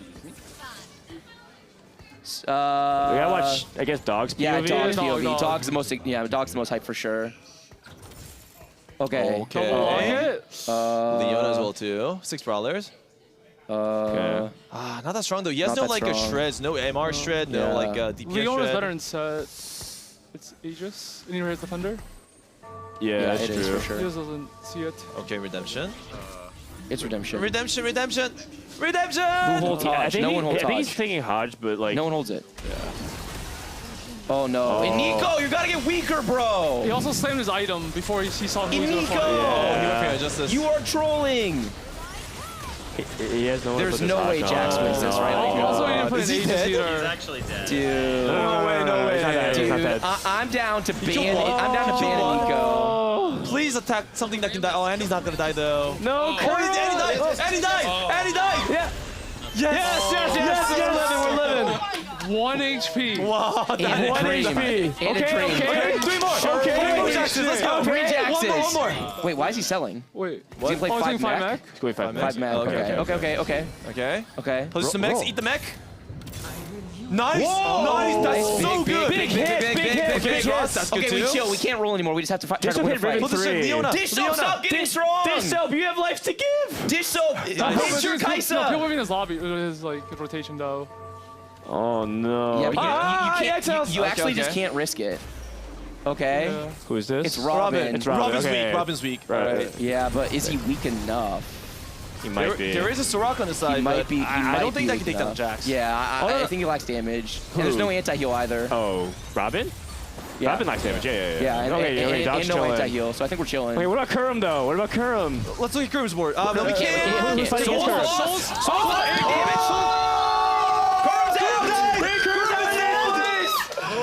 Everyone get weaker! Dog versus Solus. Who is gonna get 7? Who is gonna get 8? Okay. Milk, set it up.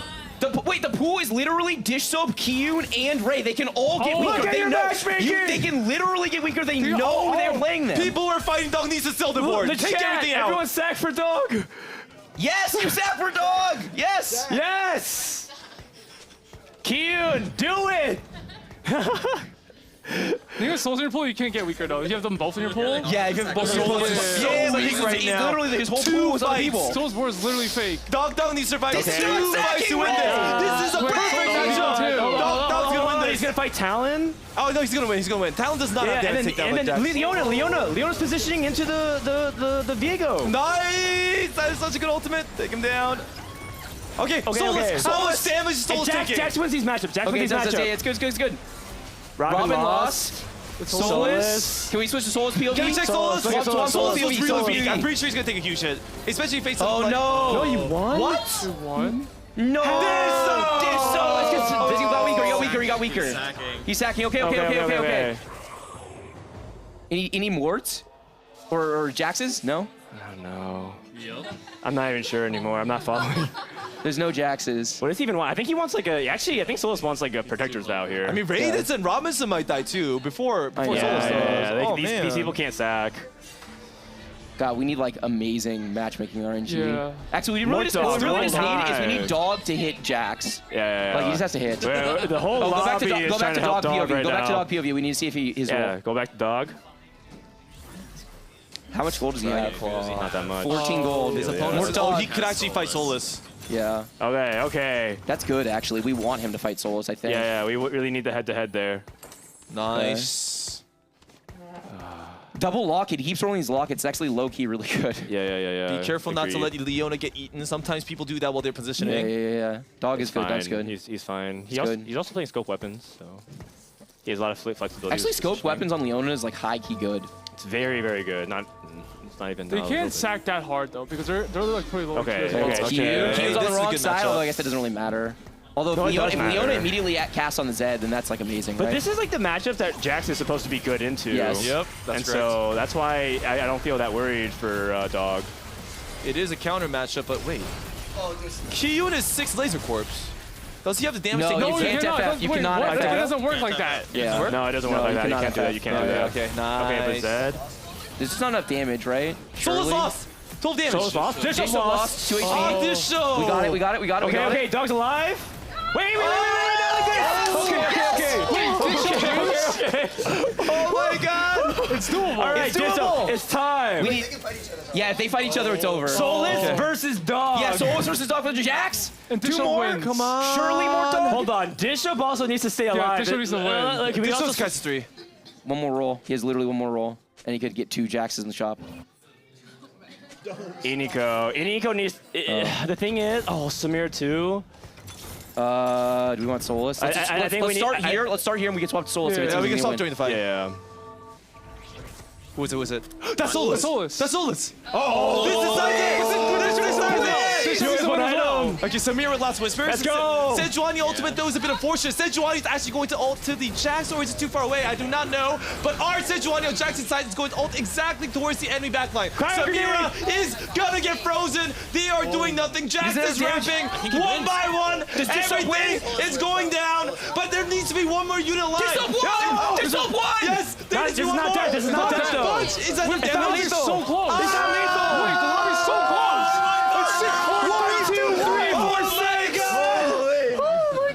It's 6 He can still Jax 3 to murder Soulless. Yeah, they all have to position for Soulless right now. I feel like it's Iniko. Iniko needs to face Soulless. Iniko needs to destroy Soulless because he's the one that does the most damage. Iniko needs to face Soulless and 100-0 him. Okay. Demolish him! They're in the same room. They could actually shout out their pools and they could probably figure it out. Why does no one have Future Sight?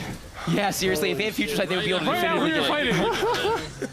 Yeah, seriously, that's correct. Yo, everybody that's not facing Soulless, sell your board. Let's go. That's true. Actually, the negative damage. The negative damage matters here. The negative damage matters a lot. So if they also their board and they tie, what happens damage-wise? Or they play zero damage. So you play if one you sell unit? everything, you take 0 damage, So you play right? one unit. You take the base damage. Take the base damage. Take the base damage. Base damage. Stay here. Let's see if he hits it, and then we'll start the fight here. And then No, we'll... we need to watch Soulless, actually. We need to watch Soulless. Switch to Soulless. Switch to Soulless. Okay. His board is still pretty still bad. the same. Oh, it's so weak. It's still the same. Oh, he's gonna take so much Dish Dog, CPS. Kiyun, Soulless in my rotation. Oh, that Urgot's good. They haven't if he typed it wants out enough for them to actually suss it. The players are sharing information. There's really high chance he just They actually might sell everything. They actually might go 7-8. But we can't say that. They don't know. All right. What's it gonna be? Bebe, take it away! Come on! It's a go! It's bugged! Look at that! No hacker! It's bugged! It's bugged! No hacker! He can still win. He can still win. He's already applied.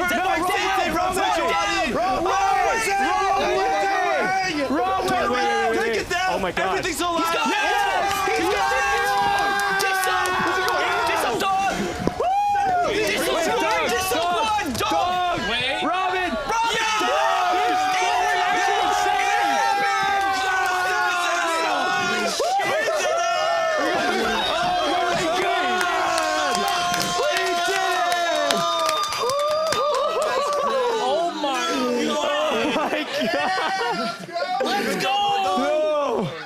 TSM! TSM! TSM! TSM! Dude, Soulless and Kurum snatched defeat from the jaws of victory. We're going to play at least one more game. I literally took my talent off the board so Dish Up wouldn't die. Let's go, Ray! Oh my god. Man.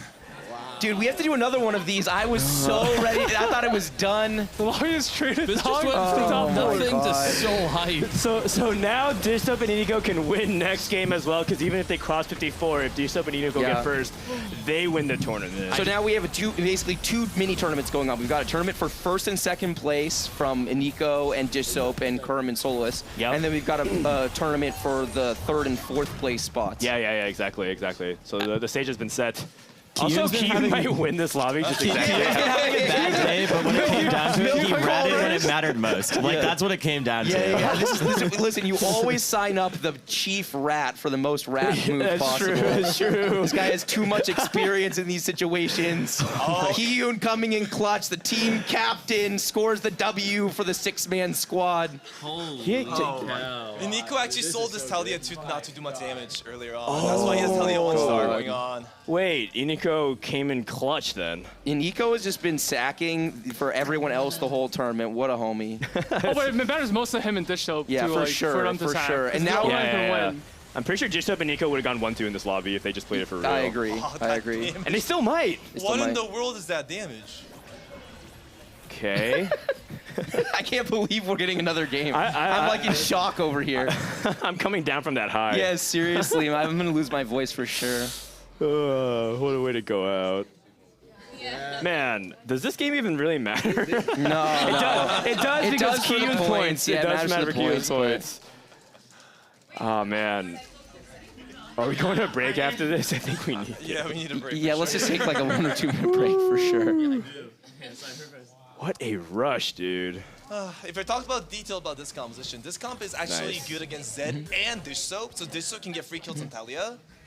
So it depends. It depends. There's actually a mix-up. So the mix-up is if you think they're gonna do that frontline corner from Talia, you don't hack your Zed. You just walks up and starts outwing the Talia. Good point. Yeah. By the way, baby, I thought you did great. I thought your play-by-play earlier. That was fantastic, It was man. very good. Thank you. Yeah. Good setup, Milk. Did Milk say anything in the setup?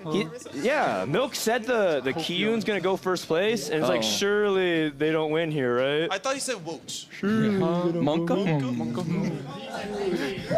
Exactly. Oh, Robin, how does it feel? Robin, thank you for doing your part. It was 6v2. We did it.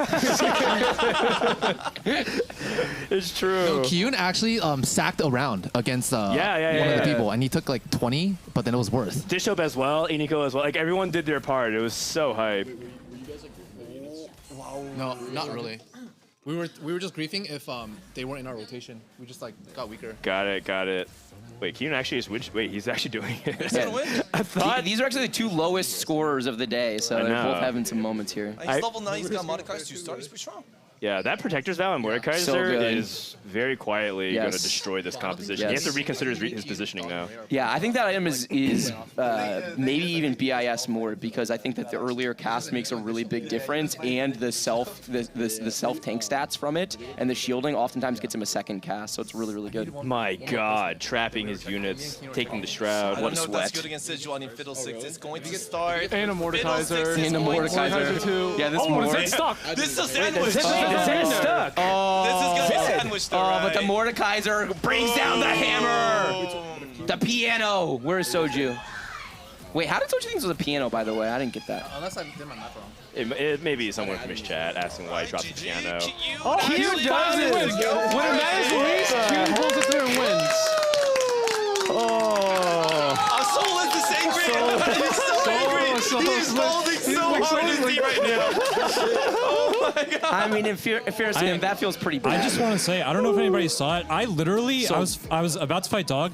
I had to bench my 3-item Talia and sell her so my Syndra didn't pull her in. I deserved the first, but all good. All that matters is they went 7-8. The team play was beautiful. Solus, we gotta get you to the mic. Tournament's not over yet, Okay, buddy. so Solus, that was a unique happening in TFT. I don't think I've ever seen 6 players target griefing 1 player. How did it feel? All I'm gonna say is this is not the first time. Did you guys remember the airplane incident? I don't remember that. Did Kerm take the wrong augment by accident? The Merc cash out. Oh yeah, did Kerm take the correct? Did he think it was the other Ezreal augment? Oh no, he apparently rerolled and missed. That was his best option? Oh, I don't think that was his best option, but Okay. Oh man, what a game. Okay, Solus, are you still confident? Oh yeah. So now he has to stop their first place. Yeah, basically they just have to deny and Nico dish soap first place. It's just a 2-point differential. It's just a 2-point difference. Only right now? 2-point difference. Then it's like, God. You did not know that. All right, now I'm gonna need Kiyun to grief them. I see. All right, TSM connection. Okay, Wow. we want to get dish soap up here. Do you want to talk about your game at all, man? That was like the craziest game I've ever played. It was so fun riding them. I had Ray just take out his 3-star talent. I was frontlining by Kaisa for like 3 rounds. Yeah. It's pretty wild. Oh It's man. crazy. Did Kian say anything? Yeah, Kian, we need Kian over here. The Soulless Slayer. I think I have a really weird history with Soulless. Yeah? What is it? I just have to deny his win every time. You know, Mil kept saying that Kyun's going to get a first place today. Like, yeah, he's going 7-7, 8-8, but he's due for a first place. Did you hear that? Yeah, I did remember. Oh, okay. It was a Julia pep talk diff. Oh, you heard Julia say that? That's actually true. That's true. Julia, the real MVP. All right. Sounds good.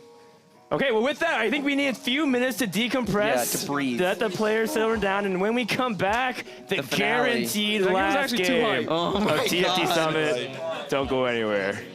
Oh my God.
Man, welcome back, everyone, to the finale of the TFT Summit. I can't believe we're finally here. No matter what, this tournament is ending after this game. And what a game it was. Where were you when Solus and Kurum went 7-8 at TFT Summit to keep the tournament alive? Quite possibly the most hyped TFT game that's ever existed. Oh, yeah, definitely. I'm going to steal a line from Tay at the break. She said, we prayed to Mortdog, and one time it actually did work. This is all of our, this is our one time. I can never complain about low rolling ever again because we high rolled the most dramatic finish to this tournament. I am so excited to get into it. I mean, look at these scores. We have two teams that are clearly separated from the pack at the top. This is going to be our final game because they are guaranteed, both of them, to get over the 54th point threshold. So the question is, can Dish Soap or Nico either get a win to pass them or points to pass Kurum and Solus unless they get a win? And then same thing, mirror image on the bottom, except for just straight points. The first don't really matter. I just realized that if Robin got one more point, they also would have been at the threshold. Oh, you're right. Wow. That was so hyped. And that's so brutal, too, because Keyun has been carrying Robin all day. And so for true. Robin To to let him down in that pivotal moment. Well said, well said. Honestly, it's just been so great to just watch these kinds of battles go down. What was it like watching from your perspective? I went and talked to Voices to get the top 1 stats on like all of the players and who can win, right? So Dish Soap has gone first 4 times.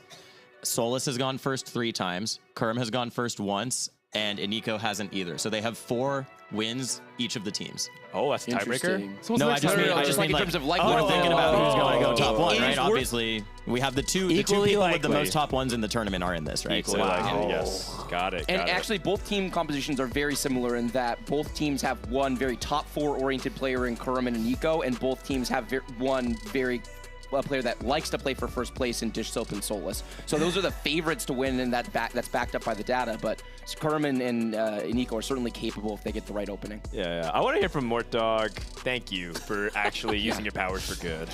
Yeah, I mean, I don't think anyone could have bet on what just happened there, but it was so wholesome and awesome the way they all came together and put in so much effort. No, I mean, it was great. Everyone did what they needed to. I feel bad for Robin and Keyun, though, like you said, 1 point off. They were just so close for the payoff, but, you know, only 2 points difference, though. This is going to be a really close thing, so I'll be interested to see what they pull out here. Also, Solus must feel like the whole world's against him. His teammate's not even next to him to console him. He's just by himself. Isolation. Yeah, he didn't even take the computer next to them. He's like, I need space. Oh, man. Yeah, there's a part of me that really hopes they turn it around and end up winning despite that. I'm okay with them winning now. You know what I mean? Like, Yep. if anything, they've definitely earned it. Bebe get a great speech about how Solus has played exceptional. Kurum has definitely held his own.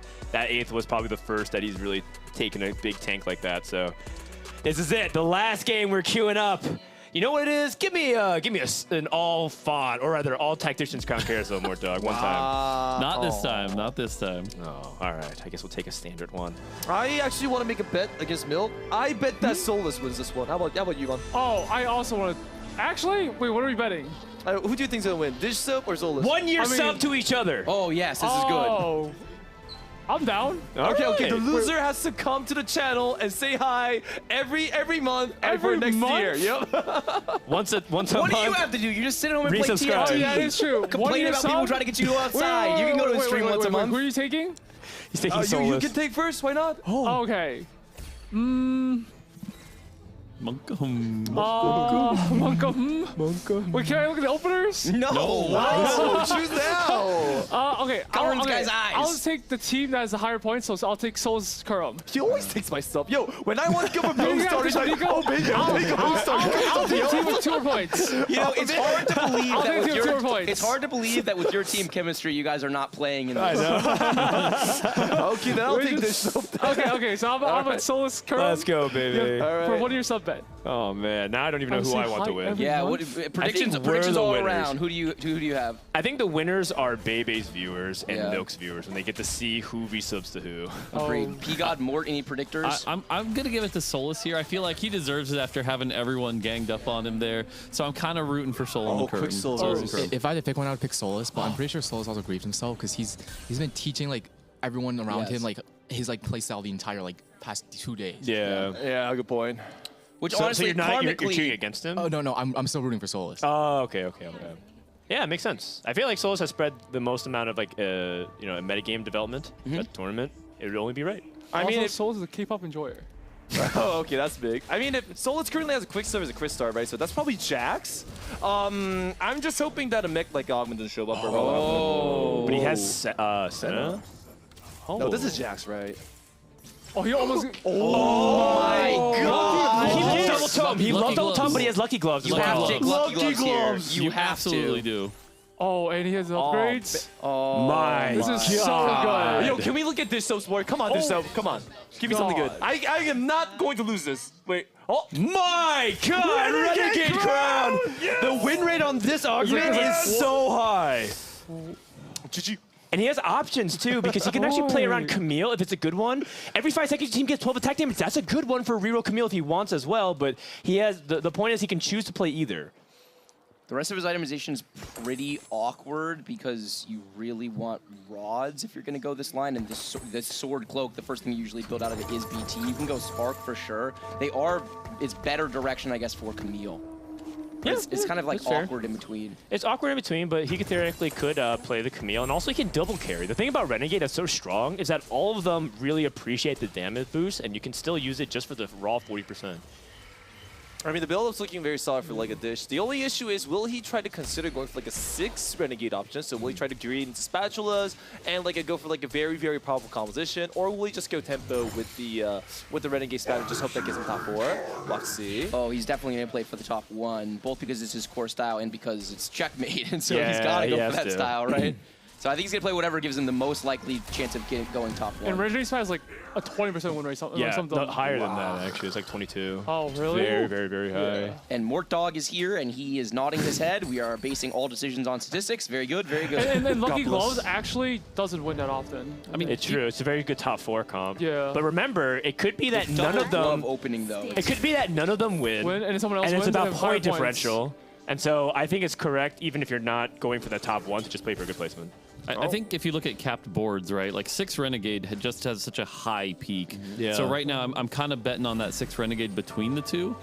That being said, if we see a Lucky Gloves with 3 Thieves Gloves, that is an insane peak that obviously the stats are never going to tell. So that is a lot of power. Interesting. You think the stats won't tell us if Thieves Gloves is... No, just the default Lucky Gloves stats are that you're probably going to get 2 Thieves Gloves over the course of the game. Right? So if you get 3 of them, I see. Right, if you like could break down that stats stats further, like what's your odds if you have 3 Thieves Gloves, what's your odds if you have 4 Thieves Gloves? I imagine those stats just go up and up and up. And the fact it's already at 2 at 2-1 is ludicrous. Yeah, because you can get them off of next augment, the augment after, he can just force glove from every position. Like, there's a lot of opportunity to get gloves. Interesting. Actually, I have a question for Mort. Like, oh wait, I forgot. Sorry. Robin has Renegade Crown too, by the way. Yeah. Oh. I just had it. I forgot about it. Apologies. No worries. We have 30 minutes or so. Solus is our only person at 100 HP on 2-2. Huh? When's the last time you saw that? All right. I got the question. What? Is the admin the same for all 8 players, or is it all different? It's all different. It's different for each person. So. Ray, by the way, took Windfall. Interesting. Oh, Team Perma HP. Okay. So he has permanent HP. That's the one that I think is the best for Camille because it scales off her Bloodthirster really well. So Robin could just play that. He could theoretically do that as well. I feel Raditz gets an eco augment like every single game I see. Is that a... Yeah, is he that loves true, money. or- Wow. He loves having money because he loves playing for the level 7, level 8 boards. Wow. His item opener, though, is kind of awkward. He has, glove, belt, and cloak. So he theoretically could just play anything from here. Dog, by the way, Dog has Battle Mage, so this implies that he also wants to play Renegades, which means that we might have a situation where there's like a 4-way contest for some of these Viego units and stuff. Finally, Solus getting contested. It took the whole tournament. He literally wrote a playbook and then shared the playbook with everybody, and we were like, oh, thank you. Keep playing the broken thing by yourself. Man, that is kind of a Giga Chad move. It is a total Giga Chad move. Inigo and Dishop were trying not to leak the tech. opposite. I was saying that earlier. I actually think that Solus is just like a true homie for I respect just that sharing knowledge deeply. and wanting to like have conversations about the line that he's finding interesting. Like he spent all this time innovating on the line, and he just wanted to talk to people about it and share his information. And it definitely hurt him in this event. 2 by 2 we go, by the way. 2 Renegade Crowns, 2 Windfalls, 2 Battle Mages. Looks like Yeah, everyone's that's kinda really picking their interesting. lanes. I also, the 2 windfalls tell me that the lobby's going to be a little weaker in the early game. There's not going to be quite as much pressure. And so that's going to allow people to hit those higher capped boards. So I think we're going to see a lot of strong boards near the end game here. Only because Bebe's on the lobby. If Bebe was in the lobby, he'd be level 9 right now. True.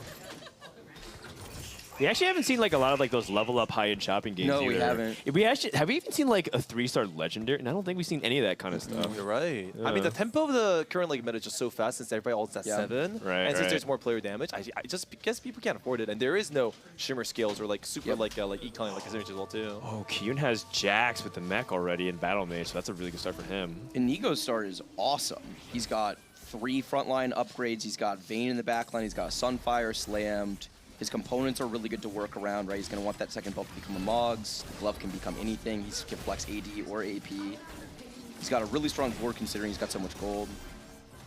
I agree. Looking at Radius's economy, there's 2 options. Like, he can go level 7 at 3-2 and all in, or he can actually go level 8 at 3-5 and all in. That's actually enough gold to roll at least 30-40. Very curious to see what route he'll take. Yeah, and it could depend on his hero augment if it comes at 3-2.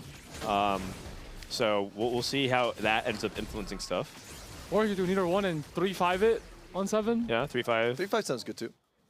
Yeah, that was the line that Soju was trying to tell Kyun before Kyun 7-7-8-8. Solus is the only win streaker, and he's not in Nico's pool, so that seems like it's Nico's only loss. What does Iniko want to play? Iniko's so open to anything. He has been playing a lot of Anima Squad, so he could theoretically lean into that. But is that the thing about Anima Squad boards? Is I don't feel like it does well in prismatic lobbies because I think the power level's too high. Yeah, feels like it doesn't do well in any lobby, basically. It can. It's just You see hard. really narrow I mean, we saw conditions. Dish Soap and should have gone top 2, top 1 with it. And Soul's got a 4-3. Yeah. Although I think that he had the weaker players left in his pool, so I think he beat everybody. Yeah, and the Lucky Glove should be this dominant. Yeah. What do you think about his board as well? It looked like it's just kind of a bunch of mishmash. Yeah, upgrades and like good units. Yep. Bit of Star Guardian in next level. I mean, the key unit here I feel like is Nyla. Solus actually tries to fit Nylas in almost every composition he goes for because he actually likes to go for a very tanky front line because not only does it help you win fights early on, it also deals a lot of damage to your opponents while winning at the same time. Yeah. So this is actually one of his preferred build-ups. Yeah, Neela's so good in the early game when there isn't that much damage, so she can heal it back up. Whereas in the late game, you get the multiplicative tanking from like shielding, and that's where things like Annie start to shine a lot better, and Neela falls off. Can we switch More to Dish's dropping board? knowledge bombs. Sorry, what's up? Oh, I just want to switch to Dish's board because we can see what he's going to play. Because he took the spat, and do it. he's going to play Kerm Slam Camille Chalice, by the or way. he's going to contest like 50 people for Viego. I wasn't expecting Kerm to slam Chalice. That's an item that I think can be kind of risky. But let's switch over to Disope and see what's going on there. Disope has been saying he's been playing lose streak a lot this tournament when everyone's had the impression that he's playing for win streak. We'll see if he's able to do it when his back's to the wall. He's come up big. No gloves for Solus, by the way. Warmogs. I mean, Warmogs he is already great, though. he already dropped a glove right on initial, so. And then people will be denying them to him, both because they're valuable components and just they won't want him to have them. His last pick. Direction is really awkward from Solus' side, that's for sure. No specific direction. Dish Soap being offered. 2 tiers? Oh. He's so rich. What the heck? He didn't start off eco at all, and now he has 60 gold. He killed a bunch of units, too. Yeah, he's at 72. Could be a lot worse. I mean, the eco's nice and all, but there's something that's irreplaceable in this game, and that's itemizations. If he's offered 2 tiers, that means he won't be offered tank itemizations, and he won't be offered like damage itemizations. He only has 2 Bloodthirsters. But that's actually not bad because I think he's going to duo maybe Camille and Viego. Yeah, you can Camille, especially if he gets a Hex Tech lodges. Retribution or some augment that's Camille specific. Yeah, if he gets Camille carry augment here, then with his economy, it's such a good spot to reroll Camille and then tempo out. Yes, and then, exactly. And then cap out around 6 Renegade. Also, so yeah, he's really, really rooting for hero augments here because then he can his board's already tailored to it. Yeah, but does need the tier 2 as well. It could be theoretically like tier 3s and 4. For sure. It's a pretty big loss to Ray. Can he get this last kill? That's nice. All right, let's see it. More dog. One time.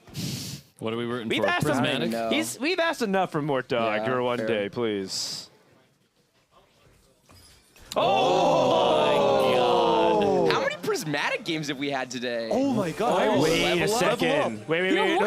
Wait. Oh, go back. Wait, he got two banded. Oh my god. He got two banded. He got two these gloves. The lucky gloves. I can't even talk. Who balances this? Nobody. Wait, I think he's going for high. Did he go for Camille with the high roller or what? Can we check their soap? Oh, Soul says an Ace in his like inventory. Cool. Okay. He did. He's going for Camille 3. He has 7 of them. Nice. Oh my god, this feels like a heavyweight title fight. It's called the reverse rainplosion. Wait, hold on a second. He only used 2 dice. Yeah. Oh my gosh. So be able to have I think this show caps out much higher than Solus, actually. I think so as well. 4 lucky gloves. You actually don't win that many games with TGs. I mean, you're these right are with lucky regular, gloves. but these are Yeah, these are lucky no, gloves. I meant lucky gloves. Yeah. TGs. But what Milk's thinking is that this is what Riot thinks are BIS. And he's even preparing for double trouble because he knows that's his third augment. I don't think you can get double trouble for third augment, You actually. can't get it as a third. Oh, really? Yeah. Double Prismatic's always like a hero? No. It's just you can't. They don't offer it. The for 2. Yeah. It's because it's just too hard to pivot back into. So I think it you might needs just to give be it offered to earlier. the other Camille and just like BT the other Camille and just go Viego double carry this game. I like that. Yeah. Yeah. I think the odds Bishop wins this game is really, really high. Yes. And Camille is even harder to position for than sub Zed. to 1 year to Bebe now. XD. Because of Prismatic diff by Mortog. In fairness, You had first you pick yourself. Yeah, you had first Oh, pick. but I didn't see the Prismatics, man. I swear, Milk just takes whatever I want to go for. Yeah. It's okay if you win And this. you you'll end rub up in his winning face. anyways, Yeah, baby. yeah. Never forget that when Milk came down to complain about you, you won that lobby. I still think it's going to come down. Did you see that Mortog? I still think it's going to come down to a lot of like how much of the board Solus gets upgraded because the item value from these lucky gloves is really high. Yeah. This is like the equivalent of like a Heist 3 cash out in power, just Okay. from all those extra like whole items you're getting that are always going to be synergized. It's true.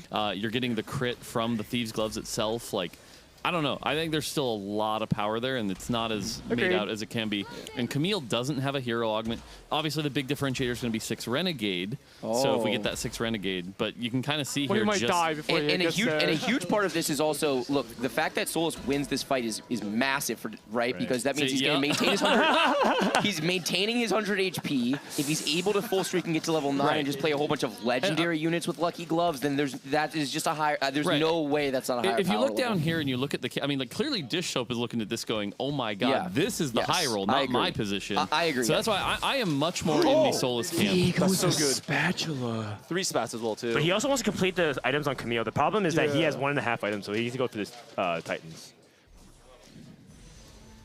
I think he has Gamble it, though. Yeah, I agree. Oh, Because he's going 6 for Renegade is first. just such a huge That's a garbage. big gamble. If you ain't first, you're last. But his items are so bad now. If you get like more thought. I mean, the thing is that he's already at 48 HP, so bleeding slowly from this point on is not an option. So he needs to go for the gamble. He has to hope that he gets the itemization 3-7 and pray for the best. It is worth noting that if somehow Solus isn't winning, like his performance also depends on Kerm. Kerm is also streaking in second place. Oh, Yep. Have we seen anyone that feels like they can cap out as highly as these two No, boards? we can look around a little bit now. Yeah. Anika, the teammate who also could theoretically play spoiler. This does not look like a cap No, out board. Anigo's not capping out. Yeah. From the top rope. He's not capping out. Yeah. These are okay admins, but not great, so we can probably end up playing something Not else. worth.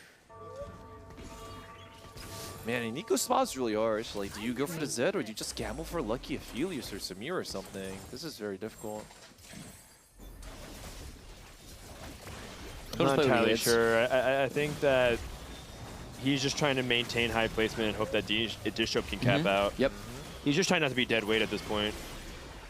Wait, Rob has the same exact augments as Dish Soap as well.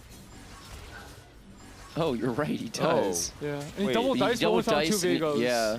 Oh. But he's trying to find out third one now. Yeah. Robin also has Renegade emblem on the bench. Yeah, and Shiv on the bench. Yep. The style points. Kyun's got mech. Yeah, Kyun was angling mech with the Battle Mage. What is, I guess, Dog and Ray. So we saw Ray was playing also Windfall, but he was pretty open-ended. And what Yeah, was Dog I'm gonna playing? just like do a little tour of the lobby if we want to just like quickly look at each board so we can get a sense of current status. That'd be helpful. Kerm lost a streak. Maybe it's a Solus. But this is kind of Iniko's comfort. The thing about Iniko is that a lot of his playstyle is oriented around doing stuff like this. And But he goes often first this game. exactly his Iniko's win rate is actually not very high in general. Yeah, from this spot, Ozzy goes first is like probably like 5%, maybe less. But this is kind of, again, this is the composition of the team, right? Yeah. Dish Soap is the one who goes first, and Nico scores solid points. Yeah, but this game though, like it's first or nothing for the most part. It is, but if you know you go If somehow if all someone you go else for wins, nothing, right? yeah. Someone else somehow wins this lobby, then these points matter a lot. Is this one of those positions where what Aniko should be doing Oh, is he's really beating keeping Dish an eye on Soap. Solus and getting whatever Solus is after? I think Solus is all lucky gloves, so Solus can Solus just can be play anything. anything. Yeah. Solus has no direction. I have no idea what Solus wants to play from here. I assume it's just You legendaries. can just, you can just play unit quality until like just trying to go to legendaries. Actually, it could be the other way around. He can just go for level 7 and just buy any forecast 2-star. Aesol, Misfortune, Zed, and that by itself is just good enough with Lucky Loves, if you know. I feel like that would be throwing away the advantage that he's accumulated. Well, I think that's what I would do, because it's like, I feel like if you have that many lucky gloves, or TGs with lucky gloves, like your Heike or Synergy are fake. You just play like the good units. Yeah, I think that's also valuable. But then don't you want to roll an 8 for the good units? Like he's so much economy built up. He's still 100 streaking. Like why would we full set on 7? Eventually, no, not 7, but Not eventually 7. you push 9. But you just play like the units that like don't need synergy. Yeah, Something I like agree. MF is one example. Yeah, sure. Doesn't really need synergies. Oh. He has that too. Okay. Oh, Hodge. Both Nico and Dish so crying right now with the double T like setup. Remember to use a selector to choose a prime. Robin just hit 3-star Alistar. Wait, what? He's got Nico already. He's got Nico, yeah. Oh, to save money. That's actually kind of nice. I think it's completely correct, yeah. Honestly, you could also just not Nico this and wait for champion augment and maybe just hit a Zed and just go for Zed 3, win for all. But now you can actually pick Viego augment instead. Putting money into level here no, you can't. is probably not a big deal, but is low-key trolling because he needs to play for first, and if he gets level up, then this is a really big deal. And it's double Actually, in prismatic this already. round, you never pick level up. Yeah. Actually, it's 0. You Oh, never really? pick it. Because he has no combat. Yeah, he has no combat augment, so if Yeah. you pick level up, you always lose against your opponents. Unless you like super high roll, which I agree. I don't know if it's like never, but I think it's not as good as people would make you seem to believe. But he does have a lot of gold, so theoretically he was in a position to actually capitalize on it. This Zed, by the way, wow, very so strong. Worth that Nikos for sure. Yeah, he needs to get the hacker and to get the Omnivamp in, and also get the backline access. Oh, wow, that Jinx made it close. Yep.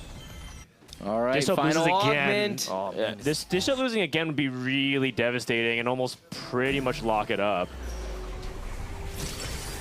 Okay. It should be 3-4 costs, right? Yeah, it's all 3 costs. It's all 3 costs. It's all 3? 3-3. Oh, man. This is not that good for. Oh, he's going for Kaisa 3. He did roll on 7. He was following Baby's instructions. Cool. Cool. Nice. Good job. Wow, you two are like linked. Wow. He's leveling the. He's hitting so hard. Wow, 2 Kaisas. Yeah, just play 2. Oh my god, that's actually really good. Oh, with and the Kaisa augment. they buff each other. Yeah, they just buff each other. Oh gosh. Damn, Soul is kind of smart. The Solus guy. So he's Why is that so surprised? He got kind of smart. He's running out of space for his items. so many gloves. He's got a glove on the bench too, by the way. So if he somehow gets another one from Anvil. I think he needs to make that one a JG on Kaisa. There's enough damage on Kaisa right now. Yeah. He might lose here. Nico's very strong. Like, incredibly strong. Oh, by the way, Nico took the Neela item duplication one. He's a huge fan of this augment. Very interested by that. All right, Solus bleeds. By the way, Solus holding the 2 Viegos to deny all the Renegade players. Yeah. Can we check on Dog just because we might not see him for much longer? To be fair, one of those Renegade You players haven't even is checked in. his board. He's on pace to die before the Raptors, or actually the big boss. Oh, that's good too, though. If he finds 2 more Viegos, he's actually pretty strong. He has an Oxford spat on Zed. He's got Zed 2-star, and his augments are Prismatic, Battle Mage, Celestial Blessing. He's Pretty actually good. really powerful. Yeah. He's got the components to make a really big come from behind victory, but why does he only have like 3 items? 4? Does he only have 4 items at stage 4? 4 full items, yeah. 4.5 is like. I think the spat is what really makes it difficult. This is about standard.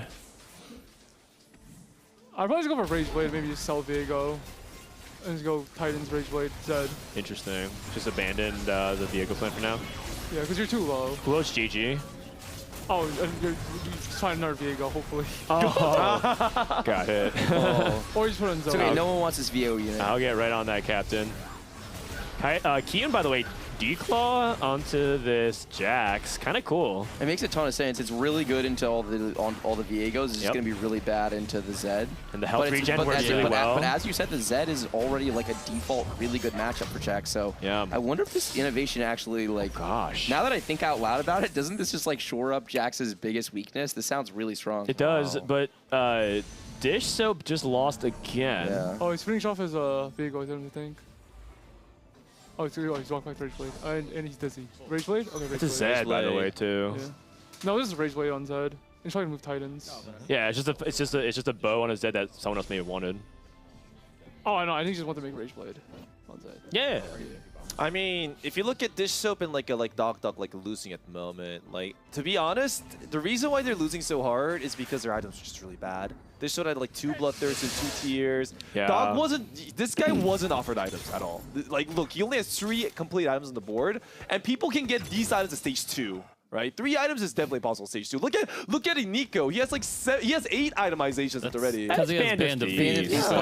But so there's like a 4 item difference. Digital 20 is 2 full item, like he has a full item tank and a full item carry that has nothing to do with it. Yeah. I see where Baby is coming from, but you know, it definitely happens a lot more than you think it does. Yeah. So I would say he's mid-rolling. Wait, can we check it out? This is so strong. This is 2 Urgots. Right. This 2 Urgots, if it farms chest, is to maximize this opportunity to cap higher. Inigo all of a sudden has turned into the carry for his team. Yes, he has. Very quietly, he's been waiting in the shadows for his opportunity to strike and to deliver the finishing blow. Everyone talks about Michael Jordan, but they forget about Steve Kerr making those important threes. Wow, you just skipped right over Scotty. Sure, Scottie Pippen with the clutch plays. There's at least 4 people in the chat who appreciate this conversation more. Robin dying also is really good for Dish Soap, who did hit Viego too, by the way. What's this Soap's board, by the way? I'm really curious. I think he Leon on 7 as well. We got to call out that earlier we said Dish Soap had it locked in, and then we said the odds of a Nico winning was like 5%. Oh, but he hit everything. I don't know how he hit everything on 7 out of nowhere. Oh, 6 Renegades. He found it. Yeah, he did. And he has 4 admin, by the way. Oh, and 4 admins. One of the admins we saw was Gold Generation. We don't know what the other is, though. Oh, this Leona cast could be huge. He's able to get the Dos Machina onto the Rammus. I don't understand. Why didn't he just copy the Camille? Camille Not entirely sure. Oh, no. No, is he dead? No. Okay, he's not. Oh, just 60. So the unit down there. Ray is very strong. We talk about how Ray could utilize goalie loves playing from that spot. Robin. Dog's dead. Robin survived. And Kian takes a pretty big hit with this Jax. The macro storyline, by the way, is super balanced across the board because Dog is dead, but Robin is really, really low. Meanwhile, Ray is doing really well on the top. Kiyun is in the middle of the pack, so that the battle for 3rd place is still alive, as is the battle for 1st. How is Kerm's board? Oh, we can't see. We can't see. We can't see because we take the PC feed and he's not here. So he doesn't have anything. Yeah. What carries the Soul? Let's go for? Did he find his 3 stars in the end? Kaisa? He's trying to go He's for going Kaisa. for the standard Kaisa board, yeah. I'm actually really surprised I decided to do that.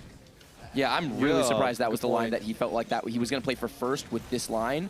Maybe the Thieves Gloves are good enough, but in general, Kaisa, unless you hit like all of the 3 stars, feels like we've seen it go 3rd, 4th a lot this tournament, but not 1st once. Do you like Gunblade here? I think he might just go for more damage. Oh, isn't this GS Death Cap? Yeah. Nope. I thought it was Gunblade plus Titans. Titans number 2 on what's her name? I think it makes sense. I like GS Death Cap. I could definitely see that. I think that for him, that second Titans is pretty strong. He has no Hacker. Okay. The thing about it is Hacker gives Camille so many more positional options that he doesn't have right now. He just has to go through the front the front door, which is going to be really difficult. Yeah. It's awkward. He just can't fit Hacker on the board. I'm a big fan, though, of this Gunblade Renegade Soraka that's going to keep the Camille healthy. Agreed. That's And really the effective value on it, because it's a 3-star unit, plus it has the double Titans now and the Bloodthirster. I think this is completely correct itemization from Dish Soap. So Kurum's playing, by the way, just like a top 4 like Zoe board, but he just took huge damage. Wow.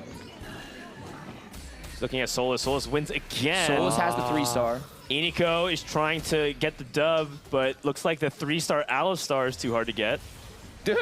3-star Alistar? With the Gadgetein Mogs, by the way. Alistar's, I think, the best odds to 3-star at 7 or 8 because Nico's got a duplicator.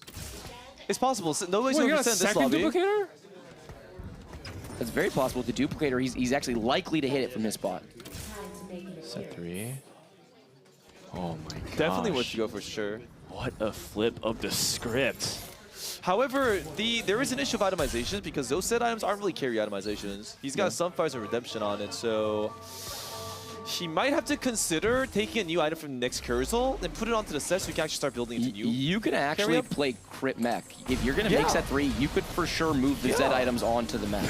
Just put it in. Unironically, it will one-shot everything. Yeah.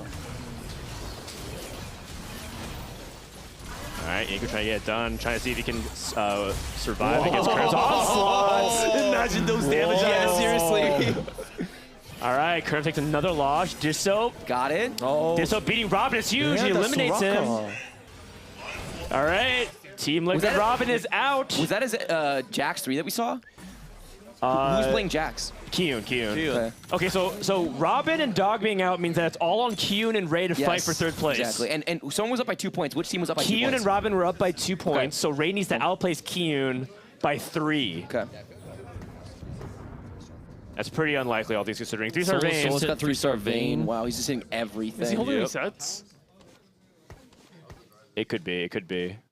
No one's pinging. No one's typing. This is the most serious everyone's been all day. It's like the first and only serious game of the tournament. You love to see it. Oh no! Okay, he positioned for him. He put his Zed far away, so the Soraka is going to be able to live until basically the end of the fight, or should be able to. It all matters whether the Zed focused on the Camille or not, because the damage is actually very relevant. Oh my god, wait, that cast from Leona? Huge, so Nico's going to... Oh, nice. Yeah. One more, okay. Yeah, he's good, we're good. So Soraka wins. Great fight! Great fight! Oh my god! Such good chemistry. And Kurum loses. Impressive move from Squig in the sink. If somehow Kyun's Jax winds up winning out the lobby, the points are going to get really interesting if Dish Soap can climb up a little bit. There's a set. No one's pinging it. Oh, Kurum's going to take it for sure. Nobody knows. Nobody knows. Oh, Kurum didn't take it? Oh? Kurum's not taking it? Dish Soap takes that first. Oh, he's being very quiet. They don't know. Ray? They don't know. Ray, they don't know. Pay attention. Everyone's playing their own game. Look at Nico's face. Oh my god. This man is getting away with highway robbery. One more set. Look at that smile. He fucking knows. Solus knew, but he couldn't talk to him because Kurumex is not in the same room as him. What the? What? Set. One left. All in. All in. Set 3, baby. Anything is fine. Set. Wow. Oh my god, it's happening. Saw the Mordekaisers. He needs more money. He's going to. Come on. They just pinged it. They just realized. Wait, it might be better not to find it because if he finds it right now, he might rush because he needs to move itemizations. Yeah. Okay. If he forgets to move itemizations, that could be really bad. He's just randomizing because he wasn't scouting. Oh man.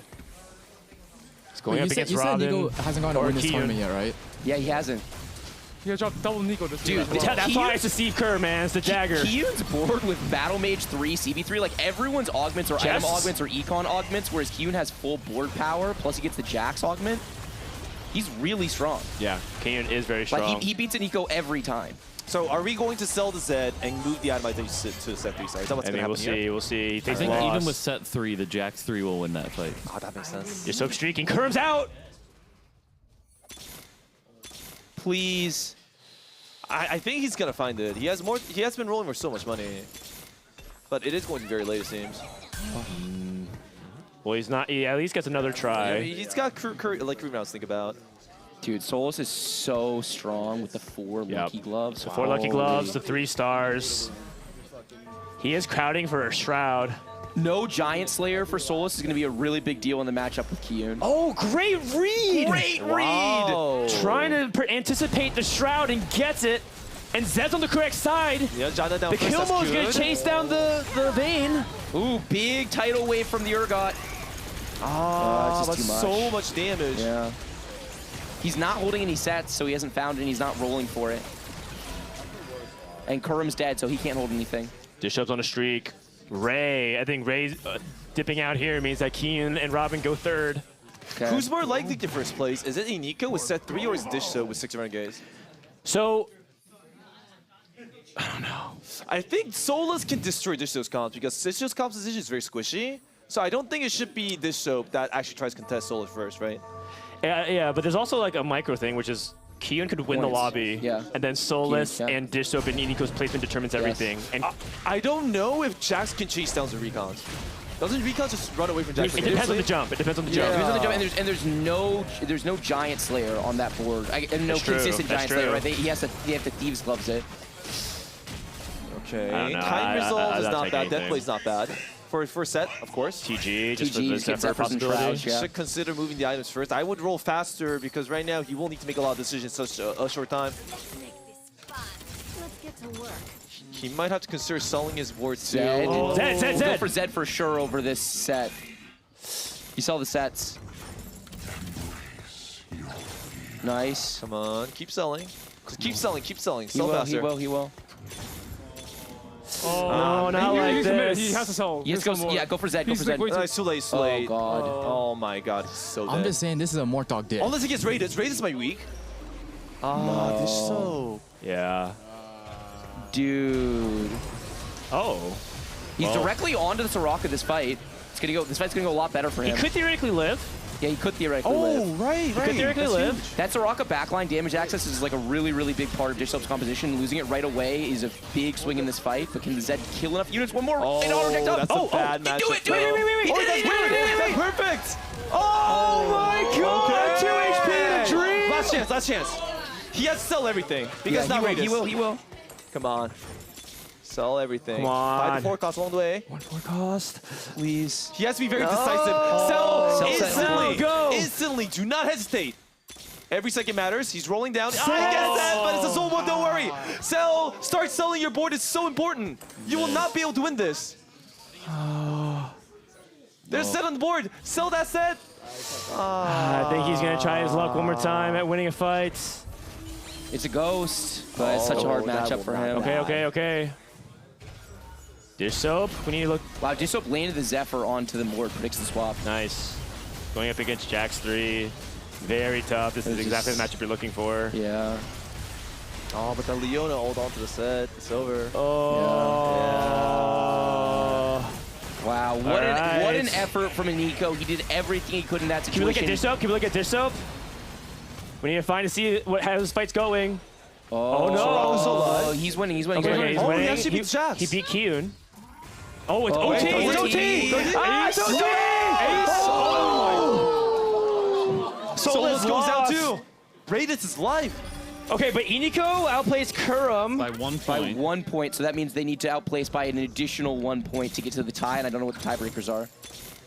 And then that would mean Kiyun winning, so it would have to be Kiyun winning and then Dish Soap second or third, depending on Ray. Yeah, Dishsoap basically has to win out. Yeah. God, he's playing Solus. Isa 3. This is it. This could determine the tournament. Zephyr is so important This here. is for the tournament. If Dish Soap loses, this is over.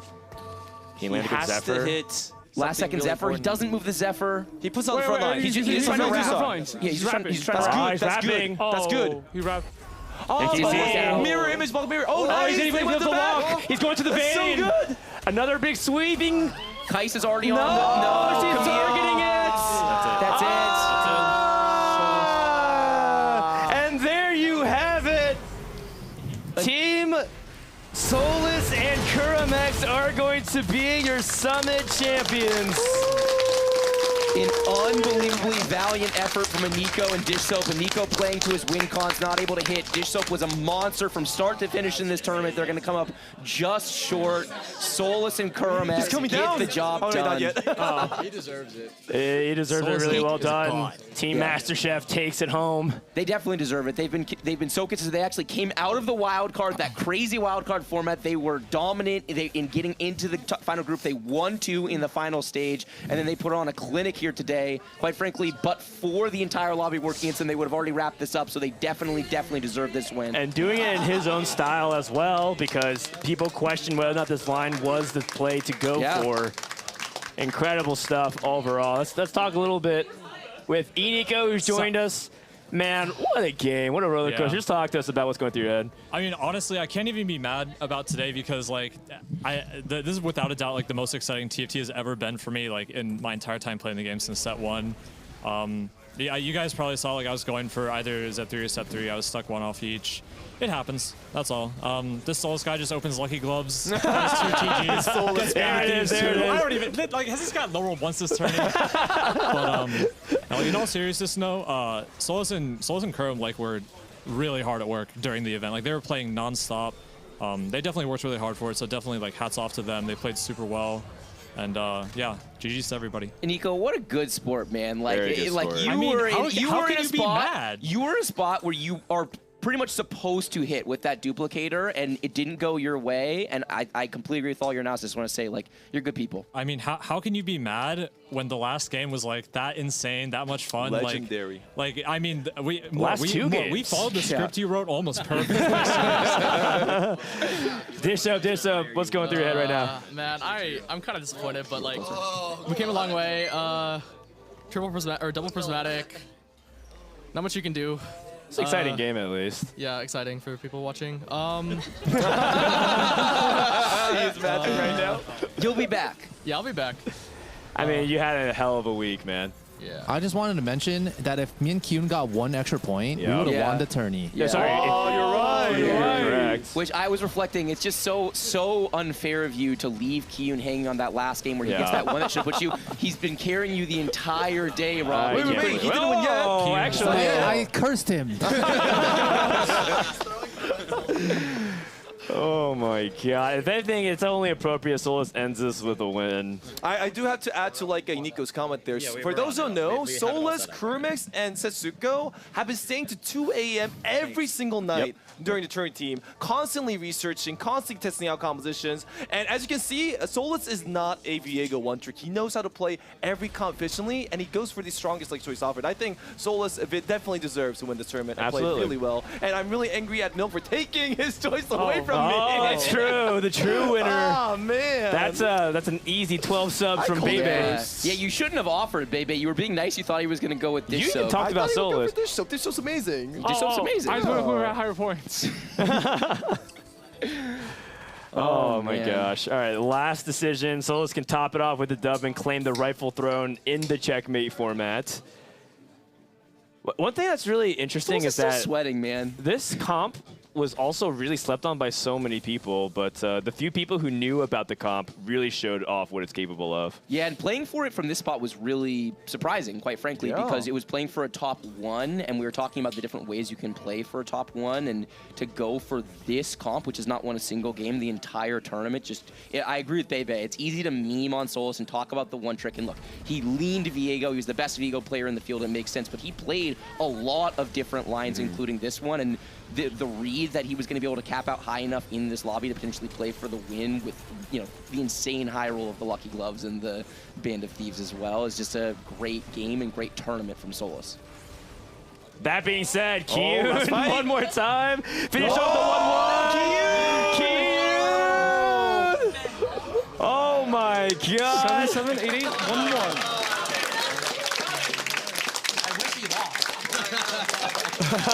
Robin just said he wished Kyun lost. He's so funny, man. Oh, gosh. All right, we're going to get Kyun down here. Of course, we're going to have a winning interview with Solus. Can we get, like, Kurum on the line as well? It's happening. It's okay.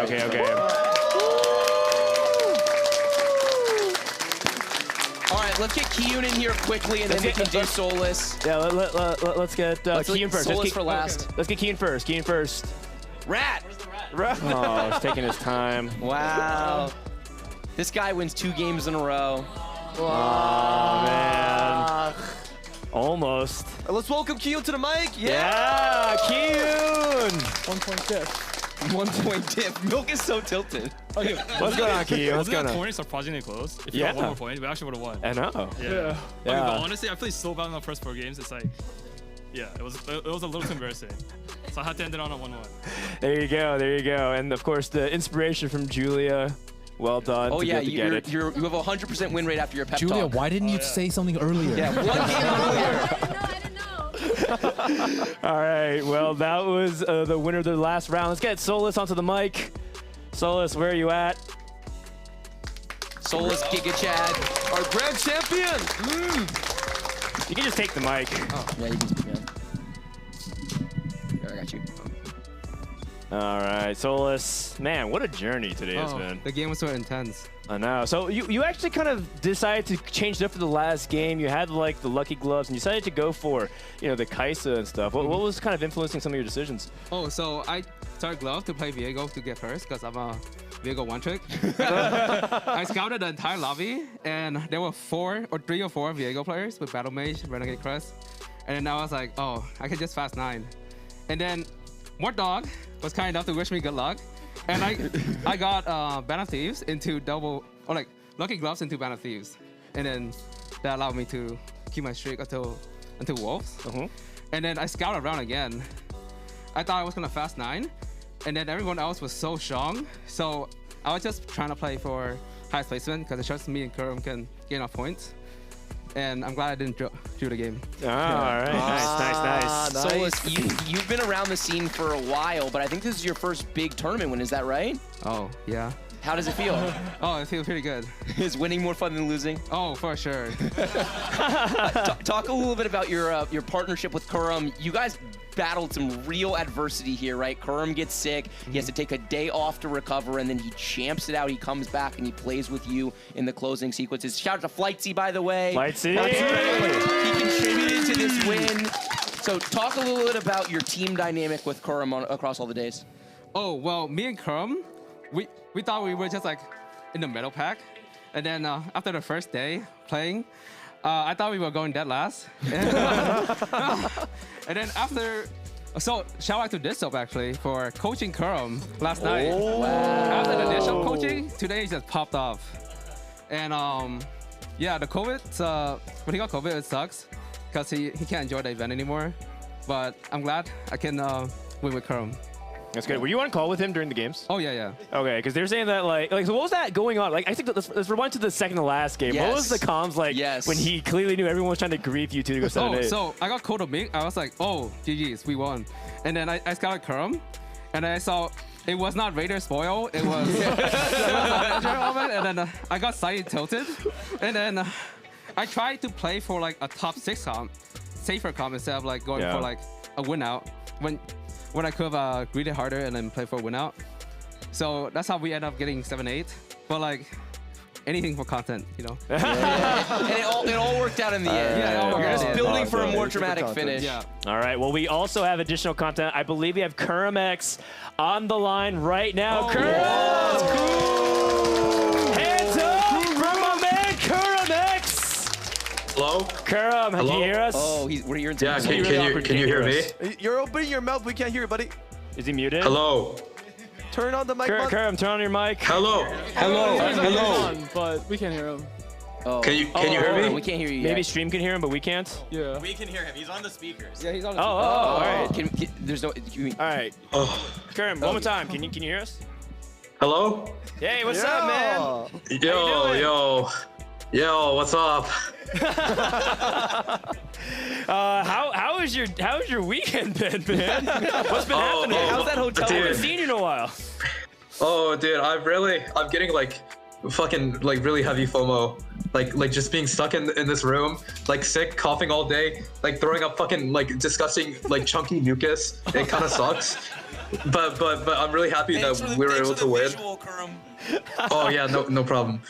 So, Kurum, we were just chatting with Solus. You know, this was his first big tournament win. You've won a regionals, but it's been a little bit of time. How does it feel to get back on that title? Oh no, I mean it feels really good to win tournaments in TFT because like it always feels like you have to go such a long way and you have to keep winning and you have to keep winning and you have to keep winning in such a high variance like field where the field is like so close and there's so many good players. So it always feels like really good to win. How good does it feel for hard work to pay off? You were grinding every night. You were talking about how you're taking this really serious and preparing as much as you can. Does it feel rewarding? Are you relieved? Are you like, yeah, this should actually happen? Oh, I mean, honestly, I was grinding every night. But like ever since I got COVID, I've like barely been able to play. Like I only have like eight games on ladder. And like honestly, until last night, where I had like a 3-hour conversation with Dishdope, I was like super fucking like giga lost like every game. Like I just held all the wrong units. I'm playing like fucking I'm holding like Lux and playing like Gadgetino for no reason. Like every game when like these units are actual trash. So I don't know. Like it just kind of clicked after last night. I mean that's just how TFT is, right? Like you're just terrible until you're not, and then it clicks, and you're just the best. Awesome. But no, I mean Solus is like a beast. Like early set. I don't know, like Solus always pops off. Like for me, like I'm not the fastest learner, especially like early set. Like I usually like ramp up as the set goes on, and then by regionals I'm just like, you know, popping off. But no, Solus early set's a beast. So I mean I gotta give props to Solus, even though I talk shit to him nonstop. And also all this guy does is like spend like egregious amount of money on Lost Ark. Yeah. And barely like actually like plays the game. But when he does play, like he's pretty cracked. So. Awesome. So, how much money have you spent on Lost Ark? I can't say. Can't say? Okay, all right. That's confidential. Kurum, 2 more questions. 1, did you see the skit that you were in? Oh god, I saw it. It was the most cringe thing I've ever done. Like honestly, like I feel like a lot of people in these skits are just being themselves, but they wanted me to like play like some like random ass mafia character, and I was just like, okay, I guess. But I mean, it came out really good, and I mean, you, Kent, and Bryce just like smurfed the shit out of it. So that made it like really good. Baby, yeah. All right, my last one is so easy. He just beats himself for like 2 lines. Like he just says what he would already say normally for like 2 seconds, and then he's done. I know. Yeah, but that was, we literally did the Zuko. exact same thing with Milk, and it took him like hours to do. So that's true. Right. Yeah. It's an actor diff. Dude, the last honestly, one, like, I'm really question. sad. Oh, sorry about that. No, just like I'm really sad that I can't be there with you guys. Like I feel really we miss you. Know. I feel really like I don't know. I just get like heavy FOMO, like not being able to be there with everyone. I was having such a good time. I was having the time of my life, and then I don't know. This is a good consolation prize though, like winning 5K. I bet. Yeah. It's not All bad. right. Last question, Kurum. You already talked about Solus. That's the person that you're dedicating the win to. But who else do you want to dedicate this victory, this sweet victory from your hotel room? Who's it go out to? Oh, okay. I mean, I definitely want to dedicate like infinite to Steve, to TL, but like especially Steve. Like Steve is like someone that just like DMs me all the time, like if whether I'm winning or losing, like trying to like pick me up or like cheer me on. Like he's in my chat like pretty often. And like he's just like always there, like rooting for me. Like I've never seen like any like team manager that like actually gives that much support to their players, like so personally. It's pretty crazy. It's like being on TL, I could never ask for anything better. And then I also dedicate to my girlfriend. She brought over some Poke Bowls like during the games. Nice. Oh man, Put your hand up. Woo! She's over there. She's hiding. Yeah, she's hiding. Yeah, there you go. There you go. Just want people to recognize. Well, congratulations, Kurum. I can't wait to party with you again, and we're going to party good, my friend. Get well soon, and we'll hopefully see you again soon. GG's, Kurum. All right. Yeah, GG's, guys. All right. Well, that was Kurum X. Can we get Zane and Chad over to Yes, these mics really the fast? people that truly made it happen. We cannot close this event out without recognizing these two amazing human beings. They were the counterparts behind this event. This event does not happen without these people. Zane right. on the Beyond the Summit side, Chad on the Riot side. If you had fun this weekend, if you want, they are responsible. And this was jack of all trades situation. I mean, Chad is pulling all the strings internally at Riot, and he's helping out with the fan experience, and he's making sure we have everything we need to make this event amazing. Meanwhile, Zane on the BTS side is doing everything from like creative directing, doing first drafts of skits, building the spreadsheet for like the weakest link trivia questions, drawing the mech for P-God in the talent show, organizing. Oh, sorry, P-God, I would never mean to demean your artistic capabilities, but seriously, and also just tournament organizing this thing. I mean, it is truly amazing, all the different hats the two of you wore to make this event so special, and we just need to make sure we thank the two of you because this has just been so fun. I think I speak for everyone I say, like, there were a lot of people who didn't know what a summit was going to be like, and then we got here, and every single person I've talked to has been like, this is 100 times more fun than I thought it was going to be. I would be here every weekend if I could, and I think that the sentiment in chat and on social media is basically the exact same thing. People just had too much fun this weekend, and that is thanks to the two of you. Thank you so much. No, we appreciate it. Thank you. All right. Take it away. We've yapped enough. We weren't sure initially like how the event was going to go at first and how much it was going to work, and I am blown away by the community. Like, you guys are amazing. Like, all the players, all the plus ones, everybody hanging out, the chat, like across the board. Like, I can feel like I'm getting emotional, like I'm going to cry. Like, it's okay. Yeah, it's cool. It's just it's nice. It's nice. I really like it. So. I'm like actually crying. You're gonna make me cry now. I just wanted to say thank you. I don't know, I said at the beginning of this event that BTS means so much to me. It's brought so much into my life and like made my community and the people I care about so happy and brought them further in this world. And I wanted to try and do like a fraction of that for this event. I've only been at BTS for 6 months. It was a dream job for me. And when I heard we got TFT, it clicked. I was like, I was like, we're doing it. We're saving. We're bringing it to the next level. And you did. I have worked really hard on this. I won't front. My skin is breaking out. I've not slept well in 2 weeks, and every positive compliment I've gotten has made me feel so incredibly happy and fulfilled. And I just want to say that, like, I love the Smash community so much. It's where I come from, and I have never felt so much love and openness in a gaming community until this one. You guys have been so incredible, really. Like, and I know this goes for the rest of the BTS staff too. It's the thing that we've been hearing like the entire weekend. People are like, the TFT community is so great to work with. This is so incredible, and I'm glad that we got to show you guys what a summit is because it was such a joy to have you. I look back. You can't see it now because there's so many people here, but there's a fan sign back there, right? We had it at the hospitality or at the fan experience, and I look at that sign, and it's like, you guys have such an incredible game, you have such an incredible community, you have dev support, but in some ways, like, this is like a start, a new start, a birth for your community. And I look at that sign, and that's what it makes me think. It makes me think of grassroots, just love for a game that can take you so far and bring all these people together in this room. I think that sign's living proof of it, and I'm just really happy to have started to put it up. Thank you. Thank you. Thank you. And that does it for the first edition of the Teamfight Tactics Summit. It's been a wonderful journey, but we are at a close.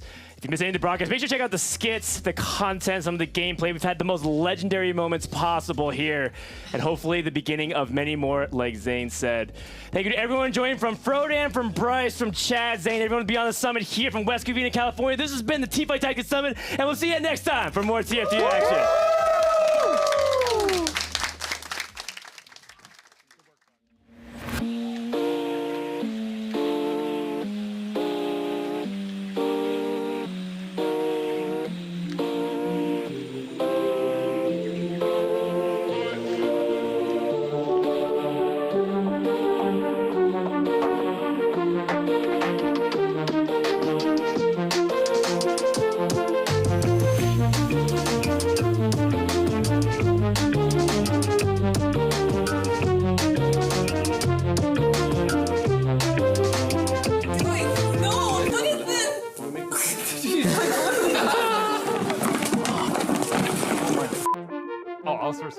I wanted to say last pick.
You